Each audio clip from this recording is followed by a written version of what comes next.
place, because we know that it's a dangerous place. And so I think that's really the overwhelming sentiment from the community is just the congestion, the safety, and just the bad things that can happen from setting up in those places. And I realize, as the mayor has said, that Olympia, in all of their wisdom, has made this as difficult as possible for us. But I agree with Mr. Perales that, I do appreciate people trying to hustle some money and everything like that. But, we are a nation of laws, and we need order, and we have to have, safety, health and safety, like Mr. Hendren brought up. And so, again, I appreciate you hiring, at least some temporary staff to, while we're seeing an influx of this, and really just all both of you guys do as far as trying to keep the peace in our community, I guess I should say. Thank you. Thank you. Seeing no further lights, thank you, all three of you, for the presentation. I think the fundamental question here is, Mr. Ferguson, do we have the ability to move forward, or do you guys need some time to research to determine what can and can't be done to our existing code? Sure. Yeah, I think really what it comes down to is we have the question narrowed, which is to what extent can the city do anything with regard to regulation of the accepted, for lack of a better way to describe it, activity of selling produce and other items in the right of way. So that's really the key is that nuance of what can the city actually do with regard to where this activity takes place along the right of ways on the sidewalk. So that should be a pretty straightforward analysis, but we'll do our best to turn that around and try to get you some answers with an update next week, but 2 weeks for sure. Okay, then it sounds like we can anticipate either a presentation or a memo over the next course of the week, and maybe we'll put it on for action if such action is appropriate the 19th. Sound good? Done. I see Mr. Ferguson head nodding. Mr. Zabel, we good? Okay, cool. All right, seeing no further lights on that issue, I'm going to move on to item number 12, which is new business. Seeing none listed, unless Mr. Zabel's got anything to pop in. Nope. That turns us into 13, which is miscellaneous discussion, update on park design standards. Not sure who's presenting that one. I'm gonna flip that to Jesse in a second, but I just wanted to mention Cinco de Mayo. We had a very cold start to the day, and but I think a good turnout on the parade, as well as certainly at the event downtown. But as Director Rice not only talk a little bit about design standards, but also to share with council some of the statistics, some of the metrics by which we measure the event in terms of number of entrants in the parade, number of attendees, those type of things. And I will mention I did miss last year, but I've been to probably the last 10 or 12 of these, and this event was definitely the most organized that we've had.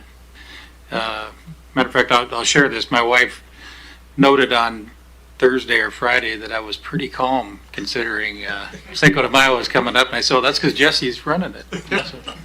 But yeah, staff did a great job. The assistant city manager oversaw a lot of it as well, so I want to give some credit to the leadership. And then we had a lot of staff volunteer. Not volunteer. They clearly were paid, a lot of them, but some of them were shifting their time as well. But a lot of staff took their Saturday out, braved the rain, the wind, the cold, and helped get information about the city out and greet the public, as well as shuttle people over to the tent we had where we're getting input on Peanuts Park North. So similar to what we did several years ago for the bigger Peanuts Park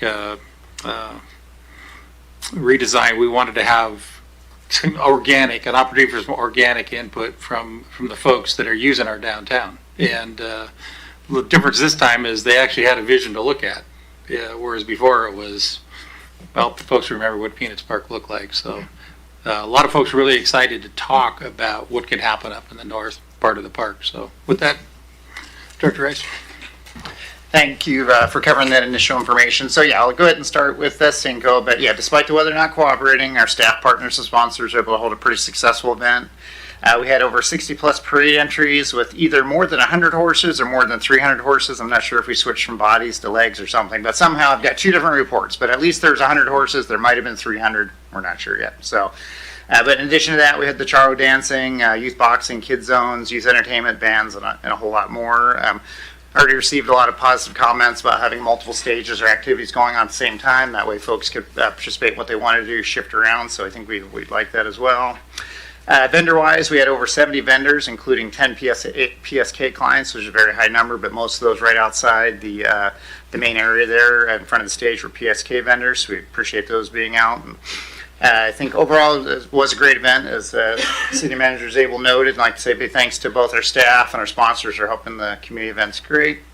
Also, a shout out to our Recreation Manager, Brent Kabalik, who walked over 43,000 steps between setup and breakdown, beating my last year's Saturday total by 4,000 steps. So we're looking forward to Fiery Foods to see who comes out on top of that again. So I think those wondering what that is, I think Brent told me it's a little over 17 miles. So we're getting in the marathon area for those events. So, and these again aren't done alone. I appreciate the recognition, but yeah, we have not just recreation staff, but it takes police and fire and parks and public works staff to make all those events turn out great. So I appreciate the time to share that with you. Moving on to the two other updates I have. There's actually two updates, one on park standards and one on boulevard standards, both very similar projects. But first on the boulevard standard project. This project is initiated to update and formalize the current traditional tree and grassline boulevard style that we've used for many years, as well as create a second hardscape or water conservation style concept for adoption and use in development or replacement of existing boulevards. So currently we've hired a consultant, McKay Esposito, to work with staff, and they're currently working on collecting information and creating initial hardscape concepts, which will be shared for review and input at a soon to be scheduled community input session. So that will be coming up soon. We'll make that announcement. And then the second project is again similar, but it's for park design standards. The city has maintained a set of construction standards related to parks, which has specified types of irrigation materials or trees that would be used for parks and boulevards, but has lacked specific park design standards, which allow for easy to understand development needs and ensure equitable park development throughout the community. So in this case, we've contracted with MIG, who recently completed our 6-year Parks Rec and Open Space plan to help develop a set of standards that will be used by both development community and internal city projects as we look at replacing some of our 20-plus-year-old parks. Like the boulevard standards, consultants working with staff to collect existing data, has visited many of our current parks and is working on creating draft specifications based off those used by other organizations as a starting point for 2 upcoming community outreach meetings. The first outreach will be for park users to gather ideas and what we think we should be using, and then a second for developers to garner their input as well. So, and again, once both projects, once the data is collected and merged into the draft reports, council will be presented with a draft plan for comments and direction towards final standards. So we look to do that hopefully in the next 4 to 6 months. But as you're aware, we're running a lot of projects right now through various things, so including the Peanuts Park one that City Manager Zabel mentioned. So working towards all those, and we should be announcing promoting the community input sessions for both very soon and get those projects moving forward. Any questions on either of those I can get for you tonight and follow up for. I don't see any. All right. Thank you very much. Thank you. With that, do we have any miscellaneous discussion from council? Seeing none, we're going to move on to item 14, which is our executive session. We do have 2 items listed, A and B. The first one is a discussion with legal counsel about current or potential litigation under Revised Code of Washington 42.30.110 subsection 1 Roman numeral 1 or I. The third topic, item B, is to consider the minimum offering price. That first one is for 10 minutes. The item B is to consider the minimum offering price for sale or lease of a real estate. There's likelihood the disclosure would decrease the price under Revised Code of Washington 42.30.110 subsection 1. Letter C, that's 5 minutes, so it's a total of 15 minutes. Do we need a break ahead? Let's do 5 minutes. That'll take us to 9:03. 15 minutes, we'll be back at 9:18. Thank you. Mr. Mayor, if I could, yeah. We do need to disclose because we are going in for setting, That's Mr. right. Officer. So we are going into set minimum price, so we need to discuss the factors which would be price, location, and buyer. So I just want to make sure that's clear for the record. All right, price, location, and buyer, the reasons for item C, or item B, item 3, I don't know, all sorts of numbers here and letters. The last thing we're talking about. So, be back at 9:18. Thank you.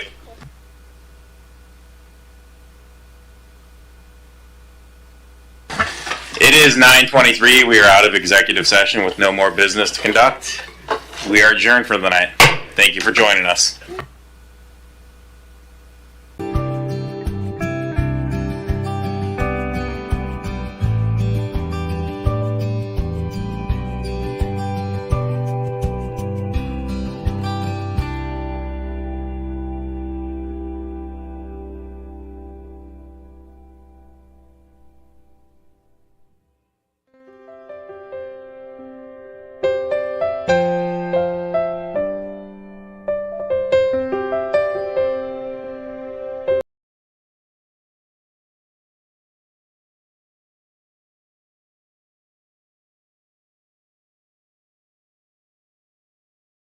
I paint because I love it. As long as I can remember, I've always created. I am that person who smells the roses and stares at the clouds for the different colors that they are. Chantal Ely says she didn't always plan on turning her creative spirit towards an art career, but an experience in college convinced her to take a chance on sharing her work with the public. I went for government and law, plans on being an attorney, and then I took my art history class versus my government class, and I was like, the sky opened up and the angels started singing, and I was like, I'm at home. This is where I belong. Now, Ely says she finds inspiration in everything, from international travel to the most mundane of occurrences. There was this chocolate spill on my counter, and I just remember looking at it, and I told my husband, I was like, do not touch that. He was like, what? I was like, don't touch it. I don't know what I'm going to do with this, but something, it's speaking to me. It's going to live somehow. I don't know what I'm going to do with it, but just don't touch it. The spill came to life in a piece on display at Pasco City Hall called Priest of Aurora. You know, I was like, he looks like a priest or a drummer, or, you know, I wasn't sure. But so that outline was a chocolate spill on my counter that inspired me.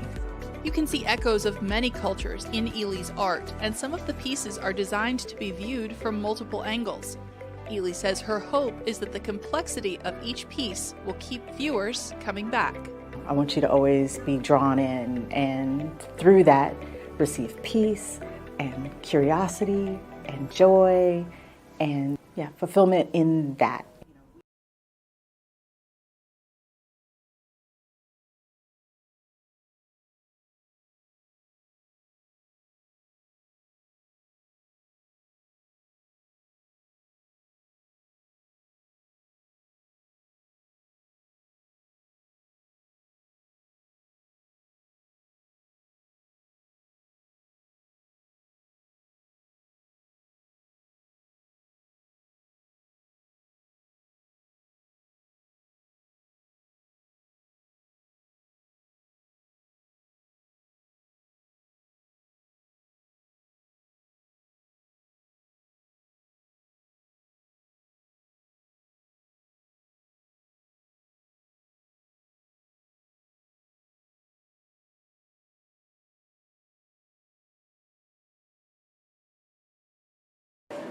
So we're going to need everybody's help because this fire engine, fully loaded, is about 52,000 pounds.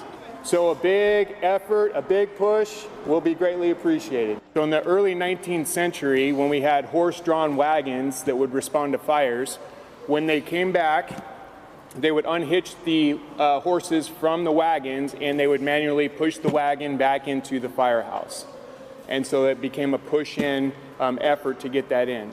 Now, as the fire apparatus became motorized, that tradition continued in order to honor those who came before us and continue the traditions that we respect within the service itself. The ceremony isn't just about a fire truck, it's about all of us, firefighters and the community, coming together to strengthen our bond and ensure our recognition of public safety.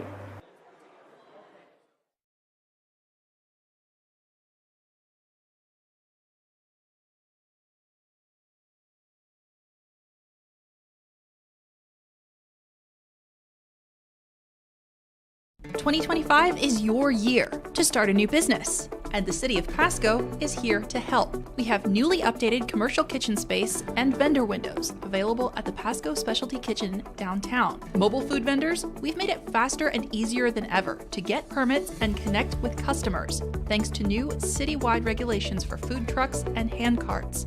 Visit pasco-wa.gov for more information and join the thriving Pasco community. Naturally transformative.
I guess photography for me is really about storytelling, and I feel like my photography really tries to show the story of a space, a community, an environment. Alfred John Contreras says his interest in photography began as a child and grew into a unique way of observing the world around him. I would pass by people walking on the street and I saw certain things, patterns that I noticed, and then I would just start photographing just things that I saw interesting. It could be anything like something discarded on the ground that kind of interacted with different light, or how it interacted with the environment. Contreras captured those observations on film, now being showcased at Pasco City Hall with the exhibit Urban Tableau: Synchronicity in Everyday Life. An urban tableau is capture a moment and you freeze it forever, and you can make up your own story behind that, and you'll see the different patterns within that picture. And I just really love to be able to showcase that's fraction of a second that can be captured, and that stories can be created from that. It will never be reproduced again the same way, because the lighting is going to change, everything's going to change, so it'll never be captured again. When looking at the photographs on display at City Hall, look for subtle patterns in the scene. If a person really takes the time to stop and look, you'll see that there's patterns in the chaos of like a everyday street. Contreras says his photography is a celebration of the beauty in simple things. And there's also beauty in people just on the street walking and their interactions with each other, an unspoken glance between strangers on the street. And if you capture that, I feel like if it resonates with me and it gives an emotion for myself, it'll probably do the same for somebody else. There is beauty in everything, you just have to really look for it, and that's what I hope people take away from my photography and my exhibit at City Hall.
Stay busy this summer with the City of Pasco.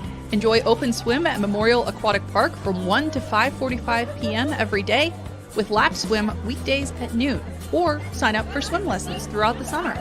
Join the all-ages Beat the Heat Run Walk Club on Wednesday mornings to earn entries for an end-of-summer prize drawing. Check out free, family-friendly movies and music at Pasco Parks, plus many more activities and events, all listed online at pascoparksandrec.com. Want to help wildlife? Don't feed them.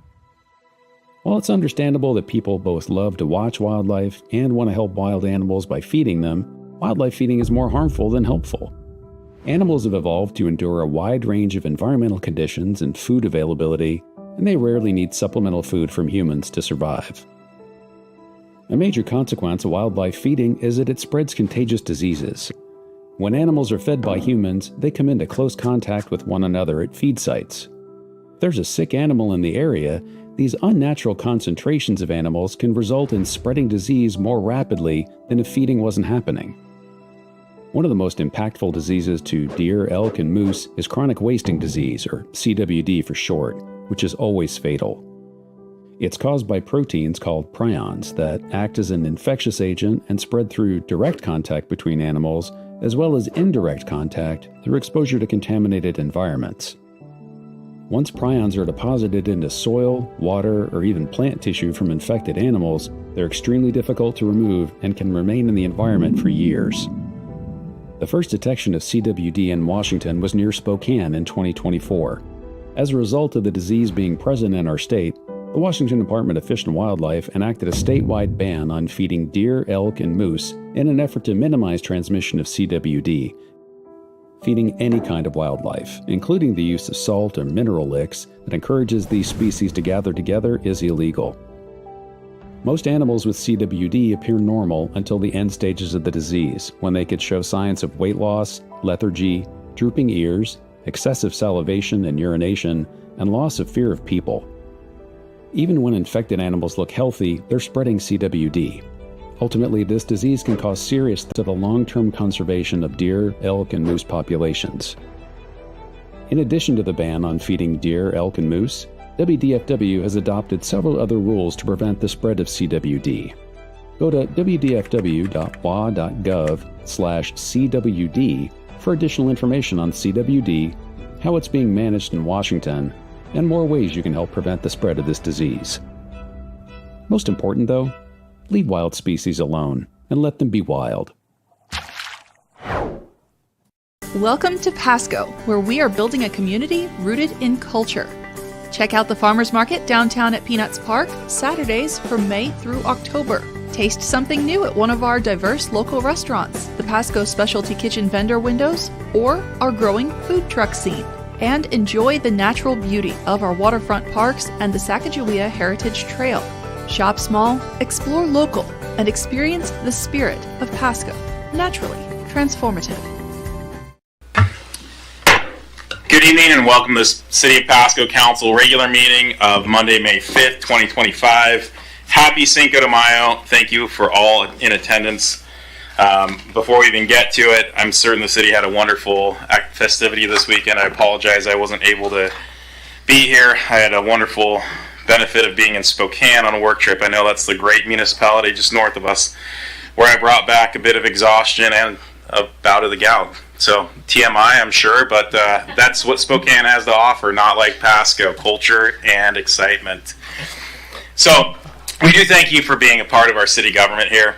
The agenda packets are available either online for anyone who's following along, anyone who's here. There is a small table immediately to the right as you walk in with a sign that says agendas with an arrow pointing at the agendas. The meeting is also televised live on PSC-TV channel 191 on Spectrum in both Pasco and Richland.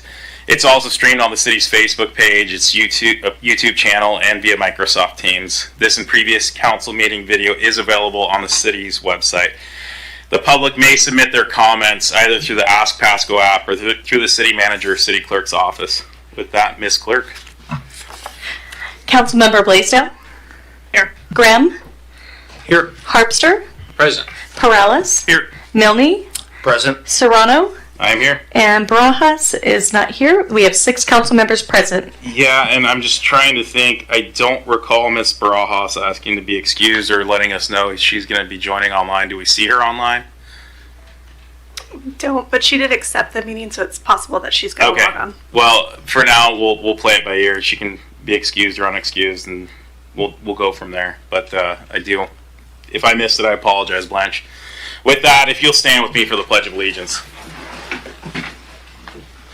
I pledge allegiance to the flag of the United States of America and to the republic for which it stands, one nation, under God, indivisible, with liberty and justice for all. Thank you all. You may be seated. So, for anyone following along, that slides us into item number 4, which is our consent agenda. All items listed on the consent agenda are considered to be routine by the City Council, will be enacted by a singular motion as it's listed on the agenda. There will be no separate discussion of these items, but if separate discussion is desired by council, they can make that known now and seek to remove an item from the consent to the regular agenda. So before we roll through, any council members asking to move anything from the consent? Excuse me, seeing nobody's mic on, I'll roll through.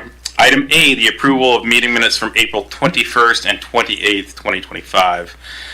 Item B, bills and communications approving claims in the total amount of $6,502,775.89. Ordinance number 4766, request for zoning code text amendment. And I will note for council and for the public's enlightenment, we did get an updated packet about an hour and 45 minutes ago that modified one quick thing that wasn't caught in the prior uploaded document, which is the striking of the C2 zone from these from the limitations on this, as I think Mr. Perales had advanced in our last meeting. Okay, and he has no comment, or he was good with that, he said. And we got Ms. Perales. So with that, we've got item D, resolution number 4595, West Pasco Water Treatment Plant Phases 3 and 4 Professional Services Agreement Acceptance. And finally, item E, which is resolution number 4596, Project Acceptance for the Fire Station number 85 site work. That's Road 100 and Maple Drive improvements, that project. Mr. Milne. Thank you, Mayor. I move to approve the consent agenda as read. Second. Got a motion on the floor and a second by Ms. Blaisdell. But before we get there, Ms. Barajas, did you have a request to remove anything from the consent agenda? No? Okay. Then, Ms. Clerk, if you can roll call us. Councilmember Blaisdell? Yes. Grimm? Yes. Harpster? Yes. Perales? Yes. Barajas? Yes. Milne? Yes. And Serrano? Yes. It's unanimous. Thank you. That rules us on to number 5, which is our proclamation acknowledgements. I'll note that we have 3 such proclamations tonight. So, typically what we do is I read it, hand it out, and do a photo op. I think we'll go ahead and stay with that procedure. It just may be a little cumbersome with all the folks in the audience, which is great to see, just to be clear. Just maybe a lot of shuffling. So the first is the proclaiming May 2025 as Asian American Pacific Islander and Heritage Month. So again, the folks representing that community, if you can, I guess, I'll read it. Usually I read it and there's like one person at the mic, but again, I know there's a lot of folks for each one of these proclamations. Let's go ahead and do this. Why don't I slide to that mic and have the folks representing the Asian Island Pacific Islander Heritage Month acceptance slide over to this side. You can take your photos while we do that, and then if you want to say a couple words, let's do that, okay? So I'm going to come down to this mic, and if folks can line up that way if you want some photos, we can go there, okay?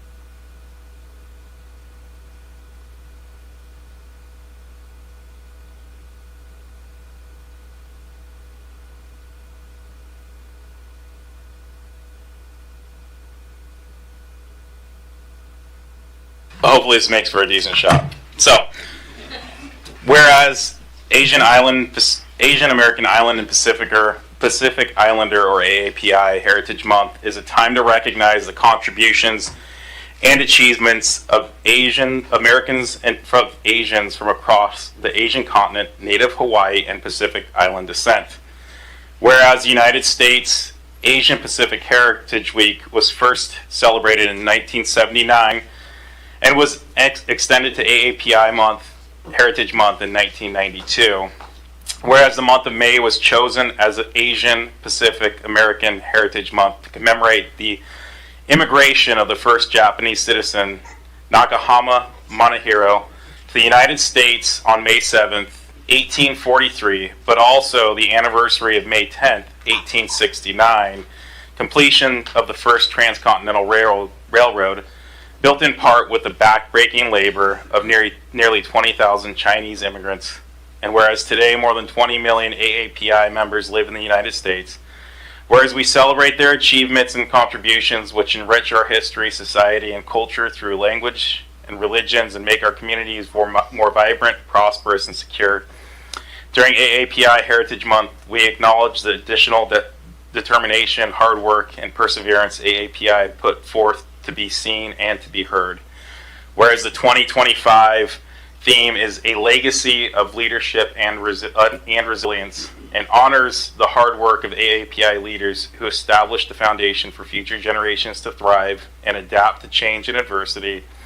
Now therefore, I, Pete Serrano, Mayor of the City of Pasco, Washington, do hereby proclaim May 1st through May 31st, 2025 as Asian American Pacific Islander Heritage Month. Thank you.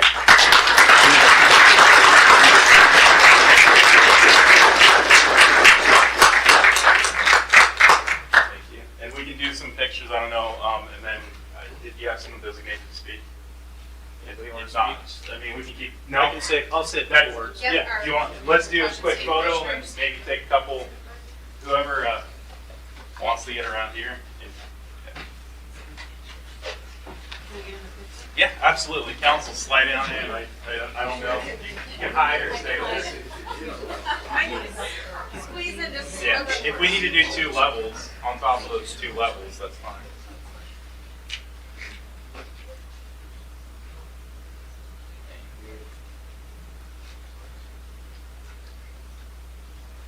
We good? Okay. All right. Thank you.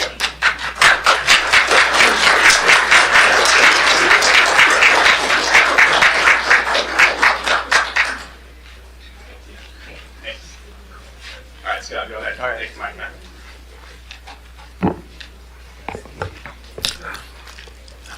All right, Mayor Serrano, members of the council, thank you for that this evening and for that recognition.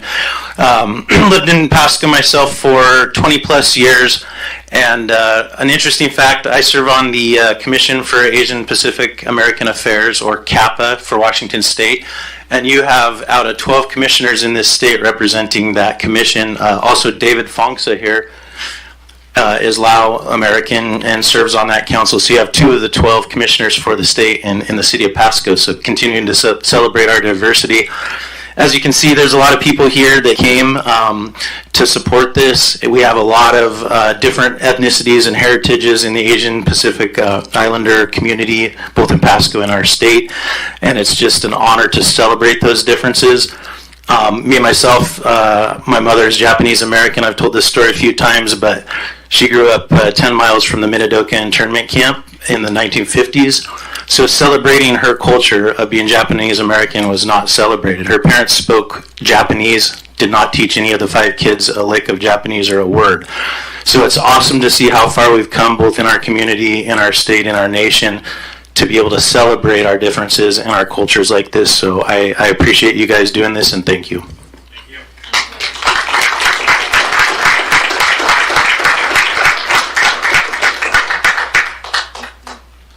That'll move us along to the second one, unless you had anyone else designated, Mr. Lehrman. I don't believe so. Okay. Thank you all. You're welcome to stick around or whatever you choose at this point. The next one is going to be National Police Week, and I'll have, again, let's do the same thing where the police line up on this side, and I'll be at the mic, and then we'll do that.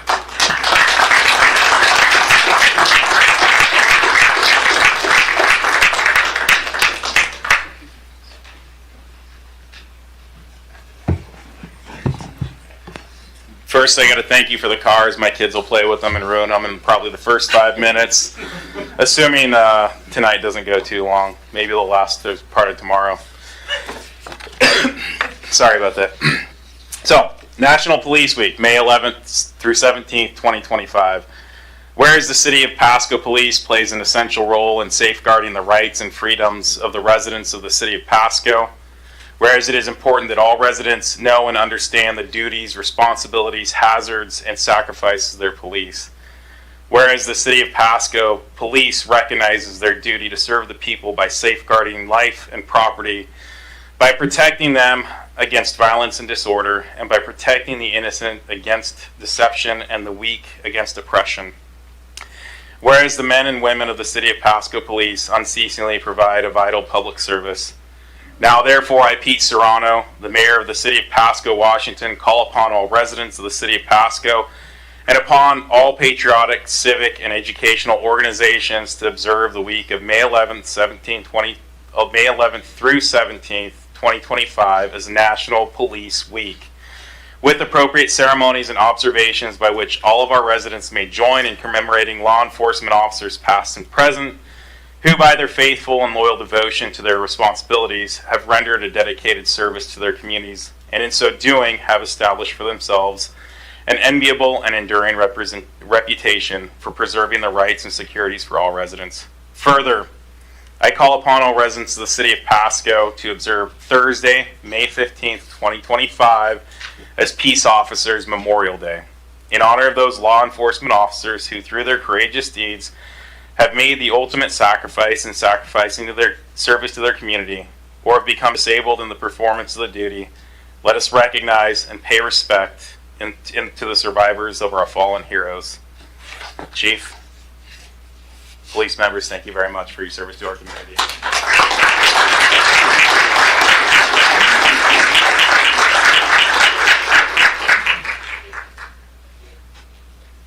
And we'll do the photo op wherever you guys want me, and then council can slide it back. Do you want me hiding? Here, I'll just off a bit. Chief, yeah, turn it. Yeah, who am I giving it to? I'm guessing you, right? So then maybe. Here, there we go.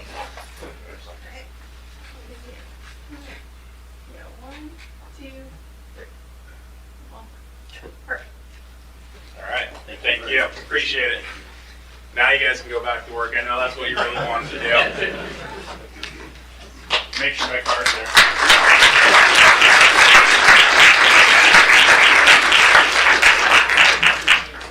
I'll just speak from this podium because we got a rolling camera. So our third and final proclamation is National Military Appreciation Month. And the individual accepting this will be Kelsey Lato, but a handful of folks are going to be coming up here to accept this as a collective group. Yeah, it's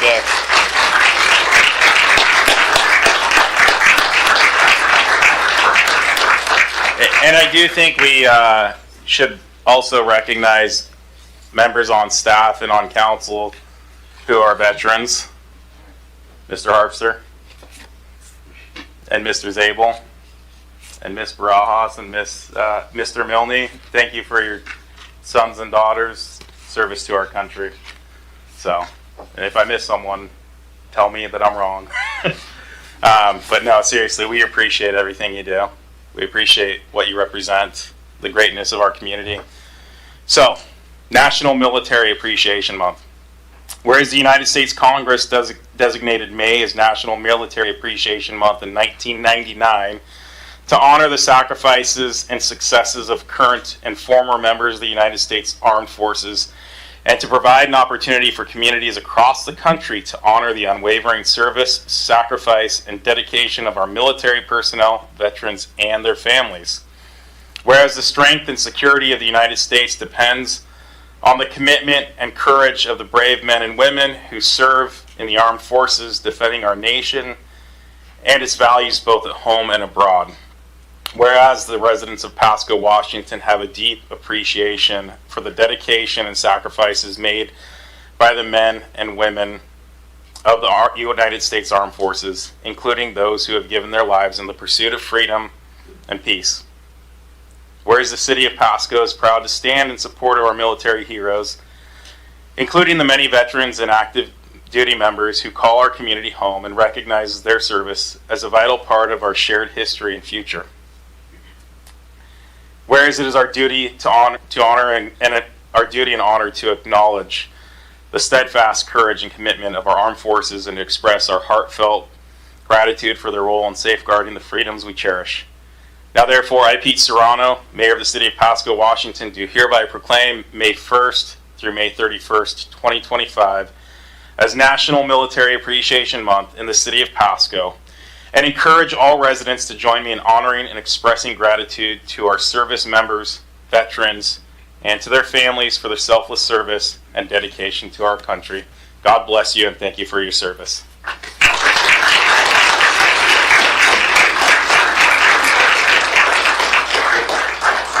Awesome.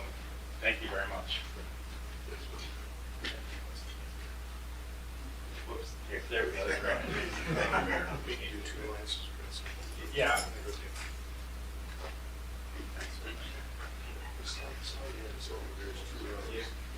Yeah, how are you guys? And let's not forget Commissioner Powell. Just like that. Sorry about that. Yeah. Let's see. You can't hide. Here, we'll gap it. Here, I'll kind of hide. This way.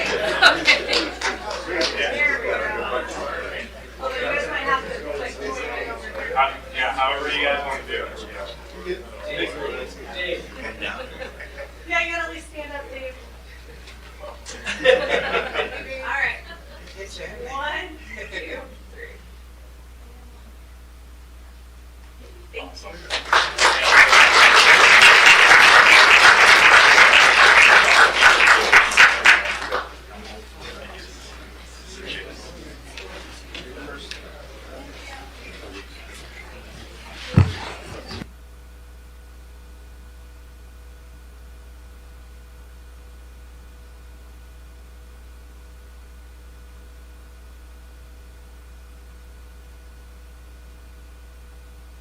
I'm going to go ahead and call for a 5-minute recess in case folks needed more photos or anything of that nature. It's 7:20. We'll rejoin at 7:25. So, again, if you need either congregate in the hallway and what have you, take 5.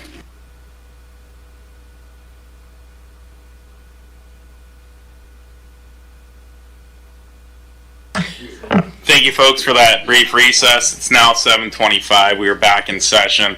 That rolls us along to item number 6, which is public comments. The public may address council on items unless it relates to a scheduled public hearing. And I slow down there because we do have a public hearing scheduled for item 8. It's item 8A, the single item under 8. So, excuse me. If you wish to speak on item 8, please hold comments in relation to that until that time, at which I'll direct you that you'll have 2 minutes and we'll go from there. Unless it addresses a public hearing, the purpose for this public comment is not to seek a debate with council or seek immediate answers to questions, as some questions require research and information from outside sources, from staff, and further contemplation by city council.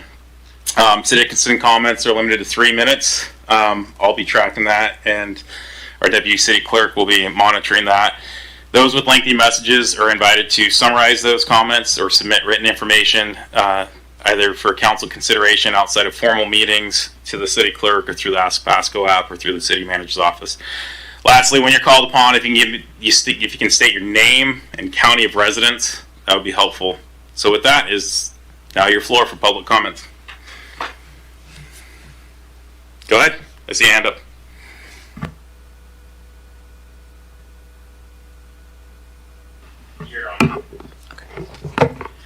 Hi, Hi, my name is Amber Wade. Tonight, a few neighbors have joined me in support. Please raise your hand for those supporting the Sands Mobile Home Park here tonight.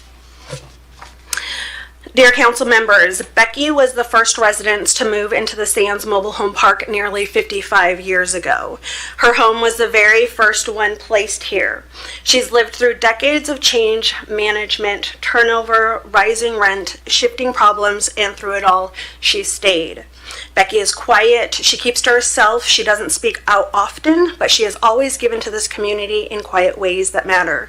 She's donated toys for children during the holidays, she's helped pick up boxes for park events, she's made sure that others had what they needed even when no one was watching. This year she came out for our Easter egg hunt. That's the kind of neighbor she is. And now, after more than 5 decades, Becky is moving.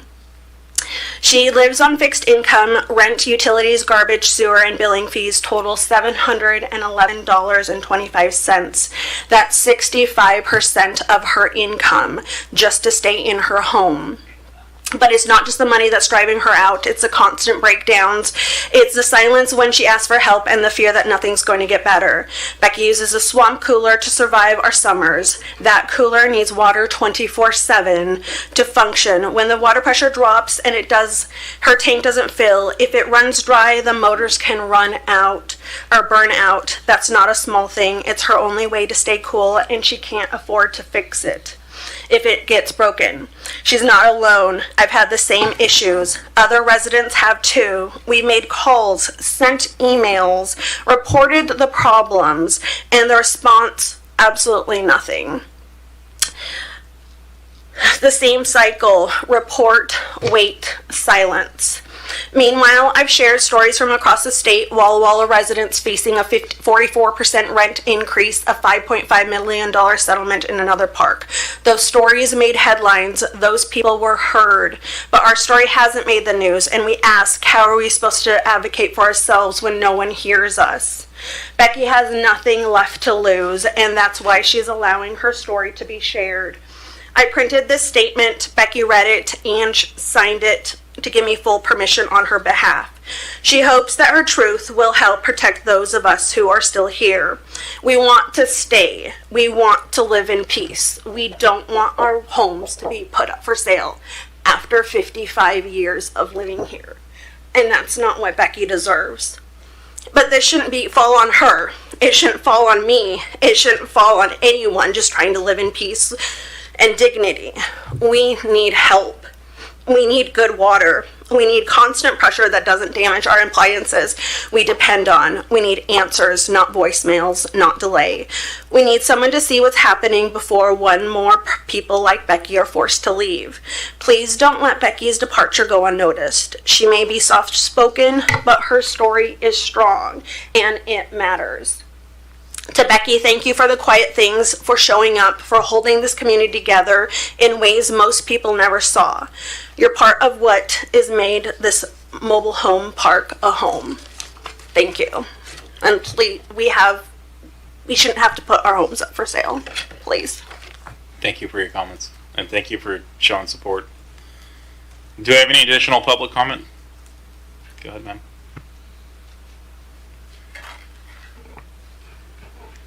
Good evening, ladies and gentlemen. I'm not used to public speaking. This is my first time, actually. But I met Amber, and I have met a few of the residents of the park, and they are good people that really do not deserve the things that they are experiencing right now.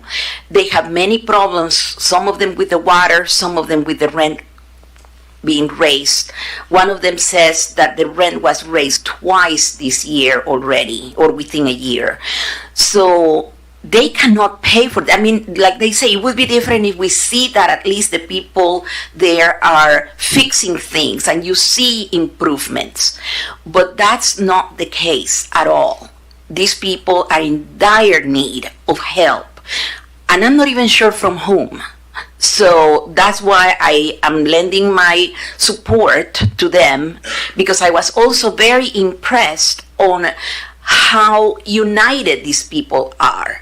I mean, I came from California a few years ago to Pasco, and I love the city. I never expected to witness a third world problem here. The trickling of that water, if someone else in another home is using their water, one of the other people cannot shower. They cannot fill up a pot to make spaghetti because it really trickles. I witnessed this even just today. It's not fair. It's not nice. They should not be living in these conditions. I my heart breaks for them because it's not something that I'm used to seeing in the United States of America. This should not be happening to these people. And I thank you for your attention. Thank you for your comments. Do we have any additional public comments? Let's see someone in the back. Yeah.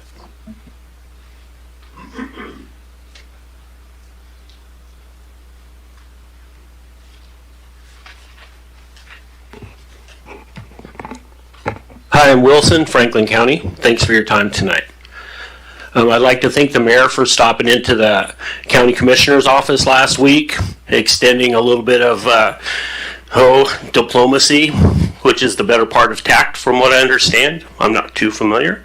Thanks for doing that though, because they could use that help, if you ask me. I'd like to address something that I noticed on Friday. It was 5 o'clock. Was taking my wife to urgent care. There was some folks. I was going to Sandifer, heading east from Westminster. There was a couple people. Looked like a mom, maybe a teenage daughter, riding a bike in what would be a bike lane, but there isn't one. In front of me was a big diesel, extended tires, rolled coal on these people. And it disrupted, their travel. They almost went into the street. They were upset. They hollered. And so I thought I would address that. I don't know what sort of ordinances we have addressing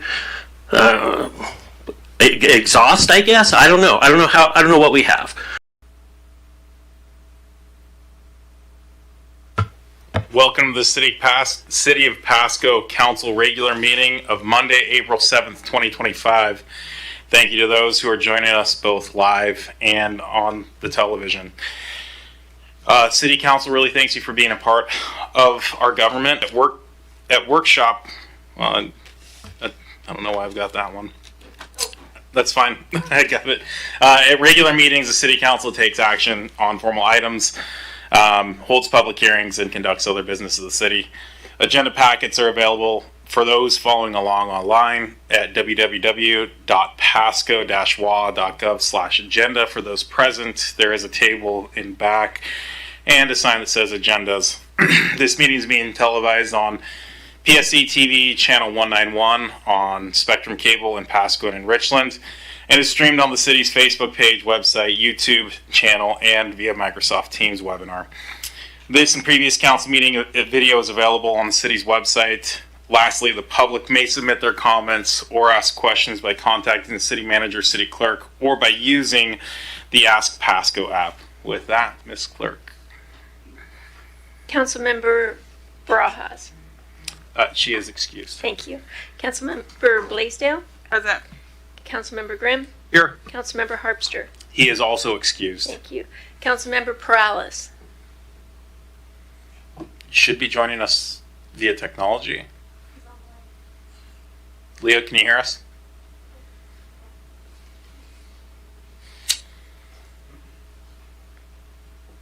Give it a quick minute. If we can't get it, we'll circle back to him. Yes. How about Mayor Pro Tem Milne? I am present. And Mayor Serrano? I am here. Great. With that, it looks like give Angela one more minute. Okay. Is he muted or we muted him? Or He cannot mute. okay. Mr. Perales, if you can hear us, it sounds like you're muted. And I think you've got that control function. Yeah, apparently he can handle that himself. Okay. Let's go ahead and do the Pledge of Allegiance, and after that, Mr. Strong, maybe you can work to unmute Mr. Perales. pledge allegiance to the flag of the United States of America and to the republic for which it stands, one nation, under God, indivisible, with liberty and justice for all.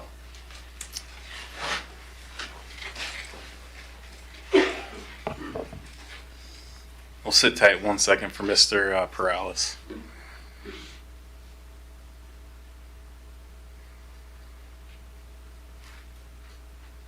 Nola. Go ahead, Angela. Councilmember Perales, your mic is available on your side. So, I guess Ms. Blaisdell, if he shoots you any updates, let us know. I guess I don't know how long to try to figure this out. For now, let's go ahead and okay, it looks like he signed off. Might be signing back in. With that, we'll move on to item number 4, which is our consent agenda. All items listed under the consent agenda are considered to be routine by the City Council and will be enacted by a roll call vote as one motion as listed in the agenda. There will be no separate discussion of these items. If further discussion is desired by council members, the consent agenda may be removed from the item may be removed from the consent agenda to the regular agenda and considered separately. So with that, we've got a handful of items. Item A is approval of meeting minutes from March 17th, March 22nd, March 24th, and March 31st, 2025. Item B is bills and communications, approving the claims in the total amount of $6,863,149.92. Item C is resolution number 4582, River Shore Sewer Interceptor upsizing Phase 1 design loan acceptance. Item D is resolution number 4583, professional services agreement with Consor North America Inc. for design services for the Sylvester Street Overpass pedestrian bicycle path pedestrian bicycle access project, excuse me. Item E is resolution number 4584, project acceptance for the well capacity upgrades project. Item F is resolution number 4585, agreement with Burnham for tax credit proceeds transfer. Before we make a motion, two things. One, do we have any update on Mr. Perales? It appears not. I see you. Oh, Leo, we got you. Can you hear me now? Yeah, we got you. There we go. Thank you much. Good evening. Good evening. So I just rolled through the consent agenda. Do you have any items you wish to remove from there? No, I don't. Thank you. Okay. Anybody else have any items they wish to remove? With hearing none, Mr. Melny, can you get us a motion, please? Thank you, Mayor. I move to approve the consent agenda as read. Second. Got a motion by Mr. Melny and a second by Ms. Blaisdell. And as I said, that'll come in a roll call form. So, Ms. Clerk. Councilmember Blaisdell? Yes. Councilmember Grimm? Yes. Councilmember Perales? Yes. Mayor Pro Tem Milne? Yes. And Mayor Serrano? Yes. It passes unanimously. Thank you. Does pass unanimously. Thank you for that. Next item is item 5, proclamations, acknowledgements. They're none listed. That opens us to number 6, which is our public comments period. The public may address council on any item unless it relates to a later scheduled public hearing. This item is provided to allow the opportunity to bring items to city council or to express an opinion on an issue. Its purpose is not to provide a venue for debate or the posing of questions with the expectation of immediate response. Some questions require consideration by council over time and after a deliberative process with input from a number of different sources. Some questions are best directed to staff members who have access to specific information.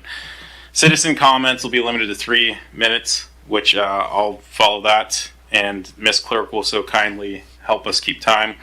Those with lengthy messages are invited to summarize their comments or submit written information for council consideration outside of formal meetings.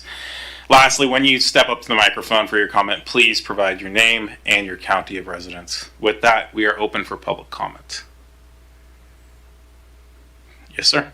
I see the mic's bent down, so if you can bend it up, and then there's also like a little speaker thing There we go. We're red. We're good to go. My name's Dennis Brown, Franklin County resident. Okay, so I'm burning my 3 minutes. I had to have AI write me up a summary of what I want to say because I'm not that clever. So to begin with, it's curb ramps. I live in a part of town where they put the endless curb, and it's quite annoying. So here's what we have. Curb ramps are essential for providing smooth and safe access to your driveway by addressing several key issues. Protection of car suspension. Without a curb ramp, driving over the abrupt edge of a curb can cause significant impact on the car suspension system. This repeated jarring can lead to premature wear and tear on shock struts and other suspension components, potentially resulting in costly repairs and a less comfortable ride. Curb ramps effectively bridge the gap between the street and the driveway, creating a gradual incline that allows your car suspension to compress and decompress, blah, blah, blah. Prevention of scraping low-riding vehicles, in particular, are susceptible to scraping their front bumpers, undercarriage, and even the exhaust systems when navigating the sharp angle of a curb. Curb ramps eliminate this risk by providing a gentler slope, making the transition without contact, preserving your vehicle's paintwork and structural integrity. I have a sedan, and I still bump on it if I hit it wrong. Reduced jolting for individuals. The sudden upward and downward motion experienced when driving over a curb can be particularly uncomfortable and even painful for older individuals. The impact can jolt the body, potentially exacerbating existing back or neck injuries problems. Curb ramps significantly reduce the abruptness, allowing for a smoother and more comfortable transition into and out of the driveway. This consideration is crucial for maintaining the comfort and well-being of elderly passengers and drivers. Not just about convenience, they actually protect your vehicle from damage, prevent frustrating scrapes, and enhance the comfort and safety. So on that note, I'd like to see something in the code that allows me to install curb ramps, because currently at this time there aren't any. I found that out a couple of years ago when I tried to put a concrete one in and had to tear it out. Lessons learned. Thank you for your time.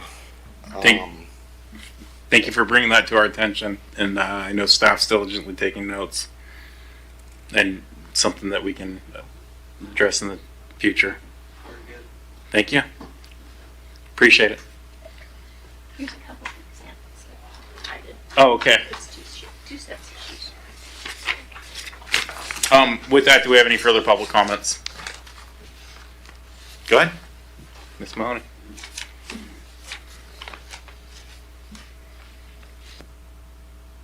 Need to make sure the mic's on. Looks like it's off. There you go. Is it on? Mary Mahoney, Pasco resident, 2 Pasco, RCW 42.56. Provide permits for Pasco and Hayden Homes to kill our 8 floodplain American bald eagles and eaglets. Provide a 404 permit for floodplain Road 48 Park, floodplain sewer, and for resolution number 4582. Provide all LID designs for Pearl Street, past and present, and for my property, indicating harassment and retaliation. Provide an LID and or ULID start date and cost for my property. Seaforced LID Pasco City Council meeting on 5/23/22 and public comments hands off to Pasco and developers. With the Pasco Aquatic Center, how much is ex-Pasco Mayor Matt Watkins paid at a rate of $10,390 per month plus travel expenses? What's the total cost of the wow factor or wave machine, costing $22 million to $280 million, while Yakima's Aquatic Center, opening in June, costs only $10.8 million total? Pasco CIP budget is well over $500 million, yet there's no money for a homeless shelter for people and no money for a low-cost spay-neuter clinic for dogs and cats. With animal control, provided permit for Tri-City Animal Services to operate as an animal research provider include Angela Zeiler's animal holding facility plans for WSU.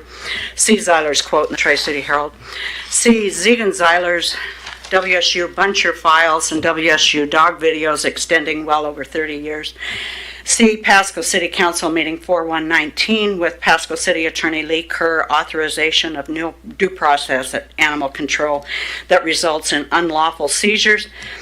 Dogs are killed and or sent to WSU for research. See Bell, Kilo, Jake, and many, many more. See animal control botched euthanasias they call popcorning the dogs and cats, or also called a violent, painful way to die. Provide Zegan Zeiler's humane euthanasia certifications as required by the Animal Welfare Act.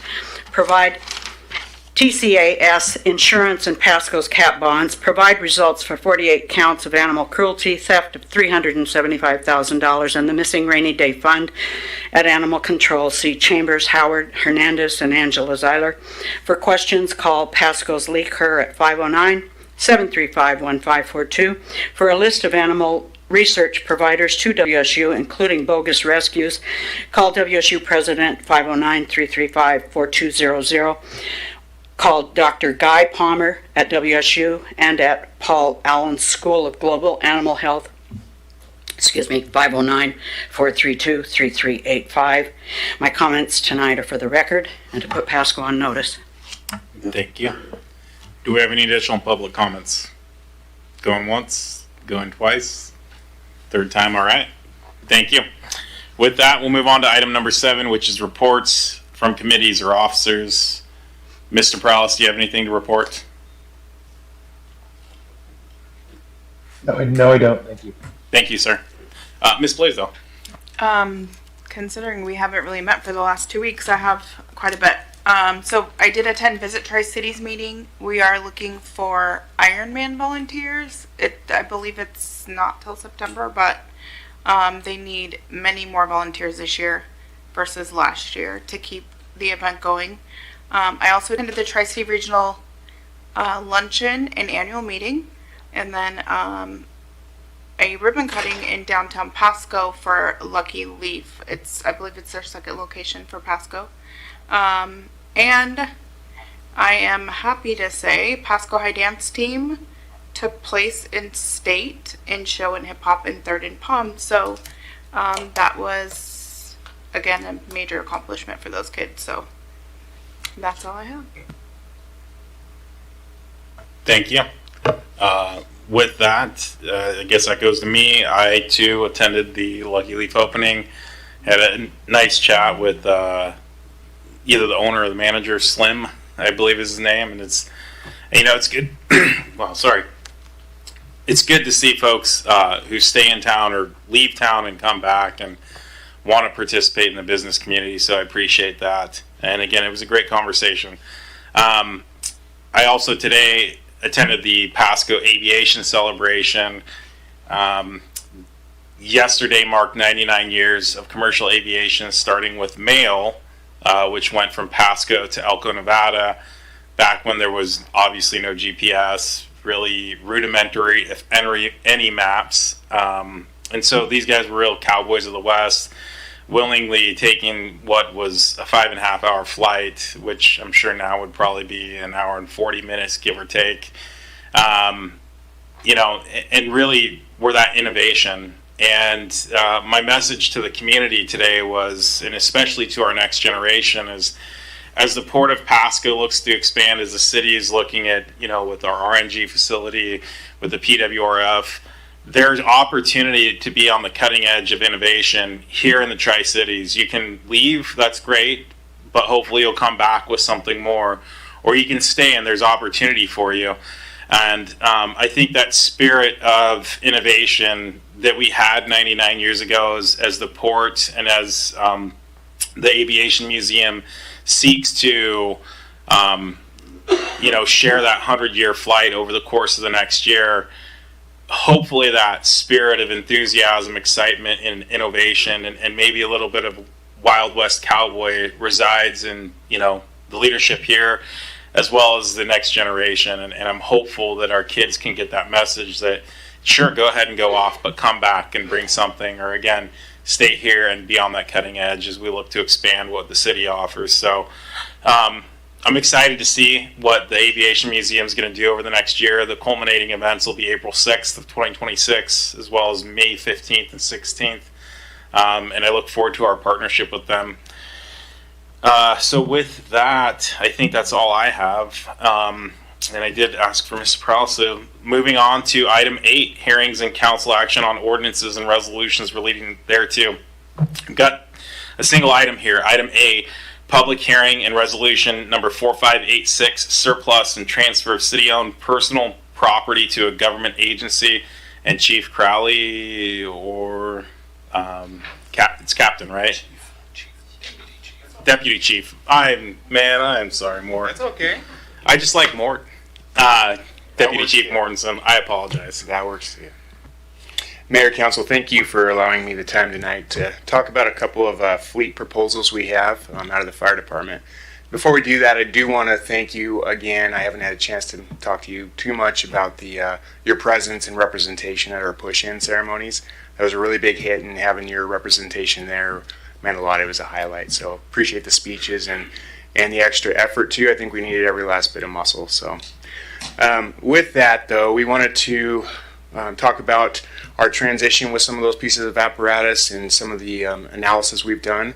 And tonight we have, let me make sure I can do this. We have 2 pieces of apparatus that we want to talk about tonight. And when we were doing our analysis at the beginning of the year and getting ready for the biennium budget proposal, we really were taking a look at what we need in the department versus what we want and where we want to go in the next couple of years. And what we found out is we have a couple of pieces of apparatus that were heading towards the end of their life cycle, and then a couple that are in reserve. And it's nice to have that reserve, but we really do need some funding in the future for some new apparatus. And given the state of our budget and the economy, national economy all the way down, we're trying to be responsible with what we have and plan out the future. And we saw an opportunity to move a couple of pieces of apparatus that's going to allow us that opportunity to take a look at some newer pieces in the future. First one I want to talk about tonight is our we call our spill response boat, and we got this on a Department of Ecology grant in 2020. And the purpose of the boat the council approved was to carry what we call boom on that, and that's to go out and contain any oil spills or any spills out on the river, waterways that need mitigated, and it kind of just confines that and keeps it in place. What we found was, while it is very useful, we haven't really had that opportunity. The numbers haven't been there to really demonstrate that we need this vessel still in our fleet. Now, we did put in the electronics on that, so the grant covered the motors, the power plants, the vessel itself, and then the rest of it we had to take care of. So all the electronics and everything were borne from the City of Pasco budget. And that was about $45,000. So we're taking a look at that, and what it's turned into is more of a backup boat for us, just because those numbers on our responses aren't quite there. So with that, when it comes in, we do have to start budgeting and planning for its replacement. And it's roughly a 10-year life cycle before we start having to take a look at the motors, and then taking a look at the electronics and getting those updated. So while the boat didn't cost us anything, the replacement plan in the future is something that we have to save for. Ongoing maintenance costs, there's not a whole lot to it, but it is maintenance costs that we have to go through. The oil changes, making sure all the pumps and everything are working. So there are costs associated with that taking a look at what we can eliminate, that's something we can do. I do want to go back. So before we say, hold on a second, we don't have any deployment capabilities now, or we don't have the ability to mitigate a spill response. Our primary vessel can carry the boom that I was talking about earlier. Plus, it's kind of a dualistic purpose. It works really, really well as a rescue. Plus, we have the ability to go out there and handle some of those spills. And that's what we did before 2020 when we got this grant. This was just really a boat that was designed more towards that and not necessarily towards rescue. So our primary vessel right now does both, and we feel comfortable with that. So when we're going through this and, saying what could we do with this, we got a hold of the Department of Ecology, and they said there's a couple different options you guys can take a look at. The easiest option for you, just for simplicity, is to transfer it to another agency, either governmental, somebody who can go out and their job is to clean up spills or have that for that capacity. So started asking around, and Chelan County Fire District 7, who's up there, they take care of the fires, the shoreline of Lake Chelan, they expressed a lot of interest. And so they went to their commissioners and said, hey, what would this look like? And what we did was we also, let me see what that's going back to. So they went up there, their commissioners took a look at it. I did want to recover some of the funding on our electronics, and it's probably in the PowerPoint here in a second. But we did make a deal. So looking at the depreciation value on those electronics, what we did was we took some of the newer equipment off of the boat we're talking about right now. We refreshed the electronics on our older one. And so they're getting a boat that does have electronics in it, but in the whole process we were able to upgrade ours, and they're going to give us some money on that. We have a deal to get $20,000 in recovery on the electronics, which is the depreciation value on those. So legal considerations, obviously, I'm sure you're well aware, to be able to transfer equipment with this value on it, or to be able to sell, we do need council authority, and we went through the legal requirements with the RCWs as far as putting it in the or advertising it in a local capacity. So we put it in the Tri-City Herald on March 23rd, so that the public was aware that we do have two pieces of apparatus. I'll talk about the ladder truck here in a little bit, but we had two pieces of apparatus that went into the Tri-City Herald. The public hearing is scheduled for tonight as we're here, and public comment period obviously will be afforded as well. Fiscal impact, like I said, there's no value. We're not going to be gaining any money from the vessel. That was something that they said was very problematic, even though we do own it, and the reporting period, the grant period is over. To sell this, given the fact that it was grant dollars, would be pretty problematic, and they said this would have to go up through the Washington State Supreme Court to kind of get a settling on this, and that's nothing that I was really interested in doing. So again, $20,000 recovery for the electronics that we're going to give to Chelan 7 will be there, so we're not completely giving it away. We are recovering a portion of the cost that we put into it. And then the funds that we are collecting, we are asking that those be put back into our equipment reserve to cover some of the fleet expenses, which I'll talk about briefly coming up. So policy decisions. What we're asking council for is to declare the vessel surplus, and that will allow us to transfer the vessel to Chelan County Fire District 7. Their commissioners have already met, and contingent upon your decision tonight, they've accepted the transfer and the monetary displacement back to our fund. So I'd like to ask you to authorize the city manager to execute and negotiate the transfer after we're done, and allocate the proceeds from the electronic equipment towards the Fire Fleet Fund.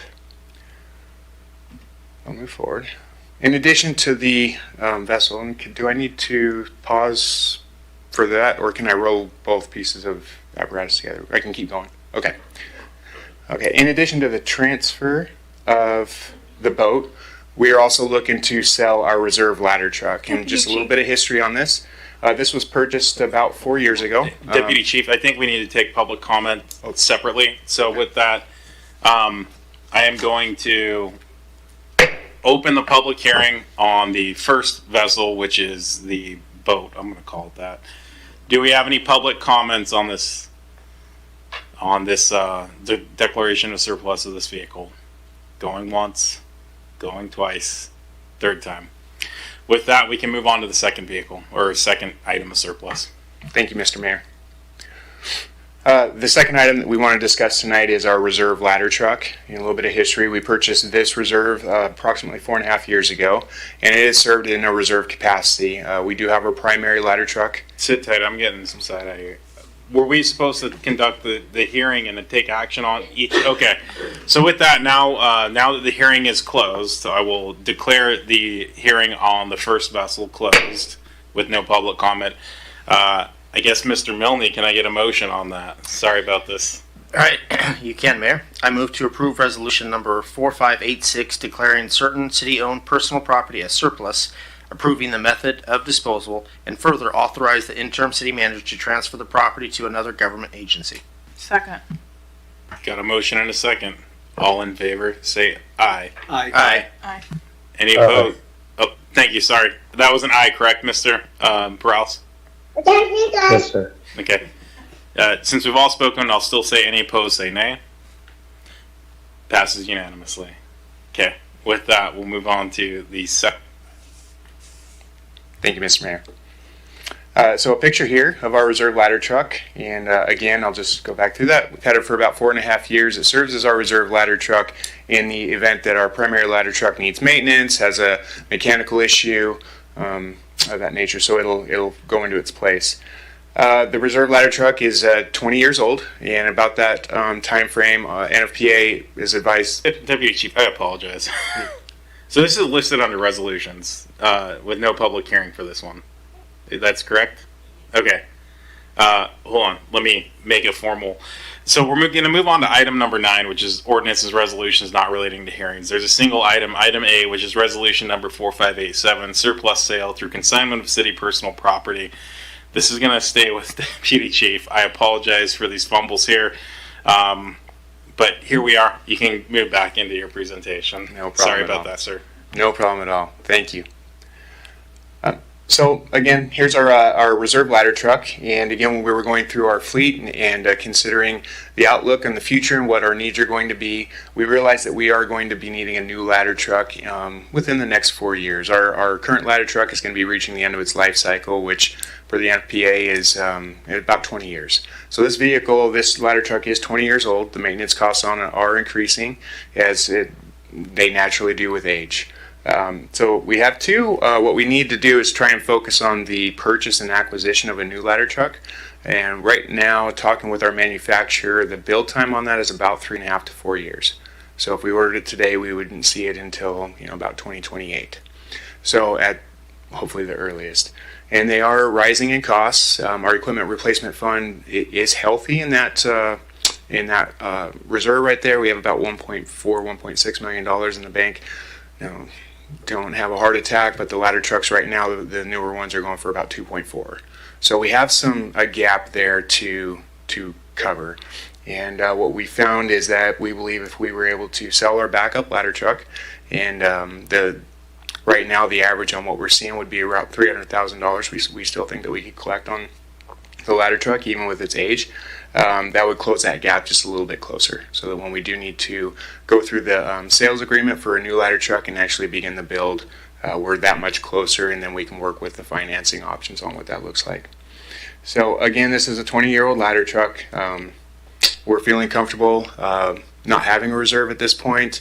Richland and Kennewick run their cities without a reserve, and what we really rely on is that master mutual aid agreement, which helps us in the event that we need a ladder truck to come into our jurisdiction. If the current one has a mechanical failure or needs maintenance or anything like that, we do have that ability to pull from different agencies within the region. So we feel comfortable after an analysis with Chief Crowley and Deputy Chief Harkins. We feel comfortable that we will have the operational capacity from our neighbors if we need it. Our current ladder truck, it is incurring some more maintenance costs, which is going to be normal, but we feel pretty comfortable that the one we have right now is going to carry us through for the next 3 or 4 years until we can get a newer one put in its place. So with that, my ask and proposal tonight is to put this through the sales process. We want to use a company, it's a consignment company, to assist us with this sale. What they'll do is advertise it nationwide and then work through the sales process with us. But that's the request we have for tonight, is the ability to sell our reserve ladder truck as well to close the gap on the purchase of a new one. Thank you, Deputy Chief. Do we have any questions or comments from council? Mr. Prowlis?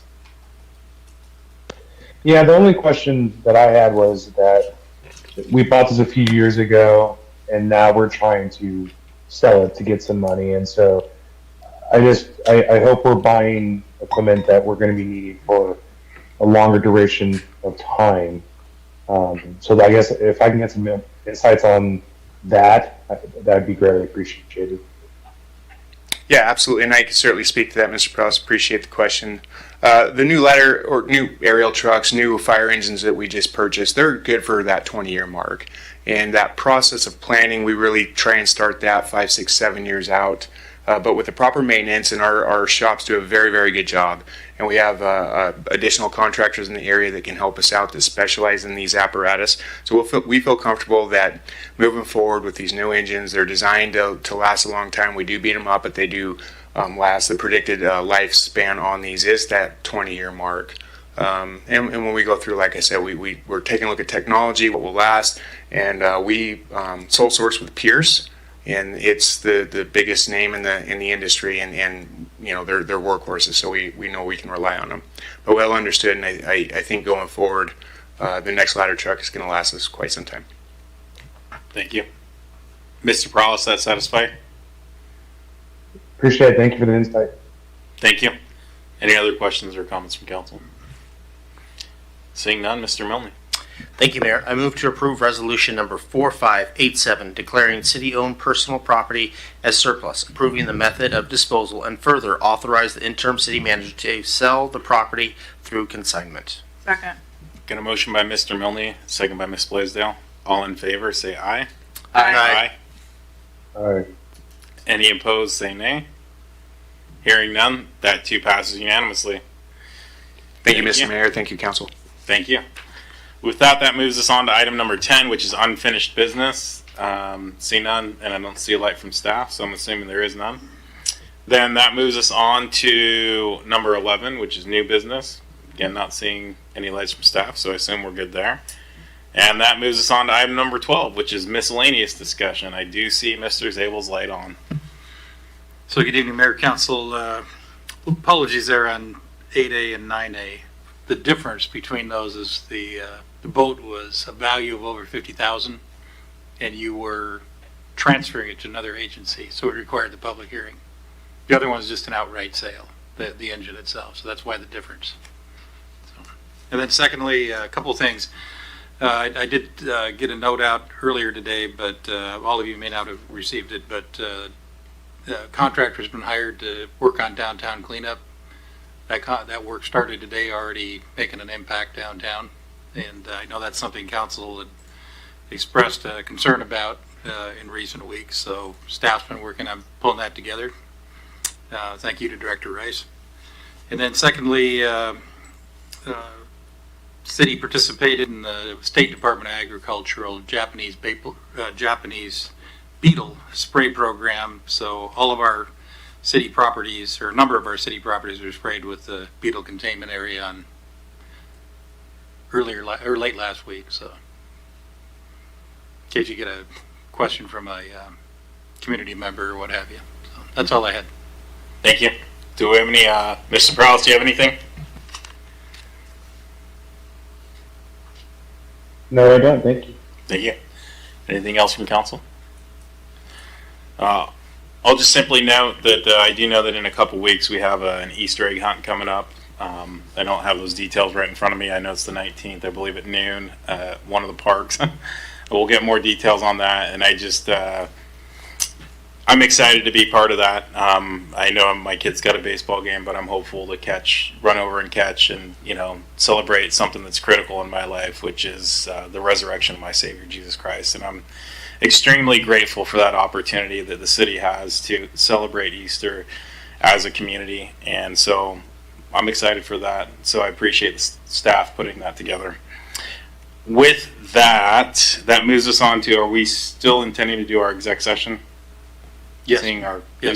Is our legal counsel joining us electronically? Electronically, okay. Yes. All right, so I just want to make sure I got the right folks. So we are on to number 13, which is executive session. It's discussion with legal counsel about current or potential litigation under Revised Code of Washington 42.30.110, subsection 1, Roman numeral 1, or I, listed for 8 minutes. We're going to have the city manager, deputy city manager, assistant city manager? We're going to have the assistant city manager in the first to represent staff, the first item. Okay. And then the second item, it'll be myself and the deputy city manager. Okay, so and the chief. And the fire chief or Police chief, sorry. Okay. All right. So in the first, we're going to have the city manager, deputy city manager, assistant city manager, police chief. Okay. Just the assistant city manager in the first. Okay. So in the first, we're going to have the assistant city manager. In the second, we're going to have the city manager, deputy city manager, assistant city manager, and police chief in the second. Legal counsel being both. Slated for 8 minutes. We are going to call that 7:47 since we're halfway through this minute. So we'll be back roughly at 7:47.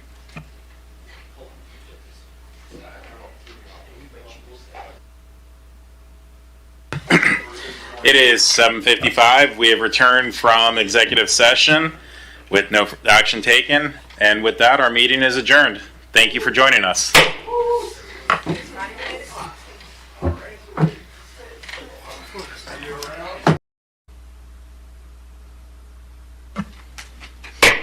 Good evening and welcome to the City of Pasco Council special meeting on Monday, April 14th, 2025.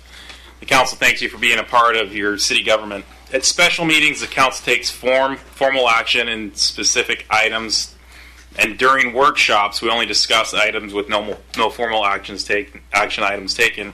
So with that, you'll hear that we have a special meeting shortly thereafter, followed by a workshop meeting.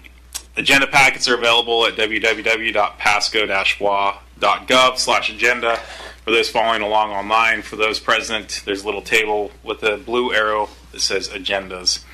This meeting is being televised live on PSC-TV, channel 191 and Spectrum Cable in Pasco and in Richland. It's streamed on the city's Facebook page, on its website, on its YouTube channel, and via Microsoft Teams webinar. This and previous council meeting agenda and video is available on the city's website. Lastly, the public may submit comments or ask questions by contacting the city manager or city clerk or by using the Ask Pasco app. With that, Ms. Clerk. Council members, Barajas, Present. Blaisdell, Here. Grimm, Here. Harpster, Present. Morales, Here. Mayor Pro Tem Milne, Present. and Mayor Serrano. I am here. Thank you. With that, if you'll stand with me for the Pledge of Allegiance, please. I pledge allegiance to the flag of the United States of America and to the republic for which it stands, one nation, under God, indivisible, with liberty and justice for all. Thank you. With that, again, we're in the special meeting portion for anyone following along. We've got a single item, well, 3 motions. Under new business number 4, resolutions number 4588, 4589, and 4590, use of temporary staff services. And it looks like the Assistant City Manager, Angela Pashong, will be presenting this. Good evening, Mayor and Council. So the purpose of the item tonight is we are seeking council approval for the 3 resolutions to authorize personal services agreements with the following temporary staffing agencies: Advanced Services, Inc., Infogenie, Inc., Persona Employment Solutions. These contracts will support seasonal and project-based and hard-to-fill roles across departments, primarily in the Parks and Animal Services divisions. There's many reasons why to use temporary service or temporary staffing agencies, including flexibility. They enable the city to quickly scale staffing for seasonal or emergent needs without the overhead of permanent hires. Cost savings, they reduce long-term employment costs as the city is not paying benefits or payroll taxes directly. Efficiency, agencies handle the recruitment, screening, and onboarding, saving time and resources. It reduces our risk. Agencies bear the burden and liability for compliance for several requirements, including those of family leave laws and L&I. Speed, agencies provide a pre-screened talent pool, helping us fill needs faster. Expertise, we bring in specialized skill sets without long-term training commitments. And then trial opportunity. Temporary roles can serve as a vetting period for potential permanent hires. We have seen particular use of this at our animal services for our kennel tech positions. Those positions are, you may think you're in for walking dogs only, but it's a lot harder than that. So that's been a very beneficial setup for us. So a little background on agency selection. To align with procurement best practices, in February 2025, the city issued an RFP for proposals, which we received 24. And we have selected 3 agencies based on their capacity, pricing, and qualifications. These contracts are for 2 years with an optional 1-year extension. So it gives us an opportunity to build a relationship with them, see how it's going, get the reporting mechanisms and requests that we have for them. And then if we see that it's a good fit, to continue with that opportunity. So fiscal impact, expenses are budgeted in departmental operating budgets. So annually we hire primarily for our park seasonals.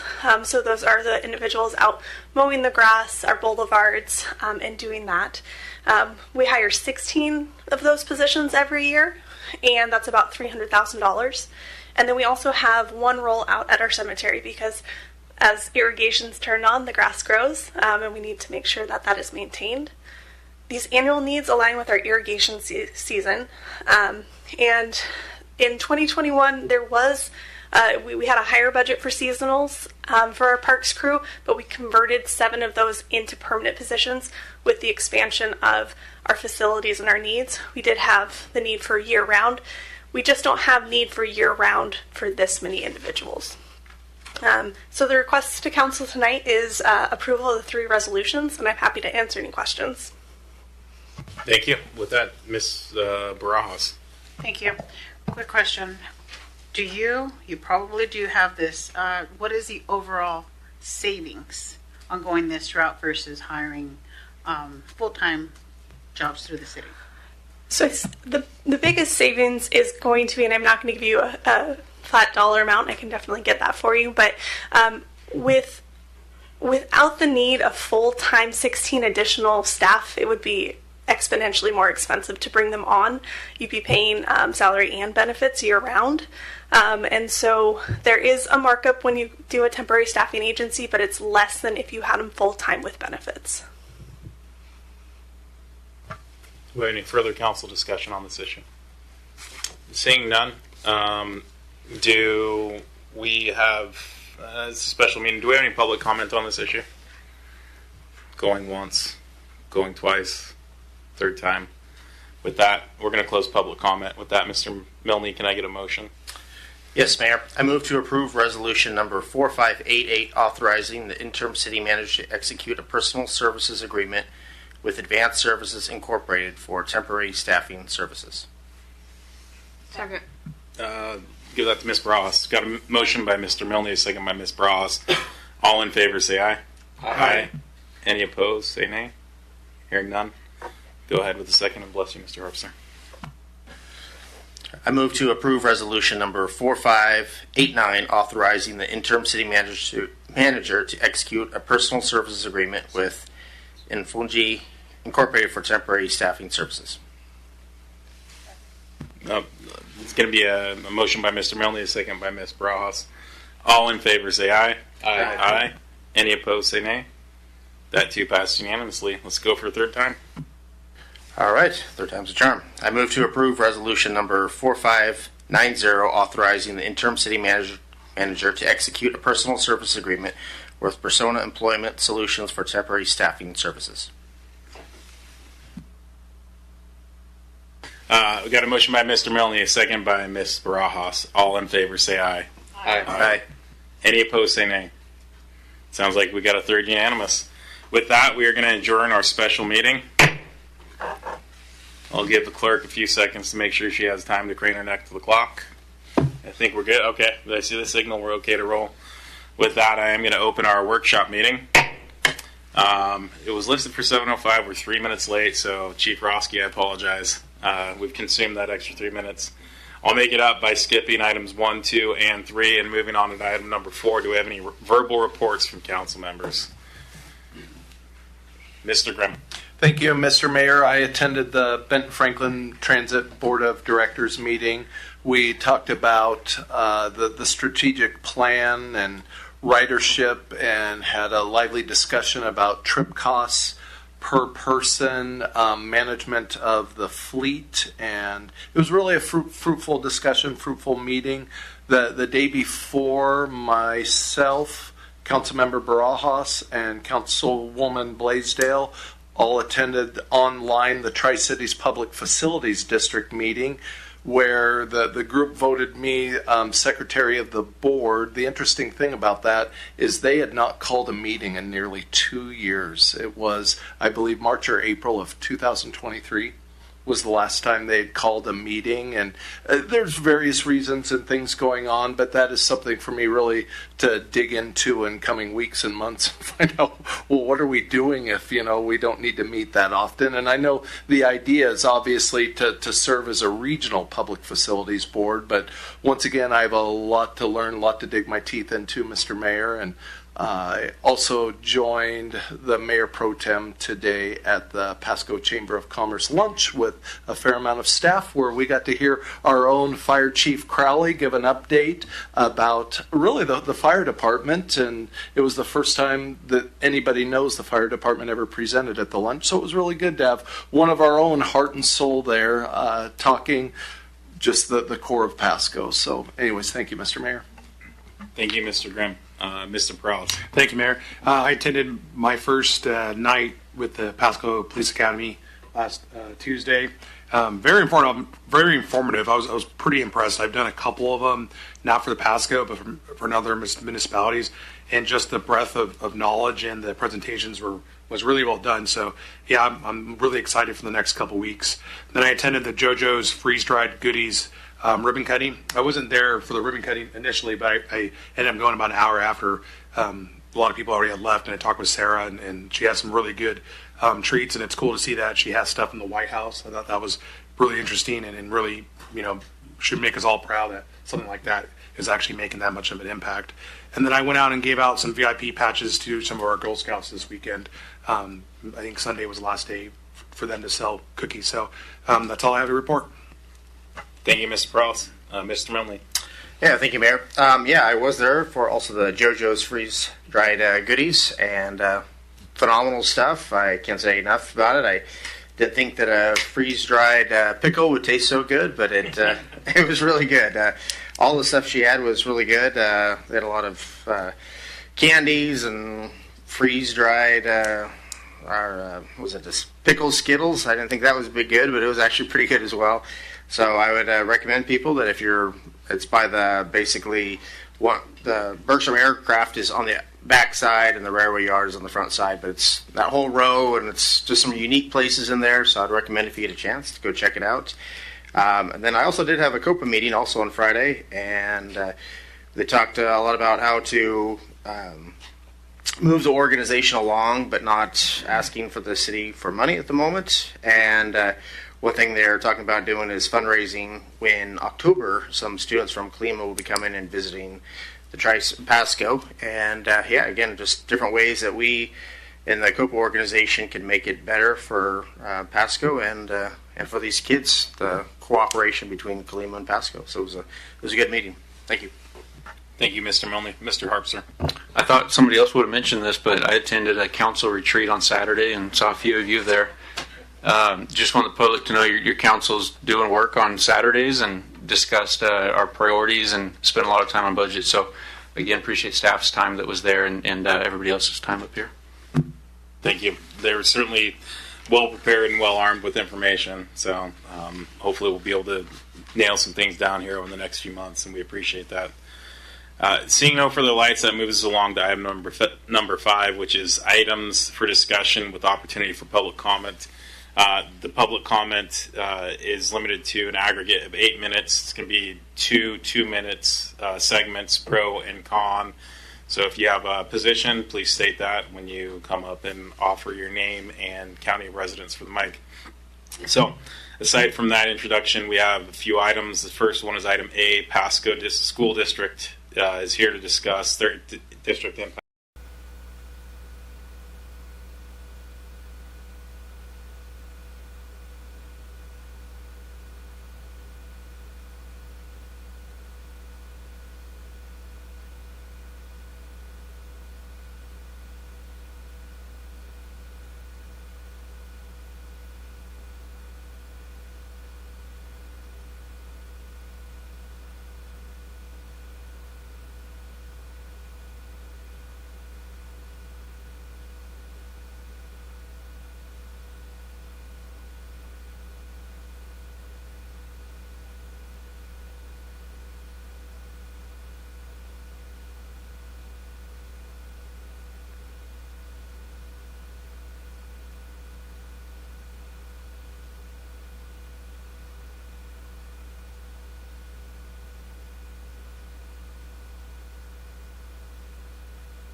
Good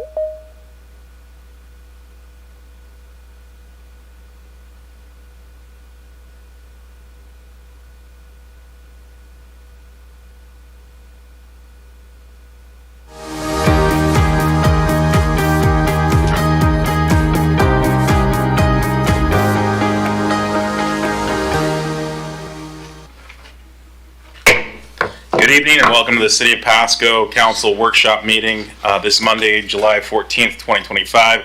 City thanks you for being a part of your city government. At workshop meetings, the City Council discusses issue but no formal actions taken. Agenda packets for those here present physically are available on the table underneath the fancy sign that says agendas. For those following along and via website or other electronic means, it's www.pasco-wa.gov/agenda. Is it just me or does the mic sound off? I mean, it sounds a little, anyway, whatever. We're good. As long as I can be heard, I guess that's all that matters. This meeting is being televised live on PSC-TV channel 191 in Richland and in Pasco via Spectrum Cable. It is streamed on the city's Facebook page, website, YouTube channel, and Microsoft Teams webinar. This and previous City Council meeting video is available on the city's website. Lastly, the public may submit their comments or ask questions to the council by contacting the city manager, city clerk, or by using the Ask Pasco app. With that, Ms. Clerk. Thank you. Councilmember Barajas. Present. Councilmember Blaisdell. Here. Councilmember Grimm. He is excused. Thank you. Councilmember Harpster. Present. Councilmember Perales. Here. Mayor Pro Tem Milne. Present. And Mayor Serrano. I am present. Thank you. Thank you with that. If you all please stand with me for the Pledge of Allegiance. I pledge allegiance to the flag of the United States of America and to the republic for which it stands, one nation, under God, indivisible, with liberty and justice for all. Thank you with that. With that, we'll move on to item number 4, which is our verbal reports from council members. Mr. Harpster is on and off, so you're on again. Yeah, after our long day today, I attended the Pasco Chamber of Commerce member appreciation barbecue, which luckily was indoors at the Hapo Center. Well attended, myself, folks from Port Pasco, FPUD, Big Bend, and Coville tribes, and just a lot of great representation, and not a lot of business coverage, just a fun event, get together, good chance to hang out with folks. That's all. Thank you, Mr. Harpster. With that, I see no one else. Oh, Ms. Bras. I wasn't going to share, but I'll share real quick. On an unofficial capacity, I was asked to be a speaker for the incoming graduation, not even graduating yet, for the incoming class at WSU Pullman for the year, their bilingual class. So, was able to do that. And I will share a bragging mom moment. Again, just non-official. But a bragging mom moment. Over the weekend, I was very proud to have switched the badge on my son, who is in the Army National Guard. So he was promoted to sergeant. If he's watching this, he's going to be upset. But I'm bragging. I'm very proud of my son. Thank you. Well, you certainly should be proud. You've done a heck of a job with those boys, and thank you for their service, and thank you for your proxy service here. Just other than that, thank you for those who came out last night. We had our 3 finalists for the city council, city manager position. I think this was well attended. I didn't count heads. I'm guessing about 50 people, give or take, maybe even more. For a Sunday night, that's pretty phenomenal. And then we had the opportunity to get the 3 gentlemen, and we're very blessed to have had some solid applicants. So we're looking forward to moving along in that process and then keeping you all informed as we get there. So with that, seeing no further lights, that moves us along to item number 5. These are our items for discussion with opportunity for public comment. If anyone's new to us, in these workshop meetings, we allow the opportunity for up to 8 aggregate minutes of comments, total of 2 comments at 2 minutes each. What's that? Is my speaker off now? Angela's working. Okay. We good? Am I still off? Okay. All right, I guess. Okay. Sorry. Okay. Yeah, there was an echo. That's why I asked earlier. Okay. So anyway, the rules of engagement here: 8 minutes of total public comment, 2 pros, 2 cons, up to 2 minutes each, and it'll be limited by myself and the clock over there. So the first item, we have just 4 items tonight. Item A is resolution Lonnie and Louis Montez lease agreement, portion of parcel number 112-330-255. That's going to come from us to us from Director Rice.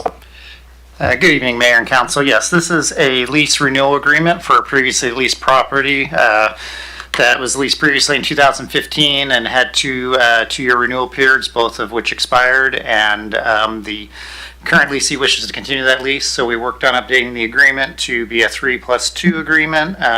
Worked with our real estate representative to do an evaluation of the current market rate and ensure that we're meeting that, and included a 3% annual increase to ensure that we keep up with market rates. We should be right here somewhere. So here's, as pictured, here's the lease portion, which is located directly behind their building and between the animal shelter for reference.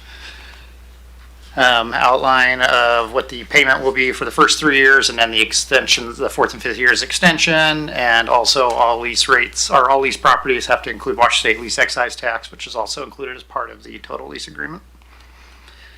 So just this evening, asking council to approve the resolution to renew the lease agreement and continue as it has been for the previous 9 years. Any questions? Thank you. Do we have any questions? All right, thank you. All right, then I guess we anticipate seeing that in a future meeting. With that, we'll move along to item B, which is a resolution. It's an award bid number 23506 for the 8th Street and 6th Avenue pedestrian crossing improvements project to Ellison Earthworks LLC. This is going to come to us from Director Sarah. Good evening, Mayor and Council members. As you have mentioned, this is a bid award. This project is a highway safety improvement project, so it's funded federally. We received funds for the project. Design was completed for the improvement of the crossing at 8th Street and 6th Avenue. There will be bulb outs built to shorten the distance for pedestrians crossing, as well as installation of lighting and rapid flashing beacons that will be activated by pedestrians when they want to cross. This intersection had a history of crashes, including a fatality, which is why funding was awarded for this project. The project was advertised for bids, and the lowest responsible bidder was Edison Earthworks with a bid of $351,270.09. Our engineer's estimate was $380,000 and is listed with the accurate dollar amount in the screen. There were no irregularities found in the lowest bidder. We received 2 bids in total, but the lowest bidder had no irregularities, so we're recommending award. I'm happy to answer any questions you may have on this. Do you have any questions or comments? Seeing none, it's always appreciated when A, we have a grant funded project, and B, it comes in right, under the dollar threshold. So thank you for keeping up your work there, and we look forward to seeing this. I do need to circle back. Do we have any public comments on item A? Going once, going twice, going 3 times. Okay. Now I'll circle back to item B. Do we have any public comments on item B? Going once, going twice, 3 times. All right. With that, then I can move properly on to item C, which is our countywide planning policies. It looks like Director Miller, and I believe you're going to be joined here from the county, or maybe you're going to roll solo. We'll see.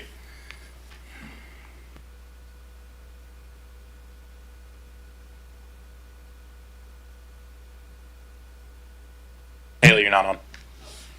There you go. There we go. I turned the microphone on. Thank you for that. My name is Haley Miller, the Community and Economic Development Director here, and I'm joined by Wes McCart. He is the Planning and Building Director over at Franklin County. And tonight we're bringing forward to you the countywide planning policies that are developed by Franklin County in collaboration with the other cities within Franklin County. And this is one of the initial steps that we go through each time before the comprehensive plan process. And these policies have not been updated, I believe, since the last periodic cycle, which was in 2019, and then these were originally adopted in 1993. So they've been looked at. This is the second time now since the adoption. And the City Council is not required to formally adopt these by resolution or ordinance. However, we do like to bring these forward to the council for review. Each city in Franklin County is bringing these forward to their decision bodies to summarize the planning policies to make sure that you are aware of the policies. And if you have any written comments or feedback, if you have feedback, I'm happy to provide something in writing to our neighbors over at Franklin County to consider this prior to adoption. The countywide planning policies sets the stage for the comprehensive plan update, as I've mentioned, and here are some regulations related to the countywide policies, and these are intended to guide growth in different policies. So most of these are fairly straightforward. We did include the clean version in the attachment, and then the marked up version with comments, and then the draft resolution that the county will be looking at. And in here we have general themes related to our urban growth areas, reducing sprawl, transportation, housing, economic development, property rights, permits, natural resources, open space, the environment, citizen participation, public facilities, historic preservation, and climate change. And so these are listed in different sections here, and the new state guidelines related to the comprehensive plan have also been built in. So there's additional stipulations at the state level, as I mentioned in our comp plan kickoff presentation, that there is more emphasis on housing with this update and different income levels and bands of housing. There's also climate change initiatives at the state level that counties and cities are required to update. We will be touching on that in more detail as we go through the comprehensive plan process. And the county and its consultant did provide a draft to all the staff at different cities to look at that, and there was quite a bit of edits that Craig, Raymond, and myself had to this, and we were able to sit down and work out most of the issues that the planning directors identified here in Pasco. So I am supportive of these changes, and I have Wes here in case you have any questions on any specific items, and I'm available too to answer questions. Thank you. Do we have any questions for either our staff or Mr. Harpster? No questions. I have reviewed most of the changes, and it just looks like a lot of catching up with recent or not so recent changes from the legislature. The only comment I have is I appreciate the coordination between the city and the county, and that's something that I've not seen for years. And so I just really appreciate that both of you, somewhat new to your positions here locally, are taking advantage of that and working together, across the street here. So thanks for that. Mr. Prowse. Thank you, Mayor. When is the projected adoption date for the county? So I wanted to give time for all the cities to bring it to their council.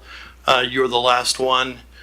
As soon as I get a kind of a thumbs up that you guys are good to go with it, hopefully tonight, then I plan on publishing. 2 weeks later, we'll have the hearing. So approximately thank you. 2.5, 3 weeks. I'll take a crack at a couple questions. Just one, like looking at number 42, talking about jointly developing and implementing land division building standards, coordinating permit procedures for review and permitting. I know obviously each jurisdiction has its own authority and its own processes. What do we see then maybe more of a shared vision or shared activity through the adoption of this as we see some of these? And maybe I'm speaking out of turn as someone who doesn't develop land for a living, but it just seems that, kind of the county does its thing and the city does its thing. How do we see this maybe causing a future marriage or whatever it may be? So I think the idea is that, and Haley, you can back me up, when we got here, because I'm fairly new, I came in February also, we heard a lot of angst over, the city's doing their thing, the county's doing their thing. You spoke to that, Mr. Harpster. The idea here is, can we come up with a better way of working together? Sometimes you guys annex property in, you're looking at, well, I don't really want this because it doesn't have sidewalks, it doesn't have this, it doesn't have that amenity. If it's in the growth management or in the UGA, we want to make sure that we try and align what our codes, our development codes are as they're going forward. So, Mayor, that's the impetus of this particular one, is to make it so we can work together to come up with regulations that, you know, we're not dumping everything in the county, or we're not dumping everything into this city. The other thing I'll add is as a former county commissioner, I've seen cities and counties that adopt these plans and just kind of put them on a shelf and let them not really work. So part of the hope here is after these are adopted, that we can work together on issues that we have mutual interest in and come up with ILAs to actually adopt things that work for both of us so we can move our entire community forward. Well, I think you, and I do have some comments. I appreciate you kind of preempting my thought process there and my next question, which is, my hope is that this isn't just a dust gatherer. This is something hopefully that is the impetus for joint and shared responsibility where it's appropriate. But go ahead, Director Miller. Thank you, and I'll echo what was stated. We're both new to our positions, and I think we, definitely have different marching orders at times and different goals. Being county and city, it's just the city's developing in an urban setting, the county is not, and looking to preserve certain types of land. So there's naturally going to be a lot of coordination needed. So we have initiated bi-monthly meetings, and we might do more frequency. We're not sure, but we would like to collaborate at the planning director level and just open up communication so that we're not surprising the county with some things in annexation applications that maybe they weren't aware of, and just try at least to provide better communication. If we do end up disagreeing or directed to disagree on things, then so be it. But I think just more routine meetings between the two of us and then implementing these policies will be extremely helpful, at least on the planning side of things, and then we can keep each other apprised. So that is definitely our goal. We both noted that is maybe a need that could be improved, and we'll see where it goes. Excellent. Yeah. And then I'll just point to a couple of things that I think are phenomenal highlights. The countywide economic strategy in paragraph 40 or bullet number 45. I hope that we can work with the county and develop something that has some goals and some sort of, end zones to chase. I do kind of want to raise the note on 49, talking about impact fees, where of course presently we have school impact fees and we're discussing those and what to do with those in the future, whereas the county doesn't. So I do think, again, I realize this is like a policy document and something that we want to work towards co-implementing. Are there any other cost factors that we should be aware of that somehow I did not catch in my reading? I'll just add that there's some logistical concerns that I think we've kind of hammered out in these. Some has to do with housing, some has to do with essential public facilities. A lot of those, you get into apartment buildings outside of an urban growth area or landward. I can't put in apartments in the county. Right. Essential public facilities, some of the facilities, and we do really want to coordinate on some of that information as we move forward. We've had some communications up north where I'm from, dealing with intensive behavioral health units. You really want to figure that out before you get that proposal in front of you. And those are conversations, once we just adopt it and start moving forward, we need to actually fine tune and go there, because it talk about costly. It can cost your police force, your fire response, your community. It can be very bad if we don't do it appropriately. So we put a lot of emphasis in that to try and make sure we're coordinating and putting those in the appropriate places, or designating for appropriate places. I appreciate that. And as far as cost, I think some of the state regulations related to climate change or housing could cost us some money in planning. We do have grants that cover this. I didn't see anything in here that would result in like a direct cost today. These are policies. If there was some language in the essential public facilities that we work through to make it more like not as specific to leave it open. So when we do have those discussions, then we can kind of start from scratch between both entities instead of alluding to maybe a potential solution in here. So we looked through this very closely and collaborated pretty well. And I think that I'm supportive of these as written. And if we do need to get into talks about money or financing, we can do that outside of these. And it just sort of hints at it in the policies. Excellent. Thank you. Looks like we have no further comment from council. So with that, appreciate your time. Do we have any public comment on this issue? Going once, going twice, third time. Right on. Thank you for that time. Miss Miller, give you some time to get to your seat because I know you're up next. So that moves us along to item D, which is our federal FY26 federal funding for community development block grant and home HOME programs. We got a discussion on this. Again, it's directed by Miss Miller. Good evening, council. This is meant to be a discussion, and then there's a question here at the end related to the city's community development block grant program and the home fund program.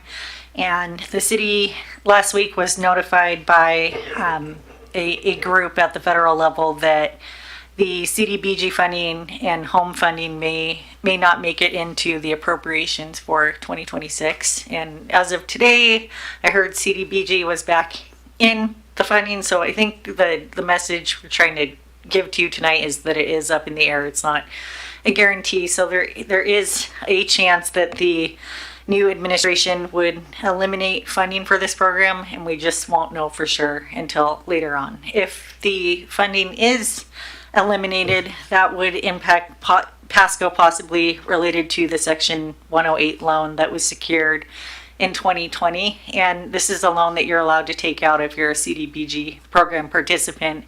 And I believe the city secured this for a project at Peanuts Park Mercantile. And the loan was originally taken out for $3.7 million. And we have paid since then each year out of the CDBG funds $245,000 a year. So the loan is down to $2.8 million. And we're not sure if the loan would be forgiven if the funds disappear or what all the details entail at this point. But it was meant to just give you a heads up that this could be coming.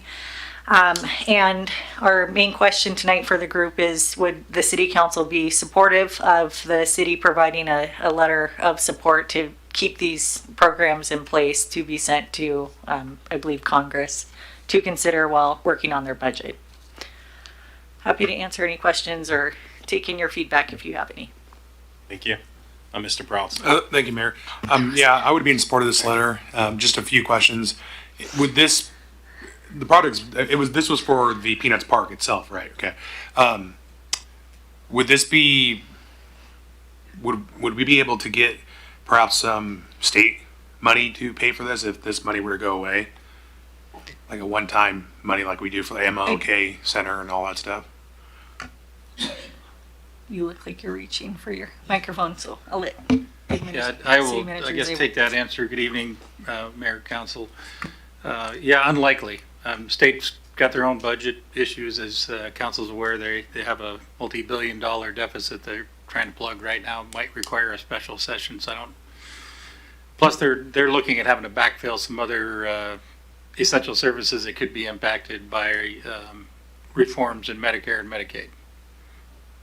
Okay. I guess my follow-up question would be, then if, hopefully it is forgiven, but if it's not, then we're pulling this from the general fund? Yeah, that would probably be an option, although I don't know that that's the only option. There might be some other things we could look at. You have your 194 fund, economic development potential to be able to tap into. So it definitely would impact the city, though, and other plans. Yeah, I want to get into the minutia, but so do we make monthly payments on this loan, or just once a year? I think they're once a year, and they're out of our CBDG allocation. Okay. Thank you. Thank you, Mr. Prowse. Mr. Harpster. Yeah, I would certainly be in favor of submitting this letter on behalf of the city. I think it's unlikely to do anything, but I think it's important for us to do what we can. And The CDBG program is a program that I definitely support. I mean, just looking at what we funded last year, a few things. We got chip miner rehab program, Peanuts Park North, facade improvement program, City of Pasco playground equipment, ADA improvements. These, to me, are all worthwhile projects. And so if there's anything that we can do to petition the federal government or our legislators in any way, I think we should. Thank you. Just a couple quick questions. Can you clarify whether this is the president's budget or the actual congressional appropriations bill that we're seeing this stricken from? Yeah, this is the administration's budget. Just to comment on that. So first Monday of February is when the administration's budget is due, the president's budget. That rarely, if ever, happens by that date in February. So that just came out, and the administration's proposal was to eliminate funding for CBDG in the home program. It's due to be completed October 1st, the budget approved and adopted. Again, rarely ever happens, as council is well aware. We've been kind of living on continuing resolutions for many years, different administrations. You know, it's not a Republican or Democrat thing, it just happens. Republicans and Democrats are behind it, though, I'll say, because they're the legislators. But I think a lot of negotiations happen between the time it's submitted and the time it's finally adopted, including what may or may not be in continuing resolutions. So, while the president may have this, they're taking this position, his administration may have taken this position, don't know that Congress is there. And, you know, probably pretty doubtful that they're there given the benefit of these programs, but it's you know, it's a nuanced dance, the whole budget process, and I think we've all kind of seen, and this is no criticism of the administration at all, we've all kind of seen that, you know, this is a negotiation. You know, we're negotiating probably a lot more than taking things at status quo and taking them for granted than what we've seen from other administrations, and this is probably somewhat of a symptom of that. You know, is this the bottom line of the president? To be determined. I appreciate that, Dave, and that's why I asked the question. Knowing that it's in the presidential budget, there's a whole process that's going to happen over the next 4 to 24 months, depending on how many CRs we see. And, you know, obviously that there are some big dollars that come into this community or adjacent communities through the Hanford site, and continuing resolutions have some pretty disruptive issues community-wide. So point there is I do think that Congressman Newhouse's office would be receptive to a letter like this, presumably Congressman Baumgartner as well. And I think we could also, you know, petition our 2 senators. I know that certainly Cantwell staff is very present. Rich, you know, I get frequent pings from him, and Senator Murray's staff is also present as well. But I do think there's an opportunity for us to request that these funds remain in the budget, and I think this letter would be appropriate. Anything else from anyone else? Okay. Look forward to seeing that letter soon. Any public comment on this issue? Going once, twice, third time? All right. With that, we're going to move along on to item number 6, which are miscellaneous council discussion. Mr. Interim City Manager. I wouldn't dare tonight, given the day you all had. Thank you. And I see no lights from here. So that moves us along to item number 7, executive session, none listed. Presumably that's true? No need. Excellent. That moves us along to a 7:28 p.m. adjournment. Thank you for all for being with us.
think that would be fair. I mean, $100 an hour would only cover the cost of labor, right? And so how much money are you getting out of that to invest in the department? It's not a lot. It only includes just the hourly labor, which not every hour that a staff works is billable. So there's a whole component here. But we also have to be very mindful of development fees and ensuring that there's a very strict calculation of those costs and ensuring that we can fully defend them. And that is where doing a more comprehensive rate study, because we have managers who don't just do one thing or supervisors who don't just work in one area. So looking at it comprehensively is definitely beneficial, especially given that we've not really done that in the past. Mhm. And we are at a size where that should be an expectation of our customers and our residents. So that is why you're seeing a $90,000 price tag, because there's really nothing to build from and there's a lot to look through. Then I guess why did we go ahead and just suggest a copy in Kennewick then, if we needed to provide a study and provide a nexus and all that stuff? I mean, it seemed like we've been just dragging this on for months then at this point. And I guess why didn't we just get presented with an option just to do a study at that point? You're correct, and I believe we did discuss that. One of the ideas was that we would do something for our most painful areas very quickly and be able to copy something that exists across the river and then be able to tackle the other areas as we are resolving some of the issues. So we're not waiting for 9 months, 12 more months for a study. But and that we believe was a consensus, at least with staff and development community at some point. However, the increase in the rates was something that was a lot more surprise than I was anticipating. And so the request now is for us to do a more comprehensive rate study. So the $100 an hour is just to stop the bleeding, I guess? That is correct, yes. That just seems interesting. Okay, and that's what staff believes was best. I think we should go for a little bit more. Again, I guess I don't remember being presented with doing a study. I guess correct me if I'm wrong. I just don't remember that. It looked like we were going back and forth with the development community, trying to figure things out, and then now we're having to provide a study to justify what we're doing, which I'm in favor of, but it just seems like we're just kicking the can down the road again. And so we're not really getting anything out of what we're trying to do now. And I mean, how long is this study going to take? My best guess is about 9 months to 12 months. And just to clarify, higher you start taking the rates, more you have to justify your rates. And so more you need better math behind your numbers. So $100 is something that I can defend at any given moment. Now you start getting into 150, 200, whatever that number comes up to, then you have to, then there's a whole lot of other components that comes into play, very much like what you would see in our utility rate study. There's so many components and we have to be able to defend every part of that. So $100 or maybe even more, and more than happy to hear from council overall. We can go for that, but we have to be able to really defend it and do a lot more work on the back end to show that. Right. I guess I'm trying to grill you, but we were going to do this percentage and it went up to 70,000, and we really didn't provide any justification. And now we're let's go and provide a justification. It just seems if we went along with it, we wouldn't be doing this. So, but okay, I'll go ahead and stand down. I still think it should be a little higher. I stand with $150 an hour right now as an interim rate, and then we do the study. Thank you. Thank you, Mr. Prowse. Mr. Harpster. Yeah, thank you for the presentation. Appreciate your time spent on this, especially being that it's not your primary role. With the discussion happened just now, I want to make sure I understand this. $100 is easy to explain, for lack of a better term, for a temporary stopgap solution for as long as it takes to do a rate study. And what was proposed as one option a few weeks ago on a percent base, that would have required the study, correct? Not necessarily, Okay. because that's something that is a practice that we've seen in other places. However, when you're starting to update rates and you've got development community who would like for you to step through those rates slowly, you have to be able to justify the hourly rate or even the percentage base rate. So the 3% would be a really easy one. Now, if we came to you and said it should be 7%, that's kind of where you have to really be able to show your numbers. 3% is a low percentage for most of the industry as you look around the state. Whereas if you start getting into the higher end, then you have to really be very sure of your numbers and make sure that what you are charging is very defensible. Mm-hmm.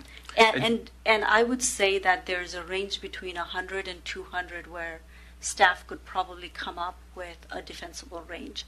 We're only proposing 100 at this time because right now the dollar amount is 60. If council would like to do the rate study, more comprehensive rate study, then you've got about 9 months, 12 months, and then we can come back to you with something that is much more studied and defensible on all fronts rather than just this one. Okay, appreciate that. Yeah, I think I share Mr. Prowse's confusion that 3% was going to be a massive increase, and so going from current rate to 150 doesn't seem like that much. And I was nervous when I opened up the agenda, thinking I hope it's not $400 or more. And so I was pleasantly surprised to see it wasn't anywhere near that. But my position would be the same as Ms. Prowse, that we start with 150. That's just slightly doubling it, but that's still significantly lower than the previous options that we discussed. A few other comments. I do agree that we should start the comprehensive fee study, and I sat in online on the developer meeting, and that seemed to be the consensus of everybody there. The conversations I remember having was, let's get this fee increased now while we do the study instead of waiting, and so at least we can get some extra revenue coming in the meantime. And then of the bullet points in the discussion paragraph of the agenda report, just yes to all of it. Yes to the comprehensive study, yes with an increase to 150, and then yes to evaluating incremental fee adjustments over time, and then of course yes to enhancing transparency. So again, appreciate the work that's gone into this. Thanks. Thank you, Mr. Officer. Mr. Grum. Thank you. I have similar thoughts. First of all, I just want to say, Ms. Sigdell, you have taken this on, and like Mr. Harpster said, just kind of ran with it as really from a council request. It's one of the bigger items of feedback that we heard from the development community. So I really, really appreciate you working with us on it. If you would remind me one thing, these fees, they just can't be used for anything though, correct? They can be only used for permitting and development related activities. Just within that, we can't put more police on the road with No, we it or cannot. anything. Okay, I always got to ask. I'm always there. So, just a couple more thoughts here. Looking at this, and you gave an example here that shows a huge disparity between the city of Pasco and the other municipalities by tens of thousands of dollars. Was this example picked? I mean, I guess, would this example be more favorable than other examples? Or is this pretty much kind of an average? I mean, I guess what I'm asking is if we picked a different development with a different fee, would it show just still as lopsided, or would it be a little more even, do you think? Or I do think that it would be fairly lopsided based on this particular type of activity. And the reason I say that is our building permits. So the permits for building, they're pretty similar all across the board. But there might be some other activity that where we might be a little bit more expensive. The school impact fees are are part of that. So that's why, and I apologize for not attaching the slide that shows some of our impact fees and a little bit more effort to do apples to apples comparison. But every development is different. It comes with its own challenges. But I do believe that overall, we are in line with other cities when you include school impact fees, and we are less with other cities when you exclude it. Okay, no, I appreciate that. Looking at this, obviously, one of the biggest complaints several of us heard from the development community was the process, was the time, how much money it was costing them, having to wait and everything. And I guess just to be blunt, did they kind of look at the bill of what it would be at 3% and say, hey, this would actually be financially better for us? That trade-off is really the feedback you heard? Yes. Okay. I do believe there is a desire for things to be better, and I think we can definitely accomplish that. We're looking at transportation impact fee, which is a key area that is the biggest challenge. And so if we are to reduce the scope of the traffic impact analysis, because right now it includes everything and anything, a large volume of projects might be included in that. They might be big dollars, like sometimes Road 76 overpass, and those are big dollar projects. And so it's a sticker shock, and then it's a long, drawn-out negotiation process, whereas updating the transportation impact fee is going to get us to a lot more localized safety access around the neighborhood, and maybe an intersection kind of discussion rather than the interchange discussion. And so that is the one area that is a big issue that we hear and we experience as staff as well, that extends the timeline a lot farther out.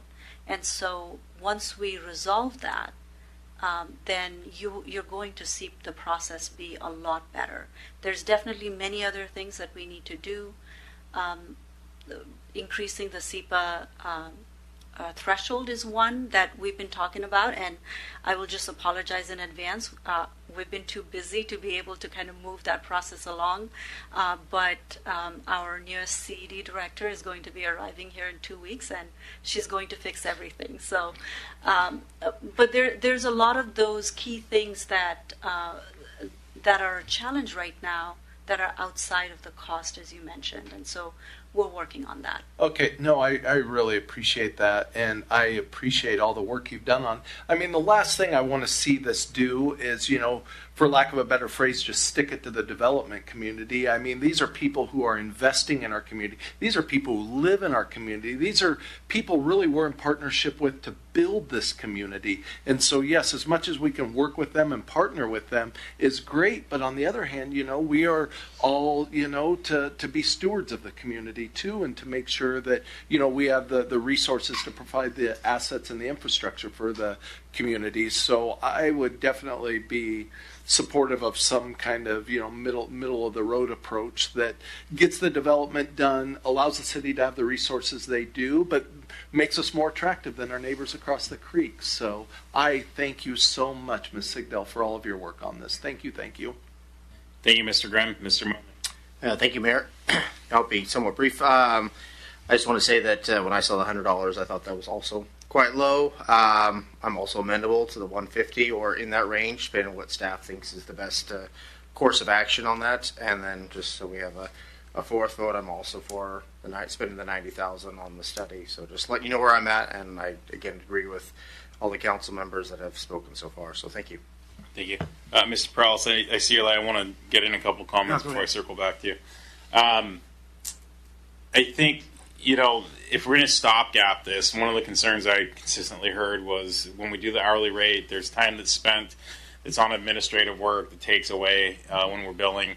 And then from the development community, what I hear is what they're really most concerned about, and obviously an exorbitant increase, they were concerned about that.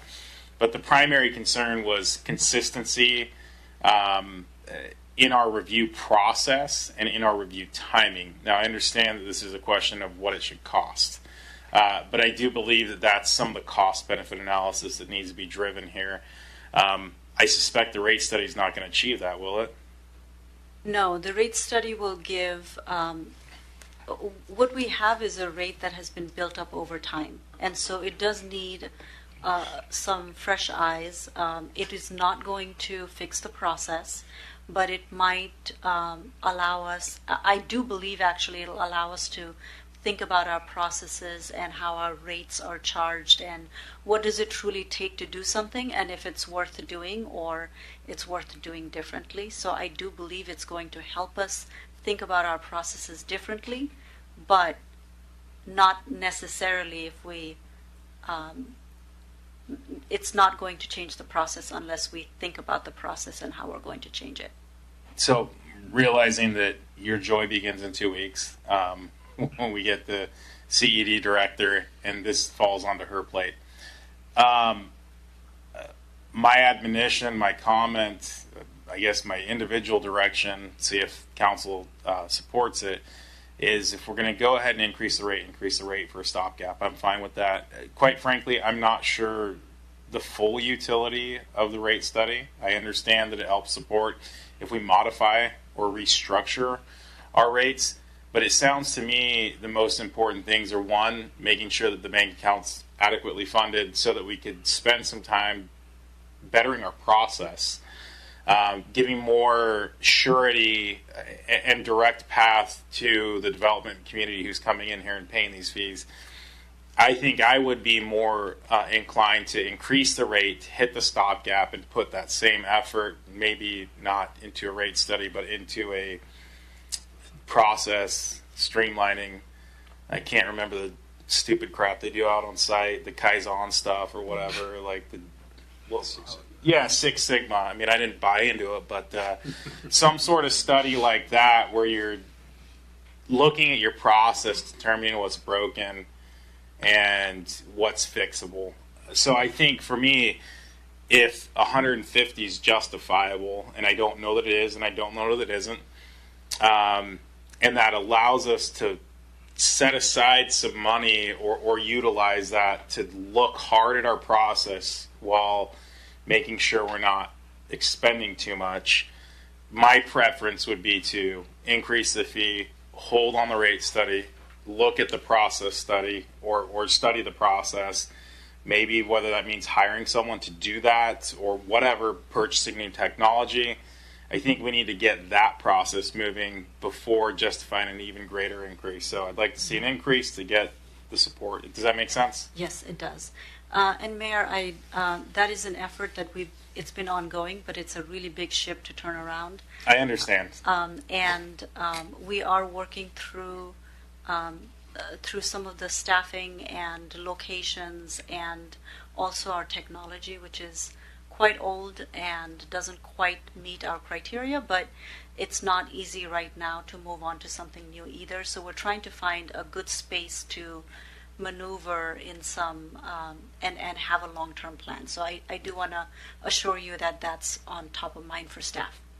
And I appreciate that. And I guess just my kind of parting comment is if we can bank the money to fix that or streamline or improve that, again, to me, that seems to be a priority rather than really understanding the rates, especially if we were bringing at least to quasi-market value. Mm-hmm. If we're losing out on money, so be it. It's not going to bleed us. But if we have more money than we have today for the same efforts, that's money that we can use either for staffing or understanding what part of our process absolutely needs to change, what should change, and what can change. And I think, again, from my perspective, from what I'm hearing from both staff and the development community, is that's almost a higher priority.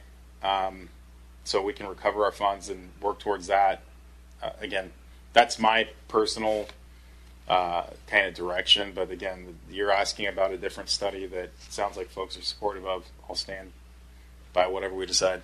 Mr. Prowse, a couple quick questions. Thank you, Mayor. No, I'll put a bow on it. I pulled up Northwest Co-Professionals. It's probably not apples to apples, but I mean, one of their rates for commercial fire plan review is $125. Isn't that, they're essentially an arm of that same department, right? CED. Mm-hmm. And we're only going to charge $100. Again, maybe not the same thing, but residential plan review is $85. I want to be able to cover the cost of the labor at least put some money away, rainy day fund, so we can employ more people, do marketing, do whatever we got to do, upgrade technology.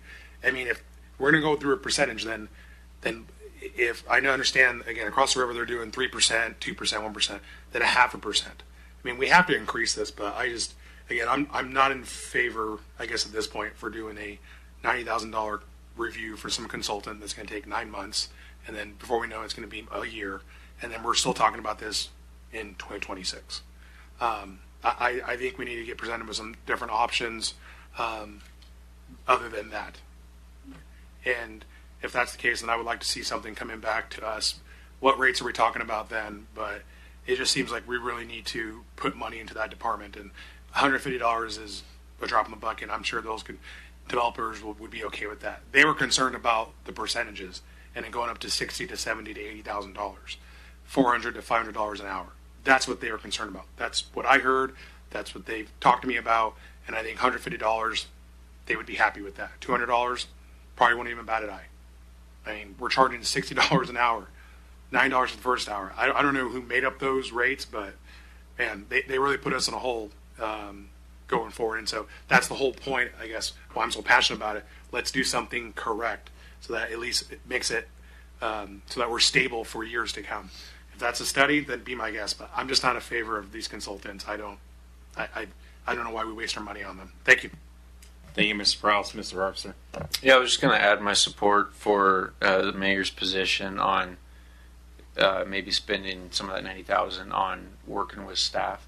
So again, like you said, whatever council wants to do, I'd be open to going with. But I just think it's an interesting idea instead of doing a rate study to. I know, as you said, Mr. There's already a lot of effort going into that with the Lean Six Sigma stuff, of which I'm a certified expert. Thank you very much. But maybe some more effort could go into that. And I'm sure we can't do both. And so I think my priority, if we had to pick one, would be more time spent with staff and not preparing, but bettering their processes. But again, if we could only pick one, that'd be my priority. If that's not the way council wants to go, then I'd still be in favor of the rate study. Thank you. I'll watch out for my black belt friend here. So you don't have clear direction at this point, and you need that. I guess the question is, do we believe that 150 is a justifiable market rate, or do we need more information on? Do you need to uncover more information on that? No, we can definitely get to 150. Okay. And we can have a plan for an update down the line. So with that, I'm going to ask for a non-vote but supportive council. Are we good with 150 by either head nod or yay or golly geez? We got enough heads and thumbs that it's an informal support of that approach. So again, come back please if 150 is not justifiable for some reason. Bring it back to whatever is between 100 and 150 the staff sees fit. So two of us have pitched the idea of looking at process improvement before going out to a market rate. Okay, I see enough head nods. Is that something that's clear enough to staff, or do we need to hash that out? I mean, I think, quite frankly, you're the ones that ought to lead that. No, I think that we can definitely forego that. I will just say that probably in a year or so, we do want to look at that, just given that these rates have not been looked at for a very long time. And they need to be looked at holistically, all together, rather than one by one, if we can do so. I think we're all in agreement with that. I think if we can focus our immediate efforts on improving the process, you come back, hopefully maybe you uncover something in 2-3 months and bring back, hey, look, we're going, or even a quick email to council. It doesn't have to be in one of these presentations. Hey, we uncovered this. There's a new product out. It's going to cost blank and whatever, right? And we can talk about it if it needs to be, or if it's under the threshold, we give you the go-ahead to purchase, right? So my take is, again, and I think this is hopefully articulated this, let's figure out what we can band-aid, what's broken we can fix, and very quickly thereafter, having a direction of a process improvement, then commence the rate study, or at least bring back that request. Does that make sense? Yes. Thank you. Any questions? No. Okay. I see no further lights with that. Do we have any public comment on this issue? Sorry for anyone napping. Going once, going twice, third time. With that, we'll move on to item C, resolution second amendment to RH2 professional services agreement for Northwest irrigation system upgrade. This is from Director Sarah. Good evening, Mayor and Council members. We are presenting to you an amendment for the irrigation system upgrade project. We had talked recently about irrigation system. Next slide, please. And this project is the project that will make possible receiving water from the South Columbia Irrigation District and pushing that water through a pump station into our system. So this pump station is proposed to be located in the Broadmoor and Iris Lane vicinity.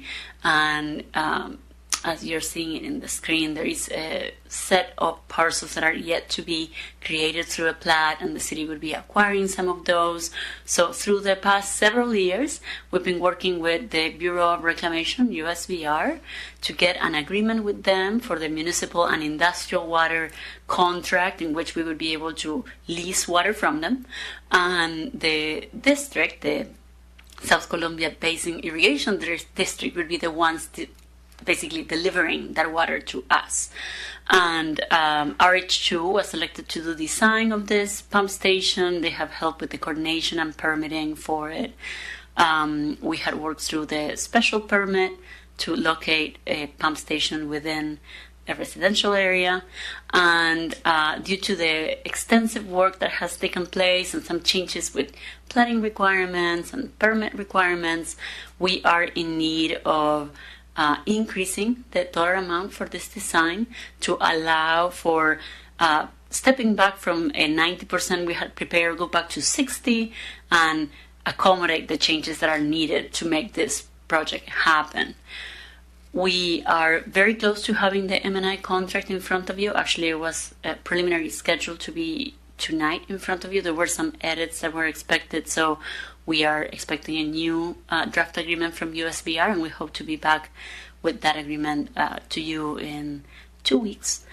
And at this time, what we're focusing on is getting this project designed and ready to be advertised in the summer, should all the other agreements come to fruition, so that we are able to be operational in 2027. And with that, I think we have one more slide. Thank you. This is some of the changes that you're seeing. The previous site plan accommodated parcel shapes and roads and other things. There are some big changes in the plat that need to be accommodated, as well as changes that were imposed through the special permit process. Next slide, please.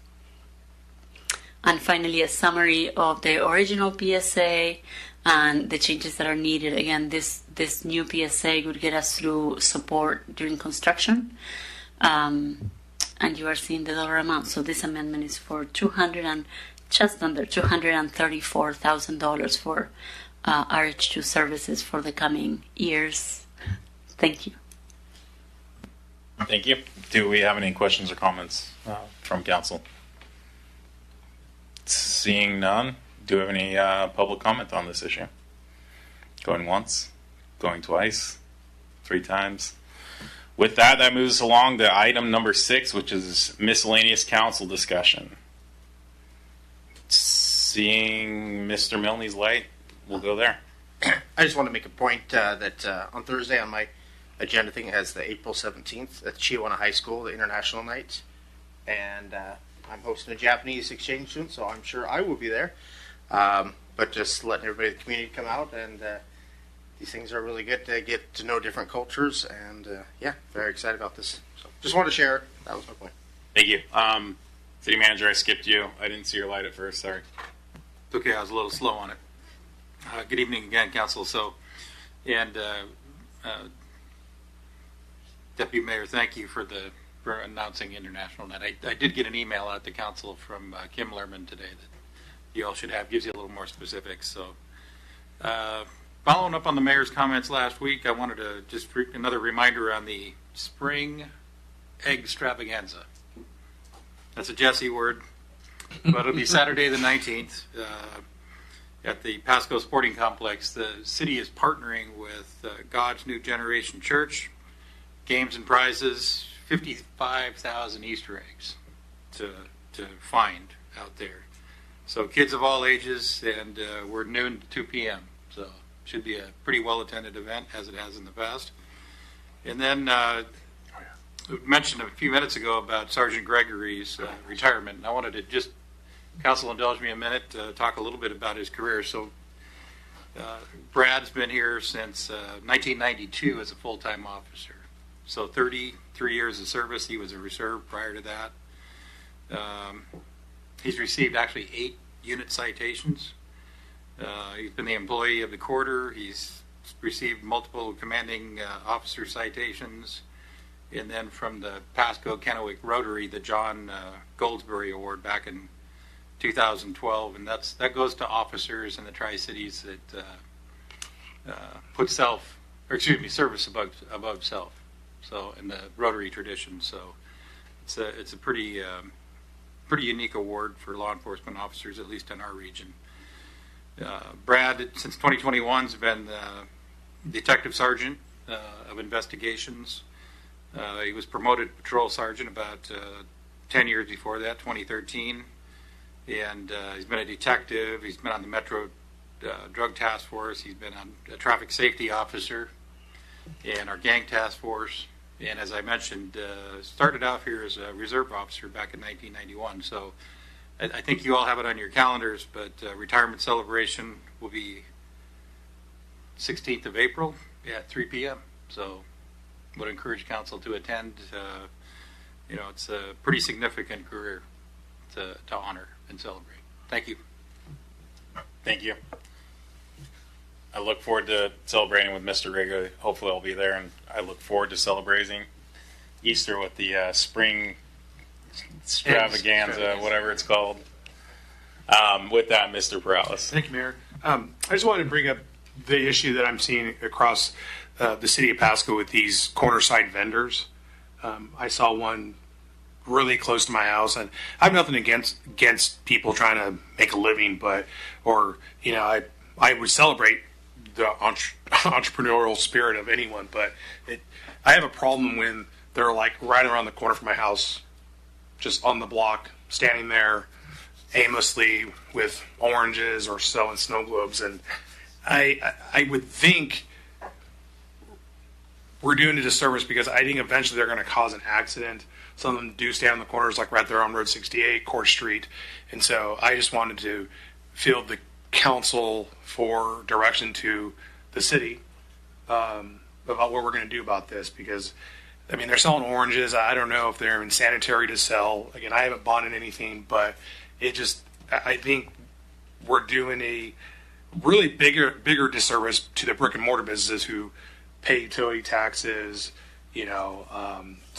sales taxes and all that stuff, and all their overhead costs and employees. And then we have people just really almost seems like a group across the whole city selling on almost every other street corner. So if Mr. Zabel has any information to share on that, if we need to just start making complaints to code enforcement, please let me know, and I'll use the Ask Pasco app. But I have fielded phone calls from residents, and for me, the trigger was, I'm just driving down 44 in Burden, and lady's just standing there with oranges on the sidewalk, and again, she's not hurting anyone, but it's just, we don't need people doing that in our neighborhoods. There's places for that. If we need to create a place at Peanuts Park where they can come, and, it's Farmers Market, maybe give them an application to Farmers Market.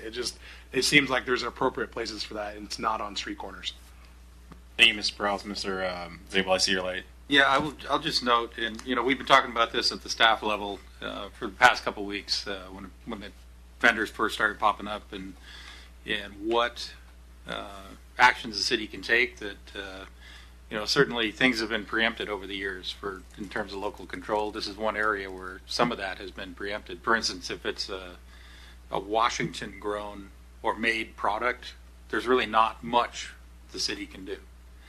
But what I think would be helpful, and what I was kind of kicking around today, was to be able to have legal our police and codes here in a workshop setting, perhaps our next workshop, and council have the opportunity, well, give you a presentation on it and what we can and can't really do, and have council the opportunity to ask those kind of questions. I think that would, one, help council understand some of the challenges of this, and two, it would give the public something that they'd be able to see, where we have our subject matter experts in a position where they can advise and discuss this issue with council in kind of a comprehensive manner with all three of those disciplines represented. I will say that if anybody is blocking or causing traffic problems specifically, that is something the police can do something about right now. So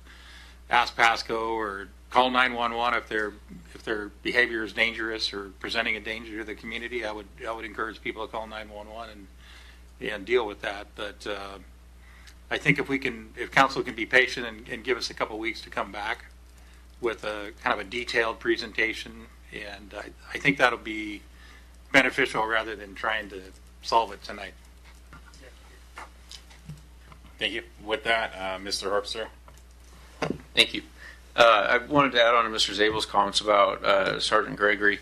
I thought I'd share sort of a humorous first interaction. My dad started with PD in the late 90s, and at the time, and I could be mistaken on details, but what's burned in my memory is Brad Gregory, not yet a sergeant, was working undercover and had a mullet that was permed and a cut-off Raiders jersey.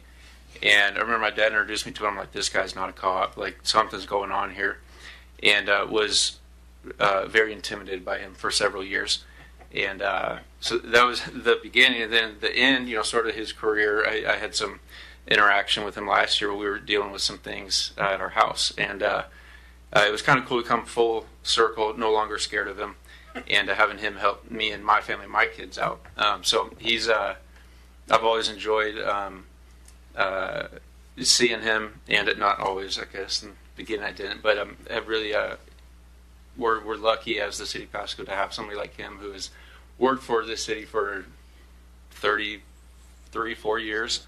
And so I'll be there Wednesday and hope to see you all there as well. On the vendors selling the oranges and tomatoes, I would definitely love a workshop presentation. I think that'd be super helpful. Not just for my own knowledge, but folks reached out to me last week on two things. One, the smell that was going on whatever day that was, that seems to have been asked and answered. And then these vendors, and I don't have a good answer for them. And so the workshop would help me to be able to have an answer. And I also, like Ms. Press said, I want to know what can we do and what can't we do. Where are the limits?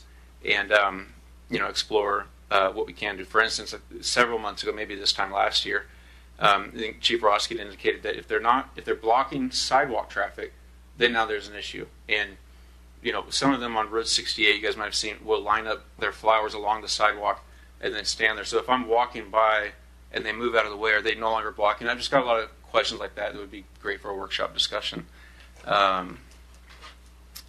A couple other questions. The city manager update, there was an email that indicated that GMP was in the information gathering phase. Can you help me understand what exactly does that mean? What does that entail? So part of that, yeah, thank you. Part of that process would be individual conversations, which you had scheduled with council members as well as department directors. And so it's really to kind of get your individual take on characteristics you might want to see in the next city manager experience, those kind of things, as well as your thoughts on the goals and objectives, the major challenges, opportunities you see ahead for the city on the near term and maybe the midterm, things that you're expecting the manager to weigh in on immediately. It's helpful to have that information. Well, the other piece, the third leg of that really is, what is it about the city that brought you here and keeps you here?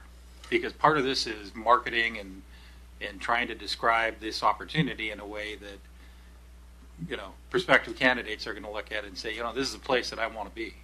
This looks really exciting, and it's a reflection on the corporate outlook of the city council as well. So then the next piece of that is, after we have that kind of information, is this meeting that was going to happen tonight, talking to to council about corporate view, and very similar questions. And also, I think the other piece of this is, Greg was going to talk to you about market and salary range and things like that too. I shared with Councilmember Perales before the meeting that unfortunately the consultant couldn't be here tonight due to illness, but we'll have him back at workshop in a couple of weeks. But we're not going to slow the process down or let the schedule slip by 2 weeks. We're going to continue those interviews. Probably will be me instead of Greg, and Greg will then talk to council at the workshop level. But we'll continue that out so we can start to develop that profile and maintain the schedule that was provided previously to you. So the other piece of that is your key staff talking. We have the city manager has a number of direct reports, and so those similar kind of questions will be asked of key staff. I mean, this is your employee, and your stamp needs to be on it. This is their boss, their supervisor, and having an understanding of the perspective of the directors, I think, is really important too. And not only is it important in the profile, it's important for the recruiters, because when you're talking to prospective candidates, understanding where council or staff are coming from, understanding what they're hopeful of seeing, whether it's reasonable or not, is worth knowing when you're talking to prospective candidates. Now, I'll just say, having been in here now, a couple months, this is a council that is very action oriented. That's going to attract a certain kind of candidate. It'll probably not attract candidates that are more process oriented. So those are the kind of things we want to communicate in a profile to them, is how this council operates and what their expectation of their employee is. Okay, appreciate that explanation. That's very helpful. And then last time was short-term rentals. It's been like 8 or 9 months since we first gave direction to staff to prepare a presentation on that. And I know we've discussed it via email a couple times, but what progress has been made to that and so far? And when is staff currently anticipating to bring that to council?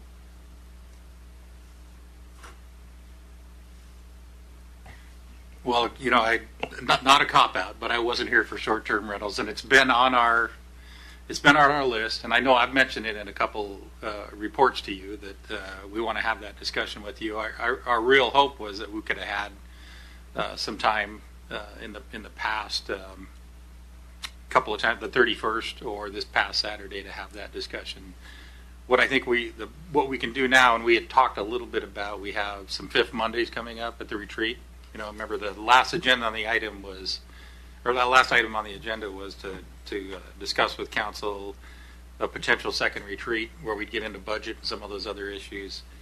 I think where council was at, or where I kind of sense we left it, was we're not probably necessarily looking at more Saturdays, but let's maybe have a little bit longer workshop. I heard the idea of starting at maybe 6 on a couple of those, and that might give us some opportunities to dig into an item, for instance, like short-term rentals. It seems to me that we're probably a half hour from having some pretty good direction from you. We just need to have the opportunity to have that discussion, give you the presentation, get some feedback on what you're looking for that'll be concise enough that'll give legal and our planning staff the ability to go put regulations together and bring them back to you.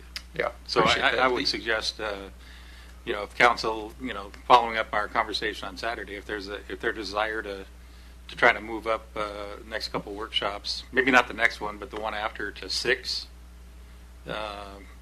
maybe that's a great opportunity to add that as an item.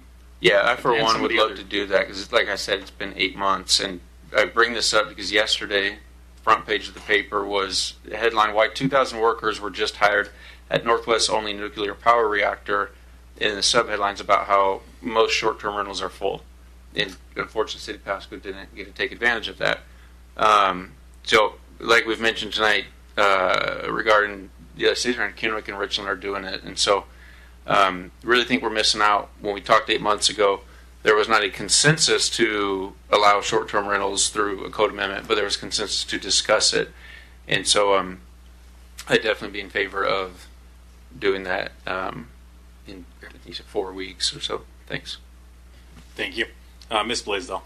I just have a question regarding the vendors on the side of the road. If that would qualify under a peddler's license, and if when you do present that, if you could include peddler's license, so we understand what that is versus people selling on the side of the road. Thank you. We will certainly go over that discussion. Thank you.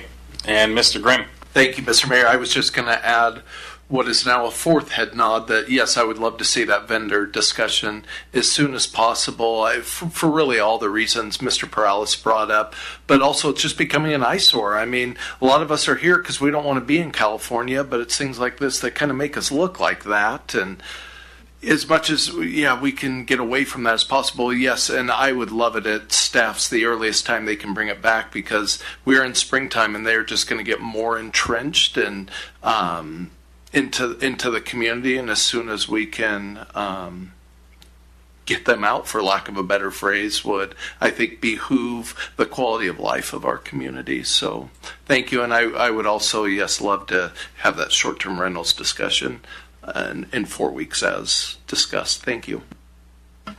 Thank you. Seeing no further lights and nothing from staff, that moves us on to item number 7, which is executive session. None is listed, which puts us to adjournment. It is 8:41 and we are now adjourned. Thank you for sticking around.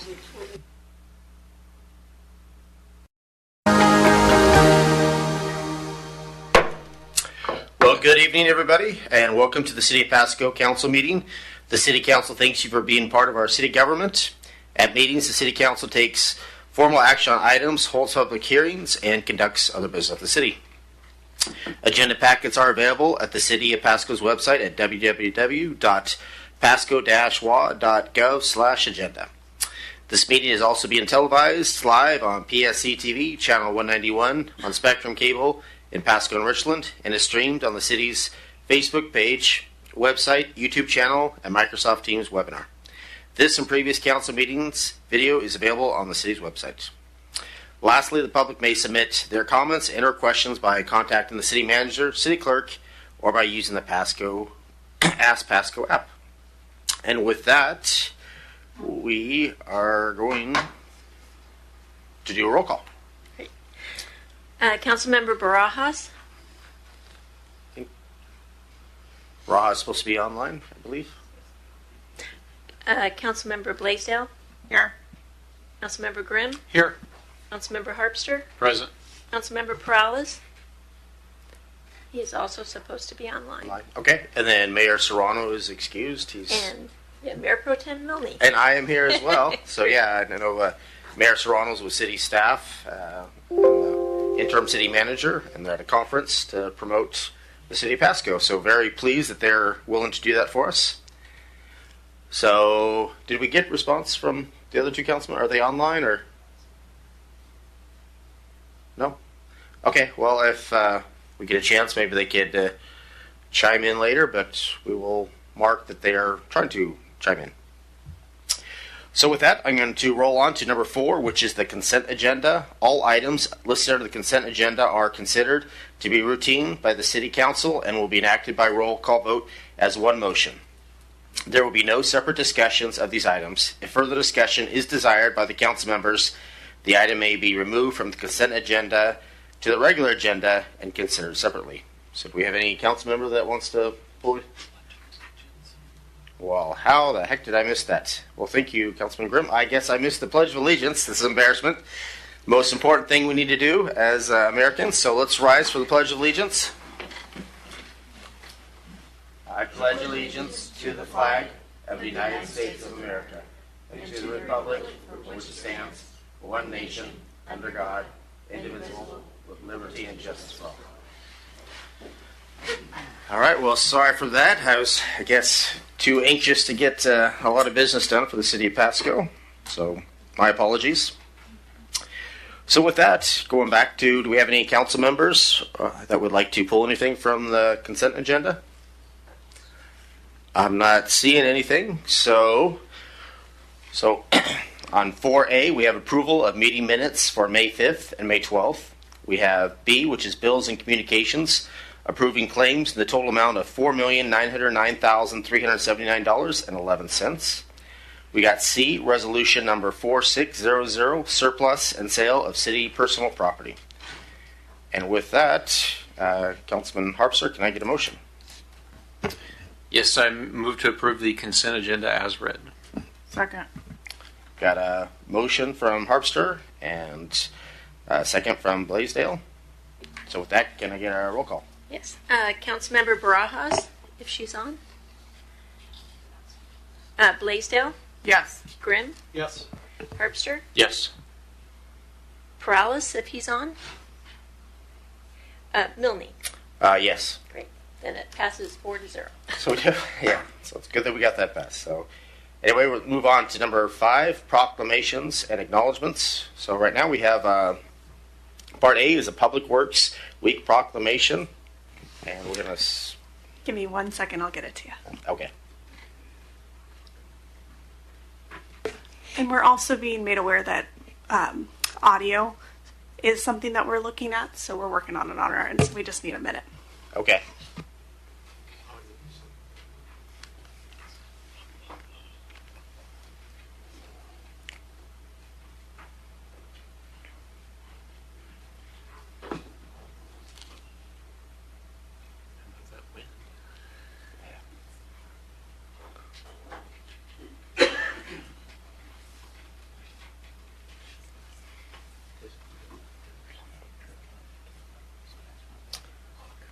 Thank you.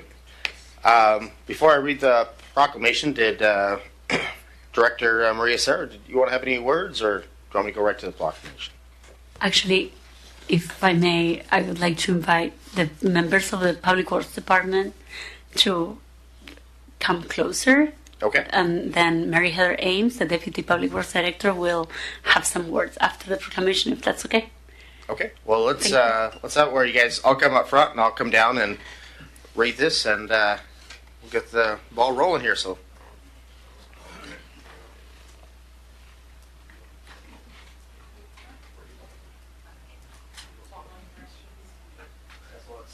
Stand here? Yeah, stand in front of the council. You have whatever feels comfortable for you guys.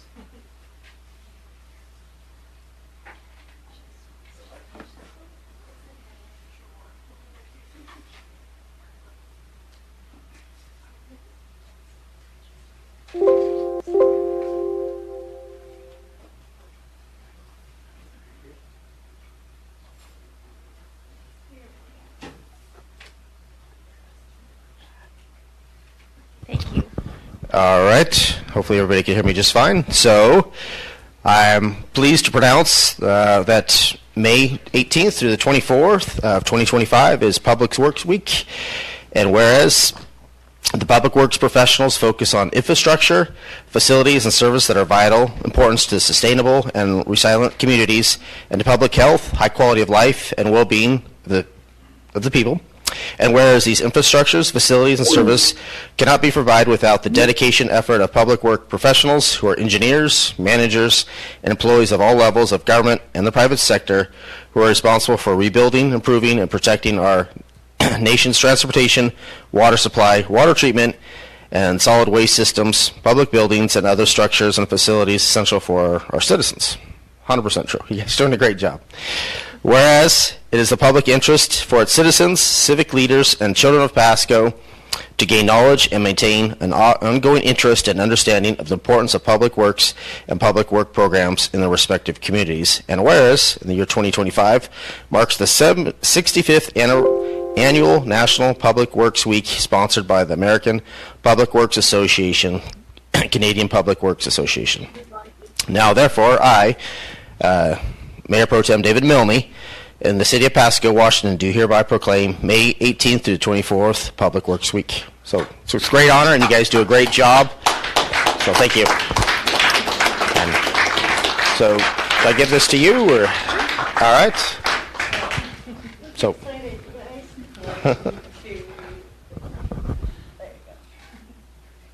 Thank you. Is there anything you'd like to comment or? I came prepared with a speech, but it's quick. So, good evening, Mayor Pro Tem and members of council. My name is Mary Heather Ames, and I am your Deputy Public Works Director. I'm absolutely thrilled to be here tonight for the proclamation of National Public Works Week in Pasco. I've been a fan and supporter of Public Works since I learned what it meant while working as an intern watering street trees and entering customer concerns in a database during the summer before my senior year in college. And I appreciated the idea that I could use my skills to make the place where I live better for all the people who live and work around me. So when I graduated, I started a career in Public Works. The theme for the National Public Works Week this year is people, purpose, and presence, which really resonates as public works professionals. Each of the people here find their purpose in meeting the needs of people. You and I know that public works makes communities safer, more vibrant, and a better place to live. So whether we're sweeping the streets, producing clean water, installing signs, treating residential or industrial wastewater, or making roads and sidewalks passable after a winter weather event, Public Works is always there when people need them. So our department is divided into 3 divisions, and we have representatives from each here tonight. So first we have the engineering division, led by Andre Avedisian. Next, we have Michael Henao, who leads the Environmental Compliance Division. You want to raise your hand or something? Andre? Yay! Michael, thank you. And finally, Kent McHugh heads up our Operations Division with close support from Derek Wiedela, who could not be here tonight, Jason Etzler, Steve Brewer, and Tom Holmes. I would also like to note that our 2024 Employee of the Year is here, and that's Colby Lindgren. He was nominated and awarded for his work ethic and great attitude. So on behalf of this entire group, which includes the one unmentioned person, Ryan Mahaffey here, on behalf of this entire group and our Public Works Director, Sarah, I would like to thank you for the recognition and support both this week and year-round. Thank you very much. If we could get maybe one more picture, we could get Director Maria Sarah and Mary Heather Ames. And I'd like to have the council down here as well. Sometimes they're up higher and they kind of feel disjointed. So if we could get everybody down here, that way we could show that we're one big community. So if we could maybe have you guys closer here, where it says, yeah, well, if you two could be in the middle. If we could have the council members. We got, all right, we got Grimm and Harpster, so got the whole gang here.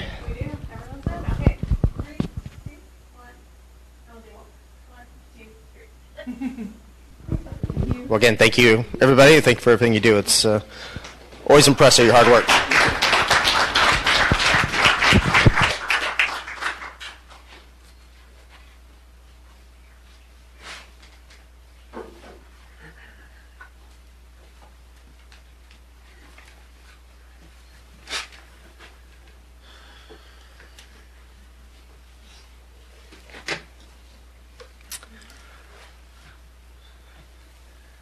All right, we'll wait a quick second here.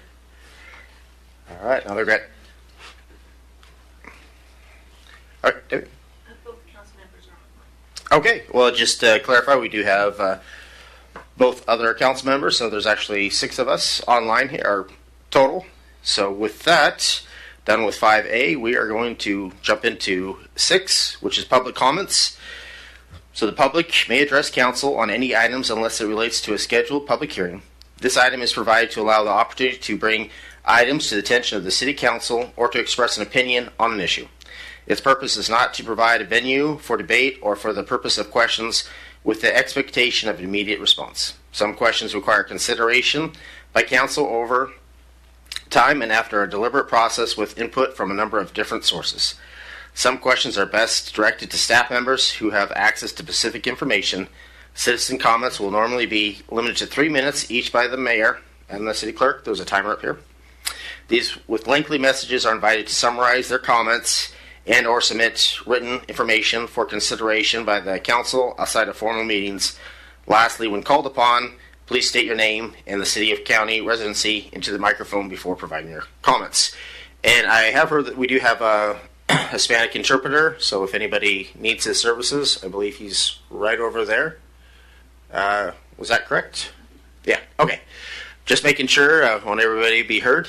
So with that, anybody who'd like to give public comment?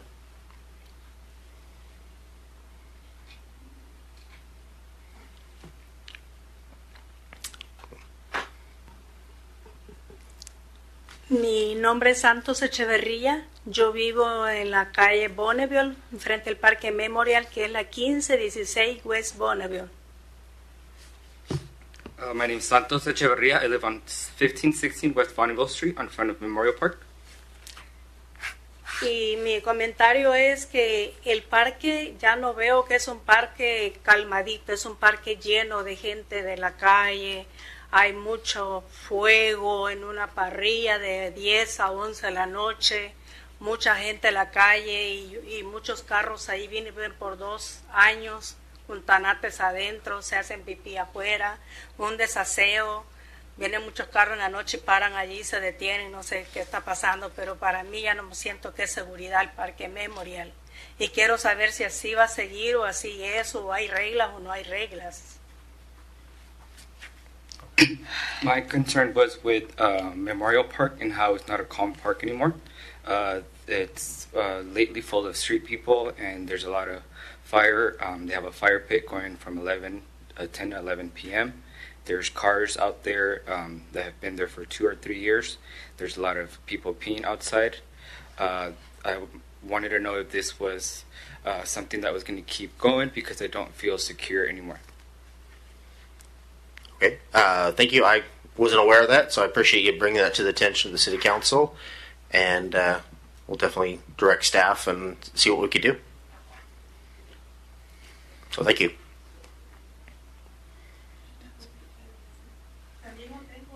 Otro problema con el Can I vecino. add something? Quiero que Okay. a ver si me ayudan. Hay mucha bulla, celebran fiestas cada 8 días, cada 15 días. Una música bien en alto, hasta me vibran los vidrios y ya ando buscando ayuda. He venido aquí y me han mandado cartas a ellos y no han hecho caso. Yo voy y les digo que no quiero esa bulla. Se empiezan desde las 12 de mediodía y a veces son las 10, las 11 hasta las 12, 1 y la gran música alta. Yo sé que ellos como que no son dueños de la casa, han llegado a rentar esa casa porque el dueño ya no vive allí. Pero yo quiero acudir a donde me pueden ayudar porque me han robado mi tranquilidad con esa gran bulla de música. Digo yo que no va a haber aún algo que pueda ayudarme. I wanted to add that there's a neighbor that has constant loud music every week or every other week.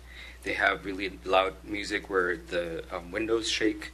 I've gone to speak with them. I've sent letters. They've sent them letters, but they start from like noon up until 10, 11. One time, 1 in the morning, and it's really loud. I think they're renting there because the owner I've never seen, and they've stolen my peace. I don't know where to go. I've come here, and I want to know what I can do. Okay, I appreciate you. Again, we only have 3 minutes, so what I would suggest is call code enforcement and then go from there. But usually, code enforcement would be your best option, or Pasco Police Department for a noise violation if it's after I believe it's 9 o'clock. All right, thank you.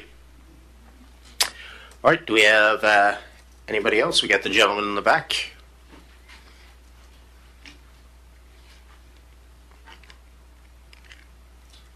If you could push the red button, or the button there. Yep, now you're on. Good to go. All right. My name is Brian Tuckisvig. I live at 4202 Road 105 in Pasco. I'm here tonight because I wanted to express my family's concern on the increased residential density and zoning for housing in the area and how it affects our current low-density neighborhood. My wife and I moved from a smaller neighborhood to our neighborhood in Wilson Meadows because of the larger lots and the space between homes. There's currently a neighborhood going in behind us that's really small with duplexes, townhomes, and very small residential lots that are very disproportionate to the lots that we have in our current neighborhood. My concern with that is because we wanted the space and the peace of mind that Wilson Meadows has delivered on all counts, really. Currently now the equipment is rattling our homes. We get the dust and the view and the beeps of the equipment going through and doing all the construction, and that's going to be taking place for probably the next 5 to maybe even 10 years, depending on how long it takes. It feels to us like the neighborhood we moved from is coming right back to us. The reason I came down here, and I know that that's not everything that's the city's responsibility. I know the state is driving some of this with their current growth management plan or their Urban Growth Act. But what I wanted to offer was, after looking through some of the residential zoning documents, I wanted to offer there's no bridge between low density residential and medium density residential. And my concern, even from the start of this planning, it was that there's no transition. There's no ease of from smaller lots to bigger lots and vice versa. It's just, cram-packed right behind us. So what I was going to offer was a addition of like an R1 to R3 zoning classification that could allow for from bigger lots that could blend in with the smaller lots that would help maintain the characteristic of our neighborhood and also ease that transition from the bigger lots to the smaller lots. Unfortunately, we feel like we're the ones getting left holding the bag. The city's going to make money on property taxes. The developer's going to make money on selling the homes. And my increased property tax, I get to watch a small, tight, packed neighborhood go in behind me. I don't feel like that's a good deal for me and a good return on investment as a taxpayer. Road 68 is super busy. I see Road 100 being just as busy because the growth of the city is moving to the northwest corner. And I just feel like, from my point of view, things are closing in around us. So I just ask the city consider a zoning density that would allow for low density and medium density blended in a zoning category that would help ease the congestion and allow for a general transition of residential zoning to help maintain the character and the quality of life that we have. So looks like my time's up. So thank you for your attention and your. I will say that there's members on the council that agree with you 100%. I don't want to get into a debate, but you're more than welcome to contact me. Okay. I'm pretty much on your side on this, but if you write it out, definitely and send it to the whole council so we're all transparent. But okay. Again, there is. It's not just. We want certain things. Again, you move to a certain area, you want the best you can for your community and your own family. So, just letting you know that as a council, the majority rules, but there is people up here that think the same way you do. But please feel free to. I'm willing to definitely more time, kind of explain things a little bit better. Okay. But please reach out to me. Okay. Yeah, absolutely. I will do that. Thank you. 3 minutes goes by quick. It does. Thank you. All right. Do we have any other public comment?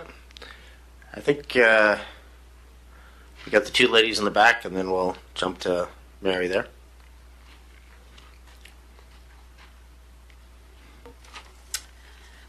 Good evening, Mayor Pro Tem and Council. My name is Emily Maloney, and I'm the Taco Boss, or Could you chair. move it down just a little so I can hear you a little better? Crawl. Thank Yep. you. That better? It's better. Okay. We have just completed our 9th annual Pasco Taco Crawl, so we thought we'd celebrate our winner and share the impact we've had on Pasco. This year, Trejo's Mexican Restaurant is our winner, making them our only 4-time champion. Rounding out our top 6 are second place El Habanero Mexican Grill, or Taqueria, excuse me. Third place, Tacos Las Tres Hermanos. Fourth place, Taqueria Las Marias. Fifth place, Mexican American Restaurant, or Kitchen, excuse me. And sixth place, Tri-Cities Afghan Food. Since the event started in 2016, we have paid more than $130,000 to local businesses for the over 80,000 tacos they've made for taco crawlers. That is enough for about 1 taco for every man, woman, and child currently living in Pasco. We think it's important to pay our vendors for each taco, and we increase our payment amount to keep up with inflation. Our businesses have reported increases in year-over-year revenue of 10 to 15% after participating in the taco crawl. So far, 8,171 taco enthusiasts have bought into the Pasco Taco Crawl. Most taco crawlers are from across the river in Kennewick and Richland, and we have folks make trips from the Seattle area and beyond to participate. One taco crawler shared that he was out of the Seattle area and that he shut down his chiropractor practice for a week each year to come in and taco crawl. The Pasco Taco Crawl is grassroots tourism at its finest. On top of all of that, we have raised almost $90,000 for Boys and Girls Clubs. We are a volunteer committee, and our major expense is paying the small businesses and printing the Taco Crawl booklets. Everything else goes to support the Boys and Girls Clubs.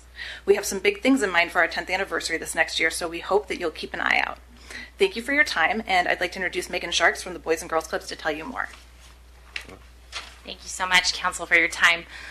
The Boys and Girls Club serve over 12 sites across Pasco, and we are committed to empowering local youth, and with the great support from the Taco Crawl and sponsors alike, they help us serve more Pasco kids and teens in meaningful ways and giving them the tools that they need to be successful in life and in this thriving community.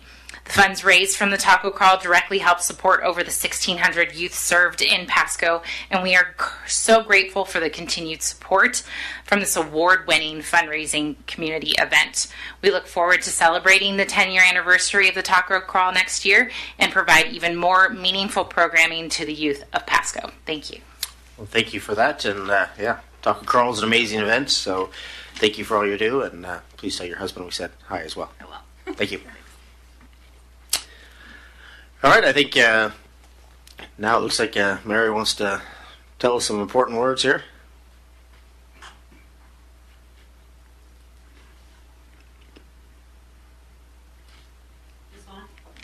Not yet. Now it is. It's on.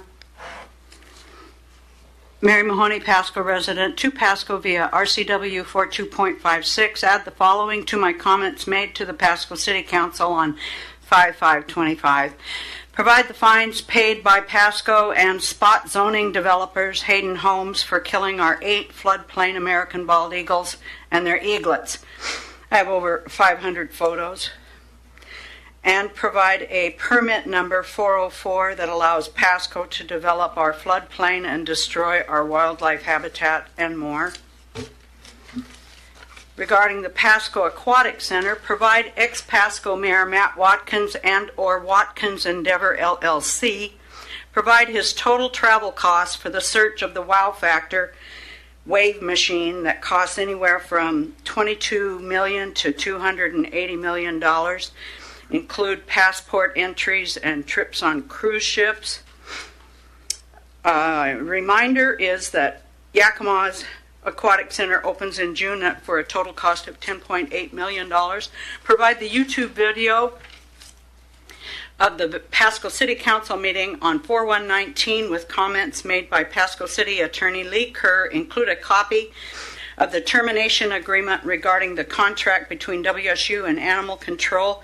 Mr. Kerr stated he would provide a copy of the termination agreement, and Mr. Kerr has not provided that copy.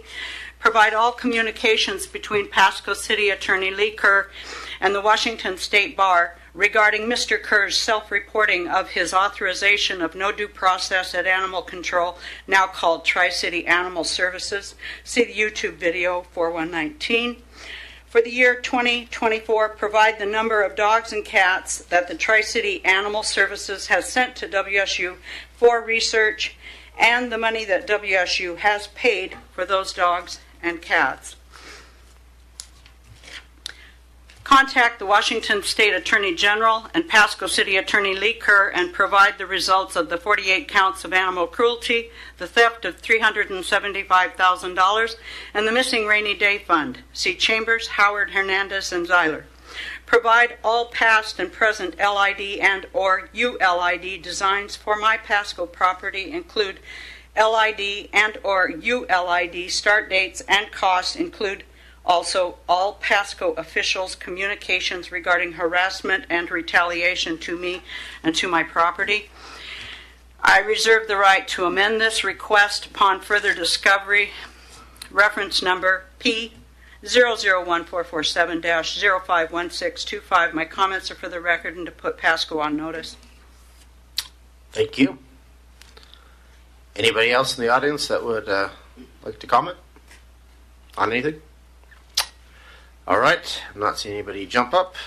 So with that, we're going to move on to number 7, which is reports and committees from our council. We got Councilman Grimm. Oh, thank you, Mr. Mayor Pro Tem. attended this last week, the groundbreaking for the CBC new housing unit for student housing. Dr. Woods hosted, I don't know, it seemed like there were 50 or so people there for this new housing unit right on the corner of Argent and 20th there. Going to house 156 students. Apparently there's a waiting list already, and it's affordable housing for kids going to school, and looks like they're just doing great things over there. And then also this last Friday, it was our Ben Franklin Council of Governments meeting where I was going to forward on the packet to the rest of the council like I did last week at my other meeting, or some pertinent screenshots, but it was over 500-page packet. Few of the kind of highlights were Daisy did a presentation on safe routes to school, just looking at every school in the entire Tri-Cities area and looking at the safest way and mechanism of getting kids to and from school, and all the way down to looking at where maybe trees need to be added in high concrete areas to make it more, I guess, appealing to kids to walk to and from school. It was very, very comprehensive. And speaking of comprehensive, we also talked about the comprehensive action plan, which really just has a lot to do with traffic in the area and accidents in the area. And just a couple things worth noting is this says statewide crash numbers mirror the data of Benton Franklin counties. The overall number of crashes is decreasing, but deadly crashes are rising. Just a couple footnotes real quick. Statewide crashes were down 10% in the last 6 years, but up 5.5% in Benton Franklin counties. Fatalities were up 48.2% statewide, 86.4% in Benton Franklin County. Serious injuries were the only one where we were slightly down from the state average. We were 50% even. They were 52.5. But overall, what they call FSI, fatalities and serious injury crashes, 51.7% up statewide in 6 years. Benton Franklin County up 58.3%. So then we went on, without going too deep into this, about what steps are taken to mitigate some of those through whether it be traffic calming measures or just training drivers better, and just how can we get better on this. And I thought that would just be a great point to also make a plug for our dedicated traffic unit for the Pasco Police Force that I think would help deter some of that I will keep fighting for. Thank you, Mr. Mayor Pro Tem. Well, thank you, Councilman Grimm. A lot of statistics there. I appreciate the honest report, and then also thank you for attending the groundbreaking. It's always good when a council is active in our community. So, Councilwoman Blaisdell. Thank you. I had the opportunity to go to Persona Employment Solutions for their ribbon cutting. They have Pasco is their third location, and they chose Pasco out of the whole Tri-Cities. So, interesting fact, they also support farm labor for Pasco, so it's definitely much needed here. So, welcome to Pasco. Well, thank you for that. Also, again, thank you for taking time out of your day to attend the groundbreaking. Means a lot. So do we have anything from, we'll start off with Councilman Perales first. Can you hear me? Yeah, now we can. Perfect. I attended the grand opening of Stack's Mobile Bistro right there off of Court Street. So they have a brick and mortar there. They have another one over in Kennewick, but this one's very special. It's unique to them, and I can tell they're very proud for opening up their first really unique and just a lot of culture in there, and the art in there was amazing. It was all done by hand by a local artist, and so yeah, I had a good time there. Went through this weekend with my family, so I definitely recommend the Chilaquiles. If anyone's looking for a new place to go try them out, and that's all I have. Well, thank you, Councilman Perales. Appreciate that. And do we have anything from Councilwoman Brajas? Nothing to report on my end. I'm still out of state with family. Okay. Well, hopefully you'll be able to come back next week. So thank you. With that done, we're going to move on to 7B, which is 2025 Washington State Legislative Session update. And Absolutely. I will introduce Breon Murray, partner of Gordon Thomas Honeywell Government Affairs, our lobbyist, and she will provide you a recap.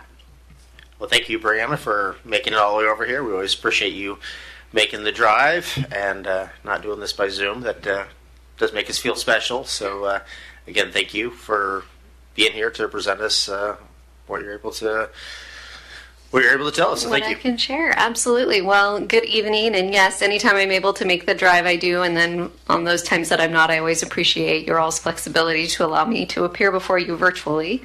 This evening, I'm going to provide you with an overview of the 2025 legislative session, review for you the outcome of your 2025 legislative priorities, and then also identify next steps. In your packet, you have a fairly comprehensive draft report from me. That report will be finalized, and you'll get a final version of it after the governor takes final action on all budgets and bills, which is supposed to occur tomorrow, late in the day. It will take me some time to wrap up all the action, so don't expect it on Wednesday, but within the week we'll get you a fully final version of those written materials. The legislative session included a lot of action, so my goal this evening is to hit you with the highlights. Start with an overview of just the high-level context for the 2025 legislative session. You'll recall from some of our previous discussions that the legislature operates on a 2-year cycle, and this legislative session was the first year of that 2-year cycle and was a long legislative session scheduled to last 105 days. During long legislative session, the legislature focuses on developing their biennial budgets, operating capital and transportation. Unlike the city's budget, they separate out capital and transportation. Transportation's in a separate budget and all other construction is in capital.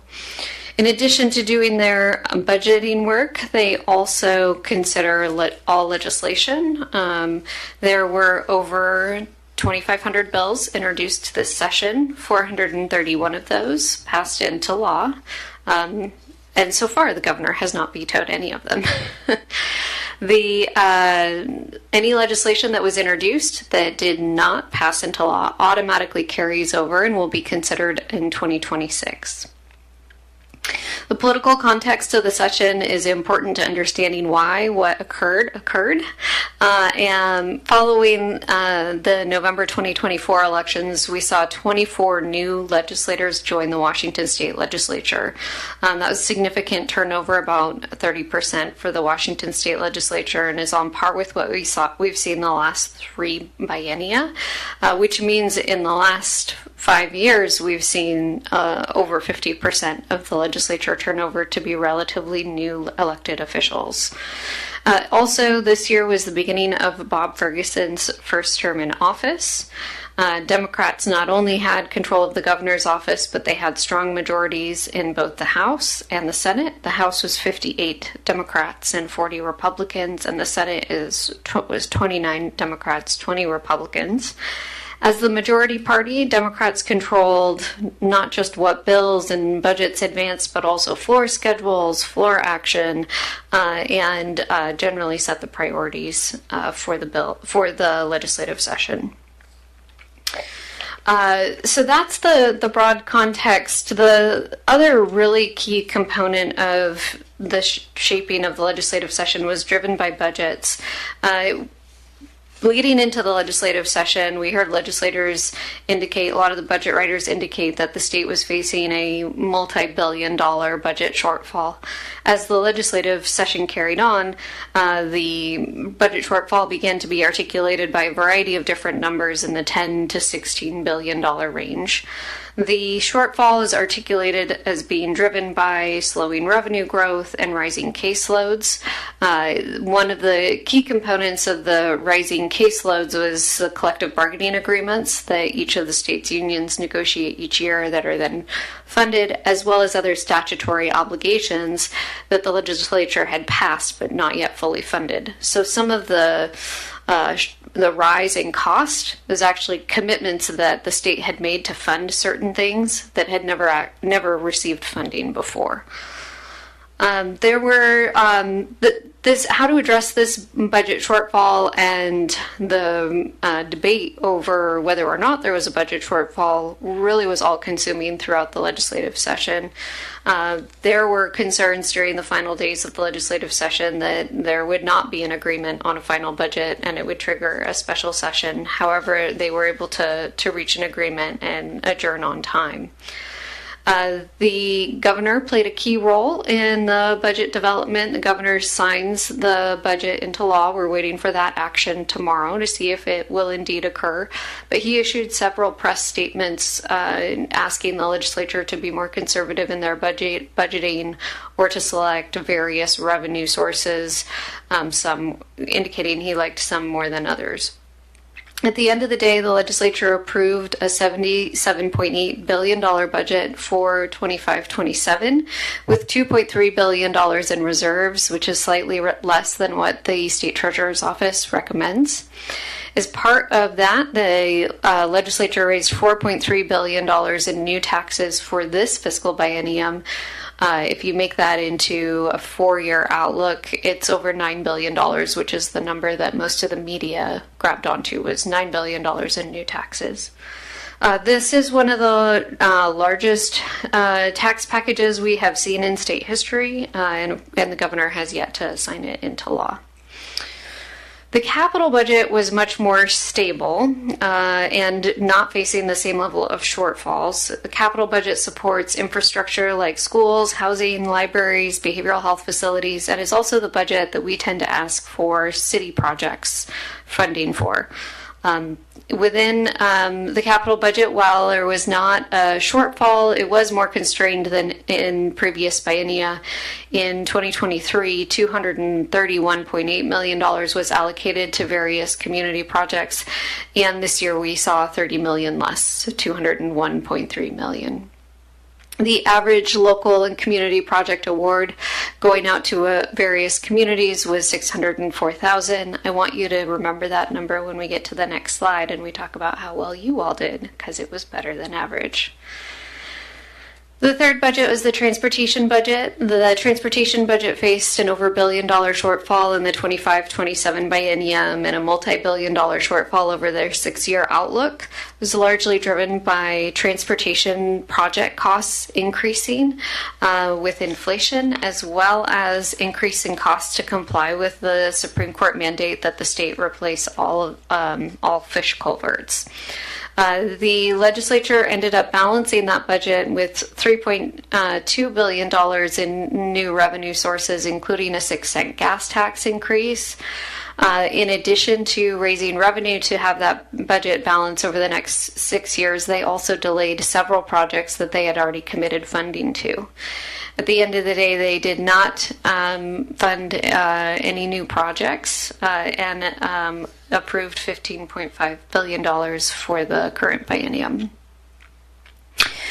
So with that political and budgetary context in mind, I want to transition into talking about your specific legislative priorities and funding requests.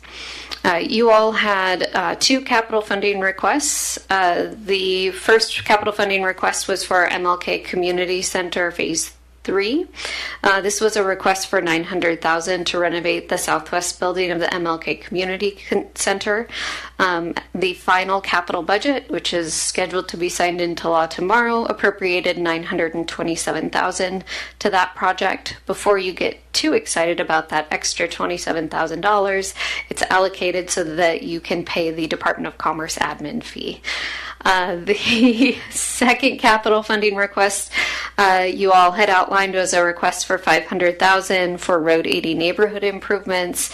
That exact amount was included in the final capital budget, and I believe because it's below the $500,000 or below, that admin fee doesn't apply. You all outlined 3 different transportation funding requests, $5 million for the Road 76 project, $3 million for the US 12A Street traffic study, and $3.3 million for Lewis Street underpass demolition. We did some great lobbying and education on these 3 projects, not just me on the ground on a day-to-day basis, but several members of council made the trip over to Olympia and participated in advocacy for those 3 projects. At the end of the day, the transportation budget didn't fund any new projects, and so the city didn't receive funding for any of those. Neither did any other community in the state, so don't feel too bad. The one note I will make is, as a reflection of the advocacy work that was done, the Senate put forward a transportation proposal that would have funded new projects. It relied on a significantly higher gas tax increase, as well as transitioning the culvert obligation, the obligation to replace all the state-owned culverts, to the capital budget, and defunding several capital budget programs, including the Public Works Assistance Account. And it relied on a pretty hefty transfer from the operating budget to the transportation budget, which would have had to be backed by a larger tax increase to fund the operating budget.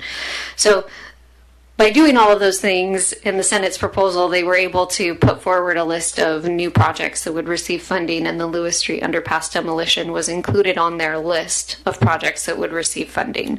At the end of the day, the legislature chose to be more modest with their tax increases than what the Senate had proposed.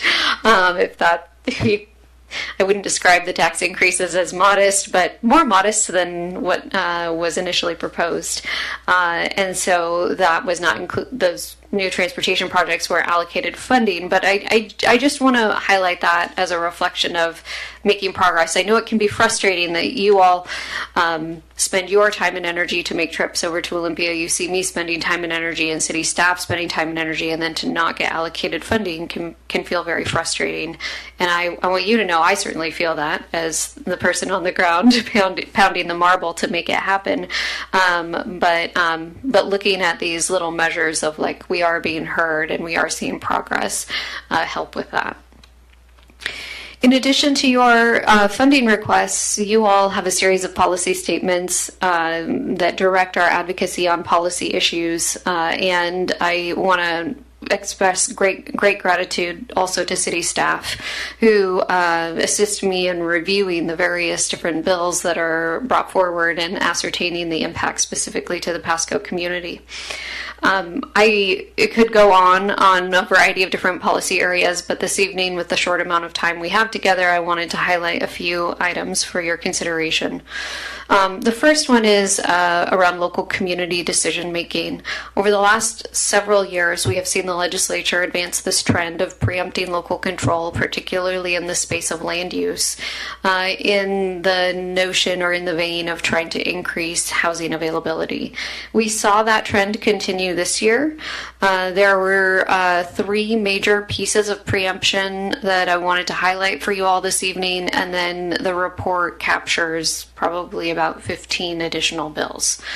The first one is that the legislature is directing your ability to require parking for new construction. So for residential housing, you may not require more than 1 parking space per single family home or 0.5 parking space for a multifamily unit. And there's also a limit on the amount of parking you can require for commercial space per square footage. There are some different off-ramps that have been built into that legislation that we were able to get through advocacy and articulating to legislators some potential negative impacts of greatly reduced parking requirements, but largely the city will be in a position of having to follow the state law within the next, I think it's 3 years or 18 months, I can't remember, but within the near term. The second major piece of preemption occurred around lot splitting. The city will be required to offer a administrative ability to take 1 lot and divide it into 2. I am pleased to share with you that there were a lot of I'll say belts and suspenders built into that bill to make sure that the resulting 2 lots are buildable and that the resulting 2 lots cannot be further split into a subsequent 2 lots, which are both the buildability of the resulting lot and the sort of never-ending lot splitting were 2 concerns that were very strongly raised in previous legislative sessions.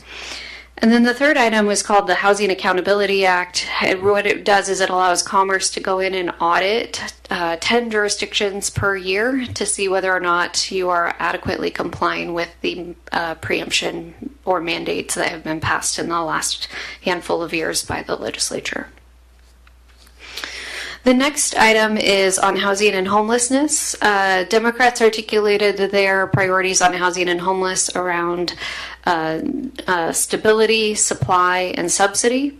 On the supply side, they really focused on the land use bills I just outlined for you. On the subsidy side, they passed a rent stabilization bill that caps annual rent increases at 7% plus inflation or 10%, whichever is less, and an even further reduced rent cap for mobile home parks.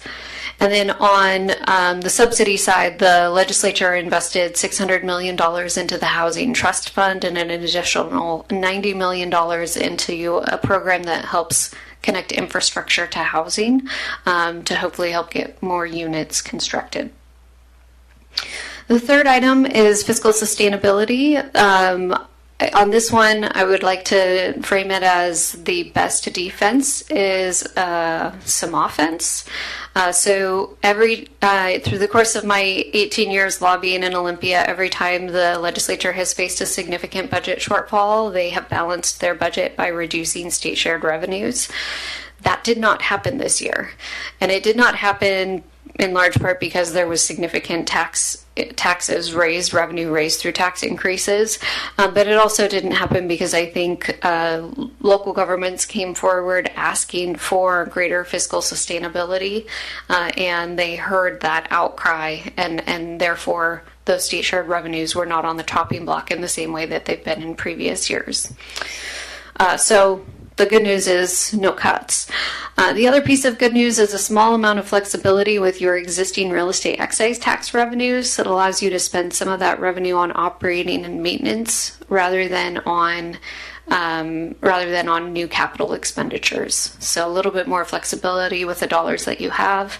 And then I'll just note that you all have had debate over the years on the 1% property tax cap. And so that was not an item that we weighed in on in any way, but the legislature had a robust discussion but chose not to advance forward any changes on that cap after the governor indicated he would be inclined to veto anything.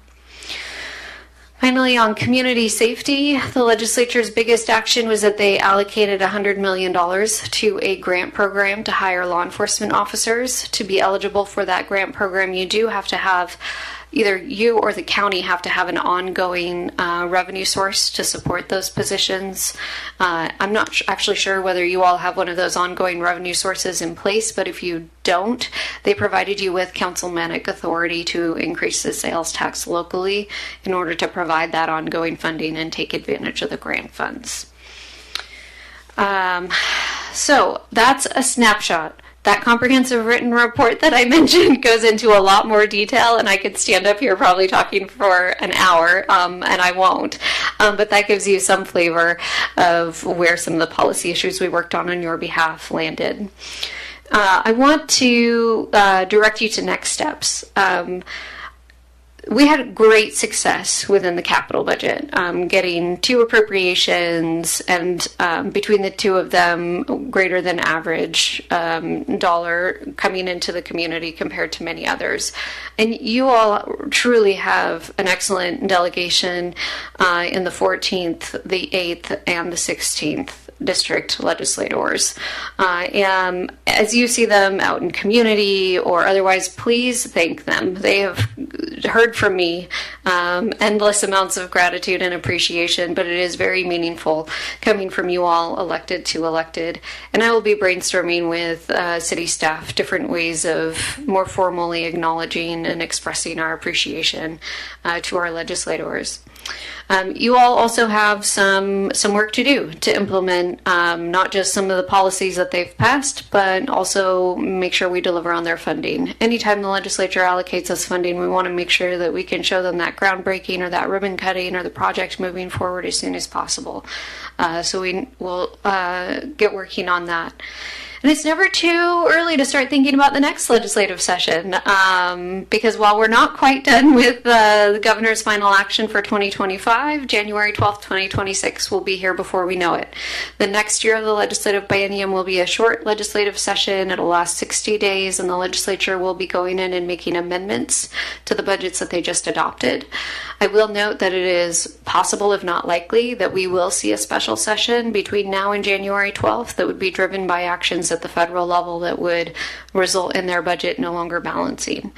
One of the things that was new this year in the budget is that the legislative budget writers are going to be receiving monthly fiscal reports from the Office of Financial Management on the status of revenue collections and expenditures, so that they can call a special session quickly if the budget really starts to get out of balance, in an effort to try and avoid getting to a $15 billion shortfall number like we saw this last year. With that, I'm happy to answer any questions. Well, thank you, Brianna Murray, for your presentation on that. Definitely frustrating being a Washington State resident and seeing taxes continually go up. Wasn't it just a couple years ago the state of Washington had a surplus? Yes, however, much of it was one-time dollars through ARPA. Okay. How much was that surplus, just out of curiosity? I Not forget. off the top of my head. Sorry, I'm happy to follow up. Okay. Well, again, I really do appreciate your hard work getting the city of Pasco some big wins. I know Councilman Grimm is very unhappy that he doesn't get his road 76 overpass, the 76 Grimm overpass, as he called it. But just joking. But anyway, I did want to let my other colleagues say a few words, but I know as a resident it is very frustrating to constantly see tax, and we tax our way out of issues. I know this isn't your doing, and again, I know our legislative groups very well, and I know they are trying. It's hard when you're in the minority and you have the majority choosing what and how whatever you think gets passed and what gets even read. So I do understand it. I'm just saying, and I'm sure you hear it all the time, that it's very difficult to be taxed every year. Then you wonder if you can continually stay in this state of Washington when it gets to retirement age. Just seems to be so difficult. But I do love the state, do love the trees, do love living here. I'm proud to be a Washingtonian. Just always frustrating that our state seems to want to tax their way out of stuff versus actually find better ways. And then, again, I would want to make a comment that what also is frustrating is we don't get money for some of these things that would alleviate traffic, like the Road 76 overpass, and yet the council then is blamed for not thinking ahead, and yet in reality we're asking for the state's help. They say no, and then you have heavy traffic, and then people say, well, what did the council, why did they resolve these issues when they had a chance? And it's because of stuff like this. So again, I realize you're doing your best. Again, I do want to say I appreciate it, just that as a councilman and as a citizen, it's very difficult to constantly hear no, and then you get blamed for it as personally, as far as you're not seeing into the future. So Yeah, one comment I want to make in response to that is that I really view our work together as identifying a legislative agenda where we can accomplish things for the Pasco community in the political environment we're in. You all on this dais can't control who has the majority in Olympia.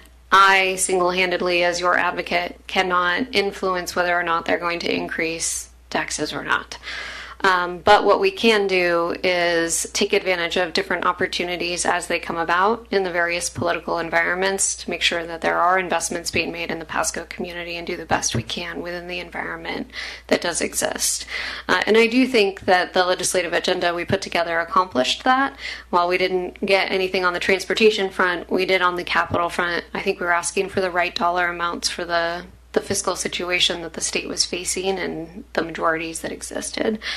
So I hear your frustration, and also would encourage you to think about the approach to the city's legislative program as one of looking at how to make progress for the community in any environment. well, thank you for that. Again, Sounds like we're on the same boat there. But thank you. Let's turn over to Councilman Grimm. Thank you, Mr. Mayor Pro Tem. Thank you, Ms. Murray, for everything this season. Really, my sentiments are nearly identical to the Mayor Pro Tem's. And if I didn't have so much opportunity for personal interaction with you over the last legislative session, I probably wouldn't have turned on my light. But no, thank you for giving me every opportunity to advocate on behalf of the city and the mayor and the Mayor Pro Tem also when we were over there. All the meetings you set up and then me springing on a last-minute visit that you still accommodated and was able to connect me to senators and legislators and everything. Really appreciate it. Yeah, of course, I'm disappointed, as I would think most Washingtonians are. I mean, the highest tax package ever, so hard on the working class, the middle class, lower income workers. But,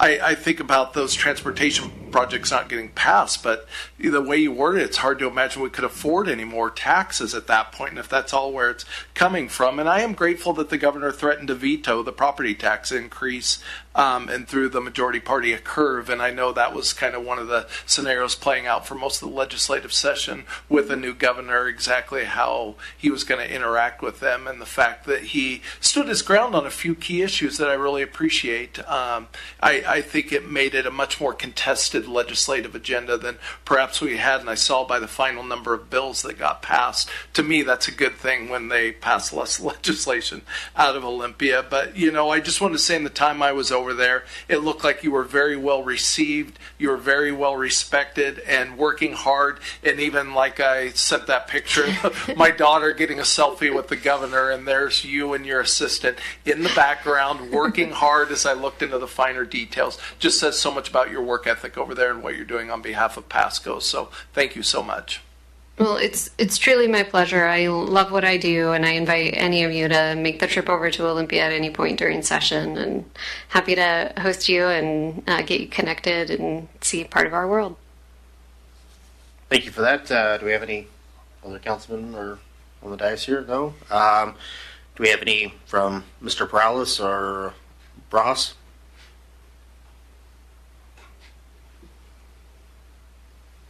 I was just going to say thank you to Brianna and her staff and colleagues for helping us out there in Olympia this past session. And she said it all in the presentation. I think a lot of things from this last session. Many people in the community, many people in office, like Mayor Pro Tem Milne said, are not very happy. And I think it's just, I think at the end of the day, maybe this time, with what we've seen come out of Olympia, people will start to wake up, engage with their local council members, engage with the representatives, to start going in a different direction in regards to policies. And I'll commend the governor for fighting back on a couple of these bills and what have you. But I think we're going to have come to Jesus moment in the next couple of years with these rising taxes and stuff. I'm sorry to go on a tangent, but definitely it struck a chord when listening to the presentation tonight. So again, thank you, Brianna. Thank you to Gordon Thomas Honeywell for all the hard work you guys have been doing. Appreciate it. Thank you.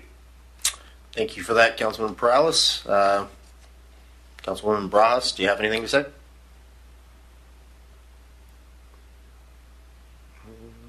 Maybe we lost her. Anyway, since it's quiet, I guess we'll move on. Again, I do appreciate you taking time out of your day and driving all the way over here. And again, thank you for your hard work. I've seen you in action when we were there a few months back, and I know you are really trying hard. I try not to be negative, but it's very hard to read the news constantly and say, like, oh, crap, here comes something else. And especially when you go to other states and then you see gas so cheap, and then you come back to the state of Washington, and it just seems like we're being gouged. So, but again, thank you for everything you do. I do want that to be the main point. And again, thanks for all your hard work trying to make Pasco a great place. Thank you. Well, with that, we are going to move on to number 8, which is hearings and council actions on ordinance and resolutions related thereto. We have 8A, which is a public hearing for the 2026-2031 Transportation Improvement Program. And we are going to have a report from Maria Sarah. Good evening, Mayor Pro Tem and council members. we are talking about our 2026-2031 Transportation Improvement Program.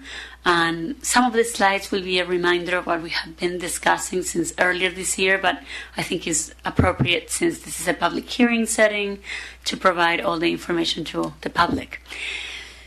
This program is evaluated yearly. It's a 6-year program that is proposed and updated every year in consideration of RCW 35-77-010.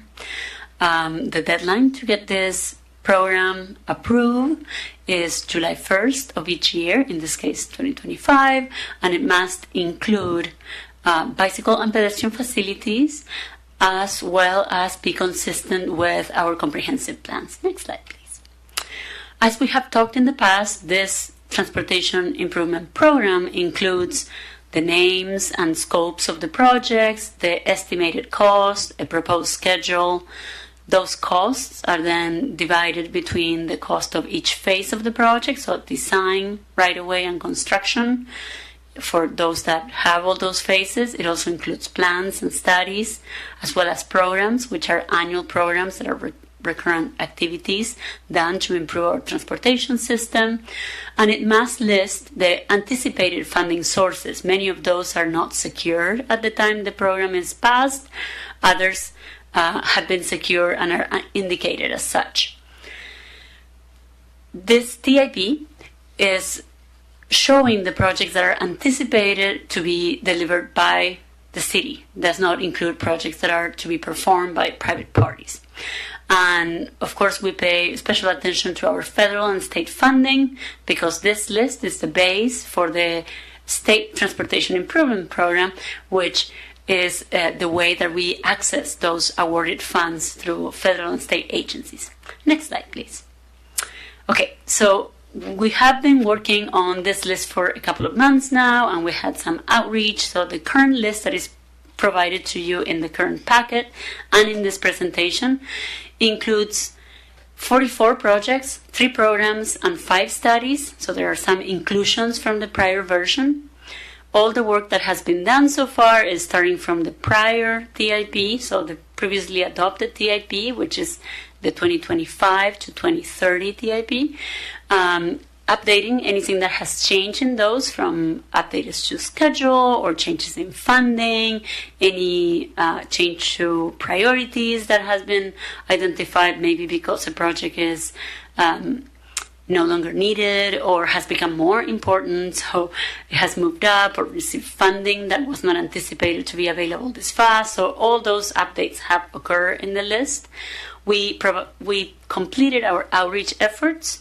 There were in-person and online outreach opportunities, and we have incorporated the feedback both received here in the council chambers as well as in our public events, plus any comments that we receive online.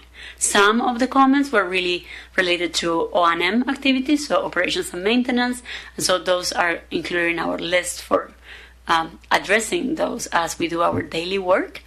Others resulted in addition to new items in this list. So what is still left to do is having this public hearing and confirming the prioritization, so that later on this program can be adopted, and that is scheduled to occur in a couple of weeks. Next slide, please. Okay, so what you're seeing on the screen right now is the map that shows all the proposed improvements. You're seeing in anything that is lines, is a corridor improvement or an extension or a connection.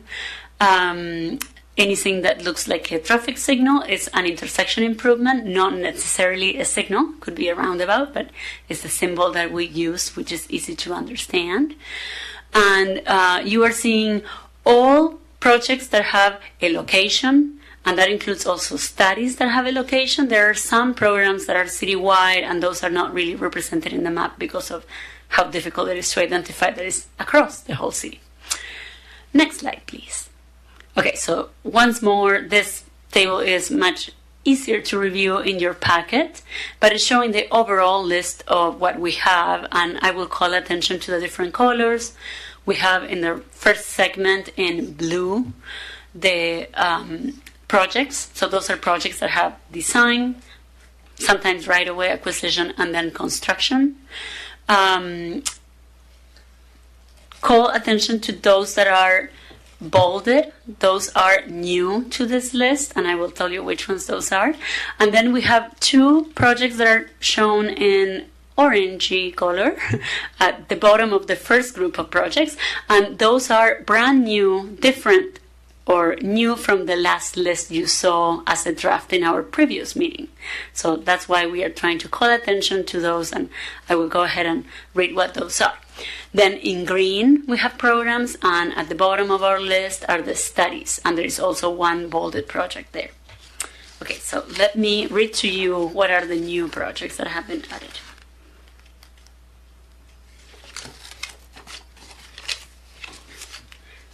Okay, starting with project number 16. This is the Road 68 Pavement Preservation Project that is new to this TIP, did not exist in the previous TIP that was adopted by you all.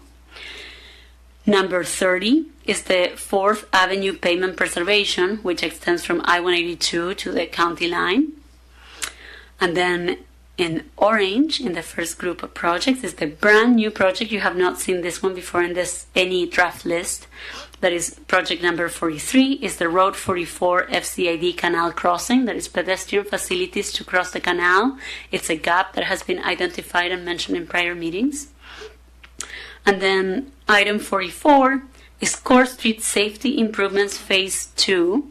And this was as a result of comments that we received during our meetings. It's pedestrian and bicycle facilities along that corridor extending between Road 68 and Road 96.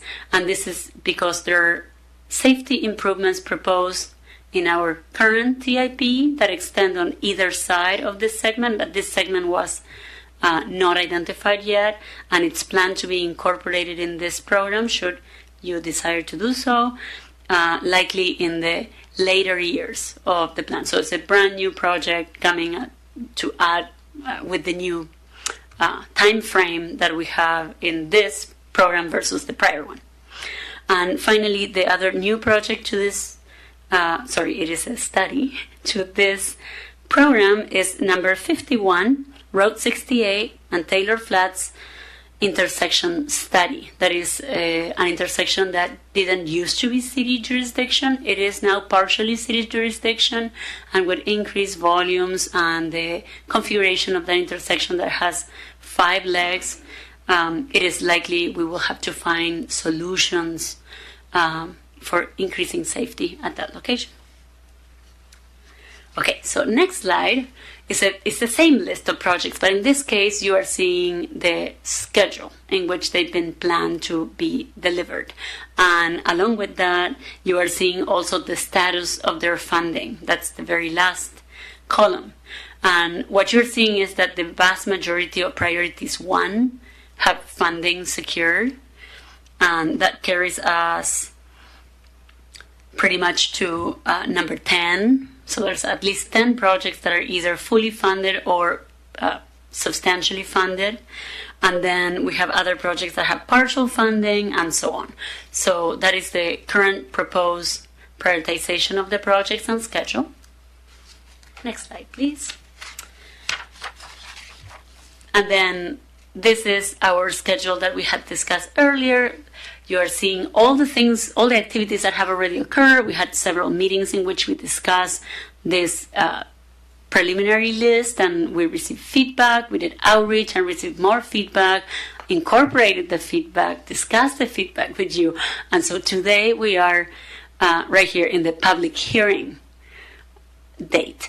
And the next steps would be potential edits to the IP that could occur based on the feedback we received today and your direction. And the adoption prior to July 1st of 2025 is currently scheduled for June 16. And there is something weird happening with our slides, but I will confirm. Yes, June 16th is the tentative date for adoption of this plan. Should there be more changes by that date, we can still plan for a special meeting on the following Monday. So we have a lot of time, and opportunity for making this program be exactly what you want to see. Next slide, please. Oh, perfect. So with that, that is an overview of our program. And I would be happy to answer any questions. And if there are no questions, we can move on to the public hearing. Thank you so much. Okay, well, thank you for that presentation. I know before I ask my colleagues if they have any questions for you before we do the public hearing, I had a question. Maybe you could kind of like run us through, like, say, for instance, on Road 100 in Court Street, where it's my area. We talked about the roundabout, and I know it's on here, but so say like in 2027, you don't get the 500,000. So obviously it wouldn't be completed. And again, it's hard to read some of these numbers because my eyes, I guess, aren't as good as I think they are. You're talking 2030 or 2031 for that to complete it. So what if there's another budget crisis? I mean, how does this work basically just for the people at home? We see it on the list. We see that's when it would happen or what should happen.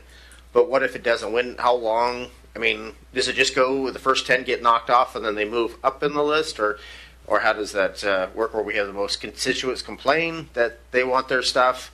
Because I will say I've been trying really hard to go down Road 100. We got a constituent in the audience. And so I'm like, instead of taking the pathway along the park to Chiawana, I've been actually walking down Court Street more with my dog. And literally, I don't know if somebody was trying to scare me or what, but they were within a foot. And I was in the bike lane. And at night, and the wham went by me, I thought for sure they were trying to knock me out. And I'm totally shocked. But again, usually it's at nighttime where people really like fly down. And maybe they weren't paying attention, I don't know. But obviously I do think a roundabout would, because you would nail it going the speeds they're going. So getting off my tangent, what do you think would be more realistic in people in this area? And then like on funding, can you give us a quick overview of how this should work and how realistically it does work? Yes, so the program itself proposes the schedule based on likelihood of receiving funds or having collected the funds. There are several mechanisms for collecting funds for projects. Of course, our arterial fund and streets funds are funded through gas tax and other utility tax revenue that is provided for street maintenance and improvements. Now, additional to that, there is the transportation impact fee, which could be one mechanism to partially fund projects, and that is a project that is included in the transportation impact fee list of projects. So that is another avenue. And then, of course, there's always the opportunity to pursue grants from federal and state agencies, and the city has a history of pursuing and receiving, thankfully, some of those grants. We anticipate that the future of grants for the foreseeable future will be a little bit drier than what it has been up until now. And Pasco has been very, very successful, so that may actually impact our likelihood of receiving additional funds, since when funds and resources are short, there is the feeling that funding agencies need to ensure that everybody's receiving a little bit, right? And so Pasco, having had so much success, may actually not be our best way to advocate for more funds. Now, the way our plan or program is proposed is based on reasonable expectation of receiving funds. So we believe that this is not too aggressive of a plan, and therefore we think that it is possible to receive funds. If funds were not available, typically what happens is year after year, as we look at TIP, we identify how much end balance is available and whether we've received the funds or not, and then we adjust priorities. As we have talked in the past, priority to safety issues is typically given over other amenities within the roadway. And so there is dollars that are good for maintenance, especially in the grant world and our own funds, and then dollars that are good for constructing new. And therefore, there is the possibility that the funds will not be available to do the full improvements that are planned, and then projects get reprioritized, whether that means that this project moves further out in the future or other project gets moved down from the list and this one takes its place. And that is a call that is made during this TIP planning, and then if it's dependent on receiving funds that are external, is on the actual receiving those funds and securing them. So it's a combination of factors there.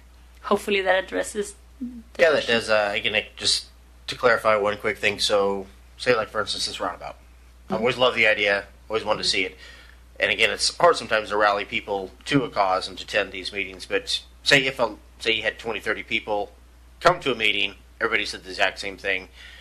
Would that like up the scale, or would it mainly just be the same? I mean, if everybody comes out and says, "This is what we really want. We want Court Street, Road 100, roundabout," does that like jack it up, or does it mainly stay the same? I mean, I'm just asking, I understand. So yes, we appreciate public input. I cannot underestimate the amount of data that is used to prioritize things. And so as an engineer, for good or for bad, I make decisions based on data. And so we take into consideration crash data, analysis on volumes, and then prioritize based on that. Similarly, as we talk about different treatments for addressing an issue, we look at the possibilities of how to solve that and evaluate which alternative is the one that produces the best results. At the same time with, balancing use of resources. And so that is a equilibrium that we try to have. And yes, we value input. We want to know where people are experiencing issues, but certainly at the time of prioritizing, we're also looking at data. Okay. Well, again, I know sometimes you have data and how many people get hit and stuff like that moves it up, but then at the same time, we don't want anybody getting hit. So again, this is another frustration. You can only do so much with so much money, but as council, I will say if you walk down Court Street at night on the pathway, where there's some people that, if there was a cop there, man, he'd be given ticket after ticket after ticket, because it's sometimes it feels like a racetrack, and I'm not wearing a helmet. So, but anyway, so I don't want to talk all the time. Let's go with Councilman Grimm, and then we'll work this way. Thank you, Mr. Mayor Pro Tem. Thank you, Director Sarah, for your presentation. Thank you for all your work on this. And I know why we have been successful in getting so many grants. I've had a couple of different little birdies tell me you are excellent at writing grants. So thank you for all the funds you're able to get us for the city of Pasco. And I look at this list and, holy smokes, we are a growing city, and there's just a vast amount of projects. It's almost just pretty overwhelming, just the financial impact and just the needs of the city. And so I really appreciate you prioritizing and getting these all the way down. Even the very last one, I mean, it's like number 52, but just the sign reflectivity analysis implementation, how important that is. I mean, I've seen the new signs with the red strips down and the larger stop signs. Those things really do help. And there's so many, crashes at intersections, like I was just talking about earlier in my reports, the comprehensive safety plan, that I think those things really will help. So I appreciate you including that on the list. I see over there, just in my district, the traffic analysis for US 12 and just how important the need is over there. I mean, there's so much focus on West Pasco, but just over there, I mean, there's a huge need with congestion, and we've had some serious accidents over there. I just want to ask a specific question, though. Up towards the top of the list, I see Court Street. It was one of the new ones added, the pavement preservation south, not Court Street, south 68 between 182 and Court Street there. And just not to get too far in the weeds, but I look at that section of the roadway, especially between I-182 and Argent, and think, aren't we planning on widening that at some point anyways between Argent and the interstate? And how does that, because I didn't see it on the list, and how does that get prioritized? I mean, I drive up 68 every day, and my old war wagon bounces up and down. It really needs help too. But if you could just talk briefly about the priorities there, and perhaps when maybe 182 to Argent might end up on this list. Yes. So this project addresses specifically pavement preservation, the one that you're seeing in number 16. Mm-hmm. And the reason for it is there's the opportunity to apply for funds through a national grant, which is specific to pavement preservation.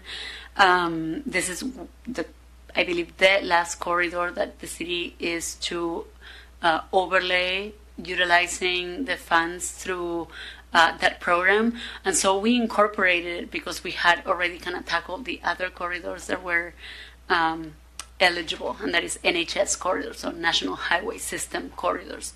So that you're seeing that project there. We have areas that have been recently incorporated and others that were city. So it's a combination of kind of joint jurisdiction, which sometimes made it hard to do pavement preservation.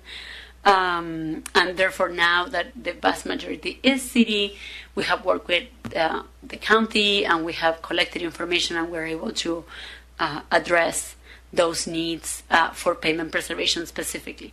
As far as widening, we did find that the prior TIP did not include a widening, but our CIP did, and we did some research, and we believe it was prudent to wait until our transportation system master plan was updated, which is underway, and determine whether that project was adequate and consistent with our patterns of development, and whether that needed that additional lane or not. It was going to be a pretty expensive project, and knowing what we know about grant funding, we thought that it wasn't very prudent to add it to this list yet. Of course, if this is something that you really want to see added, we could add it. It could be, our addition maybe after item 44, could be item 45, and then we have it in the list and we keep an eye out for it and see what the results of that TSMP tells us, right, with the new land use and volumes and so on, to identify exactly what is needed. That is in areas it is 2 lanes, in areas it's 3 lanes, and so if we were to widen, like, is this a 5-lane corridor? 5-lane might be excessive. And then 4-lane has the problem of the left turns, right? So there's some further analysis that are going to be needed to support the widening as we understand it. And I do have my engineering manager in the audience in case he wants to add anything. But I think that's why we have what we have today in the list.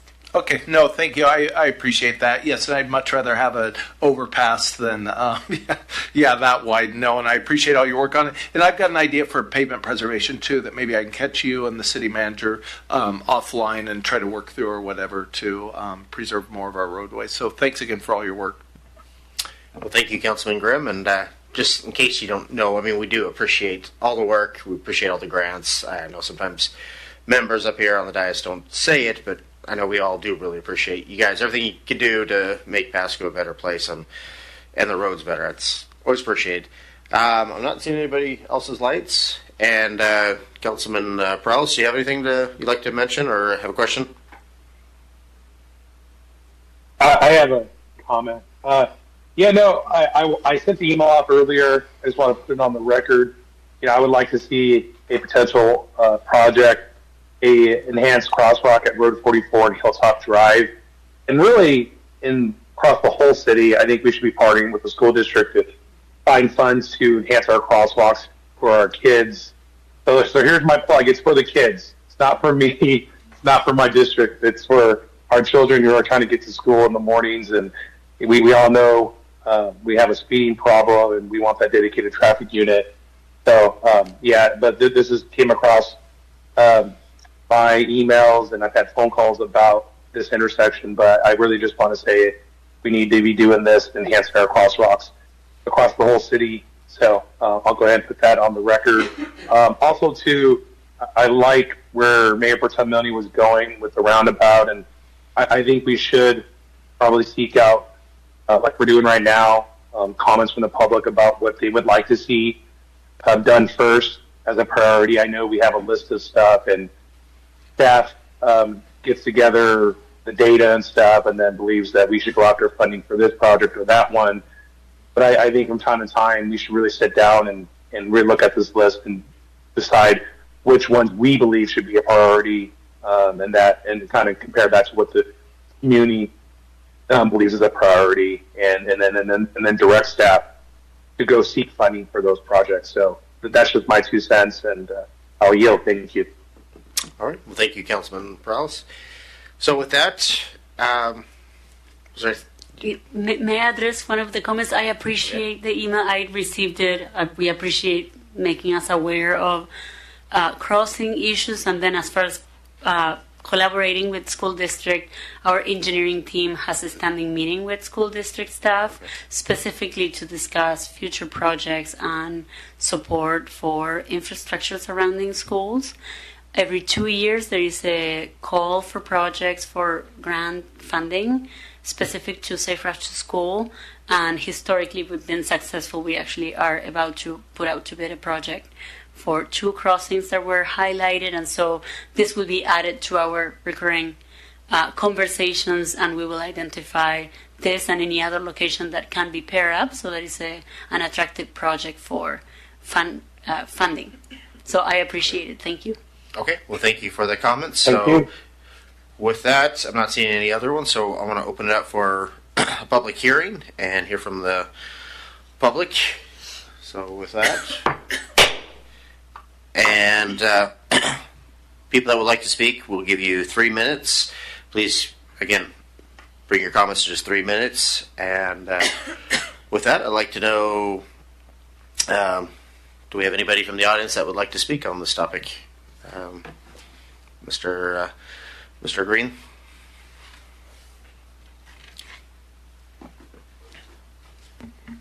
My name's Dallas Green. I live in West Pasco.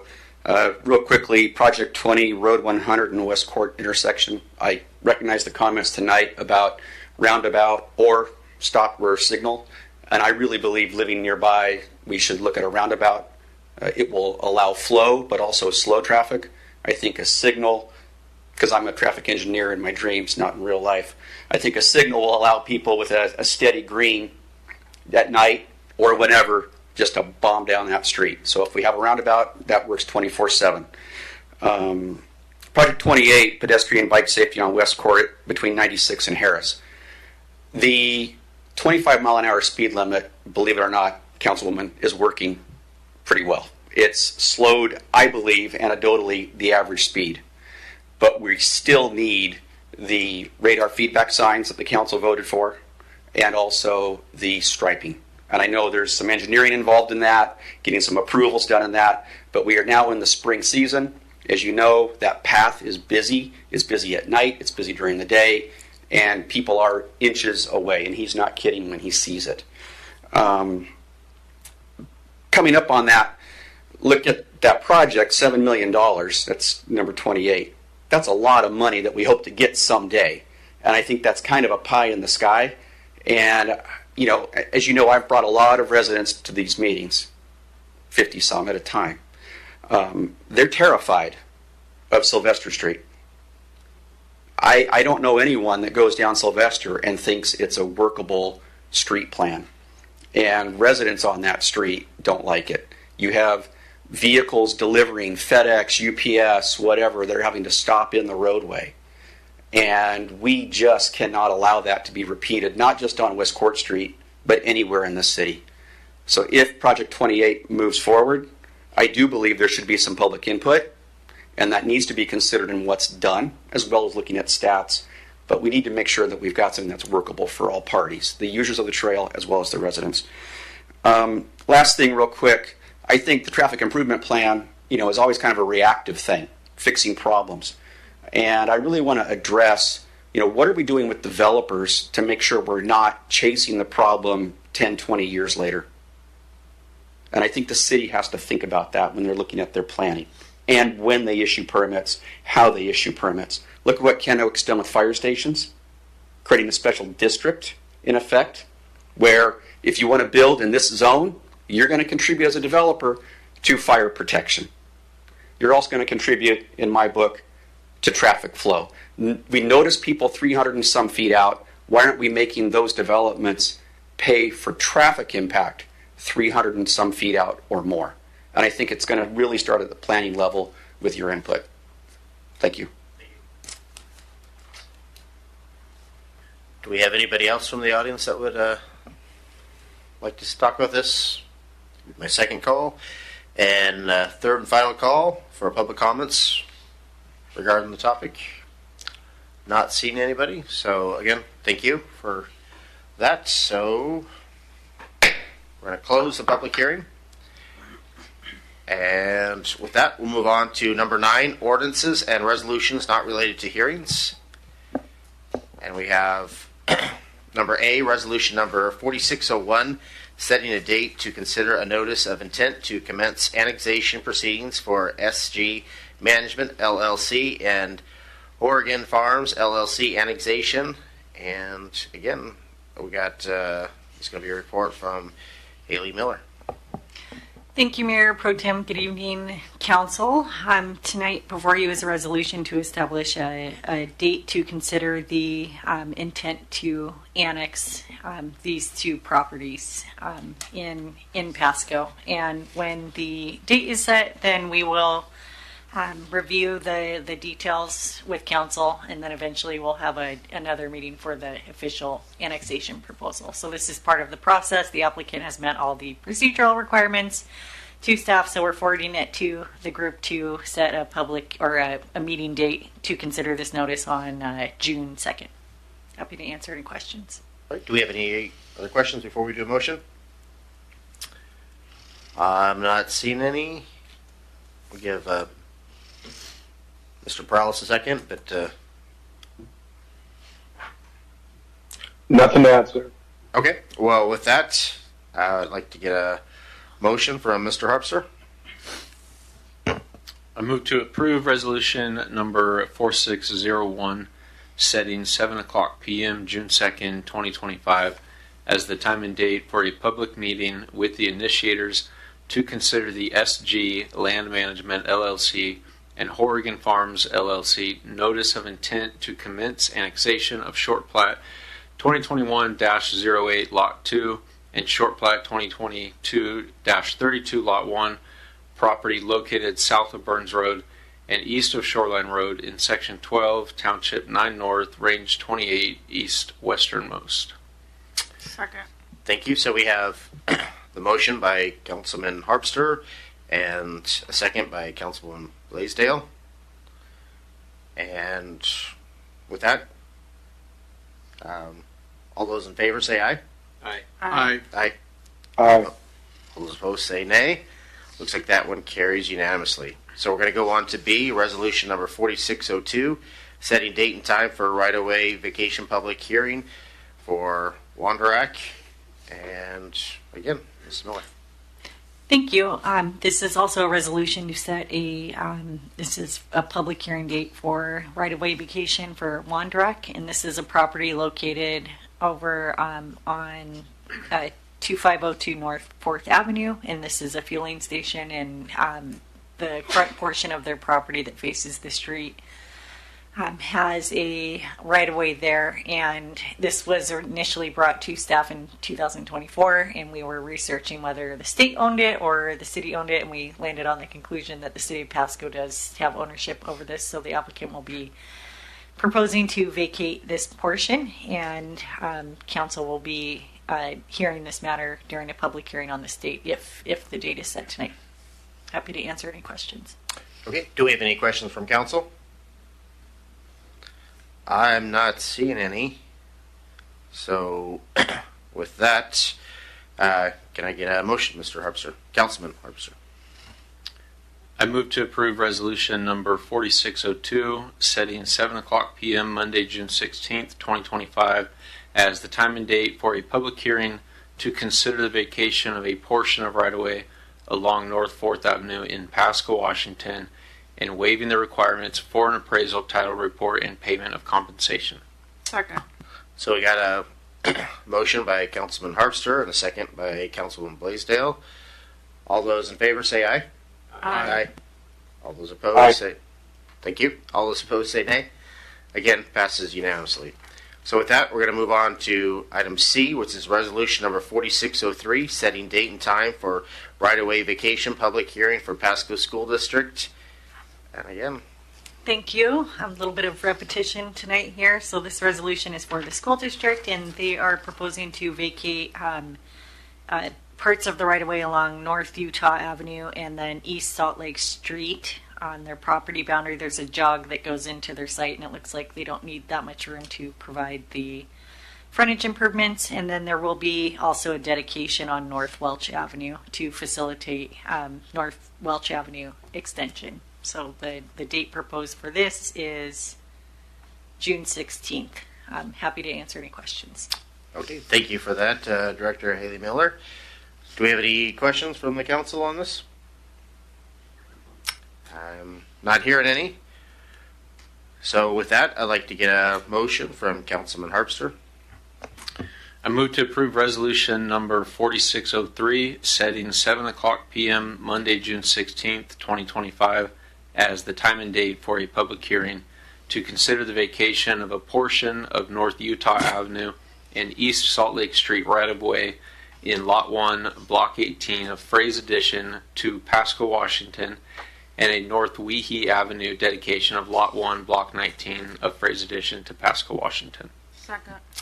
Okay, so we have a motion by Councilman Harpster and a second by Councilwoman Blaisdell. All those in favor say aye. Aye. All those opposed? So we have an aye there. So again, passes unanimously. So we're going to move on to 10, unfinished business. I'm not seeing anything, so let's move on to 11, new business. Again, I'm not seeing anything listed, so let's move on to number 12, miscellaneous discussion. And it looks like we got Mr. Eric Ferguson, lawyer. I'm actually going to have Director Miller start off with an update for city activities that have been happening. Okay. Thank you. Quick update for the group. We had a third-party canvasser start with the City of Pasco this last Monday. I believe it was the 12th. So they have been out there 5 days in a row, and they were able to make contact with five different vendors and move them along and educate the vendors on the process. So far, 5 for 5. I'm not guaranteeing they're not going to come back into the area or end up somewhere else, but the 5 that we were able to make contact with were asked to move along and pack up, basically, if they weren't able to show they had the proper approval. So I believe it's going well. If you do see a roadside vendor out in a location consistently and want to let me know, feel free to email, I guess, Dave and CC me and let me know, and we can emphasize those areas for you. But so far, it's going well. All right. Well, thank you for that update.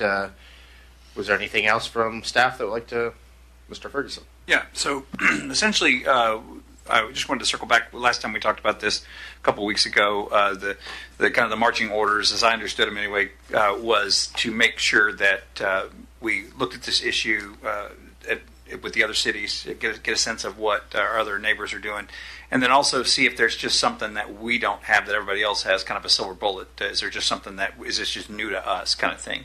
So we did a couple things in order to start that process. The main thing we did was we reached out to Richland and Kennewick. Didn't hear back from Richland, but I did have an extended conversation with the city attorney for Kennewick, which was kind of a nice treat. We were able to really dig into this issue quite a bit. And essentially, I think the article, a lot of folks saw the article in the paper and it talked about kind of what their approach is. But essentially, excuse me, they're not too worried about it. That was kind of the takeaway that I got. And that's not from the city attorney. That's not his assessment. That's just based on the conversations that it sounds like that have been dealt with. It sounds like it hasn't been as prolific, maybe. I don't know if that's the right use of that word in this sense. But it also it seems to be the issue that they were addressing they felt it was more related to seasonal aspects, in terms of that it goes away pretty quick after this kind of the spring kind of run at it, and then they really weren't getting a whole lot of complaints. It sounds like that. I don't mean to be putting words in their mouth. This is just kind of my assessment from the conversations in the article. But so it doesn't sound like they're in any hurry to try to do anything about it, and they're just going to kind of stand down and stay where they're at. The other thing that we did was I took the effort to get on what's referred to as the WASAMA listserv, which is the Washington State Association of Municipal Attorneys, and put out a very specific inquiry related to this. It's one of the few times where we can do that where we don't have to worry about any kind of privilege, because obviously this is a big issue that we're not seeking legal advice. We're just trying to gather policy. advice online. So I received a whopping 0 responses from about 200 to 300 attorneys statewide. So normally someone will just ping you and say, how's the weather over there? But I didn't even get that. So yeah, I was disappointed in that. I thought for sure that there would be a little more out there. One of the things that did come out of my conversation with the Kennewick City Attorney was that apparently their current city manager was the former city manager in Battleground, and she was she had stated, he told me that she'd stated that they had tried to address something like this in Battleground and to take a peek there. So we did. We went to Battleground, looked at their statute or their code sections, and unfortunately, it's not really helpful. I see why people might think that it would be a little more helpful because of the way it's titled. It's called mobile food units. And so it looks like it might be a little different than what we're normally looking at, but essentially when you read it, it is essentially the exact same thing as what we do under mobile vendors. Now, the one little nuance, they have this description of where a mobile food unit has to be must have, quote, wheels and be attached and be readily movable. So clearly that's not anything remotely close to what we're talking about with this situation. So anyway, I guess a long way to say that Battleground wasn't a whole lot of help. We didn't. That wasn't really what we were looking for. So with that being said, really what we're stuck with is kind of on our own in terms of like really kind of pioneering this and seeing, okay, what would this look like and what do we have? So to that analysis, that's really where kind of the legal analysis kicks in. And this statute is very interesting. It's very broad. I don't know if for folks like me who get excited about stuff like this was actually originally passed in 1897. That is 9 years after statehood for those that are keeping track at home. And it was really interesting because the title of the act in the Session Law of 1897 stated that it was an act to permit farmers, gardeners, and manufacturers to dispose of the products of their labor. So that was essentially the overarching title of it. It's changed a few times in terms of adding some language. They struck some language that talked about that they struck out a bunch of fish and milk and poultry and stuff like that. But long and short of it is it's really been around for a long time, and pretty much it's standard form. It shall be lawful for any farmer, gardener, or other person without license to sell, deliver, or peddle any fruits, vegetables, berries, butter, eggs. So it's still pretty close to the way it started, and there's been a few iterations. But really, what it comes down to is the statute that we start with really is an exception to, and these are rare situations when the legislature. Maybe not so rare anymore, but they used to be rare situations when the legislature would really preempt local government's authority to regulate certain things. And so this was kind of an extraordinary thing that really limits the local government's ability to regulate something. So it really just takes it off the table the way it's drafted. So it's a very strong, broad statement right at the get-go. I'll just refresh everybody's recollection here. It shall be lawful for any farmer, gardener, or other person without license to sell, deliver, or peddle any fruits, vegetables, berries, eggs, or any farm produce or edibles raised, gathered, produced, or manufactured by such person, and no city or town shall pass or enforce any ordinance prohibiting the sale by or requiring license from the producers and manufacturers of farm produce and edibles as defined in this section. So that's a really broad statement there, and so broad, in fact, that that's why it's accepted in our mobile vending stuff. So, and as we talked about last time, this is really this one little narrow area, which is we're not talking about folks that are selling food, any kind of food products that's been produced or manufactured in any way. We're talking about produce, and that's not as clear either in some of our analysis in terms of trying to analyze, does that include flowers, which we do believe it does based on the statute. So anyway, long and short of it is what it really comes down to is we're really talking about this narrow little area we know we can't regulate. The statute couldn't be clear that we can't require a license on private property. We know we have our mobile vending requirements or our ordinances that allow to regulate who can sell these food products, and then those do allow some use of the right-of-way, but it's very specific in our code as to how that can be utilized.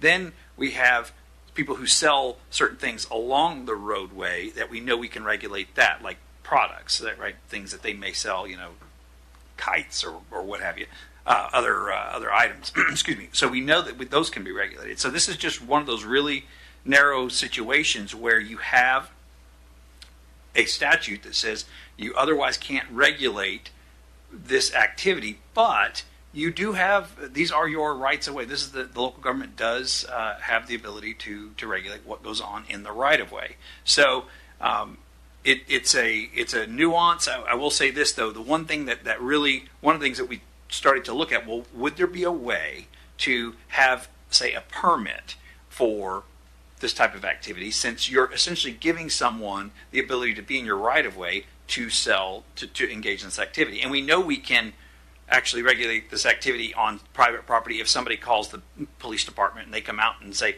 get them off of my property, right? That's trespass, right? So what would be the equivalent of a civil situation where the local government may or may not be willing to give its permission to be in the right of way? So our thought was, well, maybe this would be some kind of permit, not a license in the sense of like a business license, but some kind of a permit to do a certain activity in a certain place.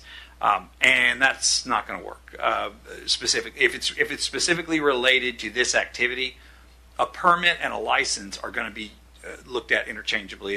One of the Cornell Law School, they have a website that does a lot of definitions, and license is defined multiple different times in the RCWs, not in this particular section, so it kind of amalgamates them all. But the definition that really seems to be stated over and over again is generally a license is permission granted by a qualified authority permitting a licensee to do something that would otherwise be prohibited. License may also refer to the physical document granting such permission, sometimes referred to as a permit. So there we're right back to where we started. So I think there could be a way to regulate your right-of-ways in a way that would make sure that anybody engaged in any particular activity had to adhere to certain standards. We have some guardrails kind of outside of that. Don't block traffic. We have some kind of criminal statutes that if they're really causing some kind of disorderly conduct or something like that, those are clear. But you would have to be unrelated to this specific activity.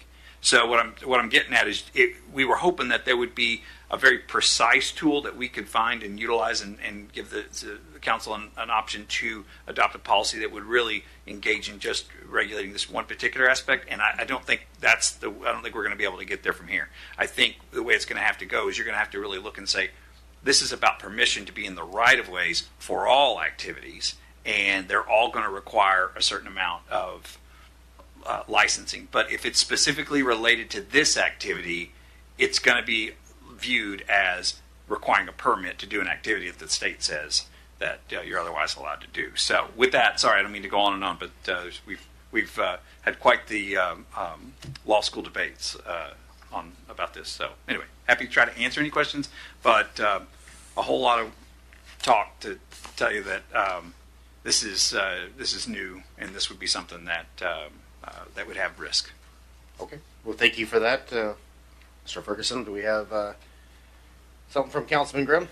Yes, thank you, Mr. Mayor Pro Tem. Thank you, Mr. Ferguson, for digging in and trying to get to the bottom of this and really just giving us more information than what we had before. And I appreciate that. Just a couple follow-up questions. The first one that comes to mind, I guess I don't think anybody has an issue with what's going on private property. I mean, ultimately, that's for those property owners to deal with and all that. The complaints that I've heard are especially along the Road 68 corridor when they are on the sidewalks. Perhaps maybe it's a fruit, maybe it's a knick-knack, but here's the light changing, and suddenly you're waiting for heavy traffic already, and people to set down their phones in their cars, and now we have to wait for a transaction to finish. And so I think the right-of-way regulation is that's the feedback I've heard from the community, that I think just creates a safety concern, and so I don't know if there is a way of pursuing or a resolve to do so.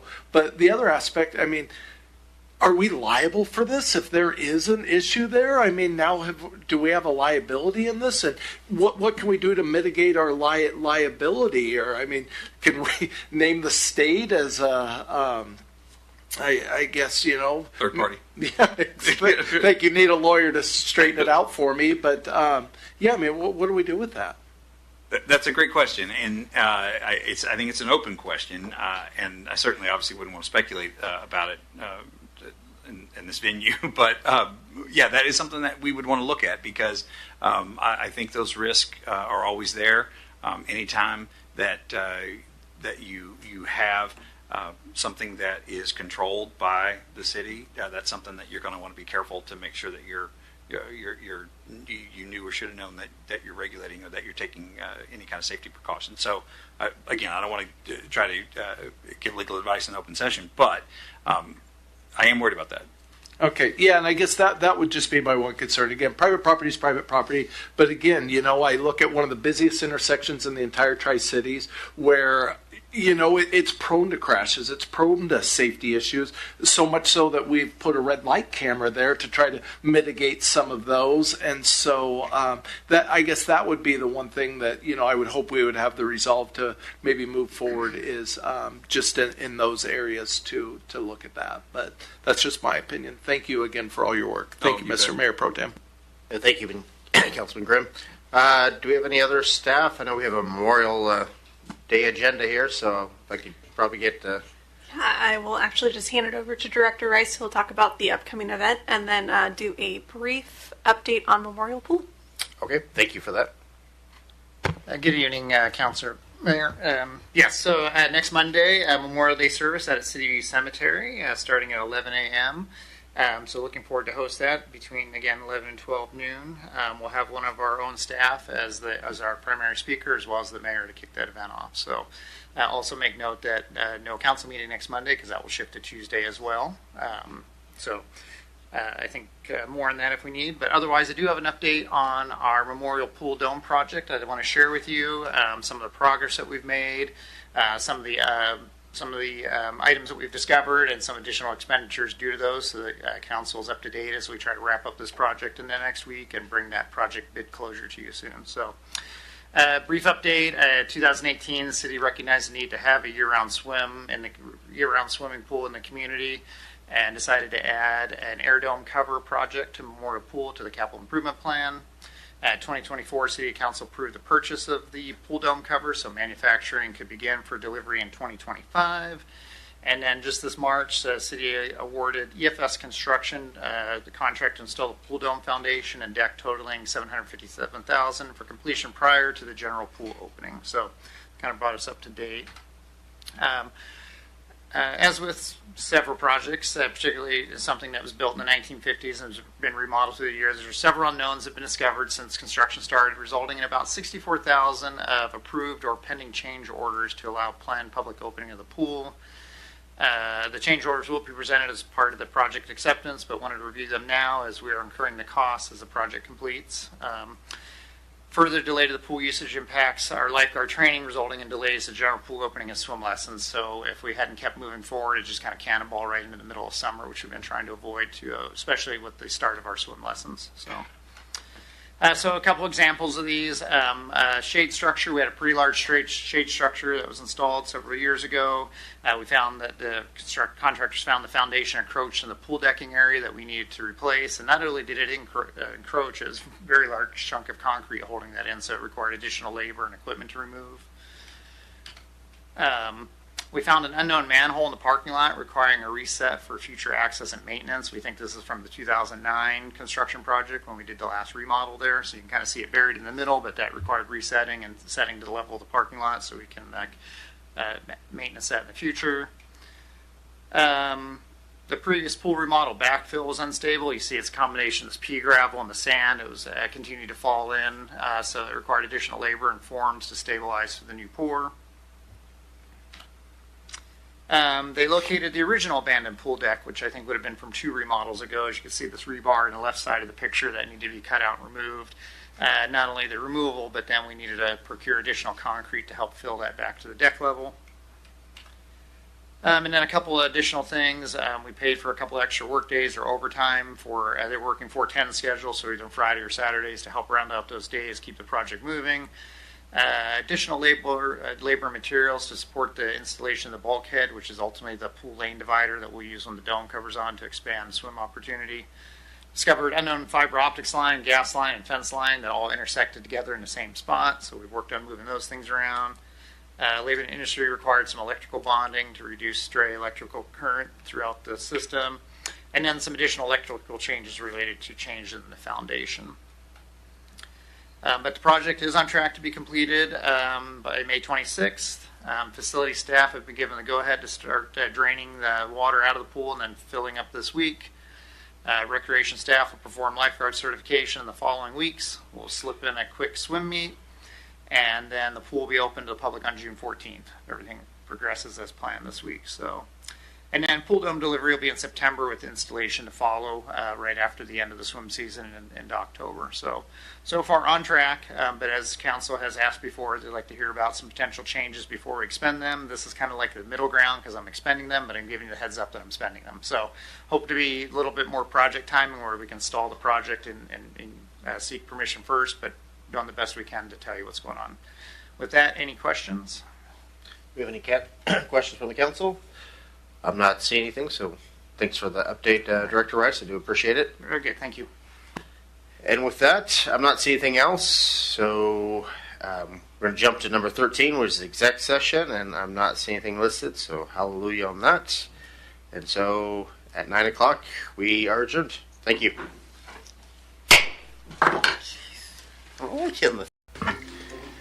Good evening and welcome to the City Council special meeting of Tuesday, May 27th, 2025. I know it is odd for us to meet on Tuesdays, but yesterday was a Memorial Day, so hopefully you all celebrated that and remembered those who have fallen before us.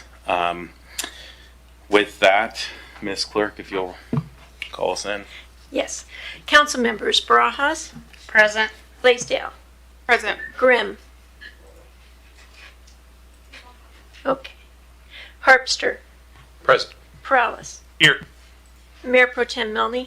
I'm present. And Mayor Serrano. I am here, and I apologize, I did skip over our typical read-in, so for those following along, their agenda packet's available on the back of this table right there, next to Mr. Grambois, who's there presently.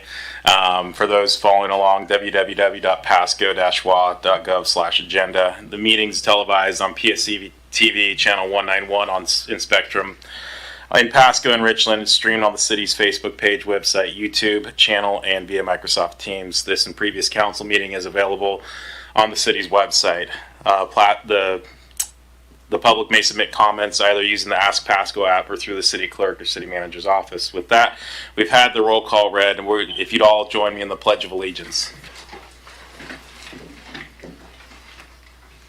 I pledge allegiance to the flag of the United States of America and to the republic for which it stands, one nation, under God, indivisible, with liberty and justice for all. Thank you all. That'll move us along to item number 4, which is our public comment period of the special meeting. The public may comment on topics scheduled for final action identified in the agenda for this special meeting. Citizen comments are normally limited to 3 minutes by the clerk and myself and via the clock. Those with lengthy messages are invited to summarize their comments or submit written information to either the clerk or to council through the city manager's office. Lastly, if you're called upon, please state your name and your county of residence. So with that, if you have public comments on final actions to be taken in this special meeting, I invite you to the podium. Going once, going twice, 3 times. With that, we have no public comments. We'll move along to item number 5, which is ordinances and resolutions not relating thereto. We do have a couple of items here. We got A and B, and the first one is item A, ordinance number 4767, Transportation Impact Fee Program. It looks like Ms. Sarah is going to be presenting that. Good evening, Mayor and council members. We will have. Okay. Mayor? Can I make it work? Oh, sorry, Mr. Prowse, I didn't see your light. I'm sorry about that. I was, in the interest of time, I want to make a motion to postpone the vote on the traffic impact fee program. I have reservations, so I'd like to make a motion to postpone it until the school impact fee, ILA, and all that stuff gets figured out. I don't think adding another fee on top of other fees, perhaps that shouldn't be in motion right now. It's not prudent to do with a lot of the housing affordability issues we see. And so rather than have Director Sarah give us a presentation, I just want to cast or make a motion for that. And if that can pass, then we can bring this back at another date, preferably when the school impact fee ILA and stuff is addressed. Okay, so we've got a motion to table this vote until the school impact fee ILA is addressed. Do we have a second, Mr. Harpster? I'll second with discussion. Okay, so we got a motion and a second. Let's open the floor for discussion. I would just say I concur with Ms. Prowse's comments. If there's a way that we could vote on it this evening and ensure a specific date that it does not go into effect till, I'd also be open to that, but I think the easiest path may be to just postpone it until such time as Mr. Prowse mentioned. Thanks. Thank you. Do we have any further discussion? I will note that I believe I was CC'd on an email from Mr. Grimm indicating similar thoughts. I don't want to speak for you, Charles, but I don't hear you. Mr. Grimm, can you hear us? And if so, oh, there we go. Thank you, Mr. Mayor. Yeah, my thoughts are pretty much spoken in the email. I just don't think it's fair to the developers of the Pasco home to have both these on the books at the same time. And just in case there's a hiccup at the school level or something, I would be concerned about passing something totally dependent on them, on a certain date for them. Yeah, that would be my chief concern. Thank you. Thank you, Mr. Grimm. Mr. Milne. Yeah, thank you, Mayor. So if we were to table this, do we have an idea of like how long this would be tabled or what would be recommended? I'm not sure if you're aware of. I mean, when would you say realistically that this would come out with what Mr. Councilman Perales is talking about? What kind of time frame are we looking at? Well, just from a procedural standpoint, the one of the things you have to do with an ordinance is it has to have an effective date. You can make that date very well into the future, but that's why they call it an effective date, not an effective event. So you can sometimes make things condition precedent so that things have to happen before something else takes place. But the problem with this situation is that the ordinance is going to modify large portions of the code, and so you really would need to have an effective date, say January 1, 2026 or something like that, if you went forward on one of these options. So it really, from a procedural standpoint, if the council wants to absolute guarantee that something's going to happen prior to moving forward, then tabling it would be the preferred route, I would think, because if you pass something and make it effective, then you may have to come back and unpass it later on. Okay. Well, thanks for the clarification. Thank you. Thank you.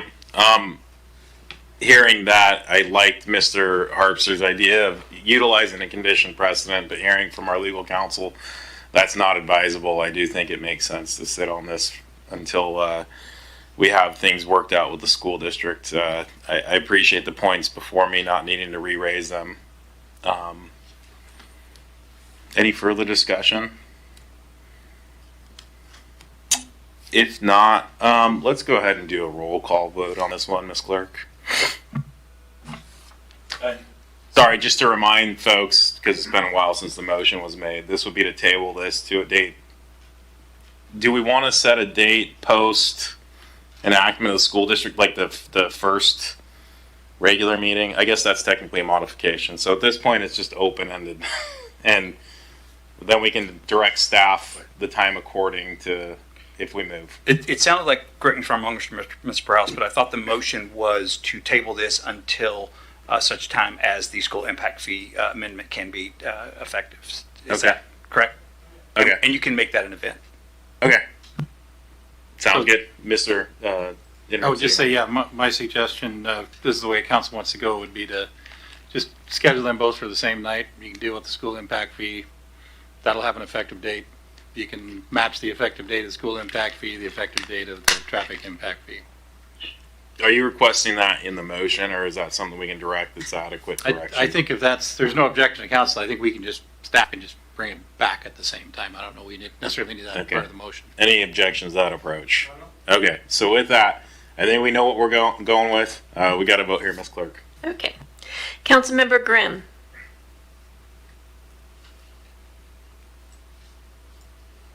Councilmember Grimm. Yes. Sorry. Yes. Thank you. Councilmember Harpster. Yes. Councilmember Perales. Yes.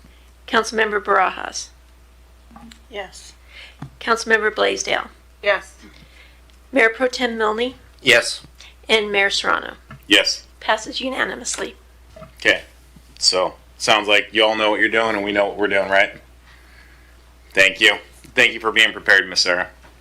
With that, we'll move along to item B, which is joint resolution number 4604, extension of the interlocal and financing lease agreement for the HAPO Center facility until December 31, 2025. Interim City Manager Zabel, looks like it's yours. Thank you. Good evening, Mayor, Council. So, as Council is well aware, the city and county have had a long-standing partnership over HAPO Center for about the last 30 years. And that partnership, for the benefit of the audience, exists formally through an interlocal agreement, which actually dates back prior to that, 1994. A little bit of history over the years. Pasco's invested about $7.7 million into that facility. The majority of it, $5.6 million for operational subsidies per the agreement, and about $2.1 million for 20 years worth of loan payments towards the initial capital outlay for construction of the project itself. So the original agreement was a 30-year agreement, and it was set to expire on May 24, 2024. Council extended that agreement in December of 2024, and we're now coming up to the expiration of that agreement, which will be in May 31st of this year. So we have to act fairly quickly. So we've been, we have a committee of council members, staff, and then some other meetings have occurred, and trying to get us to probably an extension. There was no way we were going to be able to, in the amount of time we had left when we really started meeting with the council or the commission, no way really to pull together a comprehensive agreement in just a couple months. And so we pulled together with their cooperation, just a brief extension. We talked about this a little bit at the retreat and got some direction from council that council would be willing to entertain an extension to the end of this year. But council had some conditions on that extension. There were some things that they specifically wanted to talk about having to do with governance, which has been an area of discussion over the course of the agreement, finances, whether that's capital or operational, even down to what the facility, what's the best use for that facility. We talked about review of cost centers and when it comes to finance, to look at operating revenues and expenses and make some fresh determination as to whether or not the split, the 50-50 split that's in the ILA now is appropriate. So there's about probably 12 or so items that are listed in the resolution. Those are not necessarily demands in that resolution. They're really a list of topics that we're going to talk about that we're interested in the council, and they're not all inclusive either. The guy invited the county to add anything to the list they wanted to. They felt that was a pretty good list to talk about, but there's maybe other items come up during the course of those negotiations. So this extension gives some time to talk about these and other issues, and ultimately for the county commissioners and the city council to decide at the end of the day whether or not they want to continue the relationship through a successor interlocal agreement or a pretty beefed up extension that would probably very much modify the initial thing. I think one other piece of that is that I want to bring up, because it's something that we've talked about quite a bit, is the disposition of the land leased by the city or by the county, by the city from the county for the ball fields. And so that's also another piece of that as council's aware, that's typically been on a 5-year lease. It's $1 a year. Maybe the last couple times it's been a little awkward, I'll say, between the agencies, $1 a year. It's getting to be pretty valuable real estate, although on the other hand, the county or the city's invested millions of dollars literally in that site to develop those ball fields. It was sagebrush before it was ball fields. So both the county has ownership of the land, the city has a huge investment in that parcel. So that's another big piece. And what council had directed staff at the retreat was we need to be working towards long-term security for those ball fields, rather, because they play such an integral role in our community. Those more than every 5-year lease with an option to extend. So those are the pieces. Tomorrow, the Franklin County Commissioners will be considering the same agreement. It's on their agenda. And if it passes here tonight and passes across the street tomorrow, we will have some time to negotiate all these issues, A through I, in the resolution, and probably more. And staff's recommendation is the council approve the agreement. I guess one other piece probably worth mentioning is that it keeps the original ILA status quo in terms of the subsidy share and operation responsibilities, things like that. Thank you, Mr. Zabel. Do we have any questions or comments from council? Mr. Harpster. Yeah, I just want to comment on the fact that it's a little aggravating. We're doing a third extension over the last, I think, 18 months or so. However, I am pleased with the leadership changes at Franklin County, and specifically Mr. Dansel, their new county administrator, and have been able to talk with him about this. I've talked with Mr. Zabel about this, as well as one of the commissioners, and I think extending this one more time is what's in the best interest for the residents of Pasco and Franklin County for the long term. And so I don't want to say I'm happy to extend, because I would hope that we'd be further along, but I think we're making good progress. Thank you, Mr. Harpster. Mr. Prowse. Thank you, Mayor. Yeah, and I agree with a lot of the same sentiment from Councilmember Harpster, but I'll say this. I think my plan on behalf of the committee is this is the last one. I don't care if we're here on Christmas Eve, but before the end of the year, this needs to get done. And we're working diligently with our counterparts across the street, but I do intend on seeing this being the last extension. I like the conversations that I've had, that the committee's had, and I think we're getting there. And I think from here on out, we're gonna see something come together here shortly in the near term. So don't get me wrong, I share the same frustrations, but negotiations sometimes take time, and I think with some of the changes that we've seen there over at the county at the courthouse, they've been good. Again, the conversations have been great, and so this is on the list to get done for the end of the year. So thank you. Thank you, Mr. Prowse. Ms. Prowse. This is a question more for staff, and I'm looking at Ms. Sigdell. We've extended this a couple times. Is there any accountability to the individuals managing this organization as far as the accounting, as far as the reporting, so that we can finally come to a final last interlocal agreement to where we don't have to depend on extensions? In terms of accounting and some of the financial concerns that you're stating, we are working with the new leadership in county and have received some much more detailed information than we have in recent past. And it is definitely an item that is addressed as a point of discussion and clarification for the new ILA, so that we are not in the same position that we have been in the last 5-6 years. Thank you.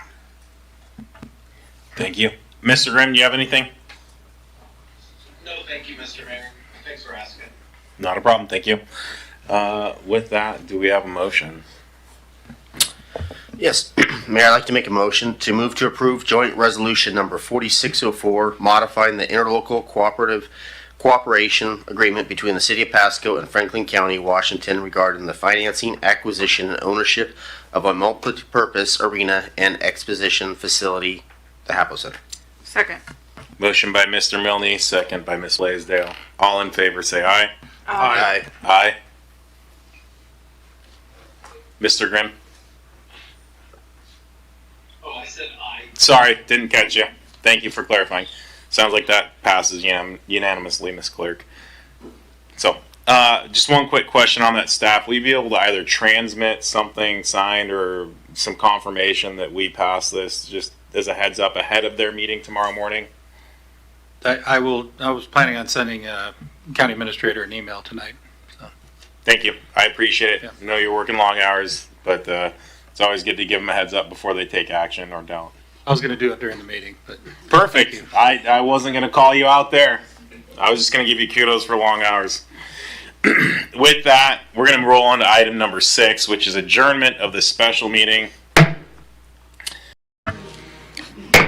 Good evening and welcome to the City of Pasco City Council regular meeting of this Monday, June 2nd, 2025. Hard to believe we're already in June, but here we are. The city welcomes you and thanks you for your attendance. At regular meetings, the City Council takes action on items, holds public hearings, and conducts other business in the city. For anyone following along, agenda packets are available either here on the small table in the back immediately to the right under the sign that says conveniently agendas. If you're online, www.pasco-wa.gov/agenda is where you can find it. This meeting is being televised on PSC-TV channel 191 in Pasco and Richland via Spectrum Cable, and is streamed on the city's Facebook page, website, YouTube channel, and via Microsoft Teams webinar. This and previous council meeting is available on the city's website. The public may submit comments or ask questions by contacting city manager, city clerk, or by using the Ask Pasco app, and of course during our comment period tonight. With that, Ms. Clerk, if you'll read in the roll. Thank you. Council members Barajas, Present. Blaisdell, Present. Grimm, here. Harpster, Present. Perales, Present. Mayor Pro Tem Milne, Present. and Mayor Serrano. I am here. Thank you. Thank you. If you'll all please stand with me for the Pledge of Allegiance. I pledge allegiance to the flag of the United States of America and to the republic for which it stands, one nation, under God, indivisible, with liberty and justice for all. Thank you all. With that, I'll move us along to item number 4, which is our consent agenda. We have a handful of items. All items listed on the consent agenda are considered to be routine by the City Council or enacted by a singular vote, by a singular motion. There will be no separate discussion of any of these items unless one of the council members asks for removal and further discussion. Then it would be removed to a later portion of the meeting via the regular agenda. So with that, item A is approval of meeting minutes for May 19th and May 27th, 2025. Item B is bills and communications, approving claims in the total amount of $4,387,389.29. And item C is resolution number 7605, the 2025 to 2029 Tri-Cities Home Consortium Assessment for fair housing. With that, do we have anyone seeking to remove any of these items? Hearing none, Mr. Milne, can we get a motion, please? Thank you, Mayor. I move to approve the consent agenda as read. Second. Motion by Mr. Milne and second by Ms. Blaisdell. Ms. Clerk. Councilmember Barajas, Yes. Councilmember Blaisdell, Yes. Councilmember Grimm, Yes. Councilmember Harpster, Yes. Councilmember Perales, Yes. Mayor Pro Tem Milne, Yes. and Mayor Serrano. Yes. It passes unanimously. Thank you, Madam Clerk. With that, we'll move on to item number 5, which is proclamations and acknowledgements that are unlisted. Moving along to item number 6, we have public comments. Now is the opportunity for the public to address council on items unless it relates to a scheduled public hearing. And we have one of those listed in item in section 8. So as long as you're speaking on something not addressing that item 8, you may address us at the podium. This is the opportunity for folks to bring items to the council, to our attention. excuse me, to provide your opinion on an issue. It's not an opportunity to provide for debate or expecting some sort of immediate response either from staff or from council, as some questions do require deliberative information and further consideration. We do appreciate your participation. Comments are limited to 3 minutes, as you'll see by the clock that's running to my right. As you approach the podium, it'll be to your left. And those with lengthy messages are requested they summarize them, and then you're always welcome to submit further comment, again, as I mentioned, via the Ask Pasco app, city manager, city clerk, or if you have handouts, you can hand them to the lovely city clerk, who will then pass them down to us. When you approach the podium, if you can provide us your name and your county of residence, that'd be great. So with that, I'll make a couple of calls. This is the first call for public comment. Go ahead.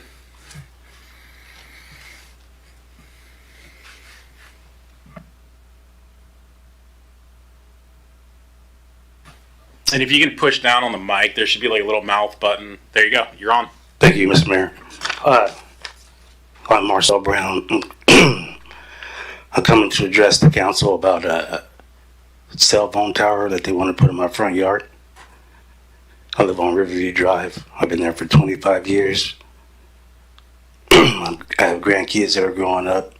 It's radiation, property value, and a whole bunch of other things. And I don't think that I should have to pay taxes every year on those, the place that they were going to put it. And then they can say, well, I just do it whatever I want. So if they own it, then why am I paying taxes? So I just don't think that they should be able to put that there. That's about it. I just don't want it there. We certainly appreciate you bringing that to our attention. Thank you. Ma'am?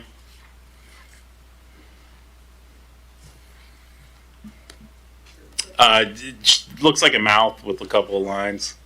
There you go. I'm also the grandparent, but I don't live there anymore. But, you know, the effects we really don't know about. We just want you to really consider it. I have 6 grandkids living there, and they're real young. So just please consider that. Thank you, ma'am. Do we have any additional public comments? Ms. Mahoney.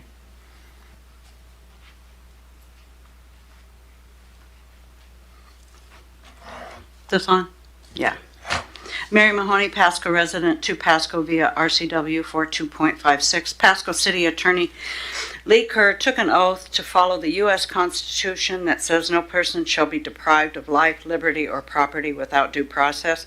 Yet, Mr. Kerr authorized animal control with the right to seize, kill, and/or send our family dogs and pets to WSU for research without the semblance of due process. So Mr. Kerr did not tell the truth when he took his oath to follow the Constitution and to comply with due process. See files for Bell, Jake, Kilo, and thousands more. Further, Mr. Kerr falsely stated he would provide a copy of the termination agreement between WSU and Animal Control, now called Tri-City Animal Services, or TCAS. Mr. Kerr did not provide the termination agreement, and Animal Control continues as an animal research provider to WSU, and also as a high kill facility with no spay-neuter program and no adoption program. See Tri-City Animal Services rehire Angela Zeiler's quote, "The dogs euthanized at WSU were ones we would have had to kill anyhow," end quote. With that, provide how much money WSU pays Pasco, the Animal Control Authority, and/or Tri-City Animal Services for our dogs and cats for WSU research. Provide Tri-City Animal Services Zegan Zeiler's training in humane euthanasia methods to end botched and painful deaths that Animal Control calls, quote, popcorning the dogs and cats, end quote. Provide the results for 48 counts of animal cruelty, the theft of $375,000, the missing and/or stolen rainy day fund at Animal Control. See Chambers, Howard, Hernandez, and Zeiler. Provide the fines paid by Pasco and spot zoning developers, Hayden Homes, for killing our 8 floodplain American bald eagles and their eaglets. Provide a permit number 404 that allows Pasco to develop and destroy our floodplain. Provide all past and present ULID and or LID designs for my Pasco property with start dates and costs. Include all Pasco officials' communications regarding harassment and retaliation against me and my property. See requests made by me on May 5th and May 19 to Pasco regarding payments to ex-Pasco Mayor Matt Watkins regarding his directorship or his LLC and Watkins Endeavor LLC. How much are we paying him? And Pasco's cap bonds. My comments are for the record and to put Pasco on notice. Thank you. Do we have any additional public comment? Yes, ma'am.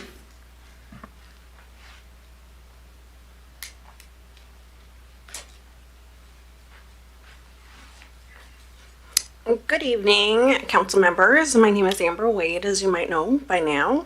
I live at the Sands Mobile Home Park in Pasco, and I know this might seem like an unusual comment, but I'm here today to honor someone who has quietly given so much for our city.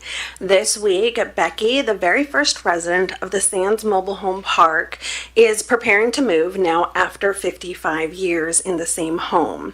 She's in her 70s now, and while this is a big transformation, she's meeting it with strength and grace. Becky has been the heart of our park. She's someone who checks in on neighbors, helps people through hard times, and has never asked anything in return. She's supported children, veterans, the elderly, and anyone in need quietly and consistently. She's been a source of stability, kindness, and community for generations, and now we want to return that love and support to her. We are inviting anyone who can lend a helping hand for her to move tomorrow and Wednesday with care, dignity, and gratitude from everything she has done for us. The address here at the Sands is 1416 North 1st Avenue, Lot 21. She will need help Tuesday at 2 p.m. That's tomorrow, and Wednesday bright and early at 8 a.m. She will be traveling with her family clear back east. I keep getting the state wrong.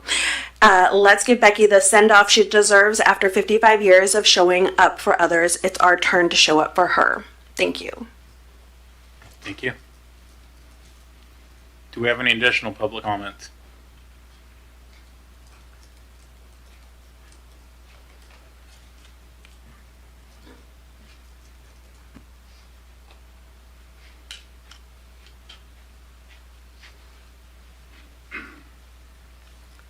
Good evening. My name is Frankie Hurley, and I live around the corner from Marcel Brown. And I also object to having a telephone tower put on my property as well. And if Verizon decides to put the telephone pole on his property, what's going to stop them from cutting into other people's property? And we also know that the tower, the poles, irradiates some type of poisoning, and so I would totally object to that. And I think each property owner should be able to object to that and have you all address those concerns. Thank you. Thank you, ma'am. Do we have any additional public comment? Going once, going twice, going a third time. Thank you. Appreciate those comments. With that, we'll move on to item number 7. There's a single item. Item A is verbal reports from council members. Mr. Prowse. Appreciate it, Mayor. Sorry, I've not been talking all day pretty much. I met with the Housing Authority of the City of Pasco and Franklin County. Just had a meeting just about kind of what they're doing. They're going to be doing lots of growing here for the next couple years. The last time Matt Truman came in and actually talked to the council was well over 2 years ago. So I reached out, we had a meeting, and they're going to look into perhaps buying some land, and they're going to need partnerships and working with the city to get permitting and stuff. So it was a really enlightening meeting, and yeah, he's looking to start really expanding their housing stock. So it was a productive meeting, and I think as of right now, he wants to extend an invitation to perhaps come and present to the council, give an update. I mean, it's been 2 years since he's been here, and just kind of tell us their plans for the future. Then I also just met, I stopped in at ProMade Homes today to discuss the housing, or sorry, the dust storm from this past weekend, and they're going to work better at making sure that their ground is more saturated and that they have individuals out there on the weekends. But at that point where it was really windy, you can put water in all day. It was so windy, the water was just kind of just flowing in the air. So I know a lot of people were upset on social media, people who reached out to me, maybe other council members, but ProMade is going to do better. And so I guess we'll just find out on the next dust storm. Thank you. Thank you, Mr. Ross. Ms. Blaisdell. Sorry. Thank you. I attended the Visit Tri-Cities board meeting last week. Hector Cruz shared that the Washington Recreation Park Association had the opportunity to visit downtown Pasco and eat some good tacos. So they were pretty impressed with downtown Pasco. Also, I attended the District 2 Community Police meeting. Areas of concerns were racing and mini bikes as the weather gets warmer. And I also attended Farmers Market this last Saturday, and I believe that'll be going on every Saturday until October. Is that correct? So, and that's from 9 to 1. Thank you, Ms. Blaisdell. Mr. Milne. Thank you, Mayor. On Thursday, I had got to come here to City Hall, and we had some students from Virgie Robinson Elementary. They got a tour of City Hall and the police department, and I got to play mayor, and they had wanted to know all about council and told them all about it. And I had 2 classes, and it was quite a lot of fun. And the students got to sit up here at the dais. Everybody wanted to get the mayor's spot. My spot wasn't as everybody wasn't fighting for that one. So, but anyway, it was good. It's been a couple hours, and again, hopefully represented the city well. And then on Friday night, I did attend the TCRA graduation with the local firemen, and it was really good. Had a good turnout. I was also Councilwoman Brajas was there as well. So I think we're the only 2 elected officials there, but it was a good time, and it was really good to see the upcoming graduation class, and they did a video and get to hear their stories. And again, I was glad that I was able to take time out of my Friday evening and be part of it. That was me. Thank you, Mr. Milne, and thank you for covering that event. I'd hoped to come to see the kids, but duty called, and I got to see the beautiful city of Spokane. That's certainly not as good as the city of Pasco, but I won't pull punches. Ms. Brajas. Thank you, Mayor. Well, just wanted to mention that, yes, I was at the graduation. Very proud moment to see, 16 graduates. But I do want to highlight 2 of those graduates that came to Pasco, and that will be Cooper Famright and Jerome Needhold. So congratulations to them, and welcome to City of Pasco. Also did attend a luncheon, but I'll leave that to Mr. Harpster to talk a little bit more about that. But again, congratulations, Fire Department. Thank you, Ms. Barajas. Mr. Harpster. Yeah, I attended a luncheon with Ms. Barajas. No, we attended the Tri-Cities Chamber of Commerce luncheon, which was legislative update from Senator Torres, Senator Binky, Representative Clicker, and Representative Manjarez, I believe is how you pronounce her last name. It was sort of a depressing presentation. We all know already what's happened, but I did want to note Senator Binky's remarks at the end kind of brought it all full circle. And if I could summarize his comments, it was something like, there's wins and losses, a lot of losses for those folks this year, but we keep fighting and we keep pushing. And in the meantime, we respect the people who are in the position they're in. He specifically mentioned Governor Ferguson, and keep trying to work together and make our communities better. And so that took me from sitting there wishing I hadn't attended, frankly, to just more motivated to keep doing what we're doing up here and keep supporting them as we can. So it was a good luncheon. And then Saturday, as Councilwoman Blaisdell mentioned, I did attend, I guess, the farmers market. And the one thing that I noticed was that whole area appears to be just so much cleaner than 12 months ago. And a lot of the activity that was maybe going on in Peanuts Park North was not present, and I haven't seen it there happening for a while. And then talked to a couple different business owners there, and they passed along their kudos to staff for the work that's been getting done in that area. So I wanted to pass it along to all of you. And it's just great as a council member for a city that I really truly love and have grown up in, to hear stuff like that from people and see really good sized crowds. Typically this time of year, before all the crops start coming off, it's a little hard to draw some crowds out there, but it was noticeably busy, and they had kids band out there and stuff. So I think lots of good progress being made there, and really cool to see. Thanks. Thank you, Mr. Harpster. Mr. Grimm. Thank you, Mr. Mayor. Speaking of food, I forgot I attended a fundraiser for the Boys and Girls Club with Benton Franklin Transit, and the new CEO there, Thomas Strauss, just really brings a lot of new energy, passion, and excitement. Some of you may have seen online that they are starting express trips to the Tri-Cities Airport, and more kind of investment as it directly relates to Pasco. He has envisioned this perhaps a little bus, as he calls it, the shopper, that maybe just takes little trips around downtown Pasco, connecting people with close residents to kind of the downtown shopping areas. So he really comes to the table just with some great ideas, great enthusiasm, and even for somebody like me, it's inspiring to be around. But Boys and Girls Club looks like they had a very successful fundraiser, investing in the lives of so many children in our community. So great turnout, and great to be a part of. Thank you.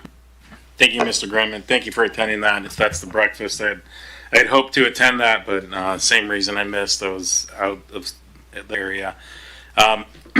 Wednesday, I had the opportunity to cross the river. A friend of mine, Sergeant John Davis, received what they call the John Goldsberry Award. This was by the Rotary Club, and really the ultimate goal is to not promote in the sense of giving him a promotion, but promote an officer who embodies service above self. So when I heard he was going to be honored with that award, my wife and I attended, not so much in the mayoral capacity, but it's great to see folks throughout the community recognizing our great officers, both for fire and police. And so, shout out to John and his great work and his team, and folks at PD and the folks at fire. Thursday, I attended a National Parks Committee meeting. If you're not aware, they're doing some work to the B reactor, so tours are temporarily stopped for about, I think, 2 years. As you can imagine, with one, a behemoth that size, and two, trying to keep the historical authenticity, it's not so easy to replace a roof as it may be with, your shingles or something of that nature. So it's kind of a bummer, but it's the process. It'll bring the integrity of the building and the structure, and again, keep the historical presence.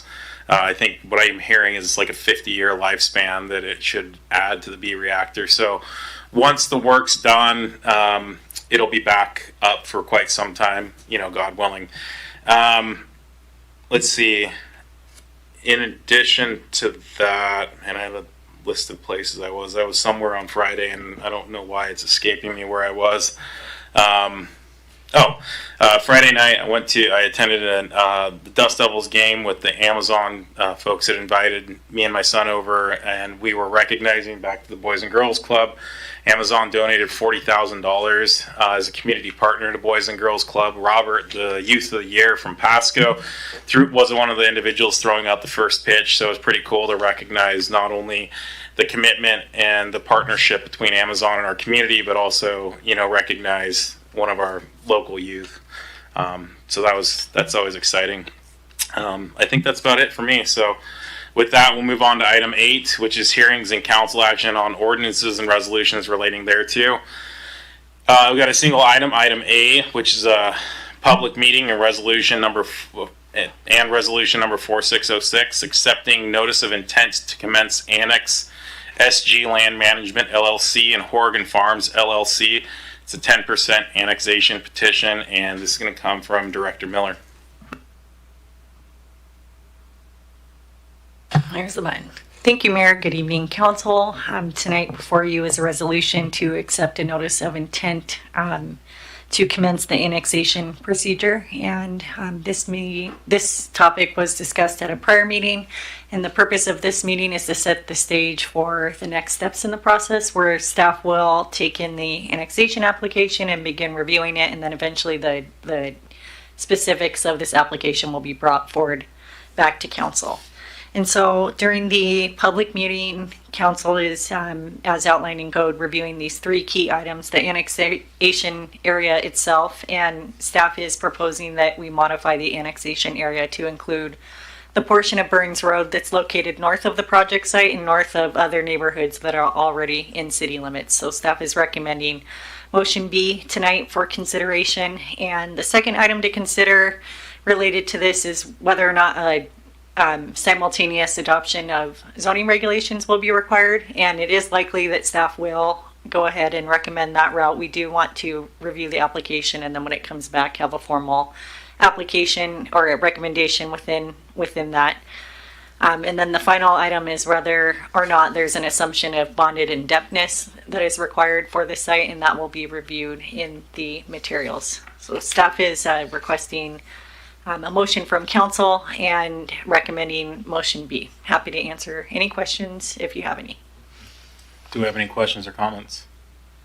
Seeing none, this is listed as a public meeting, so I suppose I need to, and I'm not opening a hearing. Am I offering comment period? This is one of our one-offs in the statute. The legislative body is required to hold a meeting in public with the initiators. So typically what we do is just ask if the initiators are here and they would like to speak on this matter before you move forward. Yeah, no, at this point it's not a public hearing.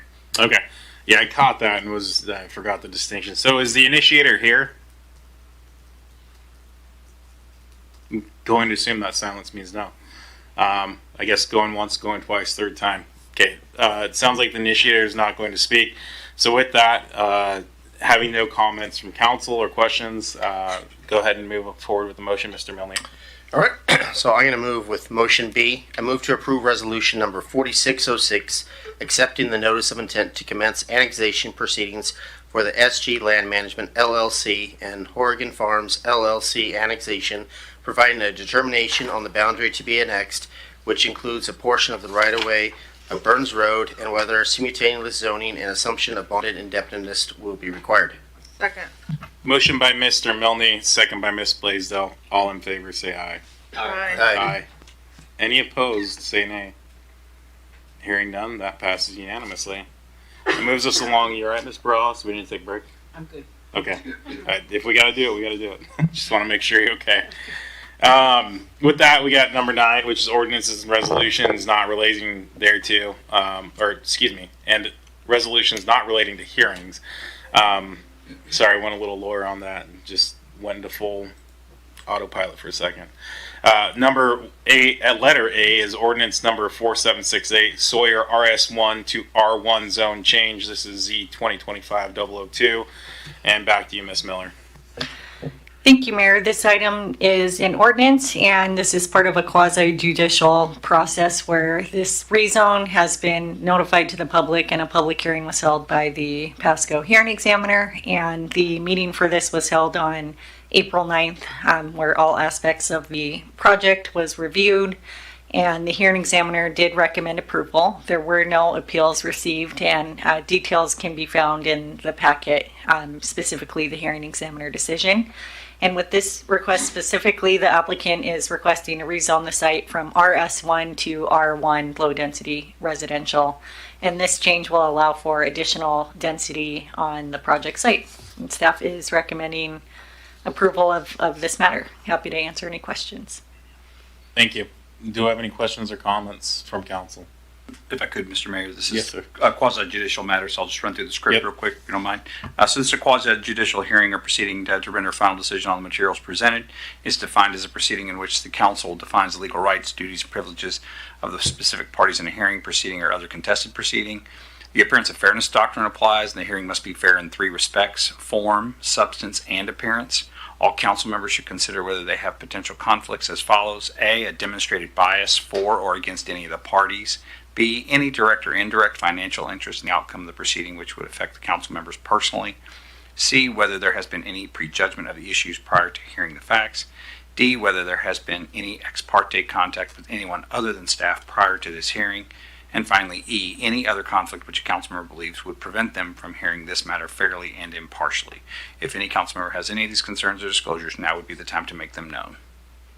Seeing none, are there any members of the public seeking to disqualify a member of the council from participating in these proceedings? Seeing none, please proceed. Thank you. With that, do we have any questions or comments from council staff? Seeing none. And we don't need to open that for the public comment, correct? Okay. Mr. Milne.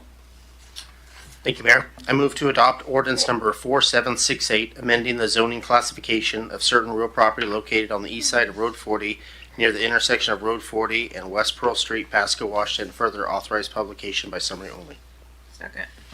Motion by Mr. Milne, second by Ms. Blaisdell. All in favor, say aye. Oh, Aye. Aye. Aye. Any opposed, say aye. Hearing none, passed unanimously. Was that supposed to be a roll call, Ms. Clerk? I saw you poke your head up. Okay, just wanted to make sure. I saw you give me that look. I thought I was in the right lane. Just wanted to make sure. With that, we'll move along to item B. Do you want to go ahead and kick us off with the quasi-judicial? Sure. Yeah. So same pretext that we just or premise that we just moved forward on, except just a reminder that any council member should consider whether they have potential conflicts related to demonstrated bias for or against any of their parties, any direct or indirect financial interest, whether there's been any prejudgment of the issues prior to the hearing, whether there's been any ex parte contact with anyone other than staff, and finally whether there's been or if there's a council member believes there's anything that would prevent them from hearing the matter fairly and impartially. Any council member with any of these concerns or disclosures would need to make those known now. Seeing none, any member of this public seeking to disqualify a member of council from participating. And seeing none, please proceed. All right. With that, we are going to kick ordinance number 4769, Stutzman RS 12 to R1, zone change Z 2025-003 to Ms. Miller. Thank you, Mayor, and apologize for going out of order on the last item. This is a similar process, and this is for a rezone from RS 12 to R1. And this application was forwarded to the hearing examiner, and a public hearing was held on April 9th. And there was an approval recommendation provided by the hearing examiner. No appeals were received. There was opposition that I noticed in the public testimony summary of the hearing examiner meeting, and there was just concerns in general about the duplexes that were already under construction, which the zoning does allow for. And this rezone would allow for the owner to subdivide the duplexes so that they could be separately owned parcels. So the hearing examiner reviewed that, took in the input, and recommended approval. And I'm happy to answer any questions on this if you have any. Thank you. Do we have any questions or comments from council or staff?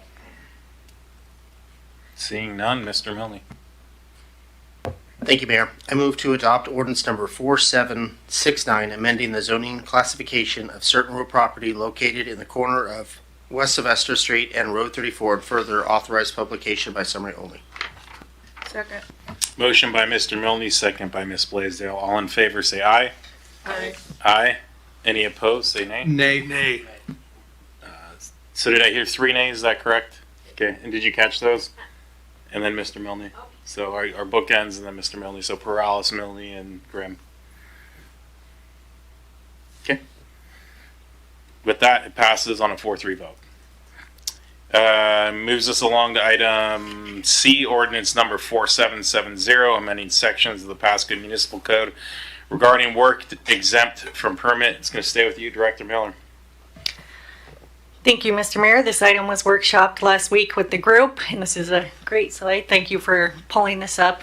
Staff is excited to work toward exempting these different uses in the code. So Pasco has, over the years, which they are permitted to do, has required permits for certain activities that are exempted on a national scale through the International Residential Code and the International Building Code. And so with this code change, it would enable the residents to bypass the permit process with Pasco, save a trip, and be able to construct these different items listed or related to roofing without coming in and getting a permit. So this is a very exciting step for Pasco, and I feel a little guilty taking this near the end because I did not start this. I do want to give credit to our deputy city manager, Richa, and then the staff who worked on this. But we're looking forward to saving time for our customers. And we do have a flyer that is prepared that outlines these new stipulations. So we intend, if this is adopted by the council, to educate our customers who are calling in. We'll have a cheat sheet that says, here's what you can and can't do. If customers do need additional support with locating sheds in their backyard, or if they're not sure where their fence will be located, we will have our front permit staff help them. If the questions become more complex, we'll transfer them to a planner who can help them with the spatial regulations for the site. So we believe with outreach to our customers and educating that we can assist customers in building these correctly and in the right location. If for some reason there is an issue, that would be something that we would work with the property owner on through code enforcement if it does come to that, and if something is built over an essential water line or sewer line. But we will educate people when they call where they can locate these structures in their property to alleviate hopefully most of those cases. Thank you. Do we have any questions or comments from council? Mr. Grimm? Thank you, Mr. Mayor. Thank you, Director Miller. I am absolutely over the moon by this. I know this council has been, had some frustration here and there about goals and agendas not maybe being done in the time we would appreciate, even though we've thrown a lot at staff. But this is one, thank you each and every one of staff who worked on this, because this is just a big win for the citizens of Pasco. And I was going to bring some red tape, Mr. Mayor, that we could ceremoniously cut, but I did forget that. Probably a good thing. But no, and I appreciate staff talking through some of the potential issues of, somebody building something that may end up in the right of way, or something that could bring a real issue down the road. But overall, I think this is a big win for the people of Pasco. And, we'll obviously free up some staff help, I think, as this says, to be utilized for a higher mission, and just a big win all the way around. So thank you so much, every member of staff. Deputy City Manager Sigdell, I know you worked on this a lot. And thank you, Director Miller, for bringing it across the finish line. Thank you. Thank you, Mr. Mayor. Thank you, Mr. Grimm. I'll definitely echo the sentiments of gratitude. I know it's something that we've talked about, trying to figure out how to right size some of our code provisions. So thank you to all staff who worked on this. And Ms. Miller, welcome to the team. And you get to carry the torch across the finish line. So you're the heroine of the day. Seeing no further lights, can I get a motion, Mr. Milne? Thank you, Mayor. I move to adopt ordinance number 4770, amending Pasco Municipal Code sections 16.05.050, 12.040.100, 12.04.120, 19.10.070, and 25.180.050 regarding work exempt from permit and further authorized publication by summary only. Second. Thanks for the quickness on the mic there, Mr. Graham. No personal investment there. So we've got a motion by Mr. Milne and a second by Mr. Grimm. All in favor, say aye. Aye. Aye. Any opposed, say nay. Hearing none, that passes unanimously. That moves us along to item D, which is resolution number 4607. Interagency agreement with Washington Traffic Safety Commission to conduct dedicated DUI enforcement patrols and ordinance number 4771, amending the 2025-2026 operating budget, allocating funding for the increased overtime to conduct dedicated DUI enforcement patrols. It's listed as Chief Roski, but is it Lieutenant or Sergeant? Lieutenant Decker? Lieutenant Decker. All right, got you right. Not as attractive as Chief Roski, but other than that. We still like you. Oh, thank you. I'm your guys' favorite, aren't I? No one's our favorite, but you're all our favorite. All right, it's not about me. Let me get you. So I'm seeking your guys, Council, Mayor, thank you very much for being here. I'm seeking your approval for a grant that has been funded. Just waiting for approval from this council, from the Washington Traffic Safety Commission / federal. It's a grant that we had sought previously for a year program. We weren't part of that. It was awarded to 2 other departments, but in that, the Pasco shined so bright that they gave us a second grant that they put aside for us. So I'm requesting approval of a grant for $43,500 in grant funding to support a targeted impaired driving prevention initiative.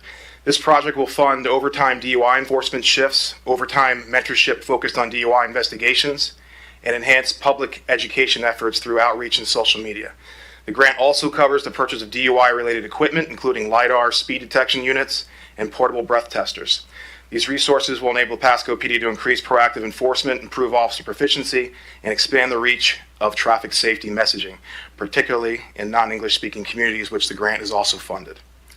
The initiative directly addresses the growing concern of impaired driving in Pasco, where DUI arrests have increased in 2024 and continue in 2025, and impairment remains a leading cause of fatal crashes. By investing in the strategic enforcement, officer development, and community education, this grant supports a comprehensive approach to reducing collisions, saving lives, and reinforcing the public trust in the traffic safety efforts that Pasco has put forward. As Pasco continues to grow, this program will help ensure we meet the rising demand for safer streets and accountable enforcement.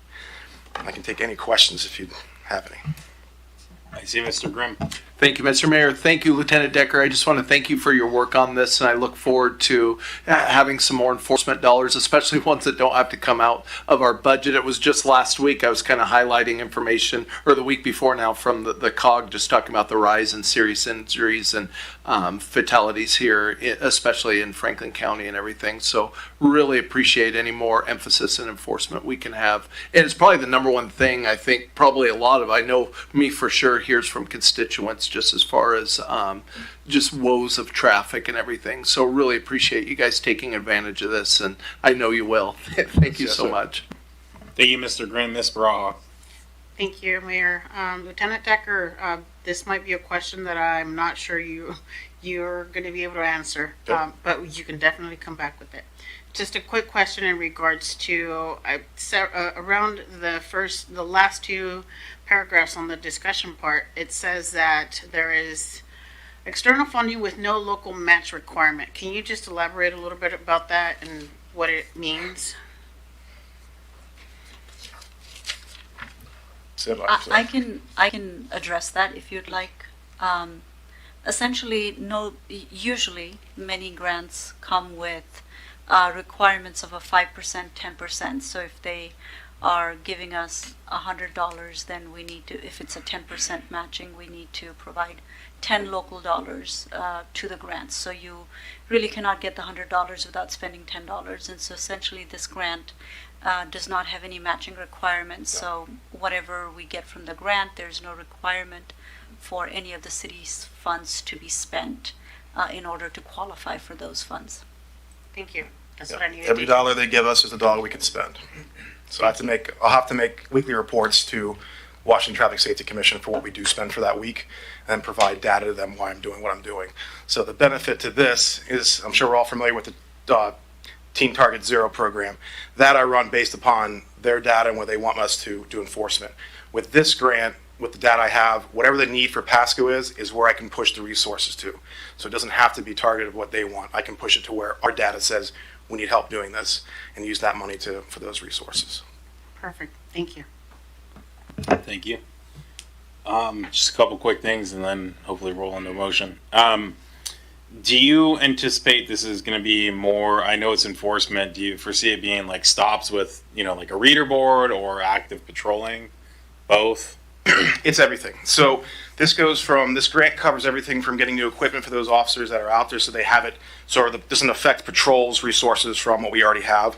So it gives them new equipment so them to go out and hunt down impaired drivers. It covers everything from social media, paying them to be in overtime to do social media posts, to go out and do interviews with the radio shows, to do Spanish-speaking radio, that kind of thing, all in overtime, to do a whole board from everything from social media to putting the reader boards out, those kinds of things. But the majority of it, the bulk of that money, is for straight enforcement. And as of right now, we're a little behind because of just the way how things lagged with getting that grant in. So I actually have, once this kicks in, I'll actually be able to put out extra patrols once this starts. So it won't impact the staffing at Pasco because it's an overtime detail that we will be scheduling out. So it's going to do everything. And it'll run all the way until the end of September 30th. Excellent. Well, I appreciate that, and I look forward to seeing the quarter end report or whatever September 30th turns out to be. We really appreciate the work y'all do in keeping our community safe. I see no further lights, so Mr. Milne. Thank you, Mayor. I move to approve resolution number 4607, authorizing the interim city manager to execute the interagency agreement with the Washington Traffic Safety Commission and the Pasco Police Department for grant funding to support DUI overtime. Second. Got a motion by Mr. Milne, a second by Ms. Blaisdell. All in favor say aye. Aye. Aye. Any opposed say nay. Hearing none, that passes unanimously. Now to the second one, Mr. Milne. Thank you, Mayor. I move to adopt ordinance number 4771, amending the 2025-2026 biennial operating budget by providing supplement thereto to provide additional appropriation in the city's general fund, allocating funding for increased overtime for the police department to conduct dedicated DUI enforcement patrols, and further authorize publication by summary only. Aye. I'm guessing it's a second. I mean, it can be both. Second. But, I second that, yes. Okay, so- I wanted to say that. well, you can have both if you just sit tight a second. We got. It's okay. We all are. It's a Monday. So Mr. Milne's got the motion. Ms. Barajas has the second. Do we have any discussion on? If I know typically we don't do that, but since this is a second motion on the same topic, I just want to make sure we didn't need to cover anything. Seeing none, all in favor say aye. Aye. Aye. Any opposed say nay. Hearing none, that too passes unanimously. That rolls us into item number 10, which is unfinished business. There is none listed. Moving along to item number 11, there's a single item, item A, that's new business. Designating voting delegates and alternate delegates for the Association of Washington City, or the AWC, annual meeting scheduled for June 26th, 2025. Interim City Manager Zabel, looks like you're taking this. Good evening, Mayor, Council. So the AWC annual meeting will occur, as the Mayor mentioned, on the 26th, and that's kind of sandwiched into the Association of Washington Cities Conference, which is going to take place at Three Rivers between the 24th of June and the 27th of June. So the annual meeting itself, a little bit different than the meeting. Meeting, you just need to register and you're in there, but the annual meeting, you need to be actually designated by the council as delegates or alternates to be able to participate. Kind of a rough agenda is election of the board, AWC board of directors and officers. There'll be an update from the AWC Chief Executive Officer, update on 2025 legislative session, and then voting on amendments to AWC bylaws and AWC policy statement. So there's a lot of opportunities for council and other city officials to participate in this. Council needs, like I said, council needs to delegate. We need to report in advance who the alternates are to AWC, delegates and alternates are. And so tonight we're asking you to kind of flesh out that slate as to who you want. As far as I know right now, I think Councilmember Barajas and Councilmember Perales are registered. I'm not sure if other council members have registered in the last few days or not, or plan to register. You don't really necessarily have to be registered to show up to the annual meeting. You can attend online, or you can participate in it, I believe, in person as well. There's also a number of staff, registered staff are available to be alternates or delegates as well. So my recommendation is that you designate 3 delegates and a couple of alternates. Sounds good, thank you. So before we get into the appointing or whatever we're doing, are any of the other council members not listed intending on attending? I know Mr. Zabel, I've sent an email saying I might, but that's as far as I've committed. So I just want to make sure, Okay. So my suggestion is, with that, unless there's a reason not to, we appoint those 3 council members as our delegates. So you're certainly committed, Ms. Blaisdell? Okay. So it sounds like you do have one action item after this, which will be to make sure she's registered. I mean, not you. You can delegate that downward, but for staff. So, I mean, I guess let's go ahead and take these 2 pieces, or 2 actions at once, or 2 separate actions. So the first one would be to appoint our 3 delegates. Would be Mr. Perales, Ms. Blaisdell, Ms. Barajas. Does anyone I see your lights on, Ms. Ross. I have a follow-up question for Dave after we're done with this. Okay. I guess with that, does anyone having discussion, anyone oppose those three names as our delegates? I hear none, so can you go ahead and make a motion on that, Mr. Milne? This would be that first half of the motion. Okay, I move to approve up to 3, Mr. Perales, Blaisdell, and Barajas as the City of Pasco's voting delegates in the June 26th, 2025 Association of Washington Cities annual meeting held at the Three Rivers Convention Center, Kennewick, Washington. Perfect. Got a motion? Can we get a second? Second. Got a motion by Milne, a second by Ms. Barajas. All in favor say aye. Aye. Aye. Any opposed say nay. Hearing none, that passes unanimously. Ms. Barajas. Question, Dave. Will the city of Pasco be participating in the parade of flags this year? Yes. Okay. That's all I needed to know.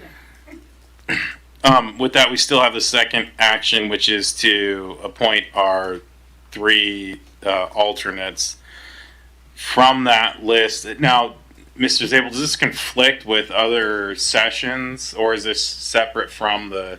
Yeah, the business meeting separate from the Okay, session. so it's not like if we pull, some of our executive staff out, you're missing something that's ultra Nope, critical. yeah, this is.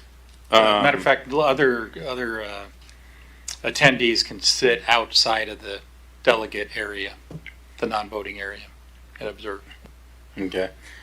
So, seeing the list has a handful of folks on the slate to my right. Let me start with this. Does anyone over there not want to do this? I mean, this is your out. This is not going to reflect on your performance. If you don't want to attend this and you'd rather sit outside, I don't know why you would, but air condition works there too. Okay, I guess if there's no one that doesn't want to do this, it seems to me it makes sense. Mr. Zabel, Ms. Sigdell, there Ms. Pichon, or since Director Miller's here and listed, maybe we could hand it to her. What are your all thoughts? We want Pichon or Miller, since Ms. Miller's here. And Miss Miller's here. you cool with that, Ms. Miller? Okay. So we're going to go Zabel, Sigdell, and Miller. Any further discussion on that? Okay. Can you make that second half of the motion, Mr. Milne? Thank you. Yes, I am making a motion that we designate Zabel, Siddell, and Miller as substitute delegates in the case an approved delegate is unable to attend the AWC annual meeting. Second. Got a motion by Milne, a second by Blaisdell. All in favor say aye. Aye. Any opposed say nay. Hearing none, that passed unanimously. I know it's a little bit of a split process, but we got it done. Miscellaneous discussion. Mr. Zabel. Just one item I wanted to get on council's radar. June 17th, we have the Basic Law Enforcement Academy graduation at Hapo Center. That'll be at 10 a.m. As I said, June 17th. So, Can you make sure a calendar invite gets sent out for that? There probably is one okay, already, we'll but do that. usually I look day of to make sure I'm not screwing things up. I'm just going to throw myself under the bus. Okay, anyone else have miscellaneous discussion? I see Mr. Prowse. Thank you, Mayor. Just a couple items. In my meeting today with Matt Truman, he was telling me that Paul Cook, who we approved back in August of last year, is still not approved by the city to be on the housing authority. We haven't sent over paperwork for him, approved paperwork, so he wanted me to bring that up, and I figured I'd bring that up in a miscellaneous. And then also I was going to request, can we get more information about this Verizon cell tower? Because I mean, it was essentially a complaint about it, and just I want to learn more about it, and I guess if there is a complaint process, and how does that go? We could do that. Matter of fact, I was in the process earlier today of kind of putting together a note. Staff's been working on this to kind of get council up to speed. But short story is that you know, as a local agency, much of your former authority, as of about 30 years ago, was preempted by the federal government having to do with telecom the ability to regulate telecom within the public right of way. So you're very limited. Two, you did go through a franchise process. This was the U.S. Cellular. And, even in that franchise process, there's only so much the city could regulate.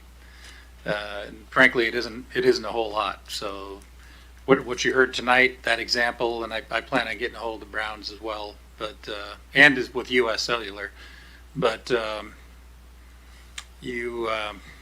they're operating within their permit and they're operating within the franchise. That's the unfortunate part, and there's not much this council or prior councils could have done about it, at least not in the last few decades. Okay, and then lastly, I know we've talked about fluoride a few times, and it seemed like perhaps we're going to get information. I was just wondering, engage interest from the council, if we can just bring forward a vote in the next couple weeks to just remove it from our water without getting a staff presentation and or hearing. So I think a lot of us feel that we should just take it out, and so that's what I wanted to gauge the interest of the council. Thank you. So I'll speak to that before I get to you, Mr. Grimm.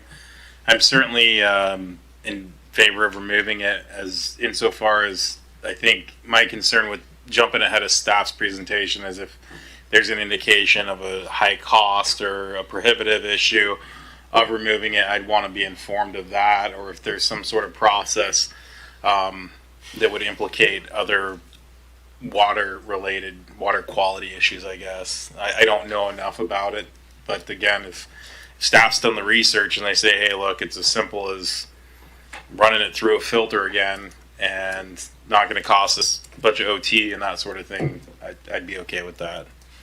But I do think the presentation potentially could present those types of concerns or address them.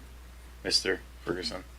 Just for council, mayor and council's edification, I have not even looked at the legal ramifications of any of that. We've been obviously busy with school impact fees and vendors and all these other larger projects at council, as well as the packet items that we do have to do on a regular weekly basis. So we haven't even looked into the legal aspects of that yet. So just FYI. Okay. So I think I'll just take my position. I don't necessarily need a formal presentation if staff's going to run it to the ground and give us the information. But that's my take. Anyone? Yeah, Mr. Zabel. Yeah, I will just throw this out here because this is something that's come up before in the city back probably 8 years ago or so. I think we had maybe 2 different presentations about it, and it's a health issue, and there's 2 sides to it. I honestly don't think the cost or the procedural issues are that significant. We'll probably save $50,000 a year in chemicals, right? That's basically, and the water plant operator's job is probably going to be a little bit easier. I'm not sure what we'd have to do off the top of my head, and Director Sarah's not here, but in terms of modification of any kind of equipment, but I don't think it would be very extensive. But I think the thing I would just caution the council, what the city attorney set aside, is that there'll be a lot of interest in this. There was before, because there's people that are strong believers in fluoride for dental health, and there's strong believers opposed to fluoride, and you're probably going to want to give them a little bit of some runway to address you. And my fear, and certainly council can do what they want, but my fear is if you just make a decision without inviting input from those groups, it could just come back and bite you, and they'll probably give you input anyway, for a while, and I don't think it does a whole lot of harm to let folks talk. So. Okay. I guess with Mr. Grimm, is your light still on or newly on? Or both? Well, it's both. Let's address fluoride and then we'll go back to yeah. I guess I'm good with what the rest. I was just kind of writing a note that yes, to the best of my recollection, it was yes, just asking for staff to put together a resolution or whatever it took to remove it. But with that, yes, if we were looking for, some information or whatever that might be helpful, my stance is probably with you, Mayor. If there was, some information they thought would be helpful in the process or whatever, I would definitely be amenable to that. And I think too, our legal, Mr. Ferguson, his advice is this was still planned for another month or so down the road. So yes, the fact that he hasn't gotten to it yet, I think there's some grace there. Totally understand. So thank you. Okay, Ms. Barajas. It's on that same issue. You're correct, Dave, on saying that it was about 8 years ago, if I'm not mistaken. It was former councilman Bob Larson that had brought it up several times, and we had a full room full of people from the Department of Health and other citizens. So I think it's in our best interest to have that open conversation before we decide on anything concrete. Okay, thank you. Mr. Harpster. A quick Google search indicates that Washington State Department of Health must be notified 90 days in advance of making a decision to start or stop fluoridation. And so, sort of to Mayor's comments, I'm certainly in favor of removing it. Several cities across the state have been doing that in the last couple of years. But even if we wanted to vote next week, I think we need to, I'm not an attorney, but it seems like notify the Department of Health, then 90 days later make a decision at a minimum. So, just my 2 cents. Sounds good, Mr. Milner. Thank you, Mayor. Yes, I'm also for removing it. I've done quite a lot of research, I think, on this, and brought it up at a couple of retreats, but it didn't go anywhere. So it's good. At least we're gonna vote on it and see how it goes. Are you looking for a presentation? Sorry. Let's just do it the correct way. So what Mr. Ferguson recommends, I'll just let him decide and then go from there. But as long as it's going to come up for a vote this year, that's what my main concern is. Okay. Ms. Blaisdell, you have anything? I would like to go the proper channels. Okay. Mr. Prowse? Hey, I was just going to say then, can we direct the city staff to notice to the Department of Health, Washington State Department of Health, that we're looking to do this, and then as that plays out, we can get together information, have a presentation, and then we can make a vote. Seems like prudent to me. Go, Mr. Graham, you went on. I want to just get back to Mr. Brown at some point. Okay. Mr. Mayor, thank you. I guess from my perspective, I'd like, in case there's something in that process and notice, I'd like Mr. Ferguson to advise us. That's my take. I feels like it's, if there's a process, if we're just going to unilaterally say we're going to start it, that's great, but I don't know that what it takes to bake it out. Now, if it can be elevated up the sheet, that's great. That's my take. Does anyone have any different opinion?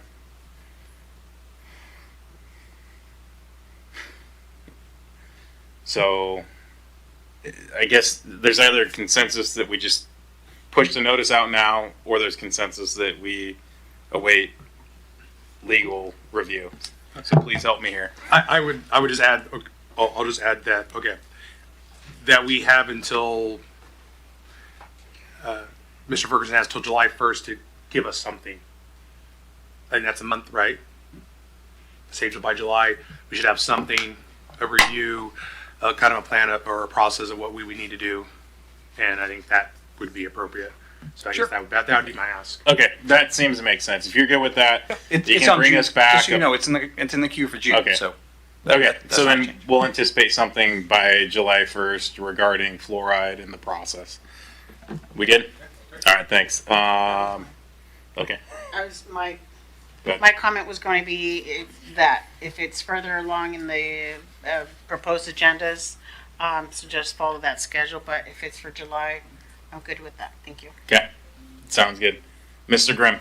Thank you, Mr. Mayor. Just wanted to get back to Mr. Brown's comments, as even brought up by Councilmember Perales there. He did reach out to me personally, and I know he also reached out to Councilmember Barajas, and she probably has some thoughts on that too. But I share his concern. I mean, I think that's, kind of where we're at even with the fluoride thing here. There are some unknown health risks that have come to light because of 5G internet technology that, are concerning. And it is unfortunate that it sounds like, as our interim city manager said, that our hands are tied at government levels beyond the local level. But I really share Mr. Brown's frustration, and what might be in the right of way or an easement in his mind is in his yard and what he has, maintained and mowed and all of that. So, man, I really feel for his concerns, both in the intrusion into what, he feels is his property where he's lived for a quarter of a century and maintained, but also the potential health risks with that. And so, just kind of frustrated and feel for him. Thank you. Thank you, Mr. Grimm. Ms. Barajas. I just wanted to follow up on that. Yes, I've had several conversations. Thank you for passing along the contact. Mr. Marcel Browns lives very close to me, actually. We are in the same district. Did reach out to him, had a conversation in regards to his frustrations around the antenna that is literally going to be, well, the proposal is that it's going to be in his front yard on an easement. Just 3 feet from the sidewalk, basically. So he is frustrated. I've been having conversations with him routinely. We are getting together again to have that conversation as far as, next steps, what to do, who to reach out to. We have reached out. He has reached out to our staff, Dave, and I think there's a meeting set up for the conversation. But this is ongoing. This is something that not only he is affected, his neighbors, but I think it's something that affects a lot of individuals within our city. So on my end, I'm just meeting with him and having that conversation just to see what next steps we can take as far as much as we are allowed to. So yeah, just an update on that. Thank you for that. Seeing no further lights, we're going to move along to item 13, executive session. None listed. That moves us on to item 14. It is 8:05 and this meeting is adjourned. Thank you for joining us. Good evening and welcome to the City of Pasco Council special meeting this Monday, January 23rd, 2025. The City Council thanks you for being a part of our city government. At special meetings, Council takes formal action on specific items, and then during workshops, which one will occur after the conclusion of our special meeting, we only discuss issues with no formal action taken. Agenda packets are available, as always, on the City of Pasco's website at www.pasco-wa.gov/agenda for those present on that same table with the little blue agenda arrow.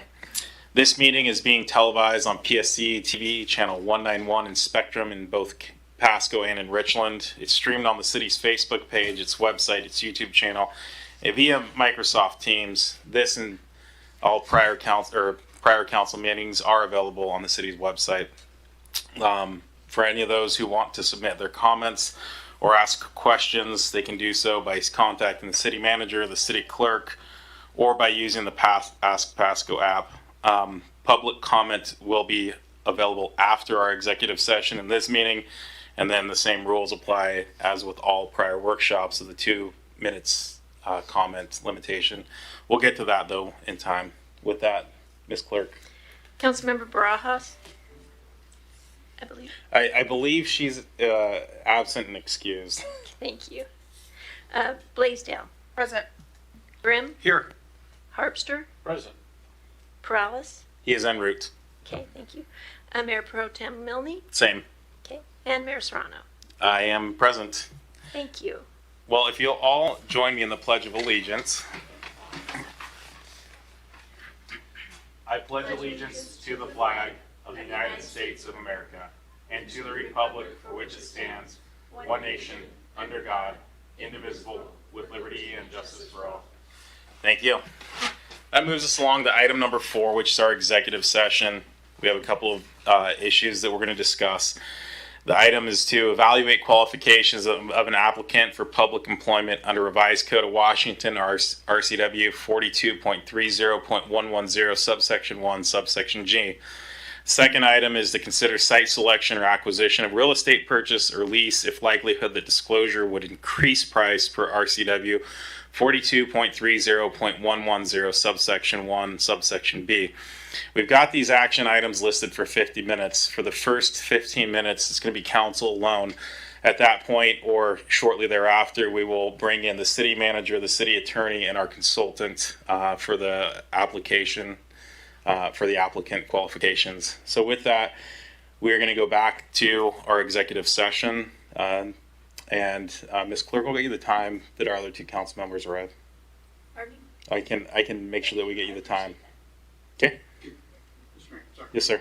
Mr. Mayor, could you oblige me for 2 minutes, for the first 2 minutes of the session, just so I can make council aware of some things related to that? Okay, so we'll bring the city attorney in for the first couple minutes and slide you out, and then we'll bring you right back. Absolutely.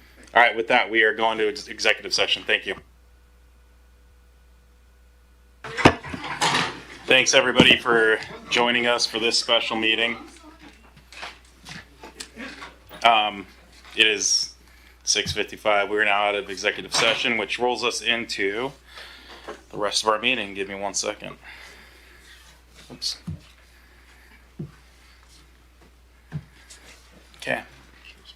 So this opens us to our public comments, limited to 3 minutes each. Does anyone have any public comments at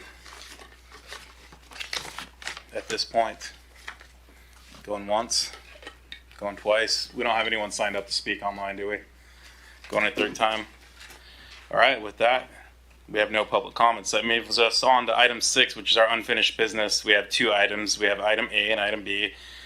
Item A is ordinance number 4777, budget amendment for upsize water program, or for upsize program water and irrigation.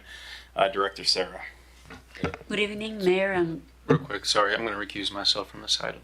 Thank you. Go ahead, Director Sarah. good evening, Mayor and council members.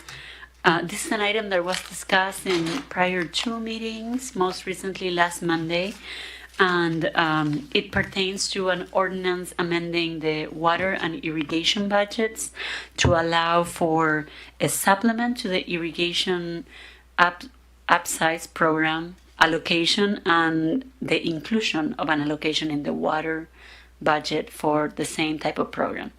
As a reminder, the program works as development occurs.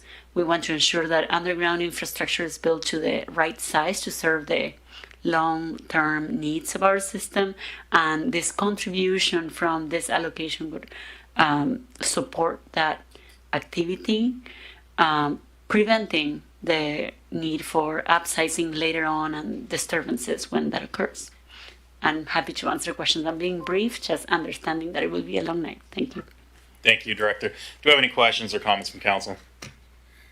Mr. Browse. I'll keep it brief. I appreciate the information I was given over the weekend. I would say just for future reference, if we're going to be doing upsizing agreements like this, either out of budget or in budget cycle, just have more information, have the information. We need to have the information so we can think about it, make the best decisions. And so that's all I'm going to say. I would like to see it maybe codified in some way, shape, or form, but those are just my 2 cents. Thank you, Mr. Prowse. Seeing no further lights, Mr. Milne. Thank you, Mayor. I move to adopt ordinance number 4777, amending the 2025-2026 biennial operating budget by providing supplement thereto to provide additional appropriation in the city's water and irrigation funds and declaring that an emergency exists and further authorize publication by summary only. Second. Got a motion and a second. Any further discussion? Seeing none, all in favor say aye. Aye. Any opposed say nay. Hearing none, it passed unanimously. Go ahead and grab Mr. Harpster.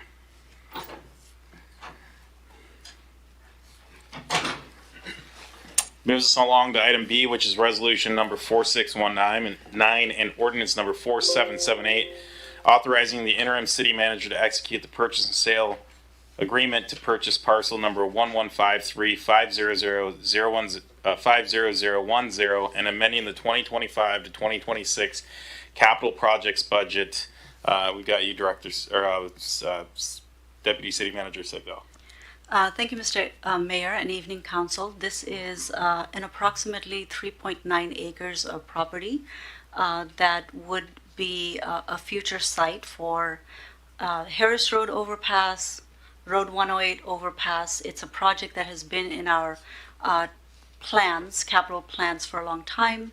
A project that is supported by many traffic studies, essentially to connect the commercial area, the 2B commercial area with existing residential area, similar to Road 76 overpass. Overpasses are critical for our city given that we're bisected by a freeway and ensuring that there's not critical choke points in our interchanges, which are a lot more expensive and require a lot of coordination with WashDOT to build to begin with. We are extremely preliminary in the design of the overpass. The Road 76 overpass that we are working on for design that we recently received grant for, we're looking at about $2.5 million. So just to design an overpass costs significant amount of money. This project is listed in our transportation impact fee project list, so that's something that had recently passed. And there's a very small sliver given that this is an out-year project.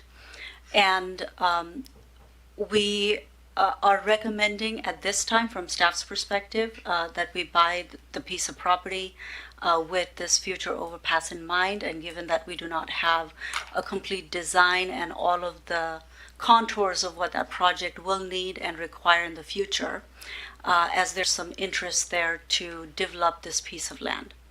As we've had discussions, if council desires to purchase a smaller piece of land, I would recommend that you vote down the motion that is currently there, and staff can restart the process in a different manner. Thank you, Director. Do we have any questions or comments from council? Mr. Harpster. I think it would be very wise of us to vote this down to do exactly what Ms. Sigdell just mentioned, look at acquiring a smaller piece. Staff said themselves in the staff report, we are extremely preliminary, and I think it would be foolish to spend almost $1.4 million on what may or could happen.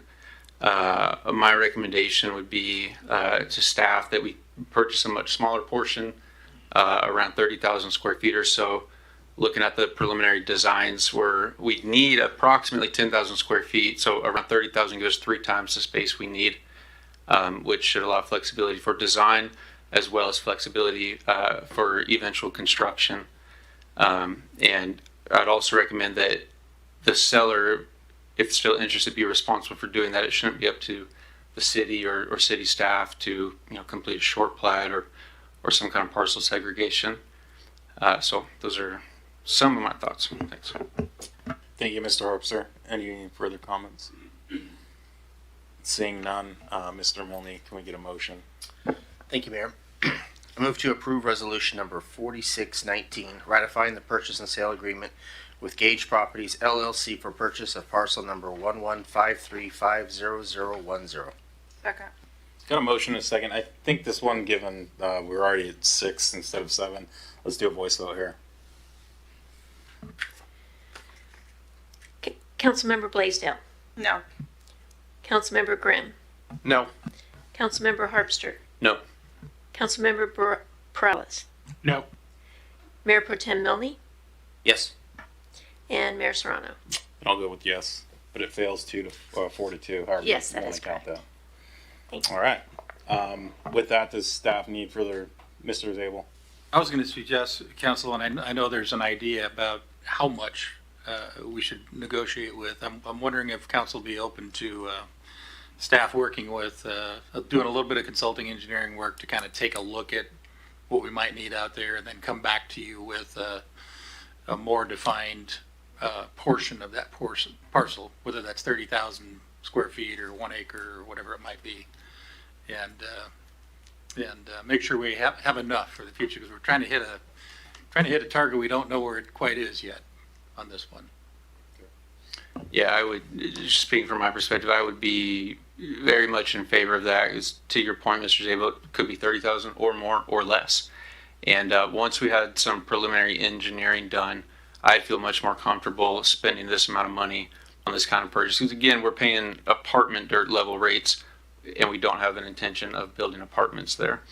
And so, well, like my comments last week, I still understand we need that property, and I again appreciate the forward thinking. But if we did some preliminary engineering, then I could much more easily stomach apartment dirt pricing for that project. Thanks.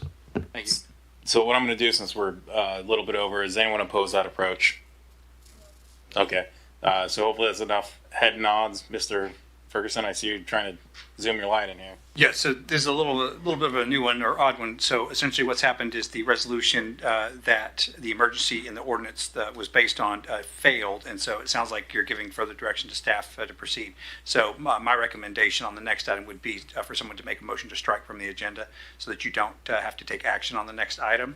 That would be my recommendation, or you could actually bring it up and discuss it and then decide to vote or not vote. But I would caution you that a lot of the basis for the ordinance emergency was the resolution. Okay. You catch that? Yeah, you want. I think if you can strike that, that'd be easiest, unless someone wants to discuss this. I think striking is the best. Okay, I move to strike the ordinance number 4778, amending the 2025-2026 biennial capital project budget. Do you want to read the whole thing? Second. Got a motion and a second. Any further discussion? Seeing none, all in favor say aye. Aye. Any opposed say nay. That passes unanimously. Thank you. I'll sleep much better today. All right. Hey, that's what we're here for. We'll get you a pillow next time. With that, that moves us along to item number 7, which is adjournment. We are adjourned. Communicates. Welcome to the City of Pasco City Council workshop meeting of Monday, June 23rd, 2025. We've already done our roll call, so we're going to go ahead and we don't need another roll call on this one, correct? That's what I thought. Let's roll into verbal reports from council members. Does anyone have anything they'd like to share? I'll kick us off. Today I attended the Hanford Area Economic Investment Fund Advisory Committee. We are actually transferring some of those funds over to TriDeck to help smaller businesses and potential grant funds. I will say we've had some great successes throughout HAFE's run. The Port of Pasco was able to utilize some monies to purchase the ground for the Ryman Center. If you're not following along, that's pretty significant to the industrial development of the city of Pasco. Thanks to our partnership there with the port. And the city also has been a beneficiary of some of the monies that it's been able to use in leveraging for the land acquisition. Then the other thing that I attended was the, I think this was last week, Chief, correct me if I'm wrong, attended the graduation ceremony. That was last week, right? Okay, thank you. Graduation ceremony from our Pasco Police Academy. There were, I believe, 32 officers. One of ours was graduated, Officer Rodriguez, I believe, right? Rivera, I apologize, sir. Very great meeting, Officer Rivera. His family was very supportive. It's always great to have folks in our community come and serve our community. So that's what I've got to report. What else did I do? Oh, yeah. Apparently, thanks, thanks, Mayor Pro Tem. Also, with Mayor Pro Tem, did the Breeza Heights, which is an apartment complex right off of Burns and 100, right next to that Sinclair, did an opening ribbon cutting. It's certainly beautiful property. They had some pretty cool amenities. They had stuff like a dog park, a splash pad, pickleball court, so pool, you know, some really good. They have this interesting trash service that could come right to your door. So I guess for anyone looking at apartments, that's one of the nice new facilities that we have. It's nice to see folks building here in Pasco. Anything else? Mr. Grimm? Thank you, Mr. Mayor. I attended with the Mayor Pro Tem the, make sure I get the name correct here, the Wheelhouse Events ribbons, ribbon cutting ceremony there, just in my district down there on the port and near the barge slip, and just kind of what the family has done there with the old restaurant and modernizing it, and It looks like the rates are pretty affordable for what's really a nice venue for people to rent out on the water. And so that was really good. And then also on Friday, I attended the BF COG meeting, where really the only action item we had was a big one. It's approving the 5-year comprehensive economic development strategy. Thank you. Thank you, Mr. Grimm. Seeing no further lights, that moves us along to item number 5, which is our items for discussion with opportunity for public comment. If you're not familiar with this process, there's an opportunity as we discuss these next 3 items, A, B, and C, for public input. There are up to two-minute conversations per side, either pro or against. And so there's a total aggregate of 8 minutes. You can't cede your time, but this is the opportunity. I'll call for public comments after we discuss it. So the first item, item A, is discontinue fluoridation and drinking water communications plan and timeline. City manager or interim city manager Zabel. Thank you, and good evening again, Mayor and Council. So following up on the Council's discussion and direction that you provided at the June 16th meeting, and our need to maintain compliance with WAC 246-290 460. We put together a communications plan, which is an attachment to this agenda report. And that communication plan talks quite a bit about means and methods by which we might be able to get out there the message to the public that Council's considering the discontinuation of fluoride in drinking water. That decision to discontinue needs to be preceded by 90 days of notice to the public. So the communication plan talks a little bit about a number of different means: TV, radio, social media, mailers, use of our billing system. We can put a message on the bills, and I think we talked a little bit about this previously. There's also a kind of a classification, if you will, of system users that may not get a bill. You know, those folks that might be in a mobile home park or that may rent an apartment in an apartment complex where there's a master meter. So the manager of the apartment maybe gets a bill, but each of the residents don't. And so we need to think about how we might get that information that council is considering this. And so, as I mentioned, a couple things we probably need from council tonight is your comments or thoughts on the communications plan. If there's things in there you like or don't like, I think we're working backwards. We need probably an idea of council's goal. When do you want to be able to be at a decision point? And from there we can kind of build a schedule with that 90 days backwards in it, and time some.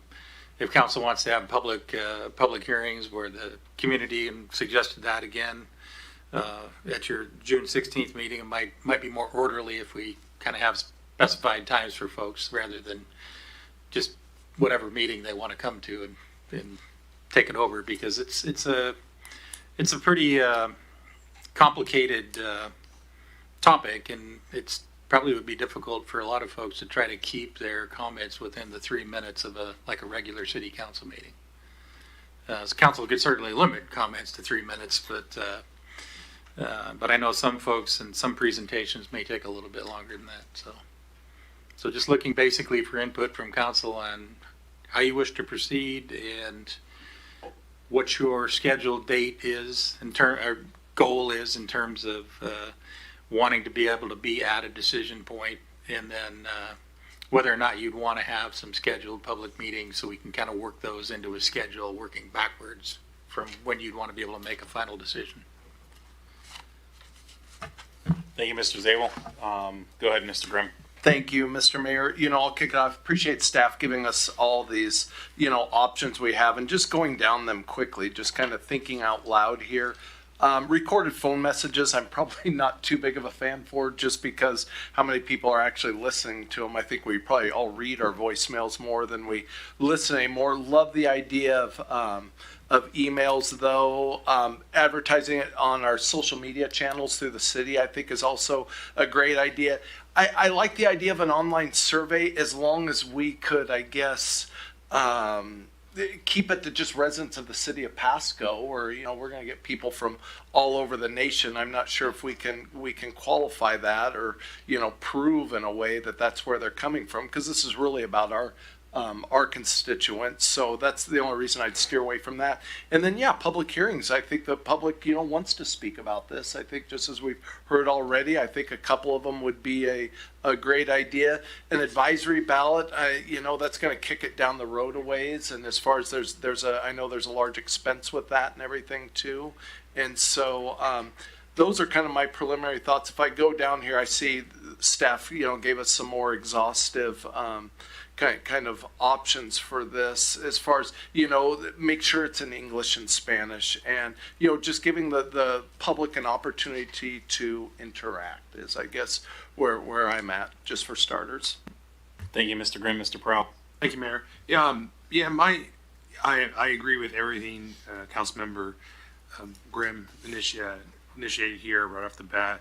My only concern was just, I hope the information we put out is more neutral in tone. After reading the staff report this week, I'm not sure who put it together. I kind of felt like the anti-fluoridation section seemed a little bit more hedged and qualified. I looked at words like phrases suggested, however, further research, while like the pro side seemed a lot more prominent. So I'm not sure who's reviewing this, but I don't want us to be accused of putting a narrative out there that's more bent towards the pro. I think I would be more in favor, if we're going to have this discussion and debate, for the information to be as neutral as possible, reviewed properly, so that we're not like we're putting our thumb on the scale. That would be my 2 cents. I think any social media platforms we use will be beneficial. Perhaps put it on some of the new billboard, the digital reader board signs we have, take the survey, things like that. I think that would be great. Perhaps put in the Tri-City Herald, but I think they only put out it twice a week, Wednesday and Sunday. So, a lot of people still get the Herald. So, I think that would be, I think they just put out an editorial this past week. So, I just think we got to do our due diligence in regards to outreach. And, again, so that'd be my 2 cents. But I think the wording needs to be more neutral. So. Thank you. And I believe I saw a head shake on the Wednesday, Sunday publication. Yep. Double head shake. Great. Thank you for that confirmation. Mr. Harpster. A few different comments. One, I appreciate the timeline that was provided in the staff report. I would be good with that. Would put us at a decision point somewhere around late September, early October. To Mr. Grimm's point, I think we can, in my opinion, be that we scratch the recorded phone messages, and that looked to be one of the most expensive option.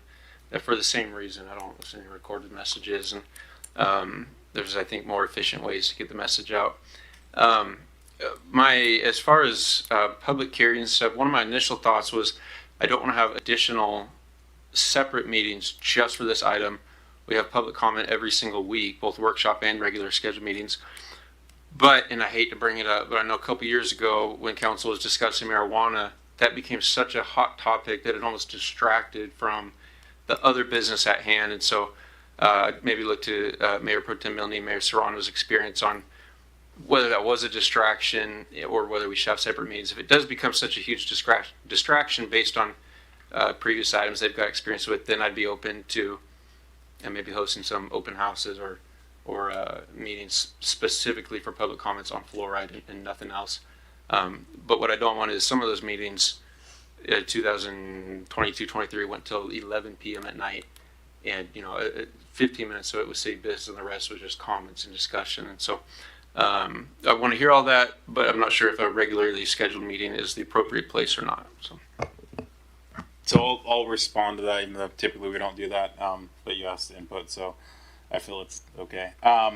It definitely the issue took over a lot of meetings. So I'm with you. I think this is going to be an issue that's hotly contested, and I think it's worth having workshops. We did that for a lot of the design work when we were kicking off various plans for parts of the city, like the downtown master plan. We hosted some public meetings. People had the opportunity. Obviously, there were more choices other than yes and no, so it wasn't just a binary decision, but people had the opportunity to kind of weigh in on some thoughts. So I'm with you. I think it would be worthwhile potentially having those types of meetings. I don't necessarily want to schedule a ton of these meetings where we conduct several items of business and have that overtake other workshop. Unless we have a really light agenda somewhere down the road, I'm fine kind of keying it in. Admittedly, I don't know how many I'm going to show up to of those public meetings. So it's just simply put, I'm going to inform our decision. We'll go how we go. So with that, I do think having, I can't remember what we call them, like not zone-based, but kind of district-based meetings, maybe one or two in different parts of the city makes sense. Just touching on everything else that's been said, I'm with it. The expense of the recorded phone messages, we could probably cover some of the OT that staff might need. If we were to host, something at the HAPO and something at one of the libraries in downtown. I think really that's the one thing that I see as an added service that we could probably scratch. That looks like the rest. Again, with the public hearings, I don't know that we necessarily need a public hearing. I think having meetings, again, community engagement meetings, I think are adequate. I guess technically the public hearing is a requirement if that's what that intends. I understand that's maybe a requirement for the code, and if that's the case, then I'm all for that. I don't have anything else to add. I see Mr. Grimm, you're letting. Oh, sorry. No. Go right. I'm going to slide to Mr. Millie because Yep. he hasn't spoken on it yet.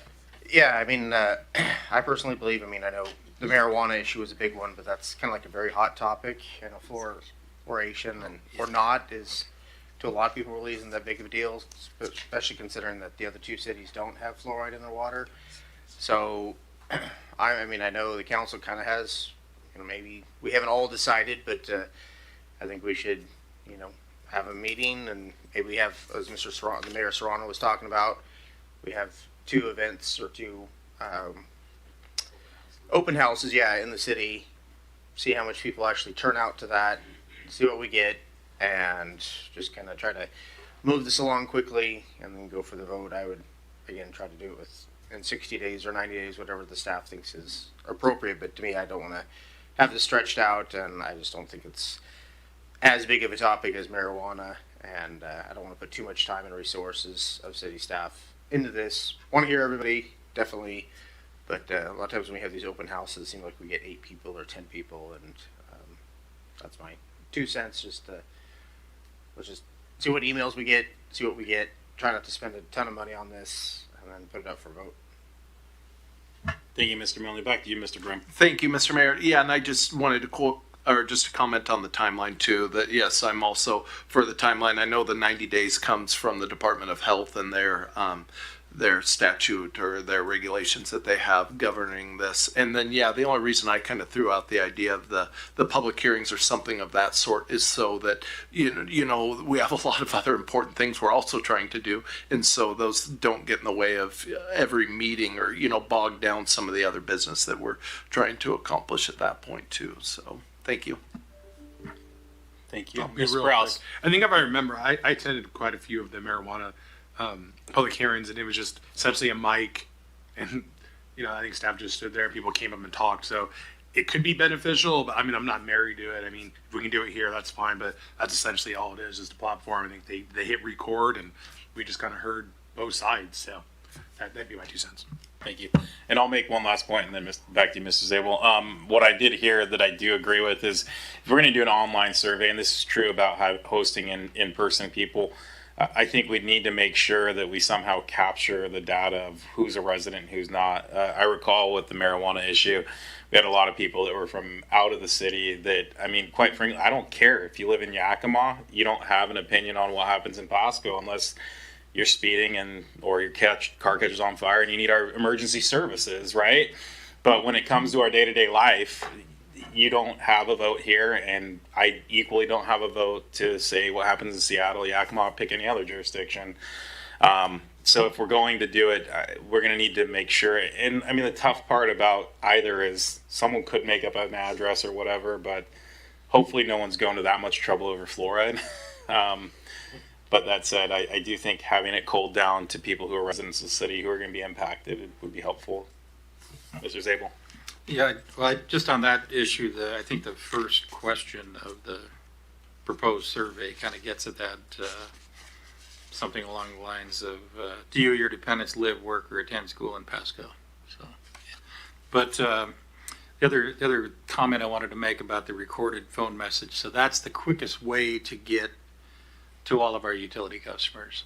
So we could do it with the mailer or the bill, the message on the bill, but that's a four-week process if we hit it just right, because the bill is split into two, to where half the accounts go out 1 month and the next month the other half the accounts go out. So depending on when we hit that, could impact when everybody has notice. So that was one of the reasons why the recorded phone message piece got out there, so we could get everybody that has a utility account notified at exactly the same time, or at least within a few days of each other. Gotcha. I think, if that's our quickest way, I'm not hot on spending extra money, but it sounds like it's money worth spending. Anyone, Mr. Grimm? Yeah, I would also not be opposed to that for the reasons our interim city manager stated, Mr. Mayor. Thank you. Anyone oppose it? All right. Sounds like you got a head nod on that option. And I think we have sufficient direction on what council supports and what methods probably aren't necessary. Sounds good. Thank you. Thank you very much. And I'm sure our future city manager is going to enjoy walking into that one. With that, we'll move on to item B, which is overview of payment transaction fees. Deputy City Manager Sigdell. Sounds like it's on you. Thank you, Mayor, and evening council. This is an introduction to the credit card fees, essentially online payments, I'm going to say, because it does include ACH, which would be a direct withdrawal from your payment or your bank accounts as well. Over the years, the primary area where we utilize online payments the most is our utility payments. You have significant amount of customers. The bill is on a monthly basis, and so every month there's 20,000 plus transactions happening, and so that's your biggest area where you're paying for services to provide online payments. We just in the utility side, we have about 25% of our transactions where we're withdrawing via ACH, and the rest of that, 75% about, are paid via credit cards. We have a payment processor called Paymentus. Their contract with us ends at in November of this year. And I remember when I first started with the city changing a payment processor, and it is quite a transition. And the reason for that is because it disrupts what some people just have a credit card in there, it charges every month, have their bank account in there, and then they are not really paying attention till they're in arrears. And so it is quite a bit of work to do transition of payment providers. However, recently I've heard that they've made that process much smoother, linking kind of transactions so that people do not have to make those changes again or set up their accounts again. We are, there's a lot that has changed since we picked the last payment provider. And one of which is that our utility billing system has changed.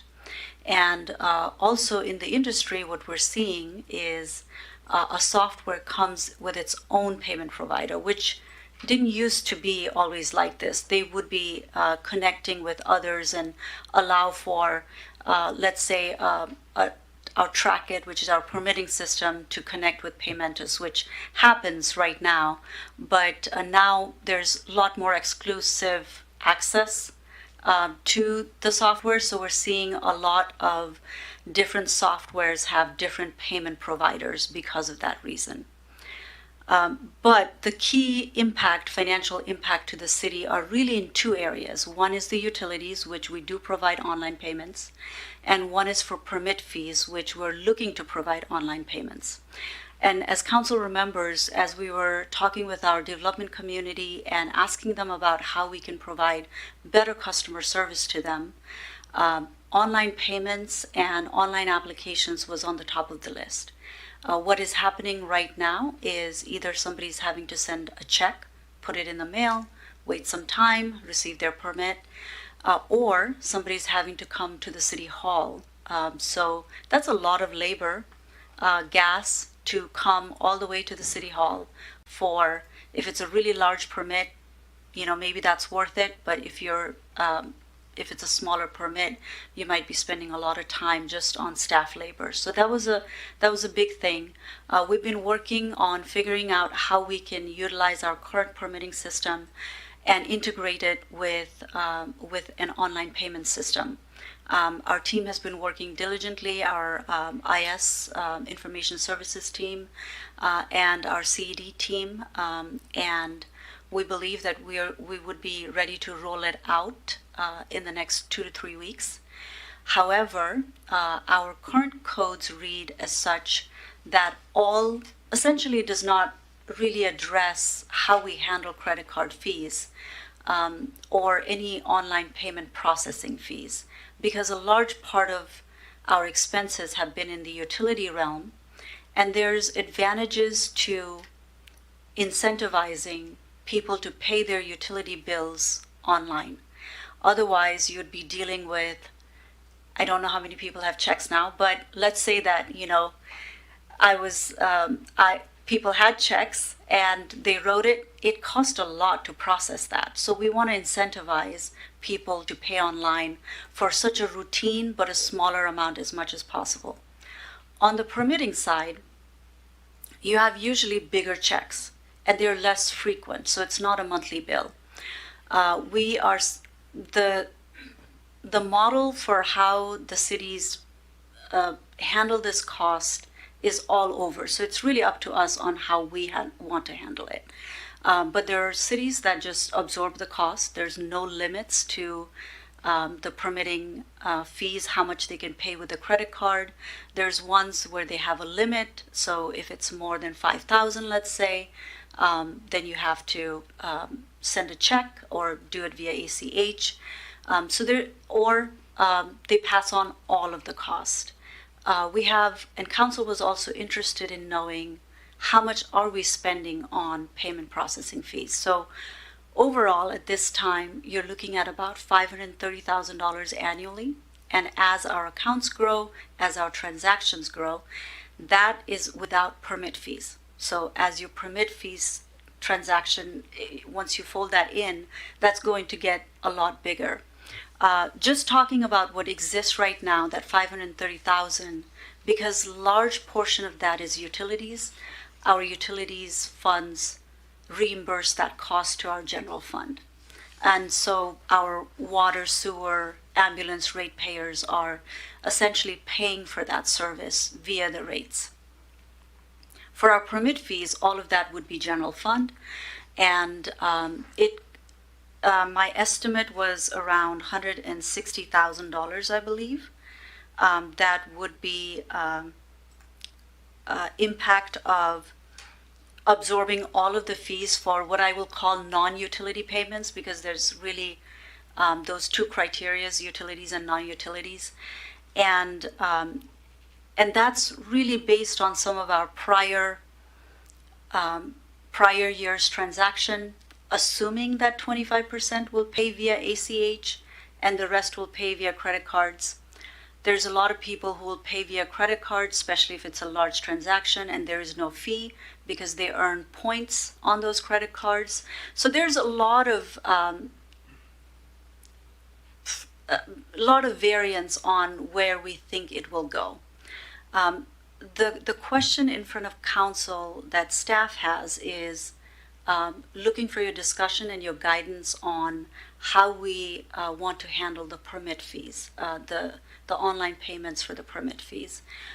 It will cost around 2.75% for transaction of the permit fee if it's a credit card, or I believe $1.1 per ACH transaction. That's a decision that we need to make and make changes to our code in the next month. And then we have another decision that we're proposing be down the line in November. If we choose to change our provider, there's an opportunity there if you want to change the model for passing on some of the costs for our utility customers as well. For example, if you chose to say if you draw it from your bank account and it's an ACH transaction, it's free. If you pay with credit card, then we pass on that cost. That's a model that exists. It doesn't save as much money as one might think, because what will happen is most people will then migrate to ACH, which is not free either, right? So it's a lot of transactions happening on a monthly basis, but it's a model that we can do. However, changing it now is going to be essentially a waste of time and a lot of confusion for our customers, because we're going to be working on that transition, and then our contract will end, and it will get us in a spot where maybe we're stuck with this payment provider when we don't want to be, and there's other better options. So at this time, we're looking for two things. One is, how would you like to handle the permit fees? And the other one is, are you okay with us not discussing the utilities, changing the utility online payment fees at this time, and we bring that back to you sometime in October? Thank you, Deputy City Manager. Mr. Grimm. Thank you, Mr. Mayor. Thank you, Ms. Sigdell, for bringing this back to us. I just, in almost a year in review here in June, and I just think about really all the council goals and agendas that you have worked on and brought to us through permitting, and, you know, even before we were blessed with Miss Miller down there at the end, and, you know, all your hardworking community and economic development, just with our mobile trucks and just so many other things that you've brought before us. I just really appreciate it. And this is one just really I wanted to see just for the savings to the ratepayers and the taxpayers. And so I do have one question, and then I'm happy to share how I feel about this too. For the non-utility payments, you said number 3, absorbing ACH fees while passing on card fees with an estimated annual impact of $7,000. Is that just the savings, or is that what we would be passing on? I guess I wasn't sure how to read that. That would be what it would cost us. So Okay. I counted transactions of, you know, how many permit transactions did we have last year? And there was about 7,000, a little bit less, but I extrapolated it for maybe a little bit more in the future. And if we absorb that ACH fee, it would cost the city about 7,000. So we're essentially incentivizing online payment by taking on the ACH fee. There's also a psychological element to it, which is you're taking it out of my bank account. Why are you charging me this? I mean, there's people who feel like that. And so taking that away might be a policy decision for council to consider. But it would cost, to allow for our customers to not pay for ACH fee, it would cost the city $7,000. Okay, thank you. One more follow-up question before I really chime in here. As far as the fees and everything for the non-utility customers, do we ever have an issue with bounce checks? Is there, and I'm not talking the ratepayers for utility payments, but the non-utility payments. And the reason I just ask is I know there's services out there that will run a check as like a debit card that costs about $1 a unit. And I was just wondering if we do get a lot of bounce checks, if we've considered that option also.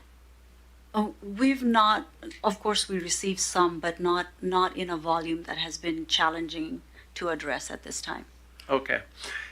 So I think just kind of where I'm at on this is, of course, we don't want staff to have to start digging through wrestling checks out of envelopes and preparing deposit slips. That's not the idea of this at all. I guess I'm just going to throw mine out there. First of all, I think you're totally right. If we're switching this up in November, we shouldn't, there's absolutely no reason, at least in my mind, that we should be doing, this should be, done all at the same time and everything. But I think that the ratepayers should not have to pay more. We're basically just pulling two cards out of our pocket. One is our debit card, one is our credit card, and I get it. One's actually a checking account and a routing number. So I would be for absorbing the ACH fees, but passing on the credit card fees for, like you said, to incentivize people to still pay online, because that is a huge labor push to open up, fill out deposit slips and all that, but yet would save $250,000 on the bottom line. I don't think it's the responsibility of the ratepayers and the taxpayers of the city of Pasco to allow people to get more miles for their credit card and everything. I don't think that's our business at all, and it's for that same reason for the non-utility payments that I believe we should also pass on the credit card fees.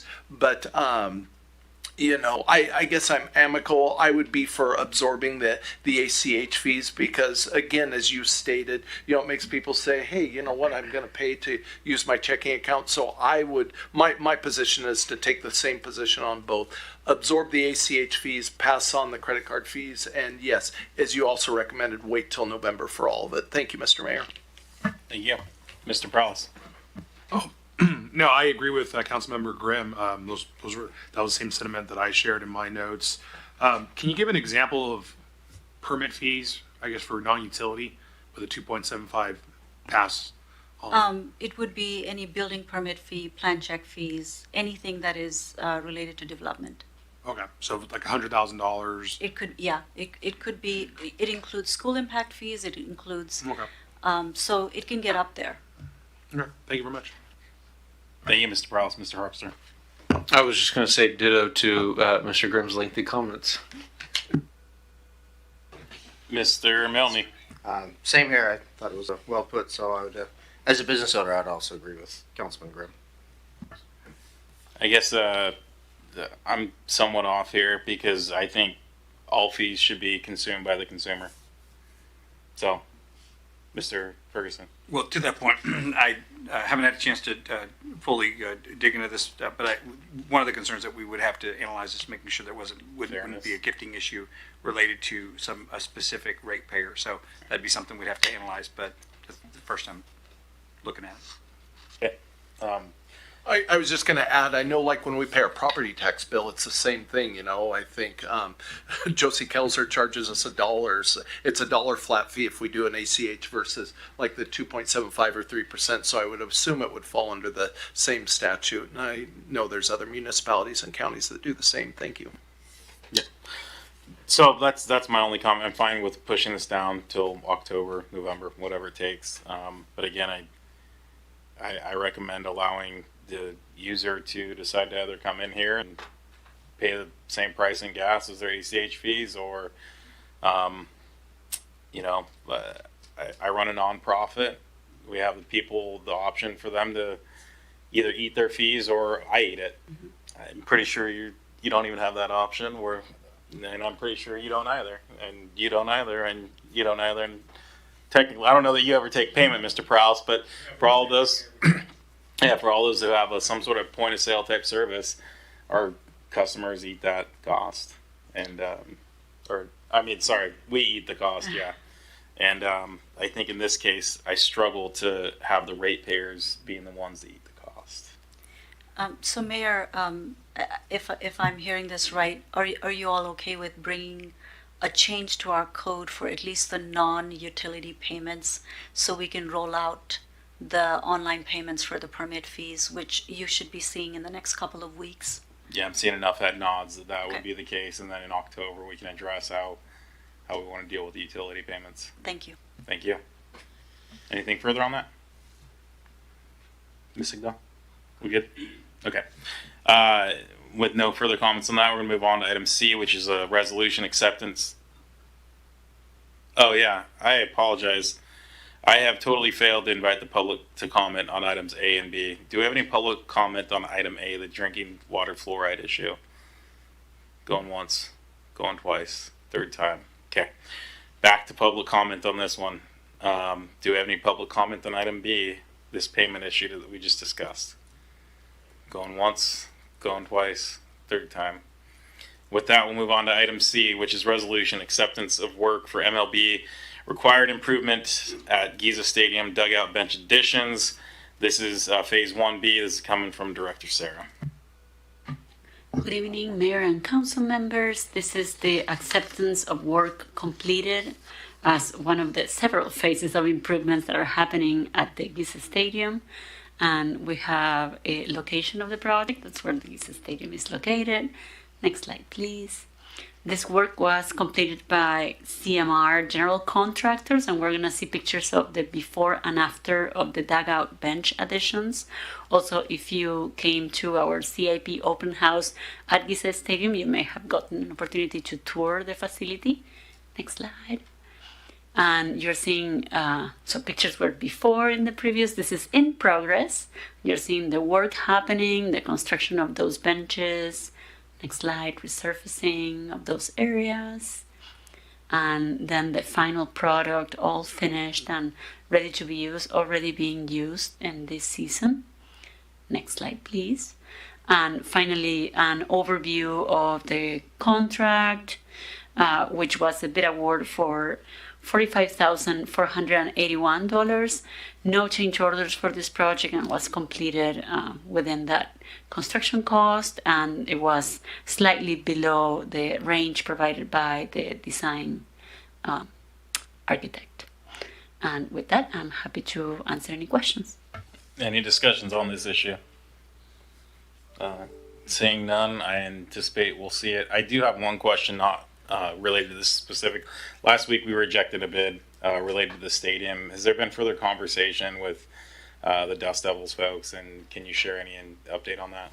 Yes, there was. Thank you for that question. There's been further conversation. There was a meeting that happened late last week, and there is a path forward with a proposed revised bid package that provides alternatives, in part based on the feedback or what was the driver for the higher price from the one contractor that bid. So we had some insight on what were the things that were rising the price. So we look at alternatives, and we're generating a set of alternatives that will go in the revised bid package.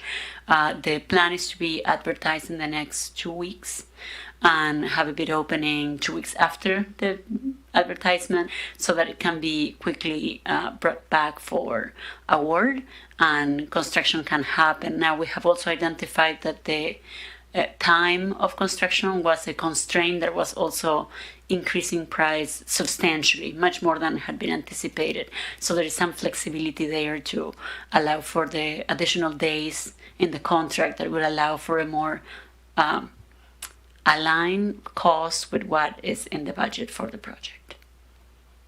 Thank you for that update. Really appreciate that. With nothing further, do we have any public comments on this issue?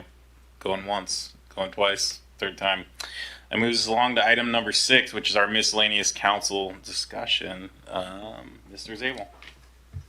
Council, we have got some input from the community about 4th of July holiday coming up and fire, and I asked the chiefs if they wouldn't mind coming up and just sharing their thoughts and some of their preparations on what we can expect from the two departments, how they're going to be working together over the holiday. Thank you, Mr. Zabel, Mayor, council members.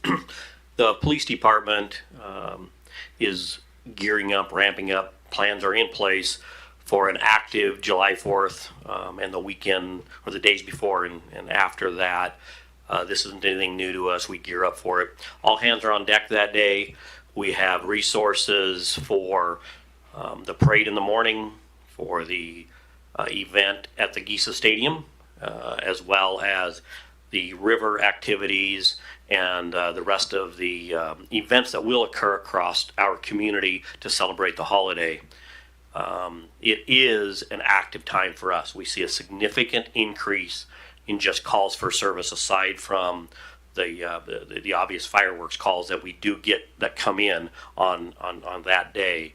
So traffic control and the preparation for that is taxing on our resources. So we are prepared. We're in a good position.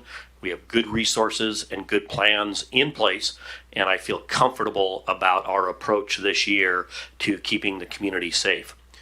As far as fireworks and the enforcement of fireworks, that will be focused on those with the most dangerous fireworks activity, where people or property are in danger. And then, of course, those violations that occur where our officers can observe them and issue tickets and seize fireworks, we will be doing that as well. So we work closely with the fire department in their preparations, and I think we're ready for a safe 4th. Yeah, thanks, Chief. And like Chief Roski was saying, we are working together on this. So from a fire standpoint, what we're doing is we're upstaffing. So we have a couple extra brush trucks on hand that we'll have throughout the city. Our deputy chiefs will be splitting the city into 2 to help monitor activity. We also have a regional plan, so that's with all the other fire agencies, the 3 cities and the counties. We went through some specific dispatch protocols and how to dispatch more appropriately. So we really feel comfortable, and we feel very confident that we have the cities secured and safe as much as we can. So we feel very good with this 4th of July. Do you have any questions for us? Yeah, I got one. I mean, if there's people, so are we looking to cite people if they are doing, if they're using dangerous and fireworks that aren't allowed in the city? Because I'm glad I moved out of Linda La Vista, because it was really bad the last couple of years. Ever since previous council opened it back up, it was nice to kind of get it out there again and see how people would, act. But I honestly, at this point, from a lot of people that I've talked with and my own personal experience, I almost feel like we need, if not an outright ban, I don't know, I think in more enforcement. People out there getting tickets and then setting the tone. Because I'd hate to just take it all away, but with wildfire season and all this stuff, you guys are already taxed to the limits with your resources. Something has to give, and so that would be my only thing. I hope we're actually writing tickets if people are actually, and we have evidence of them breaking the law. Yeah, so our posture won't change from years past. Those violations that we can write tickets to, that we can catch, but just like as in years past, the focus will be on those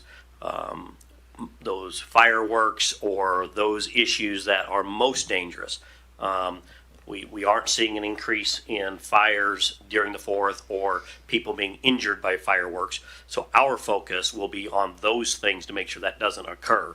But yeah, as you'd mentioned, our resources are tasked and maxed on that day. Simple to say, more enforcement, but you only have so many resources, and the obligations are there. We have to be in a ready posture as well. That's not uncommon for that weekend to present violence to us as well. So we need to be in a position to pivot to address violent action and calls for service that occur.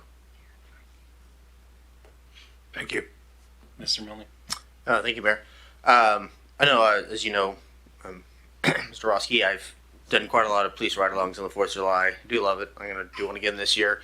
I will say that it was phenomenally hard to catch people. I mean, I'd be riding with Pasco, we'd see the stuff going off.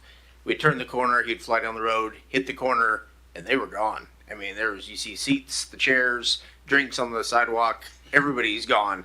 I was shocked on how many people could run that fast or get away that quick. And it happened over and over and over again that whole night. So I guess my question to you would be, and I realize it would be difficult to have like unmanned cars or not unmanned cars, but unmarked cars. But is there anything? Because I mean, again, it seems like people have a sense when a cruiser's coming down the road, and they're assuming that's Pasco PD. And by the time you hit the lights again, we never caught one person the whole night, and it was again quite a shock that people are watching, or they're really, when they're doing the legal stuff, they're really very vigilant of, they know it's wrong, they're doing it anyway, and then they scatter. So And we will have unmarked vehicles out, unmarked resources as well.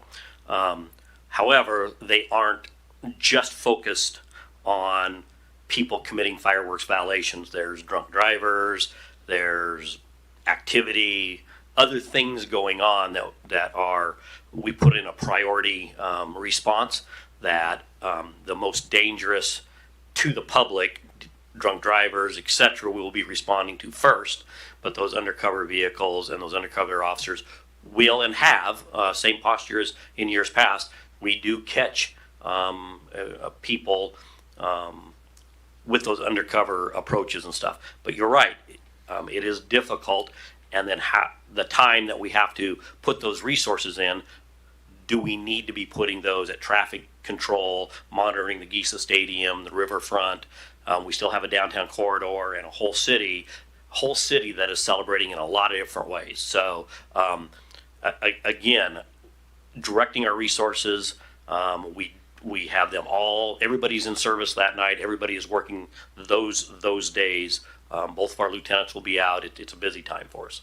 Okay, well, thank you. I do remember last year when I was riding, the only person we caught was a guy that was shooting his 9mm into the ground, and the amount of police that had to attend that, get the interviews, and then arrest the guys. I mean, it took like a couple hours to do everything. So obviously that was 4 vehicles that couldn't be patrolling neighborhoods. So I'm just saying, I do realize there's people that are drinking, doing crazy stuff, but a lot of times that's what causes all the police attention, and then people get upset that there's nobody when the guys are shooting off the fireworks. So it was really interesting to actually ride along with you guys, see what is the priority. Obviously, a guy with a gun is a huge priority versus the kids shooting off the legal stuff. So I do want to commend the Pasco Police Department, and just say there's a lot more different circumstances why you can only attend so much when you get alcohol and fireworks and guns and all that kind of stuff out there. So again, just thank you, and just letting you know it's a lot more complicated than I thought it was.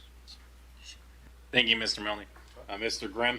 Thank you, Mr. Mayor. I just want to take the opportunity to tell both the chiefs thank you. Chief Roski, you used the term taxing on your crew, and I know this is kind of a big push for them, that weekend for both of your crews. And so just wanted to say appreciate the service of all of your teams, and thank you. And hopefully they're all able to get some rest at the end of the day. Appreciate it. Thank you. Thank you, Mr. Rice.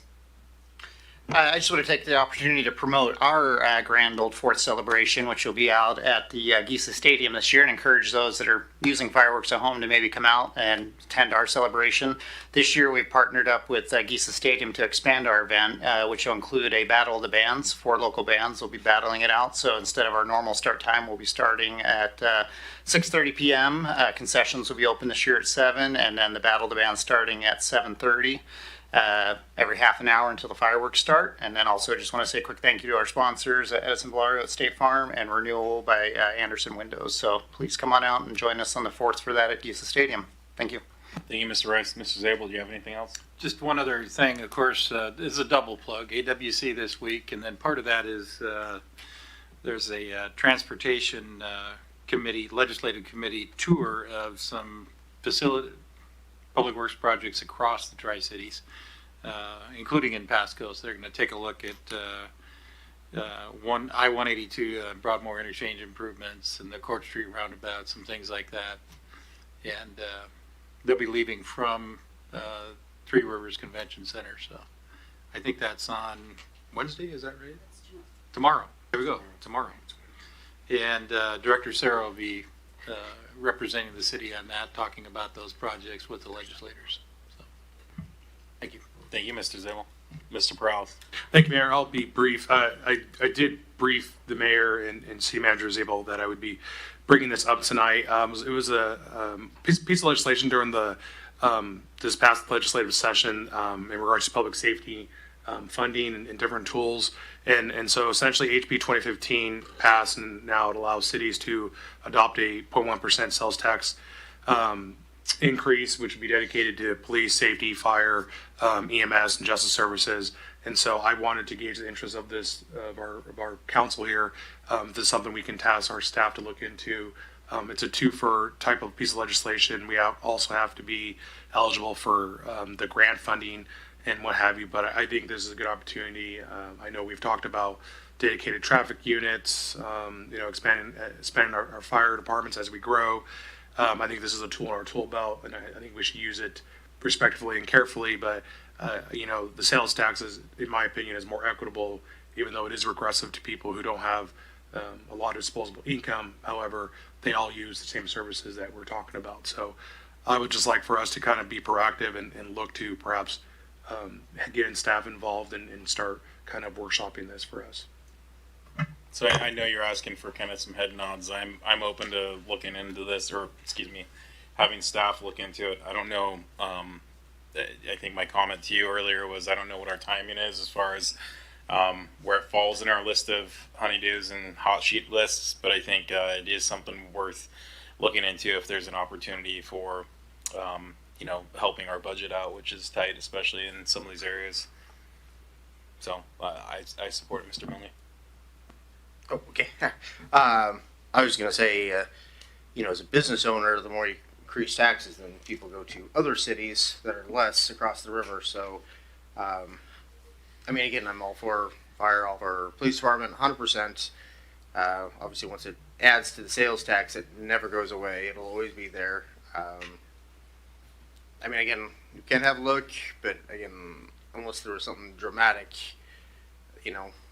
I would be a no. Again, it's so difficult when things cost cheaper on the other side of the river than in Pasco, and we already have difficulty of sometimes getting people even into Pasco to buy from our stores. So I don't think we need to have less revenue. I know it's just 0.01%, but again, it all does add up, especially when you're talking a table saw or a drill press, and people go to Amazon and get stuff. And so I'm just saying it's very challenging for a business owner and a councilman to say, hey, let's keep taxing when we are the highest out of the three cities. And that's my 2 cents. And you guys can do what you want, but I would probably be voting against a sales tax increase, considering that we've already increased the sales tax for the aquatic center and other issues. So that's my 2 cents on that.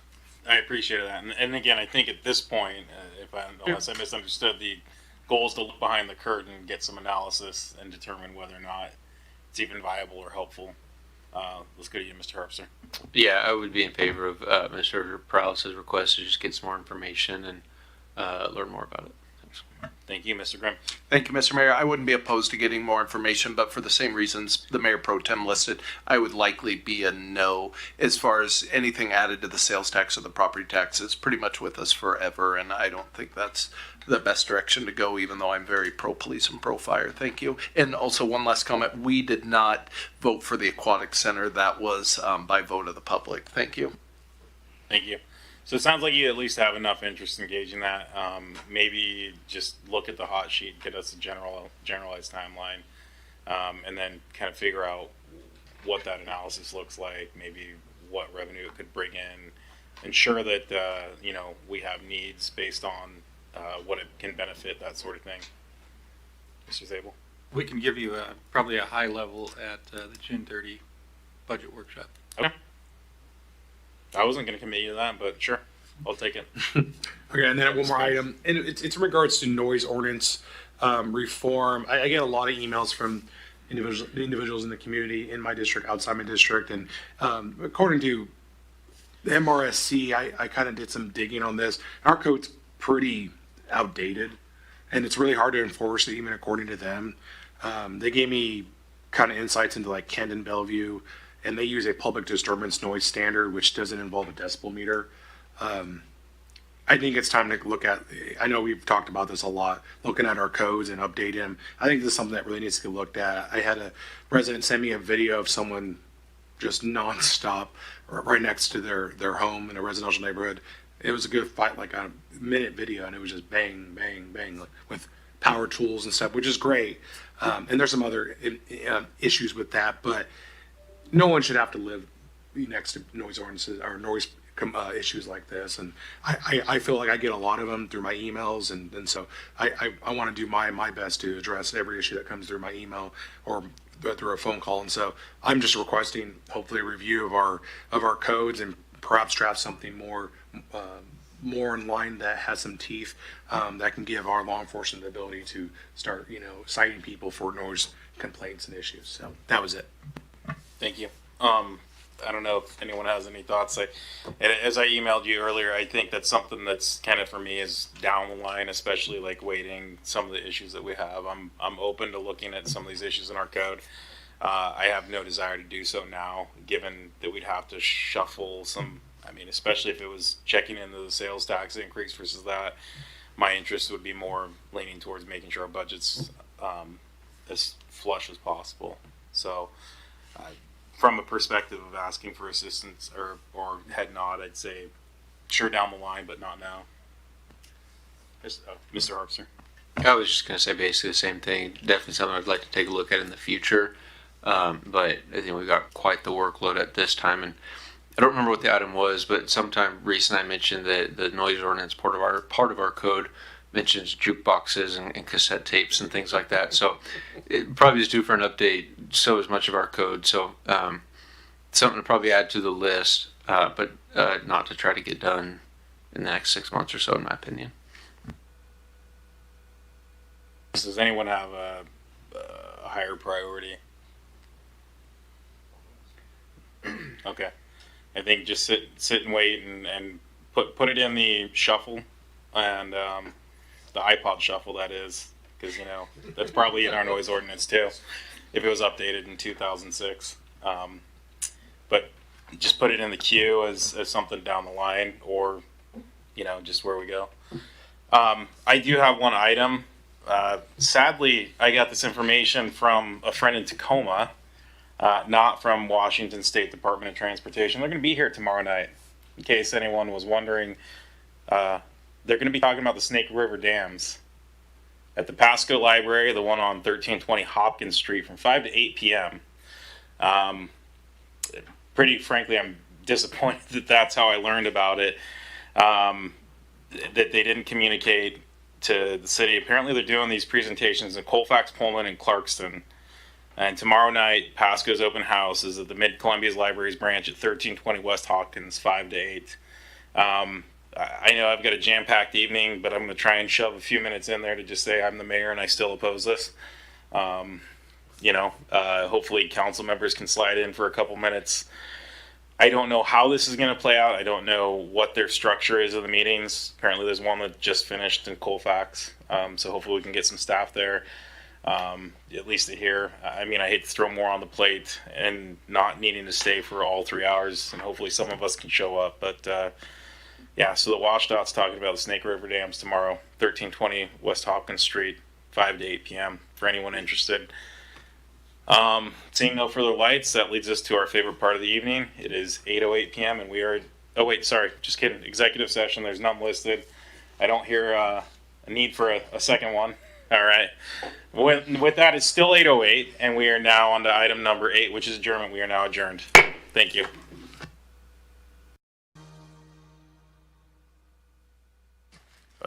Good evening and welcome to the Pasco City Council. We're good? Okay. Good evening and welcome to the Pasco City Council meeting. The council thanks you for being part of our city government. At meetings, the council takes formal action on items, holds public hearings, and conducts other business of the city. Agenda packets are available at the City of Pasco's website at www.pasco-wa.gov/agenda. This meeting is being televised live on PSC-TV, channel 191 on Spectrum Cable in Pasco and Richland, and streamed on the city's Facebook page, website, YouTube channel, and Microsoft Teams webinar. This and previous council meetings video is available on the city's website. Lastly, the public may submit their comments and or questions by contacting the city manager, city clerk, or by using the Ask Pasco app.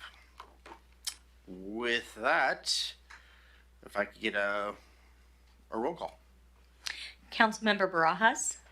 Present. Blaisdell. Here. Grimm. Here. Perales. Here. Milne. I'm here. And Harpster and Serrano are excused. 5 council members present, Mayor Pro Tem. Thank you. Much appreciated. If we could all stand for the Pledge of Allegiance.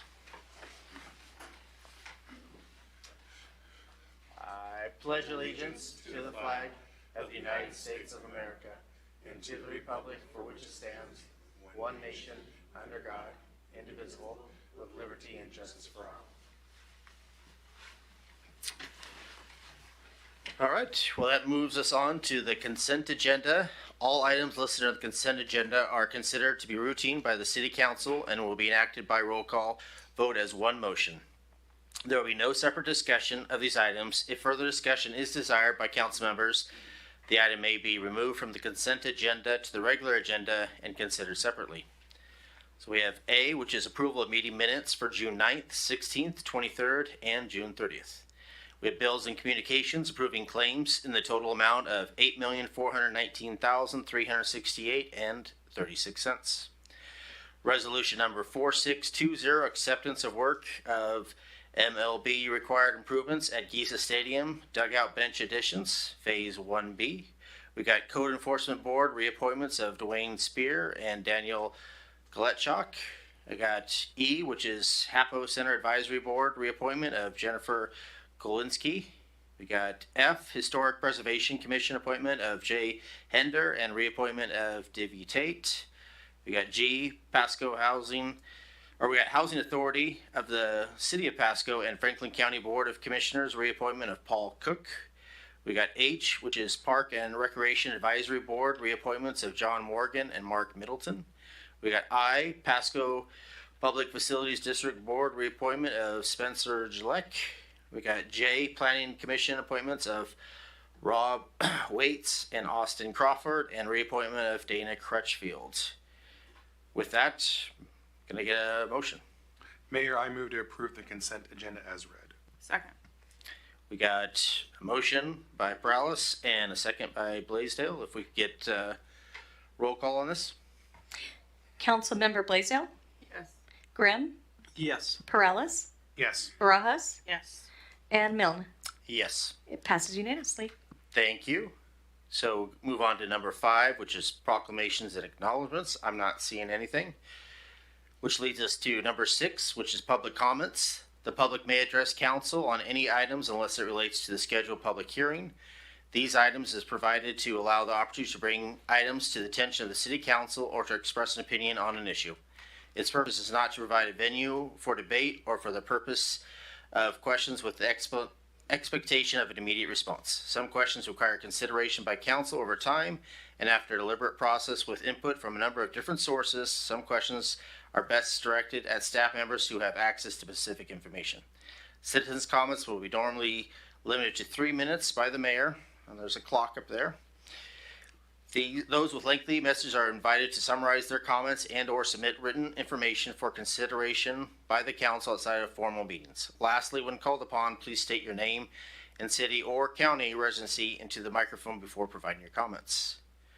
So with that, do we want to do the ones online first? Yes, so Mayor Pro Tem, it looks like Lori Thompson is online, and then we do have a call-in, but it's a phone number, so I don't have their name. But you do have 3 that had signed up for tonight. Okay, so let's start off with, you said Lori Thompson was the first one? So let's start off with her first.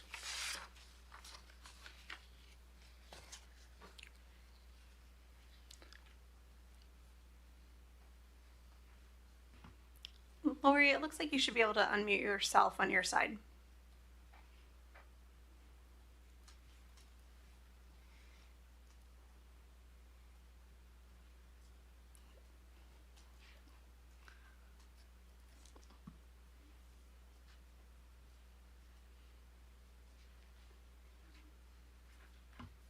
Okay, Lori, how about now? Can you try your unmute button?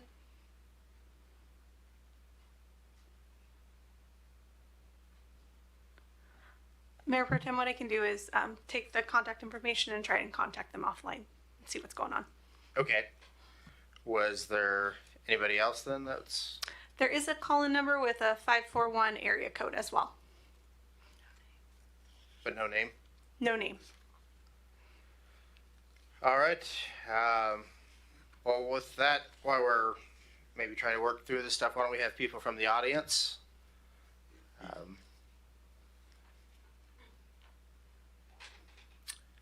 you'd like to go first.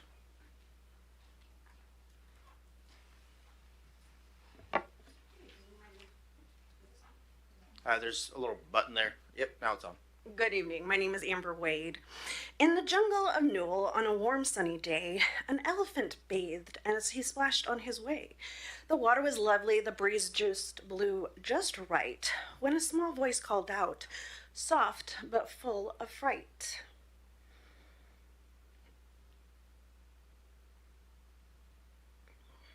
He paused and he listened. Now what could that be?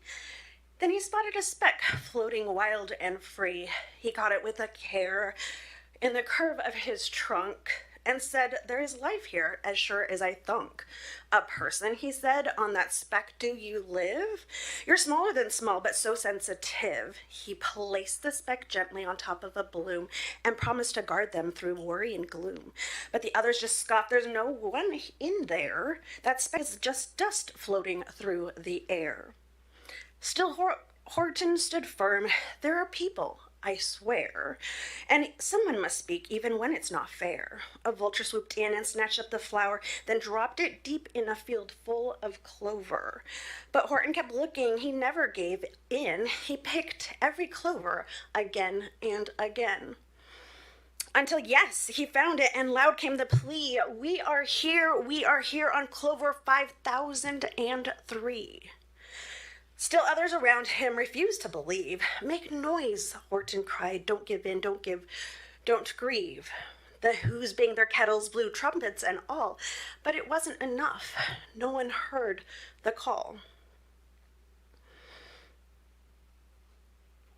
Then one little who gave a yawp from the back, and that single sound picked up the slack. The jungle fell still, the others leaned in, and last they believed what came from within.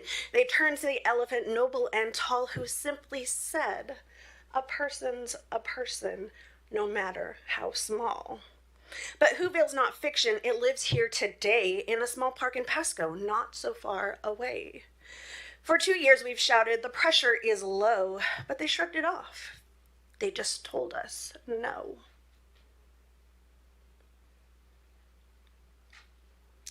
They said it's your pipes, it's not on our side. They turned from the problem, they ran, they denied. But still we kept speaking, though tiny and few. And we weren't alone because someone heard too. We needed your help, we needed you all, and you who believed us when no one else would. You lifted our voices, you did what you could because of your listening, because you stood near. The ones who denied us have started to hear. The pressure's not fixed, but the silence is cracked. And we know we were heard because you had our back. So thank you for hearing what others let fall. For proving that voices don't need to be tall. We couldn't be loud without help from you all. Because a person's a person, no matter how small. Thank you. Do we have somebody else from the audience that would like to speak? Are you doing your phone thing? I think we're going to come back to that at the end. We'll see if maybe we get that figured out. But so, Mrs. Maloney. Is this on? Yeah, it's still on. Mary Mahoney, Pasco resident, to Pasco via RCW 42.56. Recently, a longtime Pasco resident stated to Pasco City Council, quote, Pasco is cramming everybody in like sardines in these new subdivisions, and Pasco is building a slum. Council needs to tell its staff on the left what to do instead of the staff telling council what to do. End of the comment. Pasco caters to the developers and to the chosen few and not to the citizens of Pasco. Basically, it's a money grab, a feeding frenzy. With Pasco's CIP budget well over $500 million, how much are we paying the taxpayers? How much are we paying the Kerr Law Group with Pasco City Attorney Lee Kerr and his proxies? How much are we paying GMP Consultants with Pasco City Manager Dave Zabel as its senior consultant? Give a total amount paid out to ex-Pasco Mayor Matt Watkins and/or Watkins Endeavor LLC at a rate of approximately $11,000 per month, plus his travel expenses. Provide a total cost for the Pasco Aquatic Center's Wow Factor wave machine, costing anywhere from $22 million to $280 million. List the funds scheduled for a low-barrier homeless shelter for people. List funds scheduled for a low-cost spay-neuter clinic for dogs and cats. Provide fines paid by Pasco and spot zoning developers Hayden Homes for killing our 8 floodplain American bald eagles and their eaglets. Provide a permit number 404 that allows Pasco to develop and destroy our floodplain. Include all fecal matter testing reports regarding our floodplain water supply. Provide all past and present ULID and LID designs for my Pasco property with start dates and costs. Include all Pasco officials' communications regarding harassment and retaliation against me and my property. See my comments and requests to Pasco and Council on 6/2/25 and more regarding animal control and/or TCAS, theft, animal cruelty, the WSU research contract, Pasco City Attorney Lee Kerr's authorization of no due process, racial discrimination, and more. See my files. Provide all federal and state investigations currently underway for the City of Pasco regarding fraud, corruption, and more. My comments are for the record and to put Pasco on notice. Thank you for that. Do we have anybody else in the audience that would that's here that would like to tell us what they think? Not seeing any. Going once, going twice, going 3 times. Staff, do we know if we were able to get any of the people back online? I think there was a technical issue and she's outside connecting with them on the phone to see if we can resolve the technical issue.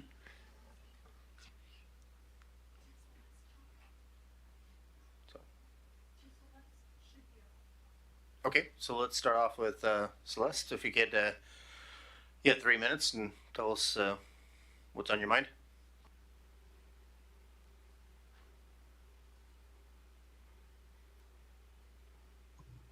I don't have anything to say at this moment.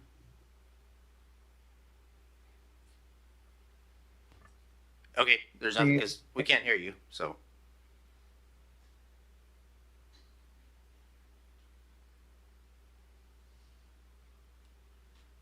Okay. Are you able to hear me now? Yes, we can. Yeah, we can hear you.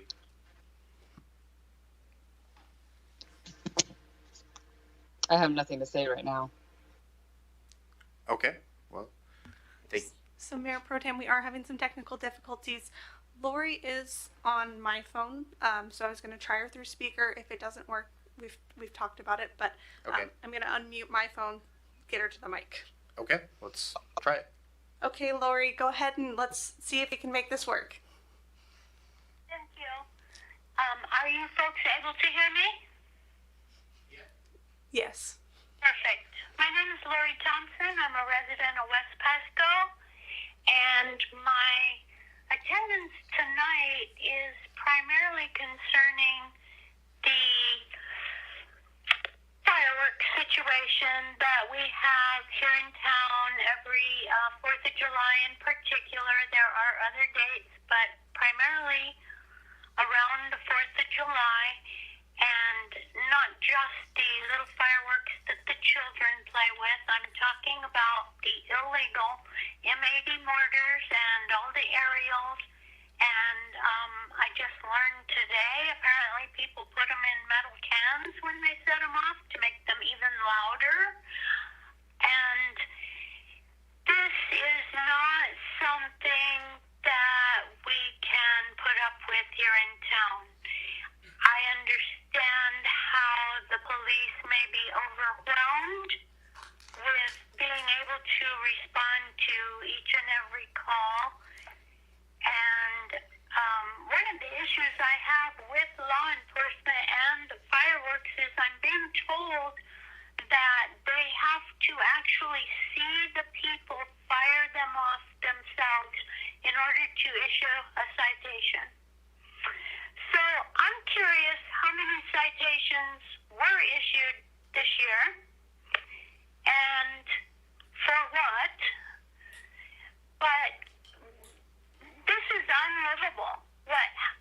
one of those bottle rockets land right on my feet, standing on the sidewalk in front of my house.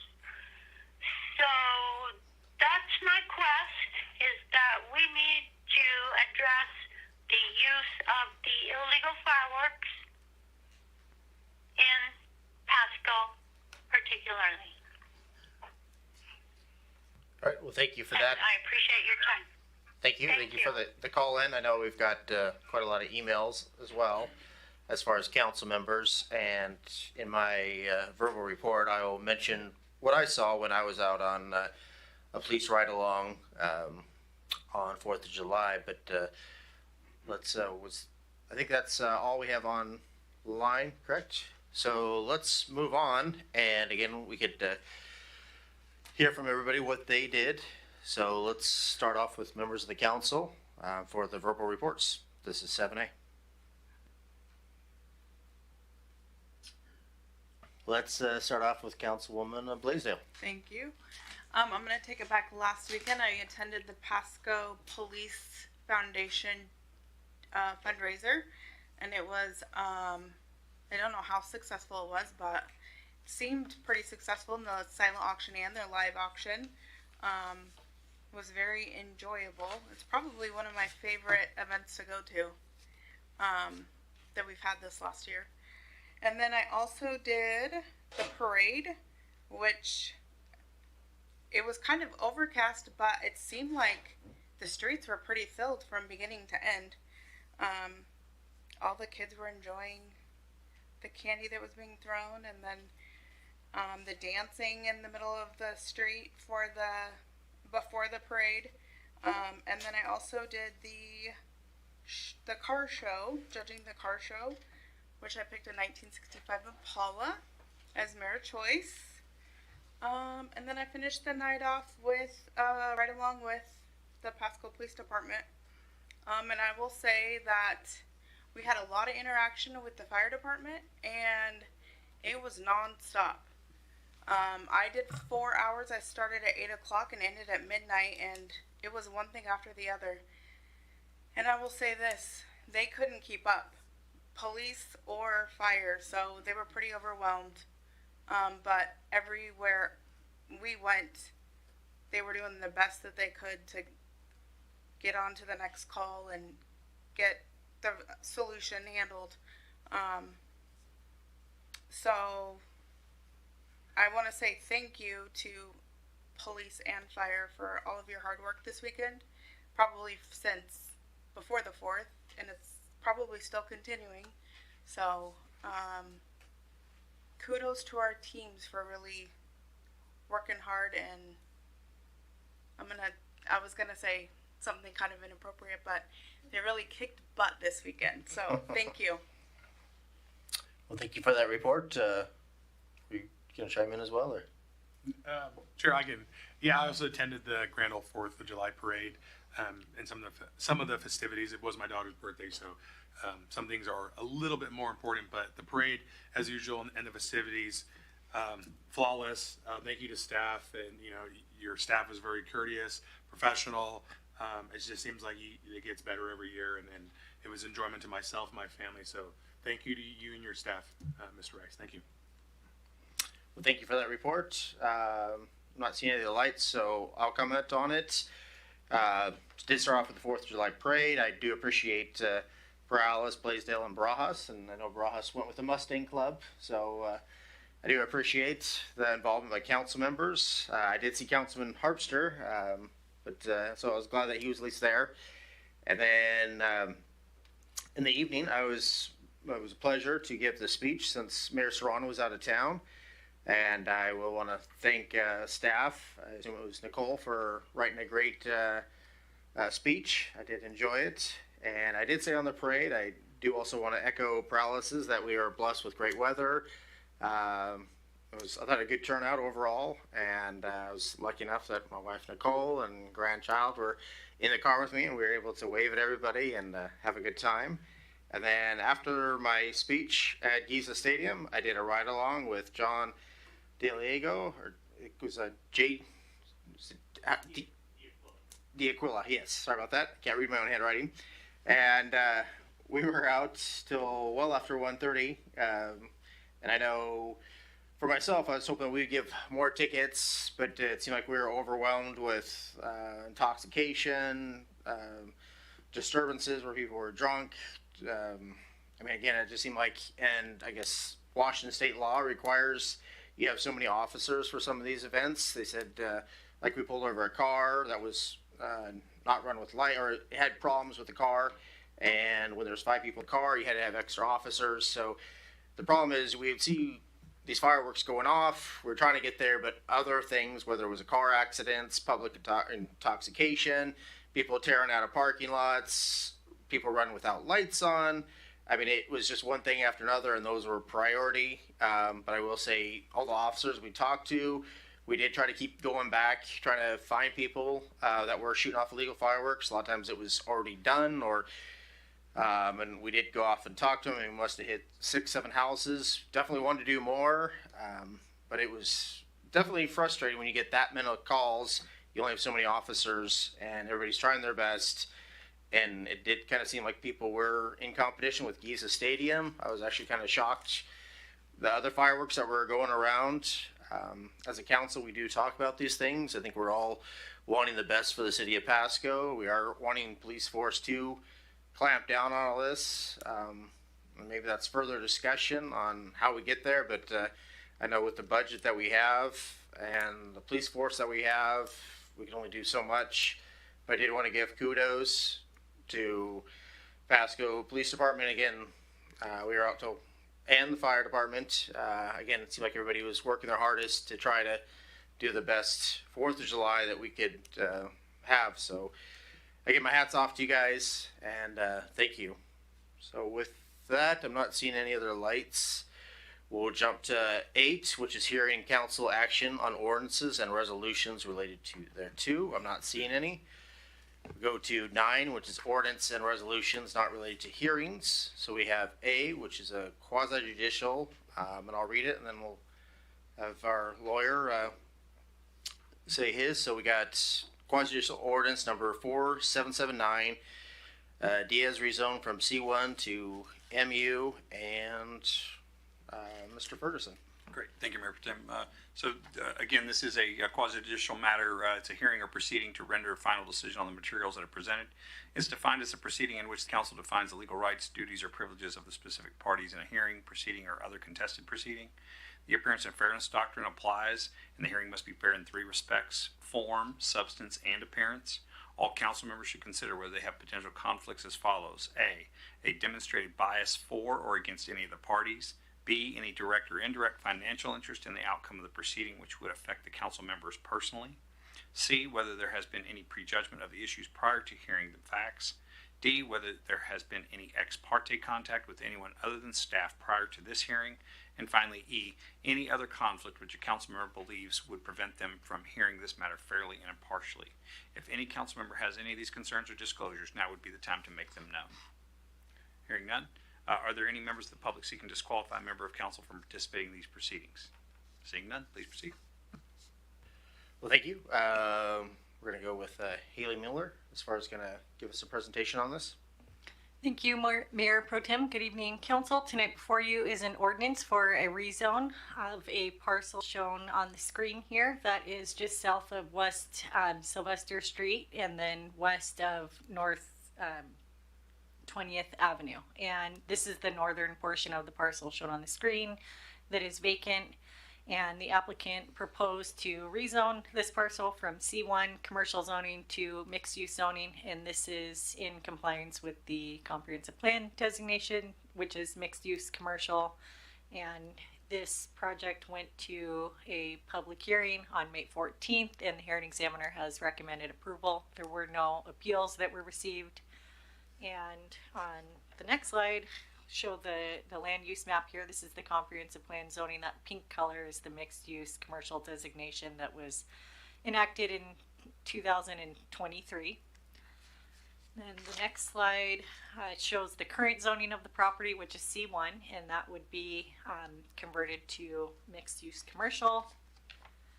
And then for all rezone applications in Pasco, there is criteria that is listed on the screen. And when staff receives these applications, we go through and look at the criteria with the applicant, bring it to the public hearing, and then the hearing examiner takes input at the public hearing and verifies these criteria are met. And we have done so in the packet, and the hearing examiner has verified that. And then here is the process where it goes from the hearing examiner recommendation to city council for final approval via quasi-judicial hearing that is scheduled for tonight. So happy to answer any questions if you have any. Thank you. Does any of the council have any questions for Director Miller? We got Councilman Barajas. Thank you. Just a quick question. How many, and I probably read it and I don't know what page, those 130 pages. How many homes are planned to be built on here? I'm not actually sure of the project action. This is the rezone, so it didn't detail exactly what they were doing on the site in the packet. Okay, thank you.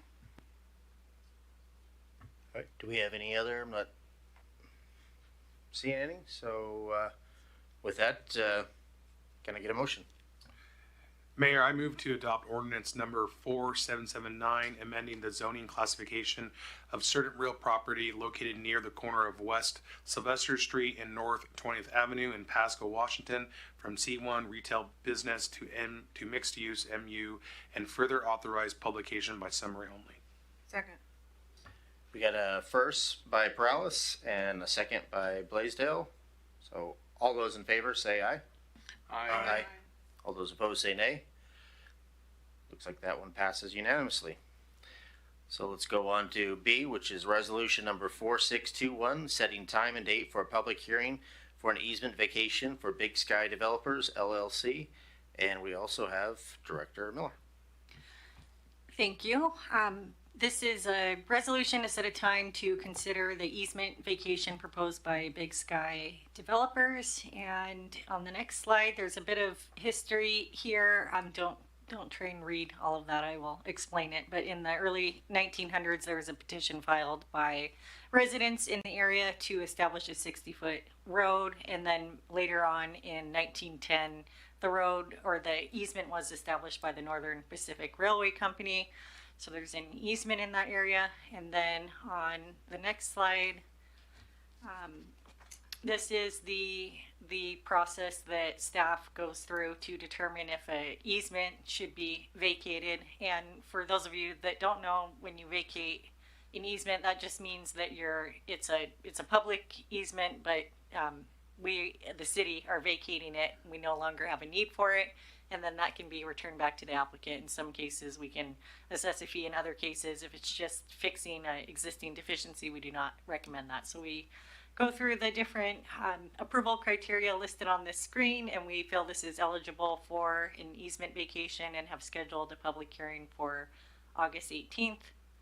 And the next slide, I believe, shows a aerial photo of the easement. It's a small 3-foot strip that is located on the east side of Convention Drive. So the right-of-way width there, I believe 80 feet is needed total from the center of the line. And so if you follow Convention Drive up to the north, we do not need that extra 3 feet that is on the applicant's property. So that 3 feet has been determined not to be needed, and staff is recommending this be vacated, and the decision and discussion can happen during the public hearing, but I'm happy to answer any questions you have before setting a hearing date.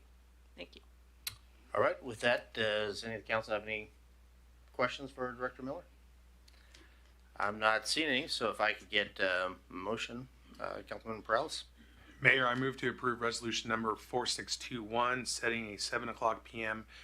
Monday, August 18th, 2025 hearing as the time and date for a public hearing to consider the vacation of the eastern 3 feet of the easement established by auditors file number 487139, originally granted by the Northern Pacific Railway Company in Pasco, Washington, and a waiver of the requirements for a title report, appraisal of value, and compensation. Second. All right, so we have a motion by Councilman Perales and a second by Councilwoman Blaisdell. All those in favor say aye. Aye. Aye. Aye. And all opposed say nay. Not hear nay, so it passes unanimously. With that, we are going to roll on to number 10, unfinished business. And looks like we have a city manager finalist interview process.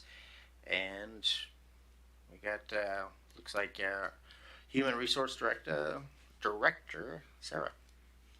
Actually, Are you going to do it? Okay. Mayor Pro Tem, I'll take this. And good evening, Mayor Pro Tem and Council. So at your last week's special meeting, as you might recall, staff and the GMP consulting team reviewed with Council the candidate interview process. There's basically 5 parts to that process. Just to review, a tour of the city is one of them. Executive session candidate meet and greet with the council, which will take place on Sunday evening, followed by a public reception meet and greet.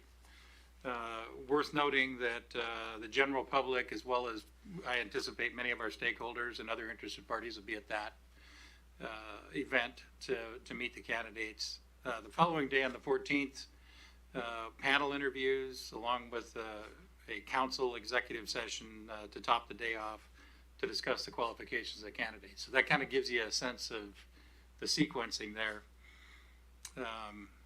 And then council would take subsequent action regarding an appointment at a time of their choosing afterwards. That's certainly not scheduled at this point in time. It could happen very quickly. It could take a while. But with respect to the panels, when we closed out the topic last week, there were some different impressions among staff and council as to whether there would be 3 panels or 2 panels. And we're back for a quick discussion tonight to kind of settle this ambiguity so we can get this schedule finalized. So the 2-panel option is basically city council and senior staff. And I know there were council members that felt that was the way they wanted to go because there was already an opportunity for stakeholders and other public community influencers perhaps to meet the candidates at the previous evening and provide input to council.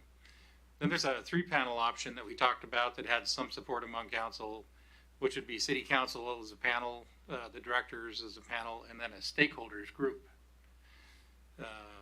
which would, members of the public. So the company's experience, I'll just share, has been that the inclusion of stakeholders solely for the purpose of identifying candidate strengths and weaknesses, not to rank them or anything else, of the candidates, can be helpful to decision makers and results in a degree of buy-in on the council's ultimate decision.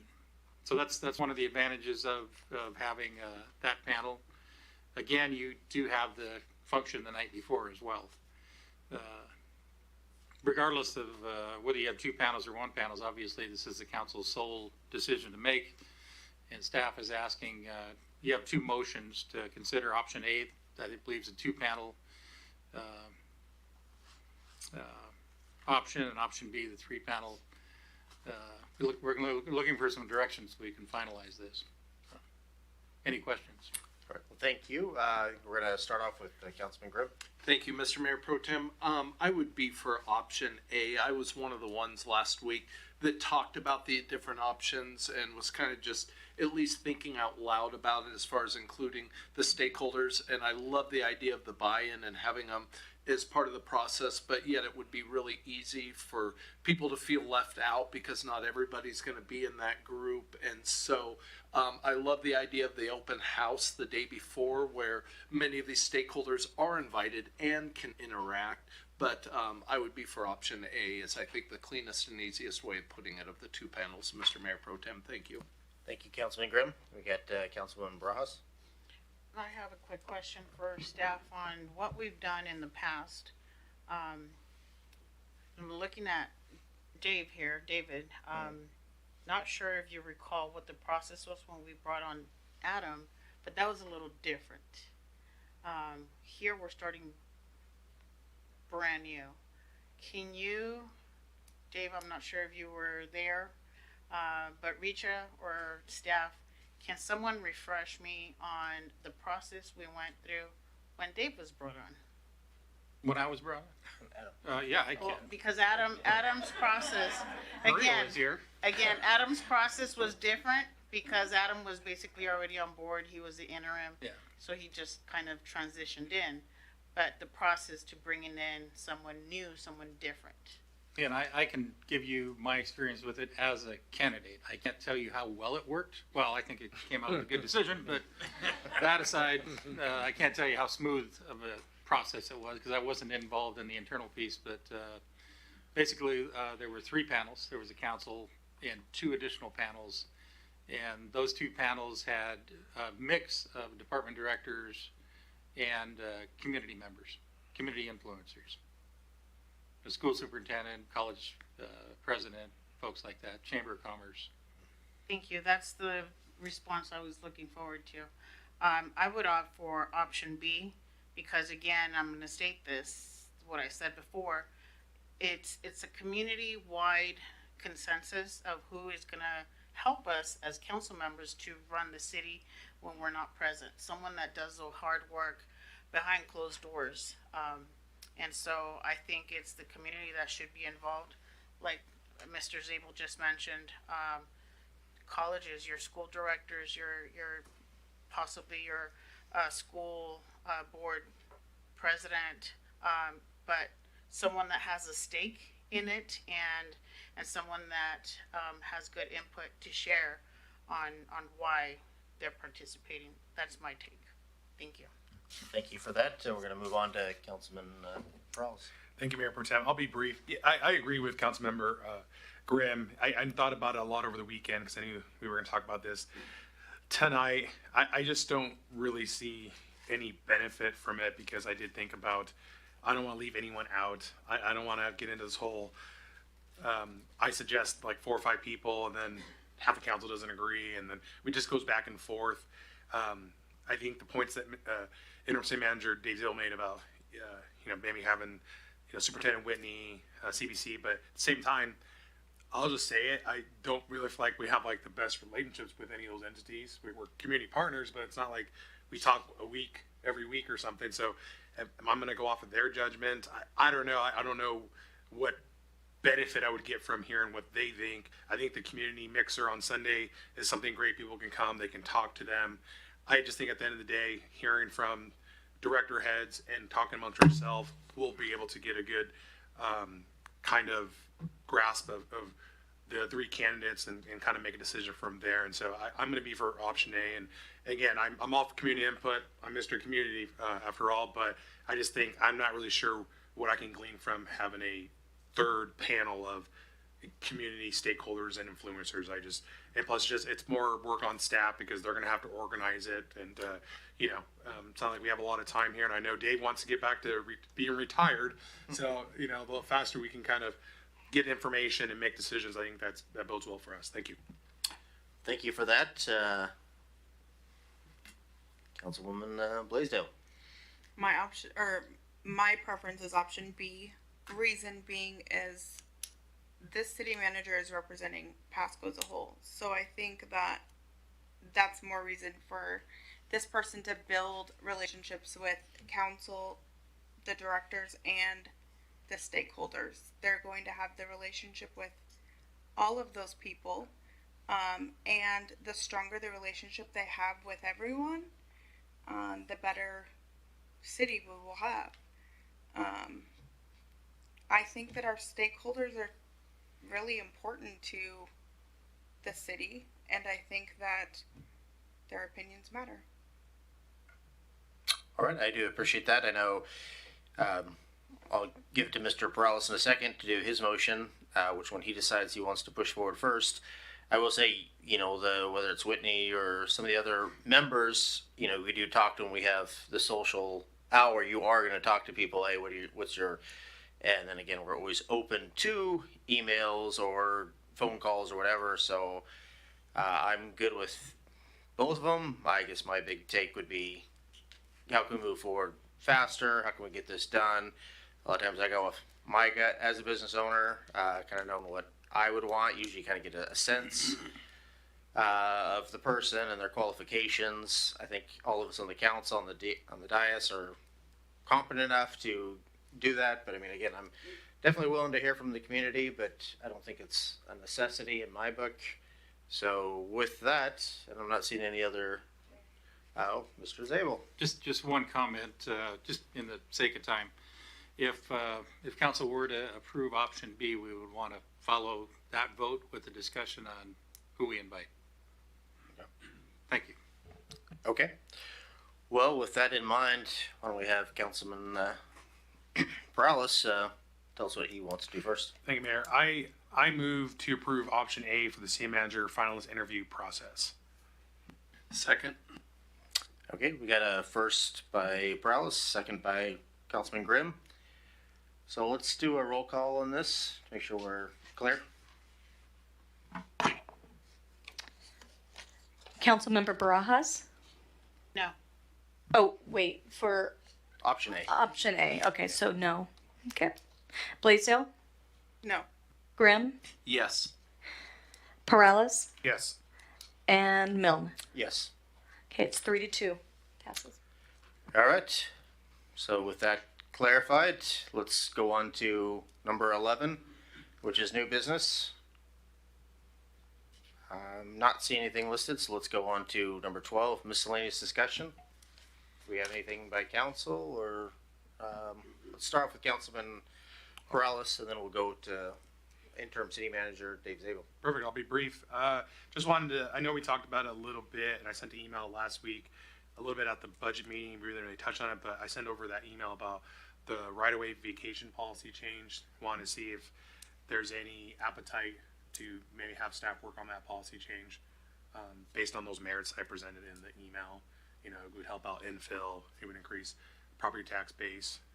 It would increase taxes on property owner, but it would also provide more property taxes to the city. And, you know, so I wanted to get the interest of the council to see if we could move forward with directing staff to kind of look into that, provide the pros and cons at least. Councilman Grimm, do you have a No, no, it was on something else. Sorry, Mayor Pro Tem. Okay. My 2 cents is that we maybe bring it up when we have the full council. Make sure we have the other two councilmen could chime in and see where we're at with all that. So, was there anything else you'd like to? Yeah, I wanted to talk about fireworks. Like you, I wanted to save it for the end though. I also fielded a lot of phone calls and I met with residents this past weekend. I do think we need to look into the merits of perhaps banning them again. It just seemed a lot of people were very irresponsible. We had a record night, and I will say that, you know, I think we're going to get a presentation probably right now or an update. I would rather kind of get an email before seeing it in the news. You know, when I see record numbers, I'm like, well, I kind of wish we would have known more about this prior to the council meeting. But I look forward to the presentation. You know, we have an issue where we're doing more with less, and that's the reason why I brought forward that perhaps looking into HB 2015 and increasing the sales tax, because we do need more officers, we need more firefighters, we need more resources because we continue to grow.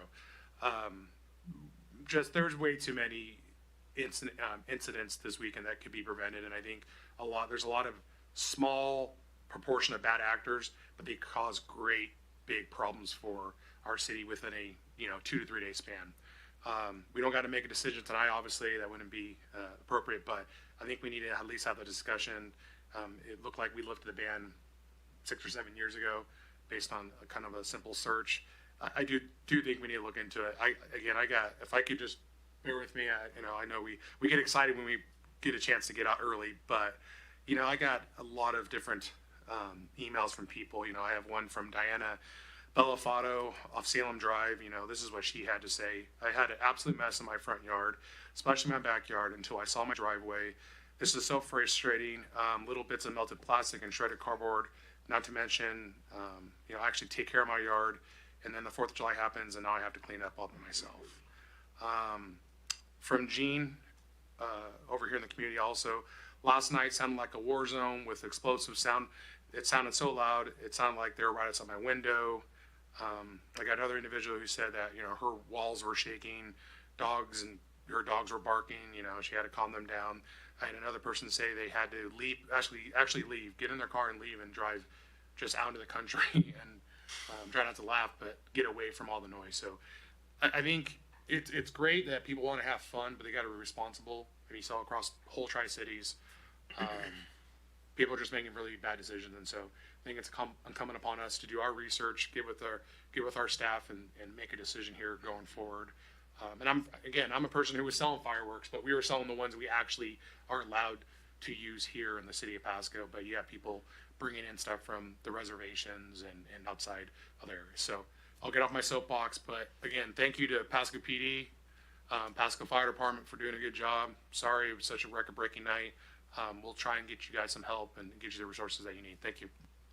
Thank you for that. And since I was here at that vote when we lifted the ban on fireworks overall, I will say that when I was on the ride along, we had a gal call up, was very mad that the kids next door were sprinklers. He tried to tell her that, hey, this is legit. She was yelling and screaming, wanted Pasco PD over there because she felt, that kids shouldn't be running around with sparklers. And I know during the discussion years ago, a lot of it came up was that there was regular stuff that really wasn't worth Pasco PD's time. They want to concentrate more on the illegal stuff.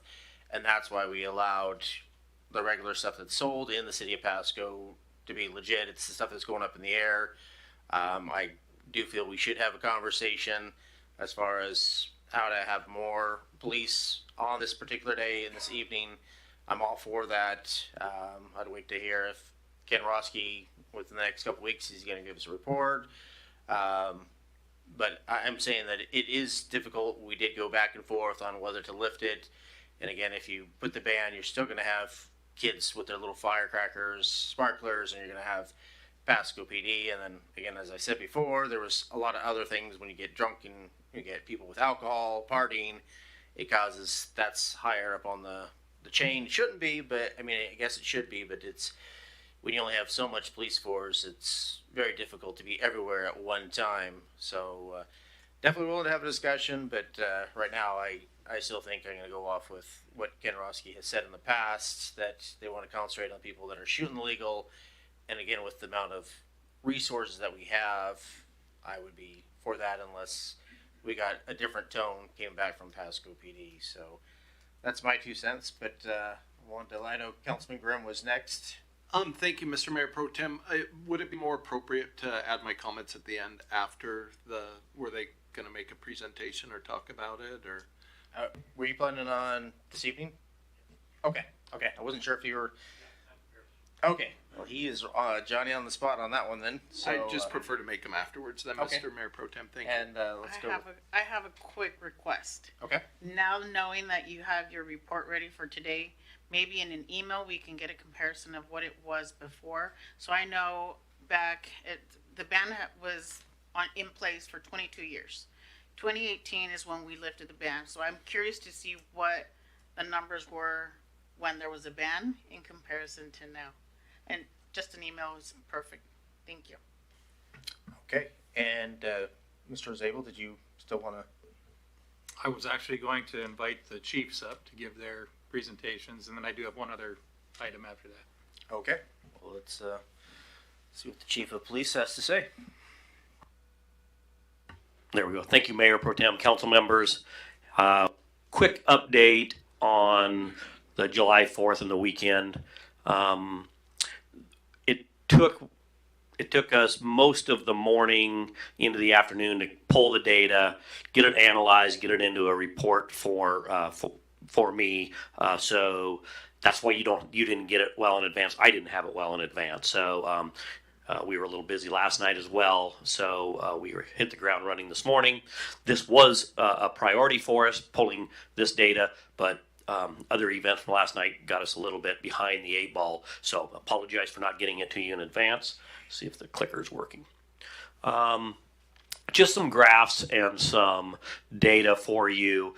It was a, whoops, am I missing a, sorry, but again, we just put this together. I'm just going to start with the staffing levels. So you can see that we staffed up for the night. July 4th for us is a blackout day, which means we don't give any of our field support officers vacation on that day. They all have to work unless it's their scheduled day off. Then it would have been overtime to bring them in. So you can just see that we were adequately staffed. We have some lean times and some beefed up times, but then you also have to remember, in addition to 250 calls for service in that 24-hour period, a little over 10 calls an hour, we had 3 major missions and events that we also had to monitor: the Grand Ole Fourth, the Giza Stadium, and the riverfront. As far as calls for service, we saw a slight decrease, I think, from last year, this year from last year. And there's a breakdown of the type of calls that we responded to on that day. You can see, as Pro Tem Milne mentioned, domestics, intoxication, all of the other things that come with a celebration. Definitely busy for us, but I felt that as far as calls for service, the events, we were well staffed and did a good job at handling those. Some comparison and some data you can kind of see from how the calls came in. Calls for service peaked up and on the 4th with 252 calls. Number of fireworks complaints across the Tri-Cities is the next box to the right. You'll see that we were lower than Kennewick, about average with Richland, so it's not just Pasco that's dealing with this issue. And then calls for service by hour. I think one of the things that the data shows us is we have to mitigate all of the events that are going on for public safety. Council members that were out witnessed it. It's not as simple as writing a traffic ticket. You do have to seize evidence. So then you have to determine, are you going to take an officer out of service for an hour or so to go process seized fireworks? So it's just a balance. And what we tried to focus on, the message that I gave our folks was, we wanted to address anything that was obviously dangerous, things that were potentially going to light brush fires or structures on fire or injure people. Those were kind of our focus. And then the rest of our resources were directed amongst those events that were going on the 4th, the 3 sponsored events with the river, Giza Stadium, and the Grand Ole Fourth. I'm sure you have questions for me, so I'm not going to keep going on. I'll field the questions. I think the fire chief is also going to give you an update, so I don't know how you want to, if you want his update now, or if you want to ask questions of me. Yeah, why don't we get fire chief's report, and then we could have questions by council. All right, sounds good. Thank you, council. I'll have the clicker. There you go. So over here, we just have a couple, broken down into a couple different groups that we'll talk about. Just our planning process, and so how we prepared for the event, our response and deployment, summary of the incidents, and then the outcomes that we saw. So kind of a little bit of a background on how we planned for this. We did a regional incident action plan, or an IAP we call it, and that included all the municipal fire departments and district fire departments. So we worked together because we realized with the limited resources, I mean, we have enough to properly staff, but there's a lot going on, and sometimes these incidents take more than 1 or 2 engines. So we had a master plan for the whole region. We worked with our dispatch center, which is CCOM, and what we did is we upstaffed that. So they had 2 dedicated dispatchers. Normally there's 1 for both counties. So we had 2, 1 for Benton and 1 for Franklin County. And with that, we had 2 different frequencies, 1 for Benton and 1 for Franklin County. So that helped split that workload. We staffed up an EROC, which is an expanded resource ordering coordinator, which was myself. So I was over it with CCOM. And that position just helps the dispatchers, if large events happen, to help direct where resources need to go in the most effective spot for them to respond to. And then we implemented what's called the CAT 4 dispatching. And what that's used for is events like this, where we know there's going to be a lot of calls coming in. We reduce the amount of resources we send to unconfirmed calls. So if it's a confirmed structure fire or a medical call, we send a full dispatch. But if we have a smoke showing, a possible, we'll send 1 resource to kind of scout it out and then call in for additional resources. So again, we're trying to maximize our response. And then just so you know, Pasco Fire was fully staffed, so we have a staffing of 21 firefighters. That includes all the captains and battalion chief. So we had a full staffing that night as well. So as far as our response and deployment, so to give you a little background, our typical shift, which is a 24-hour shift, starts from 8 in the morning till 8 the next morning. We average about 24 calls for service. That includes all fire and EMS calls. What we saw for the 4th and going into the 5th is we had 86 calls for service. 67 of those calls were in Pasco. We received aid, so that's a mutual aid or automatic aid agreement. So if we have Kennewick or Richland coming to help us, we had 10 of those, and then we gave aid to 19 of those, or 19 calls. So that means we went out of our district. One of the things we gave direction to our battalion chief was to make sure that when we're going out, to make sure Pasco is still fully staffed. So we want to make sure that we maintain a full complement of resources in Pasco, and that's where that EROC comes into play and helps direct. If they're calling too many, we help stabilize where resources are going. One of the big things with that too is we don't want units kind of crossing each other, so we try to keep them in their areas. So in particular, if you can go back one more, please. In particular, what I want to look at is that 4 p.m. to 3 a.m. time frame on the 4th of July. So the whole shift, we had 86 calls. During that one time frame of 4 to 6, we had 69 of those, 69 calls there. 51 calls were in Pasco, received aid, 10 calls, and we gave aid 18. So that was a very busy time for us. I think that's probably the busiest we've seen in Pasco for the fire department with that. This kind of gives an idea from that those 69 calls that we had, the event types. So we had 35 natural cover fires or wildland fires. We had 6 residential structure fires, 2 commercial structure fires, 3 vehicle fires, 8 trash can fires or dumpster fires. And then of course we had some other, like a fire alarm, some accidents, and then several EMS events as well. Next slide. So here's a picture of one of the areas we went to actually several times in the evening. You can kind of see that basketball court right there is littered. There was a lot of activity over there, and so that's just an example of our crews out there working.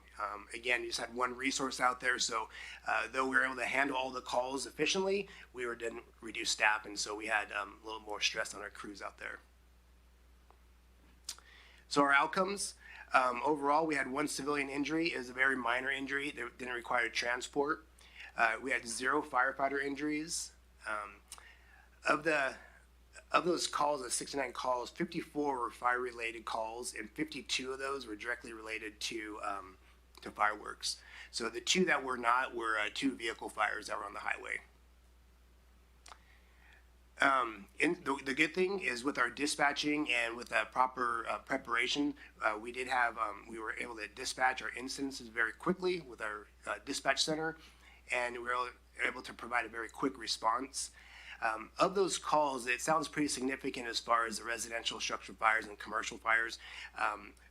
When we came out of it, at least for Pasco, we had very limited actual property damage, and that's why I want to put the last thing in here: our huge community support. We actually saw, because there's so many people out there, that they actually reported very quickly, and we actually had a lot of people out there with hoses and helping us, so they were putting out fires pretty fast. And so we saw most of those fires that were out of residence, people were putting water on it through a hose, bucket brigade in a way, and so by the time we got there, the fire was pretty much controlled. So I just wanted to point that out, that our community had a huge part in our success. And that's kind of a high level update on fire. Be happy to answer any questions. Thank you for that. Do we have any council members that would like to make comments? So start with Councilwoman. Just a quick question. Can we get this presentation, both presentations, emailed to us? Thank you. Okay. Councilman Grimm. No, thank you. I just want to thank Chief Roski and Chief Crowley and your staff just for, just Pasco's finest in the blue and the white out there. And I know it makes for a long day and a long night, and it sounds like a couple, our Mayor Pro Tem and Councilwoman Blaisdell got to attest to that. So really, no, I just wanted to, I guess say thank you. And where some of this comes from, I mean, there is a lot of rhetoric out there. I mean, I heard some, really strong words, and I want to assure the public that we do care about this. This is important. And when we hear words like, completely out of control or that we don't even care, no, we do take this really, really seriously, as I know the chief of police does. And he's a lawman by, it's got to be deep in that blood at some point in this career. So this stuff's really important. But I think, a lot of this comes down to, pardon the pun, I think it's just a flashpoint of a, larger picture in society of, or the fabric of society continuing to be unwoven by people's, I guess, the entitlement mentality we have. People lack good judgment, respect for authority, even respect for God for that matter. And people just don't fear consequences anymore. I think we see that in the amount of red lights that people run and how late, oftentimes you see somebody going late through a light and you think to yourself, wow, that was pretty late. And then 2+2, somebody else is still going through. And so sadly, I think, the mob mentality sometimes sets in on an event like the 4th of July and people see other people doing it. And sometimes there's like an energy that flows through the crowd and everybody just starts behaving very poorly. And it's very frustrating, I guess, to me, and I know to the rest of us and everything. So Chief, I really appreciate your crews out there, just keeping up the good fight and, keeping our city as safe as possible. So thank you very much. Thank you for that, Councilman Grimm. We got Councilwoman Blaisdell. I just have one other comment. I started at 8, ended at midnight. By midnight, my anxiety was high. I was super overwhelmed. And the fact that every single police officer and every single firefighter and EMS was calm. They went on to the next call no matter what call. I mean, we went on a fire call. We went domestic violence. We went overdose. We went to any car accident with kids. Like, the list went on in a 4-hour period. And they all stayed calm. And I'm like, how are you not losing it right now? And they were as calm, every single one of them, as calm as the beginning of their shift till the end. So all I have to say is it takes a special kind of person to do what you guys do. And you guys see more stuff than I can even imagine. And I've had my fix of 4-hour police calls for probably a good 6 months. But as much as the fireworks are once a year, you guys do this every day. And you guys see this stuff nonstop. So I just want to say one more time, it is appreciated. And I know every single one of your people, our people, are putting their best foot forward no matter what they see. And one thing I really appreciated with Officer Franz is he was more protected of what I saw. Like, he wanted to make sure that he didn't traumatize me in whatever call we were going to. But they dealt with the situation and went to the next, no matter what was thrown in their way. So I just want to make sure that the citizens know that public safety is first, no matter what. So appreciate it.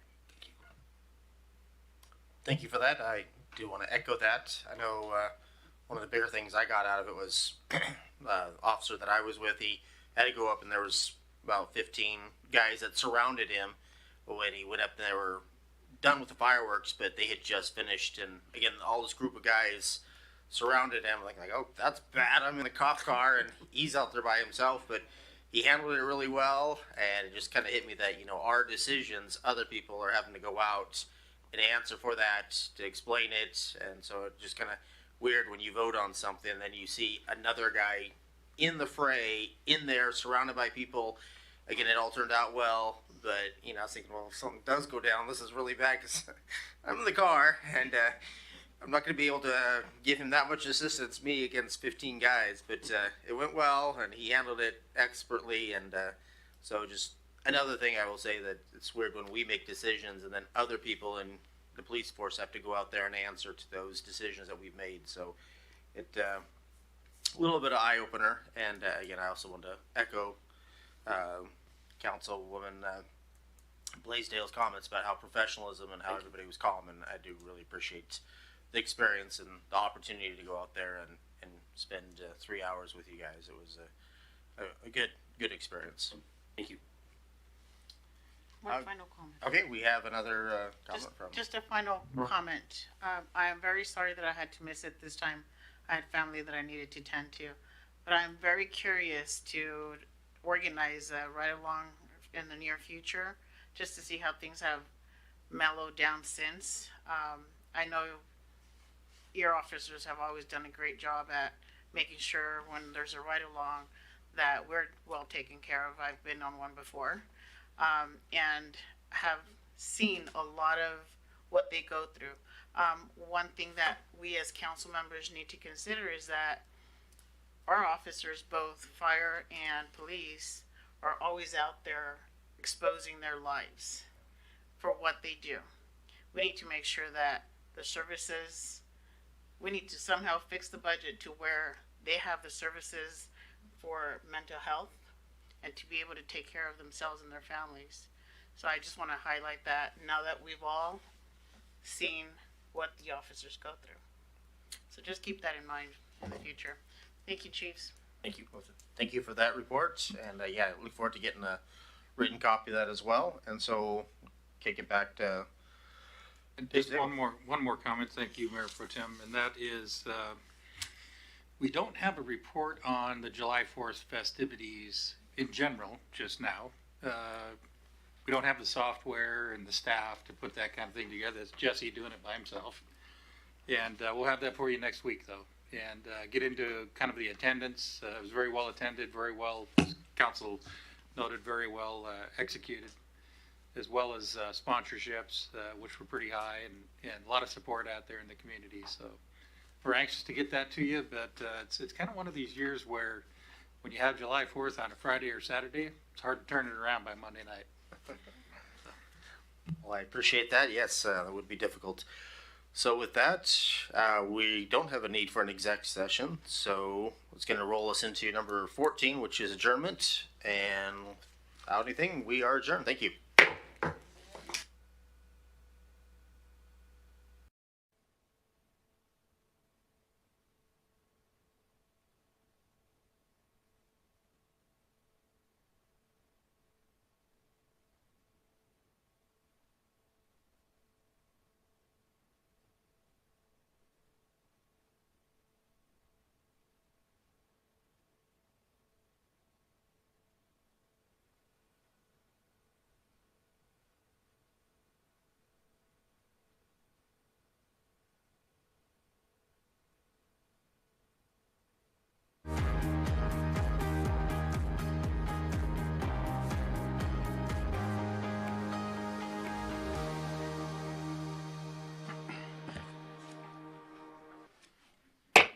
Good evening and good evening and welcome to the City of Pasco Council regular meeting of Monday, March 17th, 2025, and happy St. Patrick's Day. It's good to see a lot of young faces in the audience. I think you brought us down to a median age of less than 80. So welcome and thank you. We do thank you for being part of your city council, for attending this meeting. The agenda packets are available on the small table to the right as you enter under the sign that says agenda. For anyone that's following along online in the ether, www.pasco-wa.gov/agenda. This meeting's televised on TV, PSC-TV, channel 191 in Pasco, in Richland on Spectrum Cable. It's also on the city's Facebook page, website, YouTube channel, and via Microsoft Teams. This and previous council meetings, videos available on the city's website.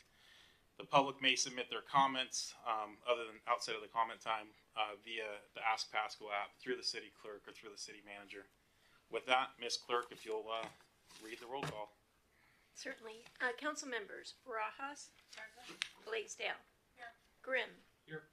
Harpster, Present. Morales, Mayor Pro Tem Milne, and Mayor Serrano. I am present. Thank you. Leaves us all here. If you'll please join me and stand and join me in the Pledge of Allegiance.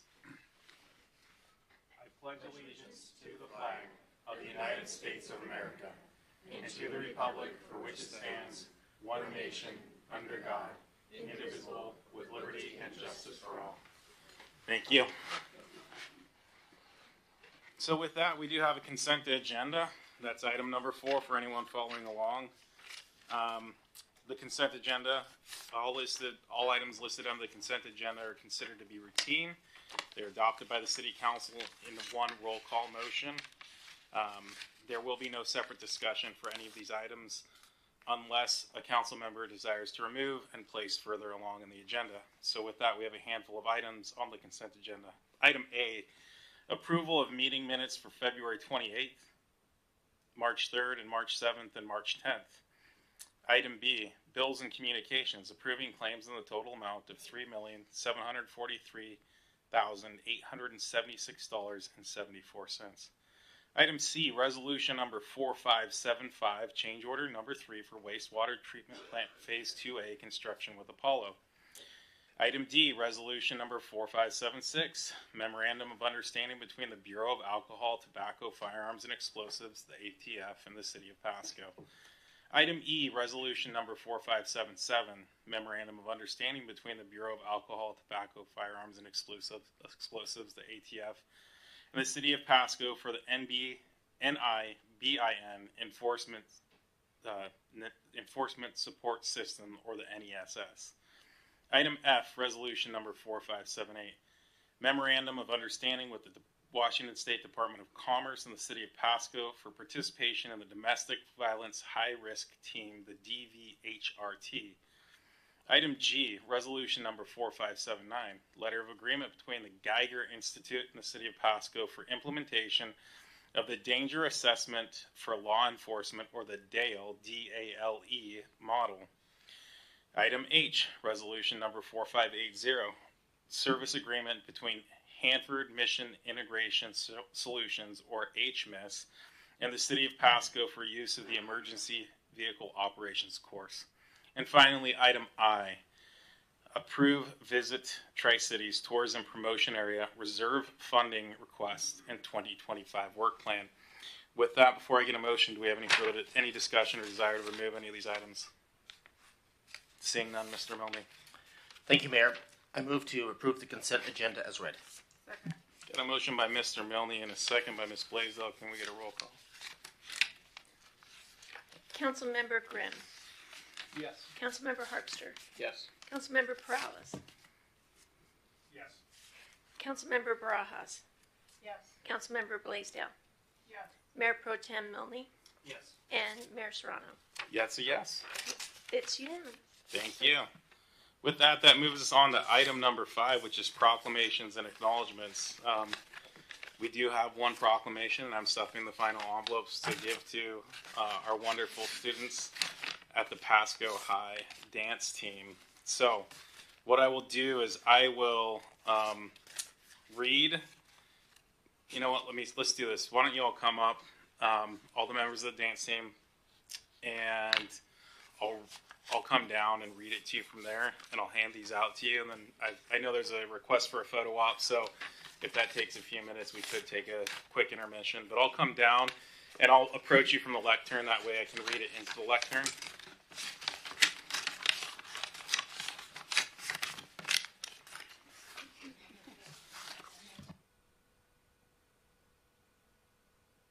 I'll stay here, and then I'll hand it over to you. So on behalf of the City of Pasco, I want to extend my heartfelt congratulations to the Pasco High Schwana. That's the right Schwana? Okay. I just want to make sure it's a different word.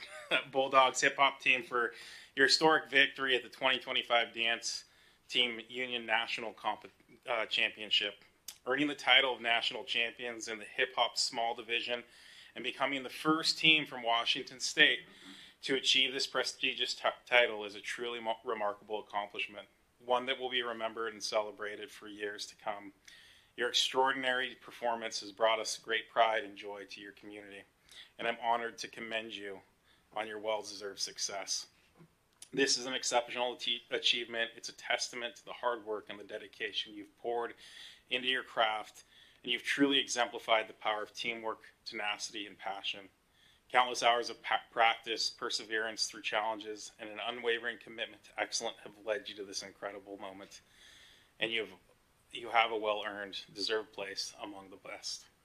Your steadfast dedication and your ability to shine brightly on the national stage truly exemplify the spirit of Pasco. Your victory not only showcases your talent and the talent of Pasco High, but it also highlights the strength and spirit of our community. You've inspired younger generations by proving hard work and determination anything is possible. And I believe that the Shawana Bulldogs have set a new standard for excellence for teams across this region. As the mayor of Pasco, I would like to extend my sincere appreciation to each one of you as a member of the Shawana Bulldogs hip hop team, to your coaches, to your mentors, to your supporters, of course your family. Couldn't do it without them. I encourage you to continue pursuing your passions with the same enthusiasm and determination you currently do. I congratulate you. Thank you for representing the city of Pasco throughout the nation and certainly throughout the Pacific Northwest. I've got letters for each one of you, but I understand the photo op has been requested, so I'll come down. And what we'll do is I'll come down to you, and then council will stand behind us, and we'll do that, and I'll get you your letters. And then if we need more time, we'll take more time for photo ops. Other than that, you're free to go for the night. So with that,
well, that was awesome. It's great to see young people, and as I've always said, it's nice to celebrate success in our community, especially when we get to do it with the youth. So we appreciate them representing us, and we wish them the best over the next few weeks at the state competition. With that, that rolls us into item number 6, which is public comments. Public comment the public may address council on any item unless it relates to a scheduled public hearing. This item is provided to allow the opportunity to bring items to the attention of city council, or to express an issue on an opinion. Its purpose is not to provide a forum for debate. Some questions may require consideration by council, or may require some additional input from staff. So there's no expectation to have an immediate response. Citizen comments are limited to 3 minutes by myself. You got a timer here to my right. And as you run kind of low, we ask you to summarize your comment. Certainly you can submit a written comment subsequently. So with that, do we have any public comment?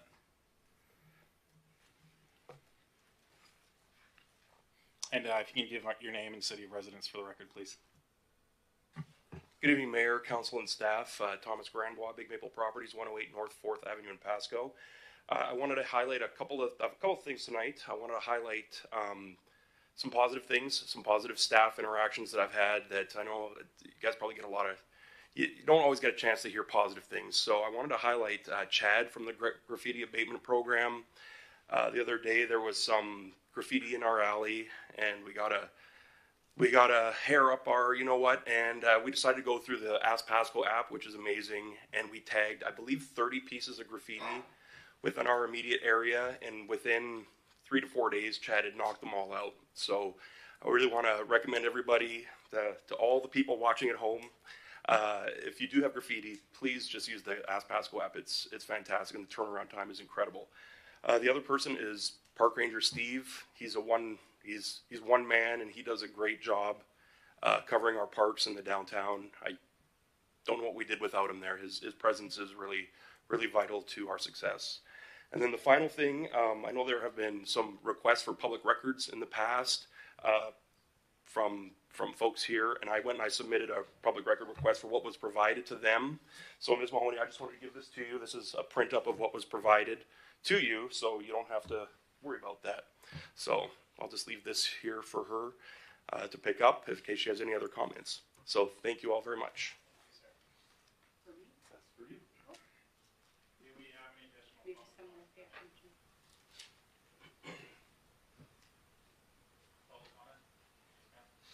Oops, sorry, my mic was off. Ms. Mahoney. Go ahead, ma'am.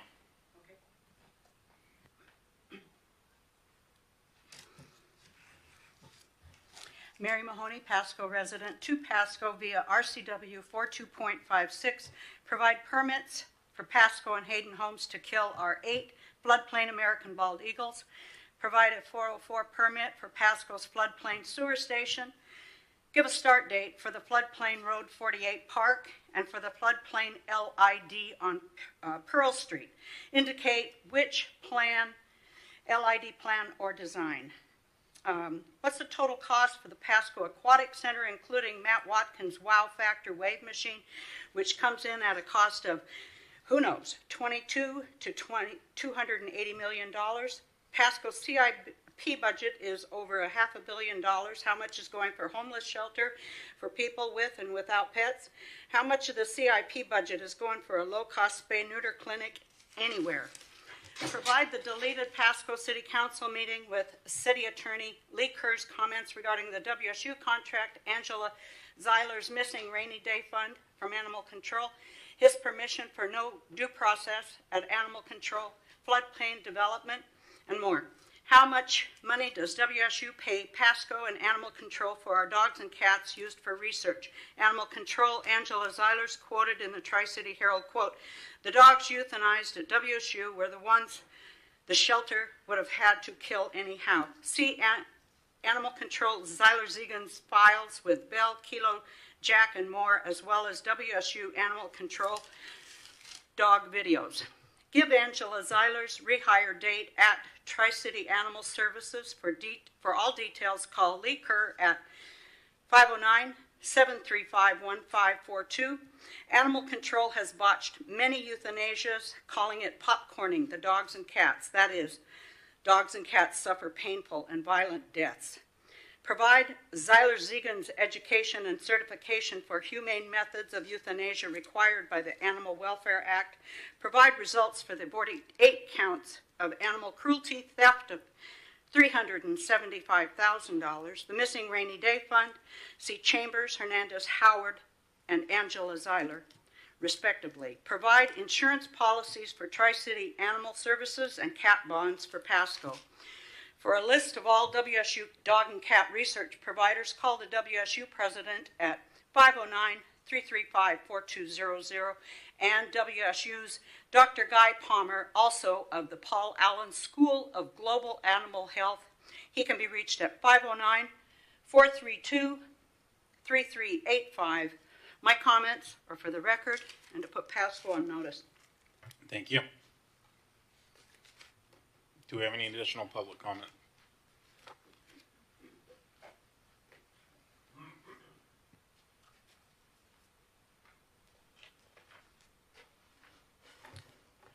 City Council members, my name is Amber Wade, and I have lived in this community since 2001. I'm here today to again address the ongoing water issues in our mobile home park at the Sands Mobile Home Park located on 1st and Court Street. Recently, it took me 30 minutes to fill my bathtub. That is completely unacceptable, and it is not just me. Other residents have experienced low and inconsistent water pressures, and we have taken measurements to confirm this issue at multiple homes. Instead of fixing the problem, management is now threatening me with another cease and desist letter for speaking up. I already received one, and when I reached out to their attorney for a response, they never even acknowledged my email. And I am not the only one. Other residents are afraid to speak up because they fear retaliation. Local politicians have come to the park, spoken directly with residents, heard their fear firsthand. They acknowledge that what is happening is not right, and something needs to be done about it. On top of all of this, this ongoing fight is affecting my mental health, which I have spoken before.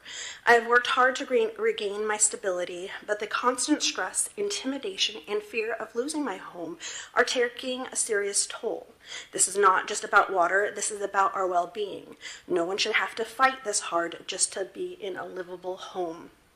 So I am formally requesting that the city step up and send an independent third party to contractor to measure the PSI levels multiple times at different locations with both myself and Bruce Schnabel, the owner of the mobile home park.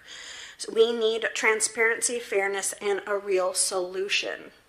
This is not just about me. This is about holding mobile home park management accountable and protecting all residents who live under these conditions. What steps will the city take to ensure that we have consistent water pressure and that the residents like me are not threatened for speaking up? It should not take somebody 30 minutes to fill up their bathtub on any day. Thank you, ma'am. Do we have any additional public comments? Going once, going twice, third time. With that, we'll move on to item number 7, which is our reports from committees or officers. Do we have any reports from our council members?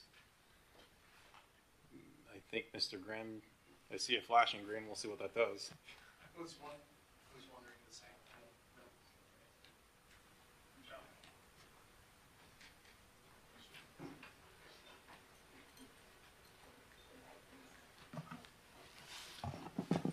Thank you, Mr. Mayor.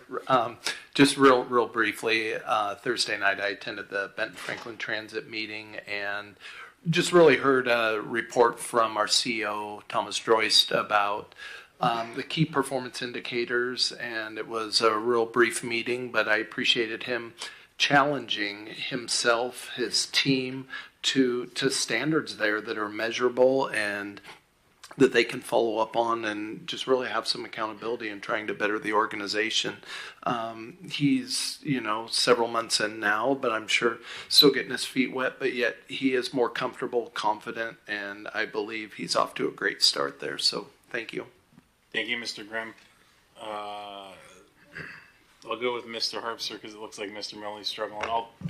If we have to, slide my mic over, David. Yeah, I attended the Pasco Chamber of Commerce luncheon today, along with Mayor Pro Tem Milne and Councilmembers Grimm and Brajas. Outgoing Port Director Randy Hayden gave a presentation on really how the port's done over the last 25 years that he's been there, and certainly exceptional. And they still got a lot of great stuff in the pipeline that I'm sure we'll hear about. That was it. Thank you. There you go. Now it's working. Okay, yes, last Thursday I did attend the Park and Recreation Advisory Board, and it was a great report, but the highlight for me was the Highland Park. I was a Pasco youth football coach for a while there, So they talked about installing sidewalks, possible walking paths in the future, and then of course a little bit updating some of the landscaping. So yeah, it's just good to see that our youth are being well taken care of, and some of the fields that have been around for a number of years are improving and making them better and better. So glad to be part of that. Thank you. Thank you, Mr. Milne. All right, I just know I saw some flashes with mics that weren't working at one point. So with that, it looks like that's what we've got for item number 7. We'll move on to item 8, which is hearings and council action on ordinances and resolutions relating thereto. None are listed tonight. That moves us on to item number 9, which is ordinances and resolutions not relating to hearings. We've got item A, which is ordinance number 4764, Columbia Riverwalk Apartments West rezone from I-1 to R4. This is zoning matter Z2024009, and it looks like Mr. Raymond's going to kick us off. Thank you very much, Your Honor and council members. Good evening. The owners of the property addressed as 2326 West A Street have requested to rezone parcel number 119-740-1015 in Pasco from I-1 light industrial to R4 high density residential. The subject property is approximately 1.38 acres in size. And as you can see from the aerial map, the surrounding area contains a mix of high density multifamily residential along with some commercial and even some single family residential uses. Next slide, please. The comp plan land use designation is mixed residential commercial. As such, the requested R4 designation is allowable and fitting in this location. Under the mixed residential commercial land use designation, the applicant has the ability to develop a residential use in the 5 to 29 units per acre category. Next slide.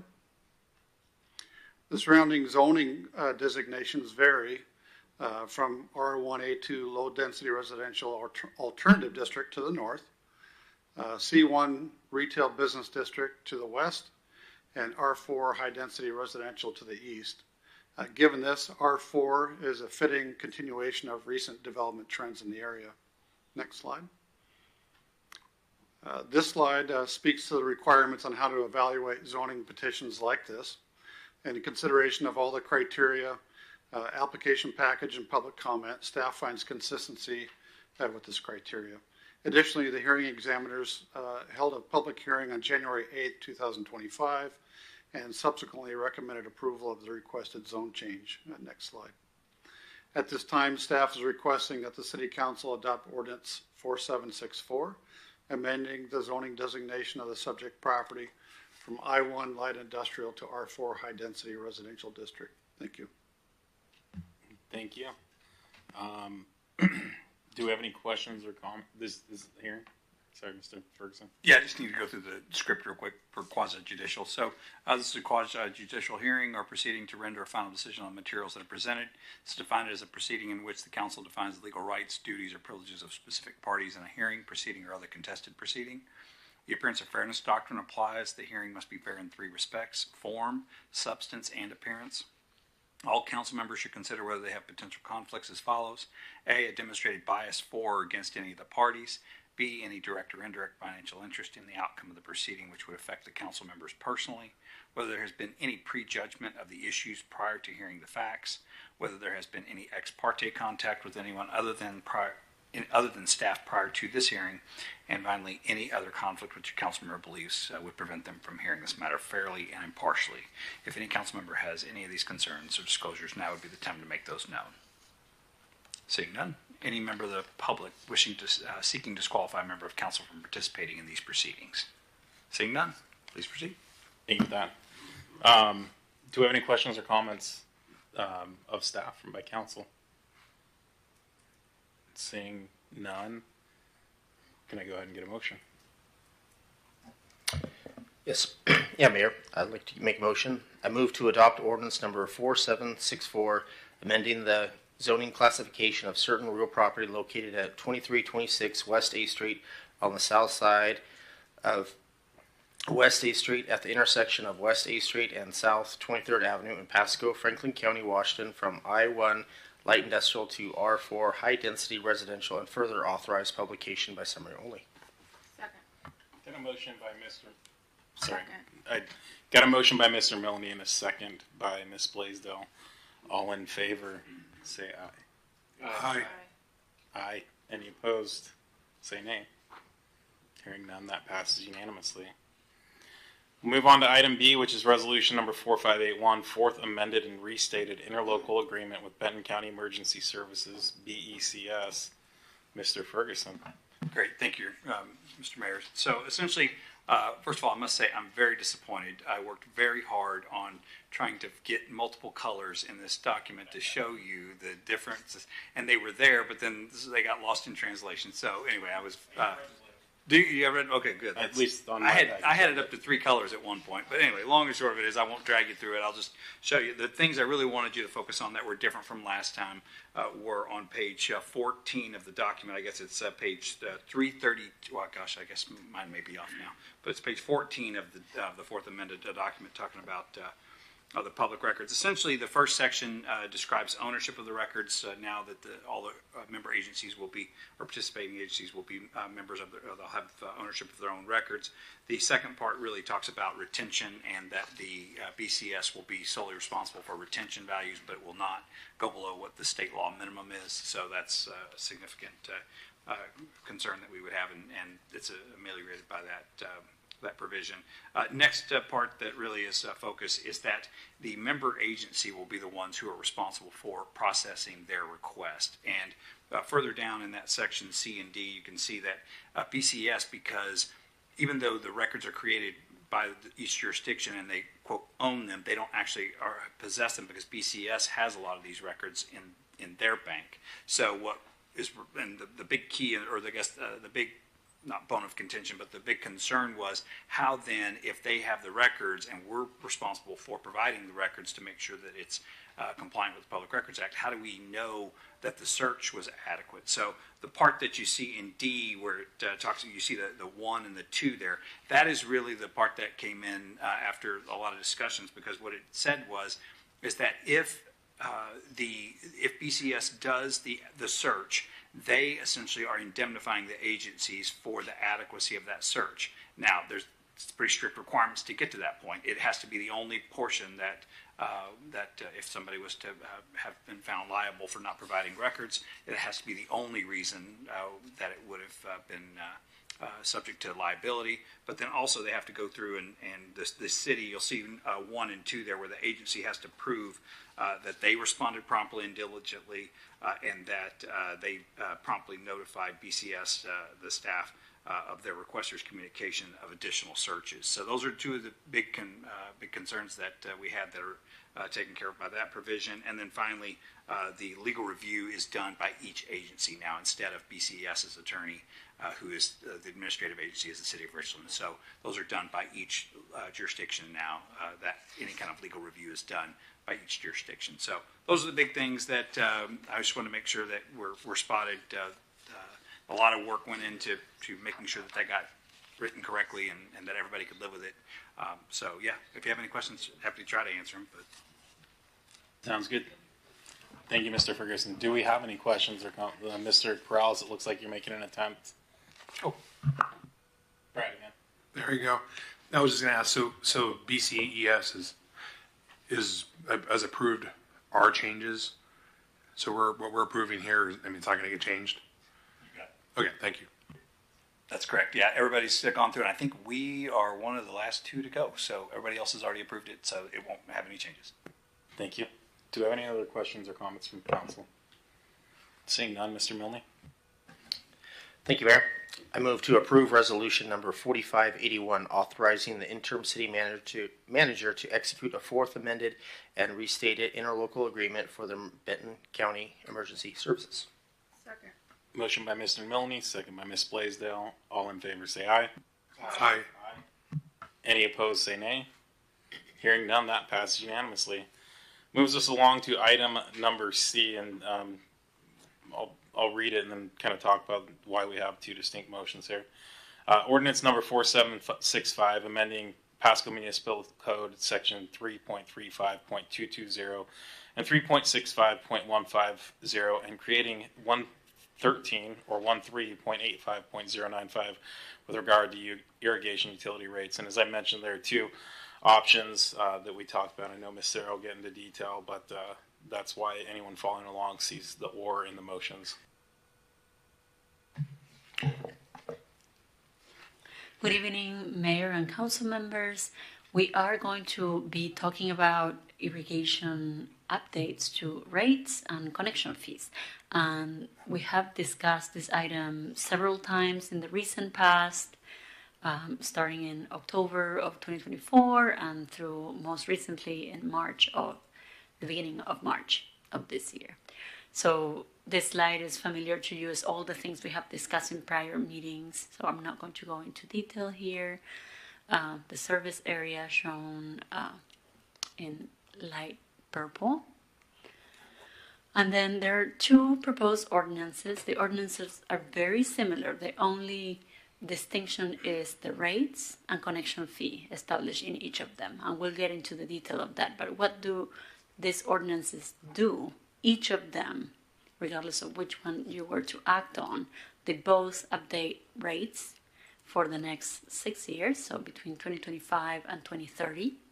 They both create a section in the code that addresses the connection fees, which was not established prior for this utility. And they both expand the program of low-income senior discounts to the irrigation utility. So that is common for all options provided to you today.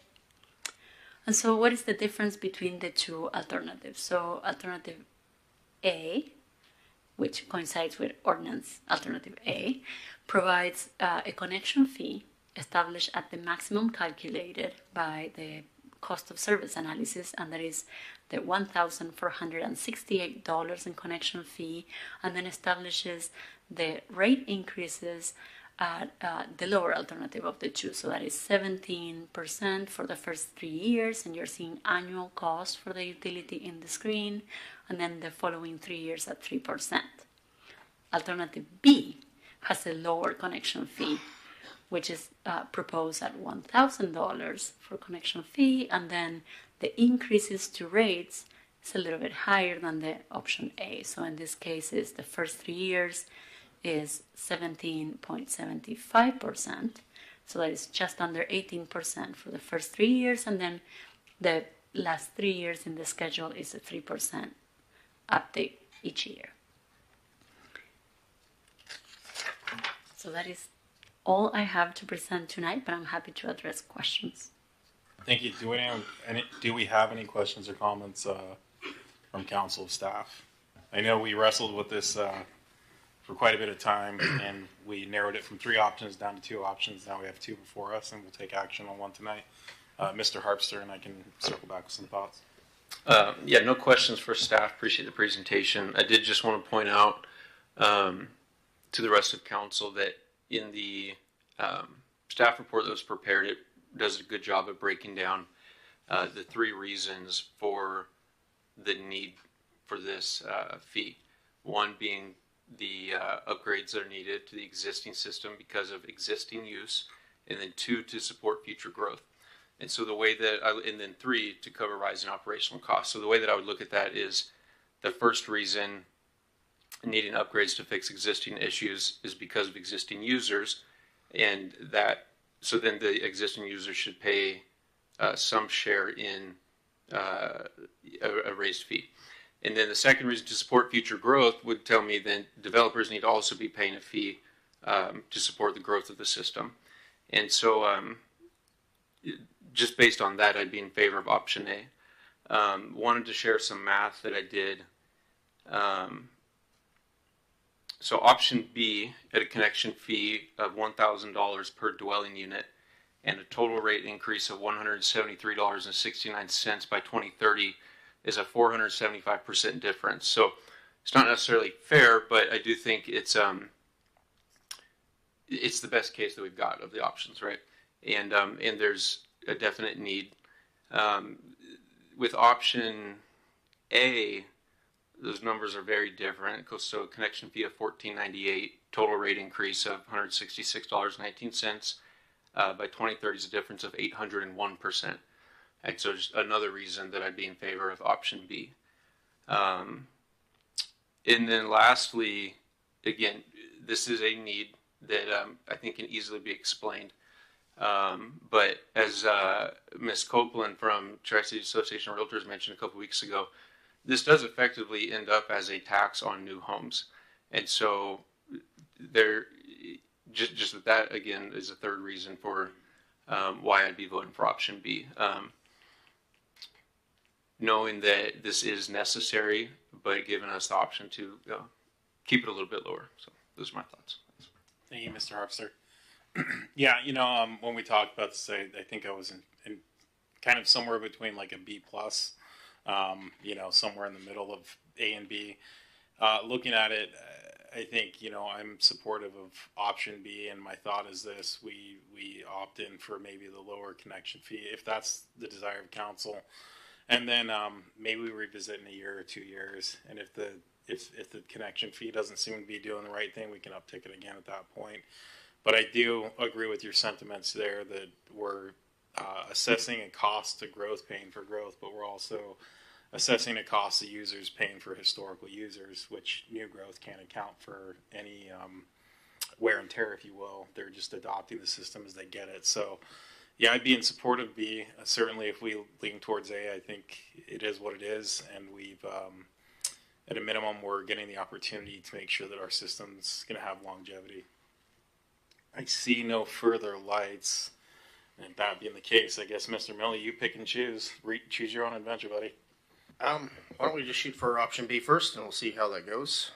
So we're going to redo the reduced connection fee. I move to adopt ordinance number 4765, amending Pasco Municipal Code sections 3.35.220, irrigation water utility fee, and section 3.65.150, senior discount, and creating section 13.85.095, connection fee, and further authorize publication by summary only.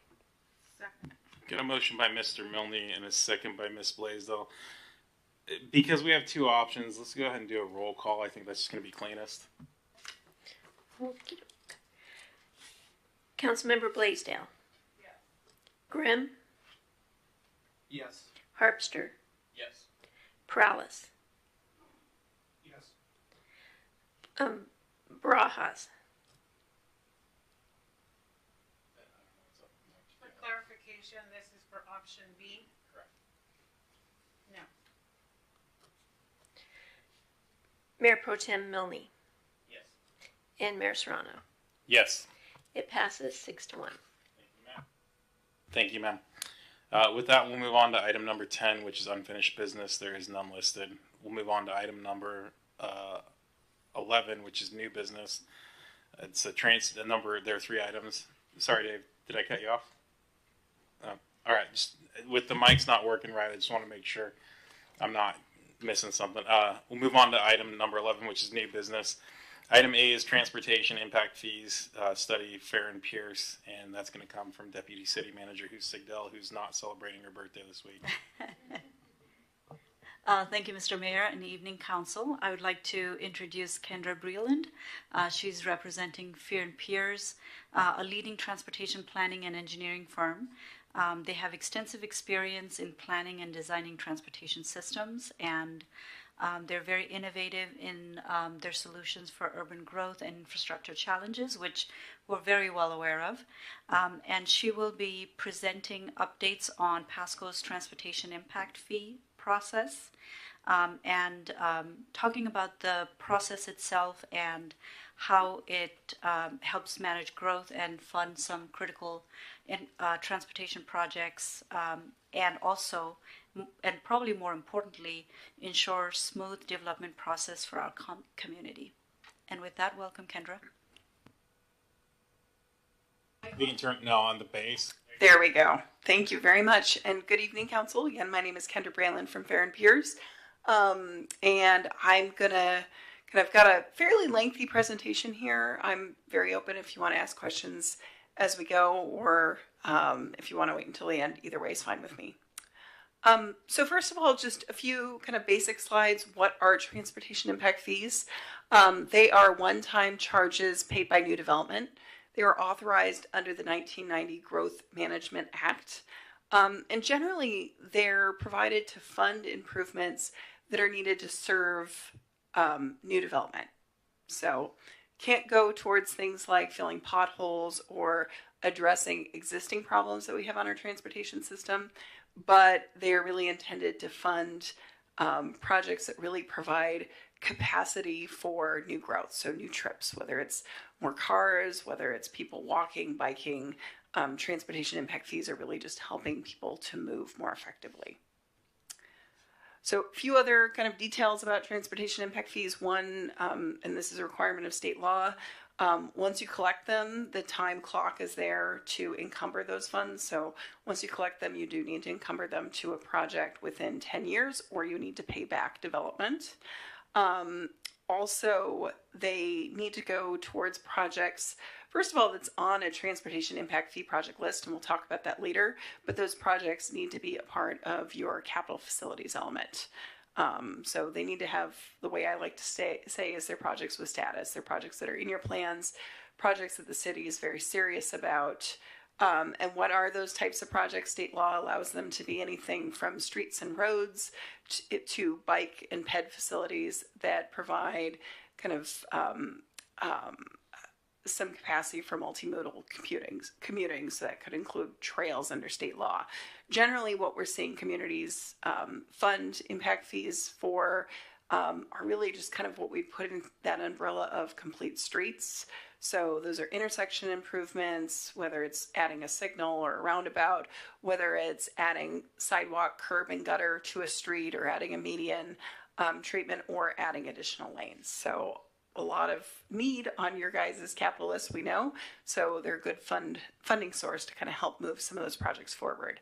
I wanted to just quickly go over a few important terms that relate to kind of plans that the city of Pasco has developed. First of all, the Transportation System Management Plan.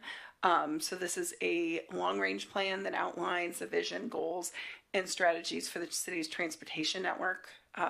So this is really a kind of a long-ranging plan that really attempts to describe kind of the universe of your transportation needs over a long-term horizon. The Transportation System Management Plan, master plan, important to note, it is not fiscally constrained. So it really is kind of the starting point for transportation planning for the city. The next plan that I wanted to quickly summarize is the comprehensive plan, and in particular the capital facilities element. As I noted, this is an important plan to have in place and important for transportation impact fees. This is the city's long-range capital plan, but it is more fiscally constrained. The capital facilities element, of course, covers more than just transportation. It covers public buildings, utilities, parks, as well as transportation infrastructure.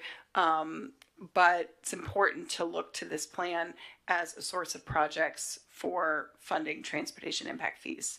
And then the one other plan that I wanted to discuss was just the Transportation Improvement Program. This plan is a 6-year plan. City adopts it pretty regularly. I'm sure this council has seen it a number of times. And this plan looks out to kind of needs that you have in your transportation system over the next 6 years. It can include capital projects, but it can also include safety, maintenance, and congestion relief projects. And then last but not least, of course, is what we're here to talk about tonight, which is transportation impact fees. And in particular, the transportation impact fee project list, again, as I stated, it needs to have projects that are coming from your capital facilities element. And these projects really need to provide capacity for growth and be system improvements. So impact fee projects really should be addressing the city's most critical needs. And really, again, they're projects that are helping make sure that your city is ready to accommodate future growth. So this is a very busy slide, but what we've attempted to do here is explain how impact fees can bring consistency and order to the development process. So in talking with your city staff, these are issues on the left-hand side of the slide that have been raised, and on the right-hand side of the slide is really kind of how impact fees can help address some of these issues. So current structure of your kind of development review process requires extensive analysis and weighing of impacts against nexus and proportionality on a project-by-project basis. Impact fees help to establish that nexus and proportionality in advance, streamlining analysis so you're not having to do that process over and over again. You have a lot of one-off analyses that are being done for every project, which can result in mitigations that don't align with other city plans. And the kind of benefit of impact fees is that they are minimizing that one-off analysis, and they're generating revenues that go towards a project list that has importantly been council approved, because council would be adopting this program. Current system leads to drawn out negotiations, long process, pretty expensive, requiring a lot of outside expertise. Impact fees are streamlining that and reducing the need for negotiation and outside expertise. And fair share calculations don't always provide for full project funding.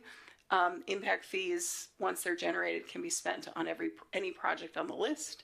And kind of the last kind of issue and benefit I wanted to raise is that while many impact fill projects today don't result in any off-site mitigation, that's resulting cumulatively in issues, a more congested, a more impacted transportation system over time. Impact fees apply to all development, so every development would be paying in and generating revenue for expanding your system.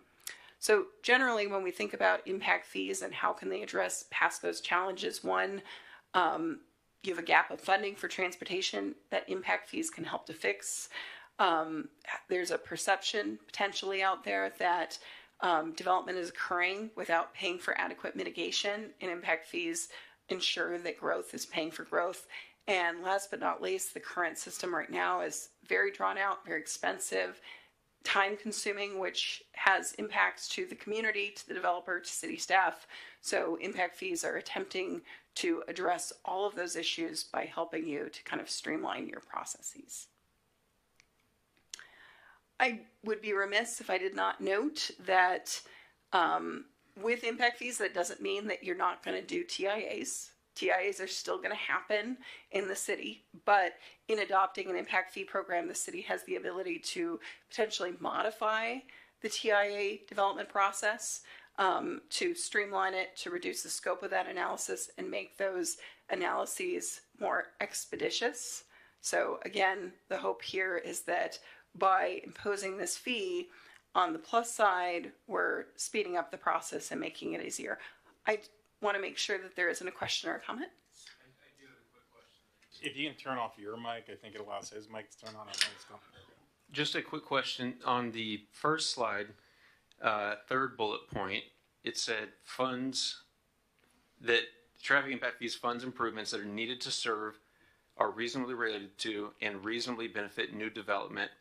And then the second most recent slide said impact fees can be spent on any project on the list. So reasonably benefit new development, is it the particular project that's being applied for, or new development in general? If you can go back to your mic, sorry. I know this is... I will be trained. I promise you by the end of this meeting, I'll have it down, or maybe not. No, very good question. So first of all, impact fees, and I apologize, we're using projects on both sides of the ledger. We're using projects to talk about transportation infrastructure. We're also using projects to talk about development, and that is very confusing. My apologies for that. In terms of projects on the list, impact fees at the very beginning of this process, and we'll talk about this in later slides, we identify what projects are a part of that program. So those are transportation capital projects. And not to get ahead of myself, we have roughly 18. We'll talk about that as kind of a draft set of capital projects the city has. It's on your capital facilities element. It's actually on your transportation improvement program as well. That we think are, a really good move. These are going to benefit citywide mobility. What the impact fee program does is it establishes a nexus. So it says if you're a development, you're coming in, you're generating this many trips, your fair share for this whole list is X amount, but then the city, that money kind of goes into an account, and the city is able to direct that opportunistically to any of the projects, the pre-described 18 projects that are on that list. Does that answer your question? Okay, I will keep going. Wait, Mr. Prowlis has a comment or question or something. I was going to say that on that current slide you're on, we didn't get that in our packet. So it was added, apparently added. I don't have that. Go, if you keep on going. The last slide you were just on. I just want to make a note of that. It's not